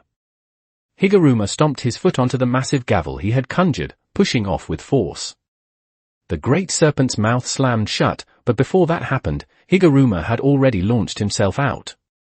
He reached out in mid-air, and the massive gavel reappeared in his hand. Thud. He landed on the ground. He looked up. Max Elephant and the Great Serpent looked down simultaneously. These 2 large-scale animal Shikigami were easily over 2 meters tall. Looking down at him now, it was like looking at an ant crawling on the ground. All true, Higuruma said faintly. I am indeed still growing, still groping for the direction of my growth. He raised his hand and adjusted his collar and tie once more. He was dressed immaculately, like a samurai placing his katana at his waist. There was no wavering in his eyes, only the gavel held against his chest. He knew no martial arts skills, yet his heart held absolutely no fear. He said, November 1st, 2018. Megumi Fushiguro is suspected of committing homicide in a courtroom. The Black Shikigami, Judgeman, floating in solitude, had remained indifferent throughout the series of attacks. Until this moment, it repeated Higuruma's words, November 1st, 2018. Megumi Fushiguro is suspected of committing homicide in a courtroom. Higuruma slammed the gavel down violently. Please, he said, defendant, begin your defense. Megumi formed a hand sign and roared, piercing ox. Max Elephant and Great Serpent moved aside simultaneously. Suddenly, the entire barrier shook. A ferocious fighting bull smashed through the outer barrier and charged inside. 10 Shadows Technique, Piercing Ox. This was an extremely powerful Shikigami that increased its attack power based on the distance it ran in a straight line. Now, charging in from outside the barrier, it carried momentum enough to shatter all creation. Usually, the outside of a domain expansion was easier to breach than the inside. This was because the inside was the user's domain of advantage, one only needed to prevent the target from escaping the range. No user cared about someone breaking in from the outside. Megumi exploited this. Piercing Ox rammed from the outside of Deadly Sentencing toward the inside, and sure enough, it broke through effortlessly. Max Elephant's trunk slammed down hard, not aiming at Higuruma, but to Higuruma's left. At the same time, the great serpent swung its tail. The massive tail swept toward Higuruma's right. The attacks of the elephant and serpent created 2 walls, trapping Higuruma between them. And right down the middle. Piercing Ox came charging. Higuruma raised the gavel. Suddenly, the gavel enlarged, becoming a giant hammer. He stood his ground, staring expressionlessly at the charging bull. A deafening roar erupted on both sides of him as the elephant and serpent's attacks missed, because Higuruma didn't dodge at all. He chose to face the Piercing Ox head-on. Then, in the instant before the Piercing Ox made impact, he brought the gavel down. * Legal Apprentice, 59th term. Member of the I-Weight Bar Association. Hiromi Higuruma, 36 years old. Applied to the T University Faculty of Law. Before Japan introduced the law school system, he easily passed the notoriously difficult old bar exam. To Hiromi Higuruma, that was nothing more than a simple operation of inputting necessary knowledge into his brain and retrieving it when needed. Because of this, everyone who knew Hiromi Higuruma called him a genius. However, the greatest spark within him was actually his talent as a Jujutsu sorcerer. Boom, The gavel collided with the Piercing Ox's forehead. The ox's skull, along with its body, was shattered instantly. The massive clash of cursed energy shook the entire barrier. The cursed energy residuals of the disintegrating ox scattered like exploding flesh and blood. Higuruma slowly rose from amidst the flying residuals. The gavel in his hand suddenly shifted from a sledgehammer to a 2-handed warhammer style. Then, holding this warhammer, he swung it horizontally with violent force. Bang, The face of the hammer slammed into the great serpent beside him. A visible shockwave of cursed energy pulverized the great serpent's body. The serpent let out a soundless scream, thrashing its body and tail, but before its death throes could hit Higuruma, its entire form had already crumbled into residuals. You have got to be kidding me, Megumi yelled in disbelief. Higuruma's eye shifted to the left, reflecting Max Elephant. Megumi snapped back to reality and shouted, "Max Elephant!" This seemed to be the trigger. In that instant, Max Elephant moved with agility. It took a step back, not to retreat, but to position itself. Then, it raised its trunk, not to smash down, but to aim its nostrils at Higuruma. Max Elephant, water jet! A torrent erupted from the elephant's trunk. Higuruma prepared to move, but his steps faltered for a split second. He looked down. At some point, toad after toad had surfaced from the black shadow tide. These toads shot out their tongues, pinning Higuruma's feet firmly to the ground. 10 Shadows Technique, Toad.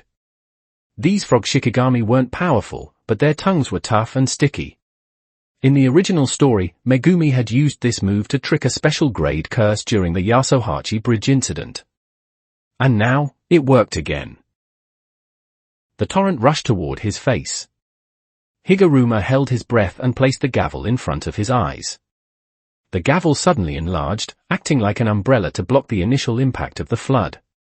Only now did Megumi realize, belatedly, that this gavel wasn't a cursed tool at all, it was a special Shikigami. This gavel-style Shikigami could change at Higuruma's will, growing larger or smaller, transforming into a warhammer or a mallet, even bending its handle. Disappearing and recalling it was also effortless. It was practically a personalized universal weapon, Higuruma's deadliest arm. *clap. Megumi formed a hand sign. New. 10 Shadows Technique, new. It was an owl-like Shikigami. Aside from avian attack methods, it had a hidden ability: it could discharge electricity. Megumi leaped up violently, grabbing New's ankles. Using the momentum to climb higher, New coordinated with its master's force to throw Megumi into the air. Then, New shrieked, and a massive current of electricity was dumped into the torrent sprayed by Max Elephant. The entire flood flashed with lightning-like current. The Shikigami summoned by the 10 Shadows technique each had their own characteristics, but their greatest strength lay in coordination. And now, Megumi could execute Shikigami combinations with ease, especially within his domain expansion, Chimera Shadow Garden. Although the sure hit was compromised due to the domain battle, the sure kill was still active. Megumi didn't hesitate to expend vast amounts of cursed energy to summon high-power Shikigami. Each possessed genuine, sure kill or power. A mere Jujutsu novice, even if his offensive power was genuinely special grade, would die due to his defects in defense and mobility. Suddenly, a grandiose voice filled with echoes rang out. It was the voice of the solitary, floating black Shikigami. The defendant has offered neither confession nor denial. Megumi's pupils trembled in shock. Hiromi Higuruma emerged from the water within the torrent. He held one hand out flat, the small gavel still gripped in his palm. He was covered in water, electricity flashing across his body, yet on the surface, he was completely unharmed. His spine was perfectly straight, his face expressionless. Solemn like an inorganic machine, his flesh and blood radiated the stillness of a mountain rock. At the same time Higuruma figured out how his innate technique came with a domain by default, he comprehended the basics of barrier techniques. Then, by reverse engineering barrier techniques, he mastered cursed energy reinforcement through manipulation. In the original story, within a mere 12 days of obtaining his technique, he had grown to a level no less than that of a grade 1 sorcerer. And now, the moment he entered the dream migration, he actively hunted cursed spirits. He used the points from killing spirits as fuel to nurture his talent as a sorcerer. During a battle, he counterkilled a sorcerer, confirming his own strength. Then, he actively sought out Jogo and fought him. Jogo died. He thoroughly understood the rules of the dream migration. Here, death was not the end, on the contrary, death was just a trivial part of the loop. Once he realized this, he knew how to maximize his growth. Death matches with true powerhouses, that was the answer he arrived at. That was why he published his own intel. He didn't save his points. He used every single point gained from fighting Jogo as nutrients to grow once again. Megumi had sneered at Higuruma for daring to call himself special grade, but Megumi didn't know. He wasn't self-proclaimed. His current evaluation was clearly written in the Kogane's introduction. In his power ranking, he was special grade. Megumi muttered in disbelief, "What the hell is with this guy's reinforcement? He can withstand the cursed energy erosion of water and electricity? No, considering I have my domain open, he must have tanked the direct damage of the cursed energy too. Aside from Gojo-sensei, this is the first time I've seen someone able to tank the direct damage of a domain expansion with just cursed energy reinforcement." Right now, Megumi felt exactly how Jogo felt when he faced Satoru Gojo after opening his domain. Back then, Jogo had thought in disbelief, an ordinary sorcerer should have been burned to ash in an instant. At that time, Gojo hadn't opened his own domain to counter, he simply used cursed energy reinforcement to withstand Jogo's domain, and even a direct hit only burned a corner of his sleeve. Just like Higuruma now, flashing with electricity but unscathed. "It seems to be quite impressive," Higuruma said faintly. "My rating said, my cursed energy manipulation is at the level of Ryaman Sukuna." Megumi's breath hitched. Higuruma stared at Megumi, saying expressionlessly, regrettably, time is up. Megumi's instinct suddenly bled a massive warning. His flowing blood was hot, yet he felt ice freezing his veins. The hot blood passed through only to leave a chill behind. He didn't hesitate. He formed a hand sign and roared to the heavens, with this treasure, I summon. Eight-handled sword Divergent Sila Divine General Mahoraga, a hand reached out from Megumi's shadow. Useless, Higuruma said faintly. The terrified face of the solitary floating black Shikigami suddenly opened its eyes. There were no eyeballs, only pitch-black voids. The sewn threads were pulled open to their limit. Looking through the empty sockets, it looked exactly like the bars of a prison. The black Shikigami opened its mouth wide, emitting a banshee shriek from the void. Guilty. Confiscation. Death penalty. Pop. Before Mahoraga could fully emerge from Megumi's shadow, it vanished. Max Elephant and the airborne New disappeared simultaneously. Megumi understood immediately, his technique could no longer be used. This is confiscation and death penalty. Higuruma pulled at the gavel, as if drawing a sword. The gavel indeed transformed into a slender blade, an executioner's sword. Let us continue, he said. Megumi breathed deeply. Because his technique vanished, the domain expansion, Chimera Shadow Garden faded away. Simultaneously, deadly sentencing also dissipated. They returned to where they started, the screening room inside the supermarket. Confiscation made his technique vanish, and death penalty formed a sword. Megumi didn't know exactly what that sword did, but since it was the most severe punishment, death penalty, its power must be astonishing. The attack power that defeated the Key Keeper must have been that sword. I cannot be hit by that sword, Megumi thought, I haven't lost yet. The opponent is just a Jujutsu novice. Until a day ago, he had never received combat training. I am different. I am battle-hardened, and recently I received training from Tengen. My combat experience far exceeds his. Even if his cursed energy manipulation really is at the legendary level of Ryaman Sukyuna, his taijutsu level is low. This technique confiscation shouldn't be permanent either. I don't need to truly fight him, I just need to stall for enough time. As long as I don't get hit by that sword during this period, I can turn the tables. And for a professionally trained fighter like me, that should be very easy. In other words, the advantage is mine. Bring it on. Hiromi Higuruma. Megumi roared. As you wish, Megumi Fushiguro. Higuruma took a step forward, his eyes calm as if absorbing the darkness. About 10 seconds later, Megumi Fushiguro, dead. Chapter 122. Guess? 3,824 words. What are you looking at? You seem so focused, Kenjaku asked. At this moment, Kenjaku stepped into Mahito's domain expansion, Dharmadhatu transmigration, Nirvana realm star. He walked across the white sands, limping slightly toward Mahito. Ryaman Sukuna's deduction was correct. Mahito's domain expansion was indeed embedded into the entirety of the dream migration. Every action within this massive barrier was visible to Mahito's eyes.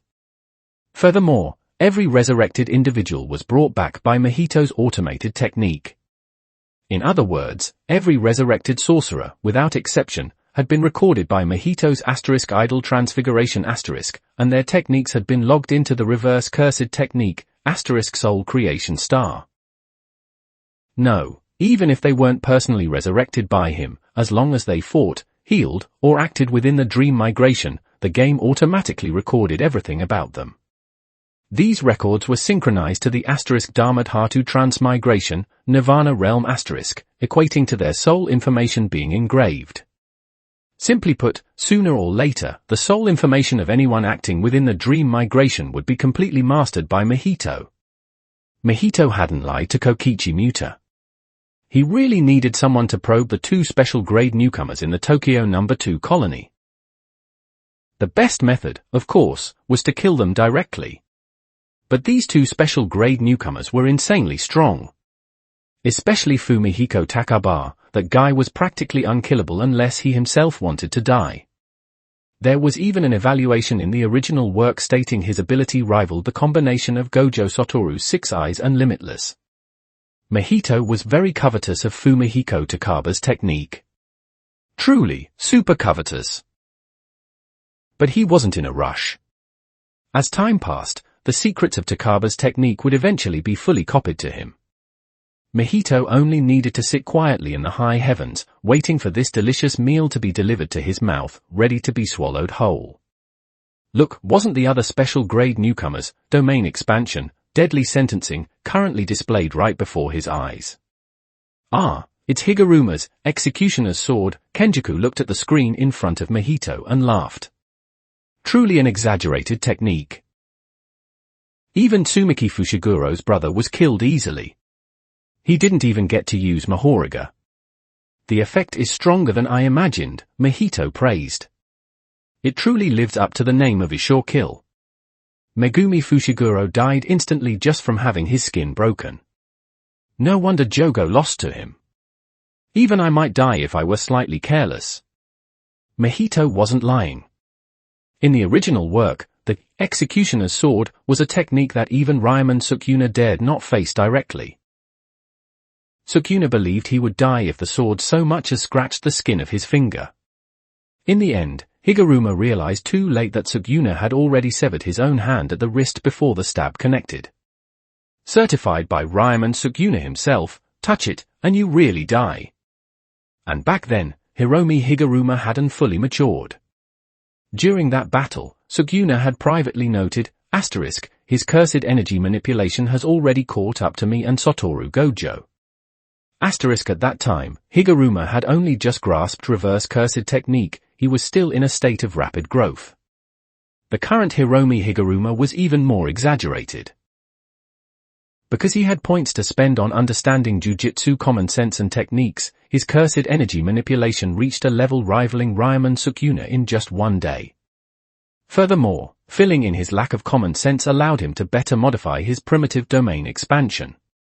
The original work never showed Higuruma engaging in a domain battle, but now, Higuruma had anticipated it and prepared the condition. Under special circumstances, the charge can be changed. In the original story, up until the very end, Higuruma couldn't do this. Not because he lacked the ability, but simply because he didn't have the time to grow. The original story didn't have something as convenient as the dream migration. Higuruma's growth had been practically feral. The executioner's sword is indeed a super strong technique, but it has too many restrictions, Kenjaku sighed. Although its offensive power is unparalleled under heaven, as you said, even people at the level of you, Satoru Gojo, or Sukuna would die instantly if their skin was cut. You don't fear death. Satoru Gojo's limitless mobility makes him impossible to hit, and Ryman Sukuna could kill him with long-range slashing techniques alone. The executioner's sword would be useless. This was correct, and Mahito nodded in agreement. But if the executioner's sword is paired with confiscation, it becomes terrifying, Mahito said. The gap between a sorcerer with an innate technique and one without is massive. Even for me, challenging a strong enemy without using any techniques would be very dangerous. For example, Jogo. Jogo? Kenjaku thought for a moment and laughed. Not quite. I think it would take someone at least at my level. Are you looking down on Jogo? Eh? Am I? If I didn't have a technique, I can't imagine how I deal with Jogo's maximum meteor. Are you saying you could tank it without a technique? Mahito asked, puzzled. I know that relying solely on Jogo's domain expansion wouldn't threaten me even without a technique. I could easily kill him inside his domain using a simple domain. But Jogo's maximum is different. The attack power is too high, and the range is too large. Even I couldn't withstand it without a technique. Mahito wasn't being humble. Jogo's maximum had received praise from Ryaman Sukuna. For someone as proud as Sukuna to say "you're actually quite strong" to Jogo in the afterlife, he was referring to Jogo's maximum. Kenjaku was even more confused. You're engaging in a no-technique duel with Jogo, and you'd actually let him fire off a maximum? The moment you see Jogo, wouldn't you just burst him down instantly? He wouldn't even have the chance to use maximum meteor. With Jogo's brain, he wouldn't be able to react in time, right? So that's what Kenjaku meant. Kenjaku read Mahito's expression and laughed. Alright, I admit Jogo has the strength, but whether one has strength and whether that strength can actually be displayed are two different things. Just like the battle between Higuruma and Jogo. Jogo confidently pleaded guilty, and didn't even open his own domain expansion because he looked down on that primitive domain. He wanted to kill Higuruma with absolute power. And the result? His technique was confiscated directly. His flames, capable of easily melting a grade 1 sorcerer, misfired. He couldn't open his domain even if he wanted to. He could only rely on pure cursed energy reinforcement to fight. And then, seeing the Executioner's sword, he felt he could tank it with his reinforcement. He proudly declared that the Executioner's sword was only fit to cut his oily skin. His judgment wasn't wrong, it really did only cut a layer of skin, but cutting the skin was enough. The trigger conditions for the Executioner's sword were met, and Jogo died instantly. Flame technique, domain expansion, combat tactics, none of them played a role. The only thing that worked was cursed energy reinforcement, but he used that reinforcement to headbutt the Executioner's sword. 10 parts strength, and he didn't even display half a part. Is that useful? Mahito sighed. Fair enough. Jogo's brain really does need some training. And his personality too. Right, his personality too. Mahito and Kenjaku suddenly burst into laughter. Sometimes Mahito had to admire Jogo. How did he manage to be so strong yet never have the space to show it? Even in the original work, if you counted the time Jogo displayed high-level strength, it amounted to less than 1 episode, maybe half an episode. And now it was even worse. Every opponent he picked was someone who could press him into the dirt, Kinji Hikari, Satoru Gojo, and now Hiromi Higuruma. He never failed to catch an L, and Mahito thought, Jogo really needs to be trained properly. When the time comes, I'll just throw him into another world, So, why did you come to find me? The small talk ended, and Mahito asked casually. I remember you were still sneaking around trying to contact Urom, right? Now Urom has found Sukuna and doesn't want you anymore. Did you come to tattle to me? Kenjaku smiled awkwardly. You knew about all that, huh? I even found a secret weapon to deal with you, Mahito laughed. I'm looking forward to seeing your face when you see the secret weapon I prepared for you. Kenjaku's heart stirred slightly. Did you resurrect someone I don't know about? Guess, Mahito said cheerfully. Kenjaku sighed inwardly. Ever since Mahito's strength increased, he had begun to unconsciously radiate a certain majesty. This majesty didn't come from his language or behavior. In fact, Mahito's words and actions were still frivolous and casual, barely changing at all. He possessed majesty because he no longer hid himself. His confidence grew by the day, and his majesty grew with it. By now, even facing Kenjaku, Mahito didn't bother to hide anything. It was the composure of the strong. The old Mahito pretended to be strong, but now, he was the strong. My wish can be said to have been fulfilled. Kenjaku shifted his feet, looking at the playback of the battle between Higuruma and Megumi, and spoke softly. Ever since you announced immortality and the determination to establish a planetary barrier, the prosperity of Jujutsu became an inevitability. My ultimate goal was, in fact, to return to a world where Jujutsu prospered. I originally intended to achieve this through the superimposition of Tengen and all of Japan, but you walked a different path. I am far inferior to you. Mahito asked curiously, why are you suddenly saying all this? I want to participate in the dream migration, personally, Kenjaku said seriously. Mahito turned his head to look at Kenjaku, frowning. Do you know what you are saying? I am very clear, Kenjaku said. Among all of Mahito's subordinates, only 4 had entered the dream migration: Tsumiki Fushiguro, Jogo, Hanami, and Daigon. Aside from those 4, none of his other subordinates participated, including Kinji Hikari, Kenjaku, Ashiya Sadatsuna, the second-generation intelligent cursed spirit, the death-painting brothers, and so on. Why? Because the dream migration was a massive binding vow. It was Mahito's apotheosis ritual. Gojo's group had guessed correctly. This apotheosis ritual indeed involved a binding vow.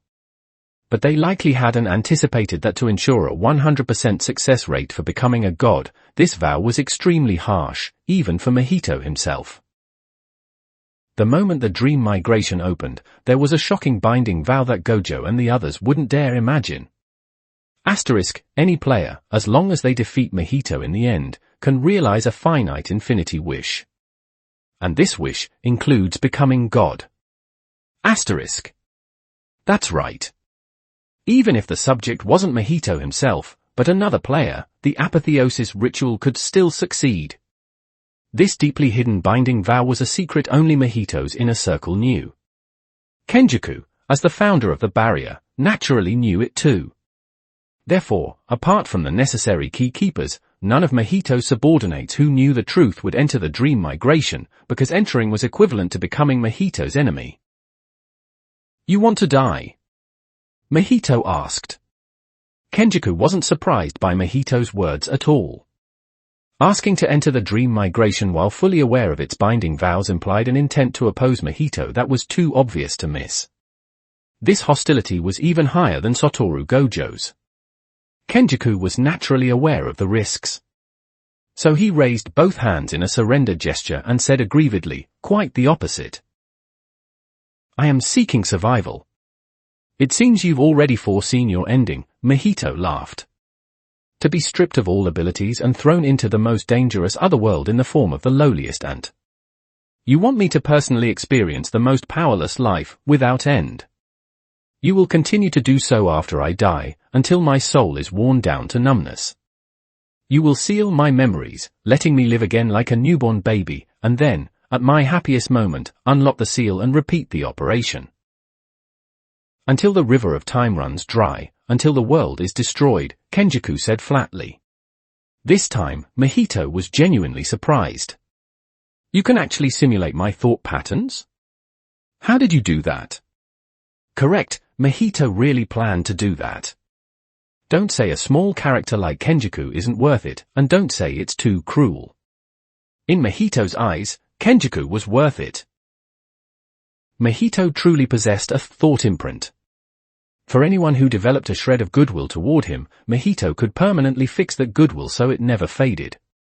Currently, everyone he had contact with, even Satoru Gojo who was confirmed as the final boss, actually carried this goodwill.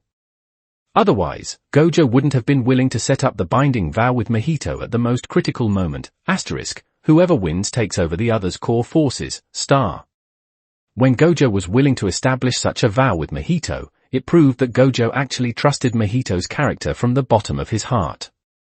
But Kenjaku was completely different. Even if Kenjaku was willing to submit, this submission was never truly solidified. His mindset was closer to waiting for the right time, As long as Mahito remained dominant, he would never betray him. But once Mahito faltered, Kenjaku would betray him immediately, without hesitation. His mindset was consistent from beginning to end, never evolving. Therefore, aside from fixing his never betray while dominant trait, the thought imprint couldn't truly make him behave. Why? Before this, Mahito didn't know. But ever since fighting Ryman Sukuna, Mahito finally understood why, because of the open domain expansion. Ashiya Sadatsuna once said that the true reason for an open domain lay in Ryman Sukuna viewing the entire world as his kitchen. In this kitchen, all living things were his food. No one was qualified to sit at the same table as him. His willpower superseded the entire world, which was why he could use an open domain. In the original work, someone had evaluated Sukuna similarly. He was a man of extreme ego. In terms of ego alone, no one in the entire world could compare to Ryaman Sukuna. It wasn't that Sukuna didn't understand sympathy or lacked empathy. Quite the opposite. In the final battle, he specifically explained his understanding of love. Although it was twisted logic, it was self-consistent. And in the afterlife conversation with the original Mahito, he mentioned he had 2 chances to change his path. It could be said he wasn't devoid of emotion. But this was actually more terrifying.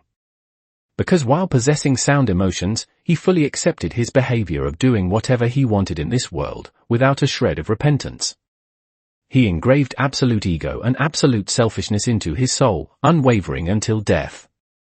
Only a genuine monster who had spiritually cast aside all humanity could use an open domain expansion. This was the true reason why Satoru Gojo, despite seeing and cognitively recognizing the open domain, couldn't use it. One must remember that in the final domain battle between Gojo and Sukuna, Gojo's barrier was evaluated by others as asterisk, something we can't understand anymore, a star. This evaluation was on the same level as Sukuna's open domain. Because Gojo truly still had humanity, he couldn't achieve the absolute selfishness of Sukuna, so he couldn't achieve an open domain. And in the entire series, besides Ryaman Sukuna, there was one other person who had an open domain, Kenjaku. His mental state was, in fact, the same as Ryaman Sukuna's. That was why he could use an open domain. And precisely because Tengen knew the cause of open domains, he never considered the reason Kenjaku could use one. Such a bastard, completely devoid of humanity, deserved to be tortured forever. Even death would be a mercy for him. This was the sentence Mahito passed on him. I can engrave the contours of other people's souls into my innate domain. Kenjaku raised his hands, explaining with a smile. Mahito, I've had too much contact with you. I can also engrave the contour of your soul. Therefore, I can simulate your thinking to a limited extent. Although it is far from your simulated soul, if I wanted to, I could even use your asterisk idol transfiguration asterisk through a binding vow. Mahito's thoughts raced, and he suddenly had an epiphany. So that's it. That's how you were able to give birth to Yuji Itadori. And that's how you can copy techniques. In the original work, Kenjaku used a third, distinct technique besides his own body-hopping technique and the possessed body's asterisk cursed spirit manipulation asterisk. It was Yuji's mother's asterisk anti-gravity system star. According to Yuki Tsukumo's judgment in the original work, Kenjaku could engrave 3 to 4 techniques into his brain, but that was limited to Kenjaku himself. Others couldn't do it. For example, later on, when Yuta Okotsu used Kenjaku's technique to take over Gojo's body after Gojo's death, Yuta couldn't use his own asterisk copy asterisk technique. He could only use Gojo's asterisk limitless asterisk and asterisk 6 eyes star. Even when expanding a domain, Yuta didn't use his own domain expansion, authentic mutual love, but Gojo's domain expansion, infinite void. Why? The reason lay in Kenjaku's innate domain. Kenjaku's innate domain was a special one capable of copying souls. His domain expansion, womb profusion, featured a pillar of flesh with countless human faces. That wasn't meaningless, it symbolized the countless copied souls. Kenjaku looked puzzled. Didn't you know already? Haven't we discussed this before? In the original work, there was a casual chat between Sukuna and Urom. Sukuna said regarding Yuji Itadori, asterisk, Kenjaku's gross things, that boy is probably a reincarnation of my twin brother. You can understand it as having the same soul as me. Asterisk. Additionally, asterisk, I was originally supposed to be born as one of twins, but my mother was starving during pregnancy. To gain energy, I absorbed my twin brother before birth. That guy's soul went through countless reincarnations and got entangled with Kenjaku. Asterisk. But there was a problem. Even at the end of this chat, Sukuna's summary was a conjecture. He said, asterisk, as you know, Yuji Itadori is a player in the culling game. he naturally has a Sukuna finger sealed inside him. To ensure the vessel's strength, that had to be done. Asterisk. This essentially explained that Yuji Itadori and Ryomen Sukuna had almost identical souls. But at the same time, Kenjaku didn't use Sukuna's brother's soul directly. Yuji Itadori's father was the true reincarnation of Sukuna's brother. How did Kenjaku do it?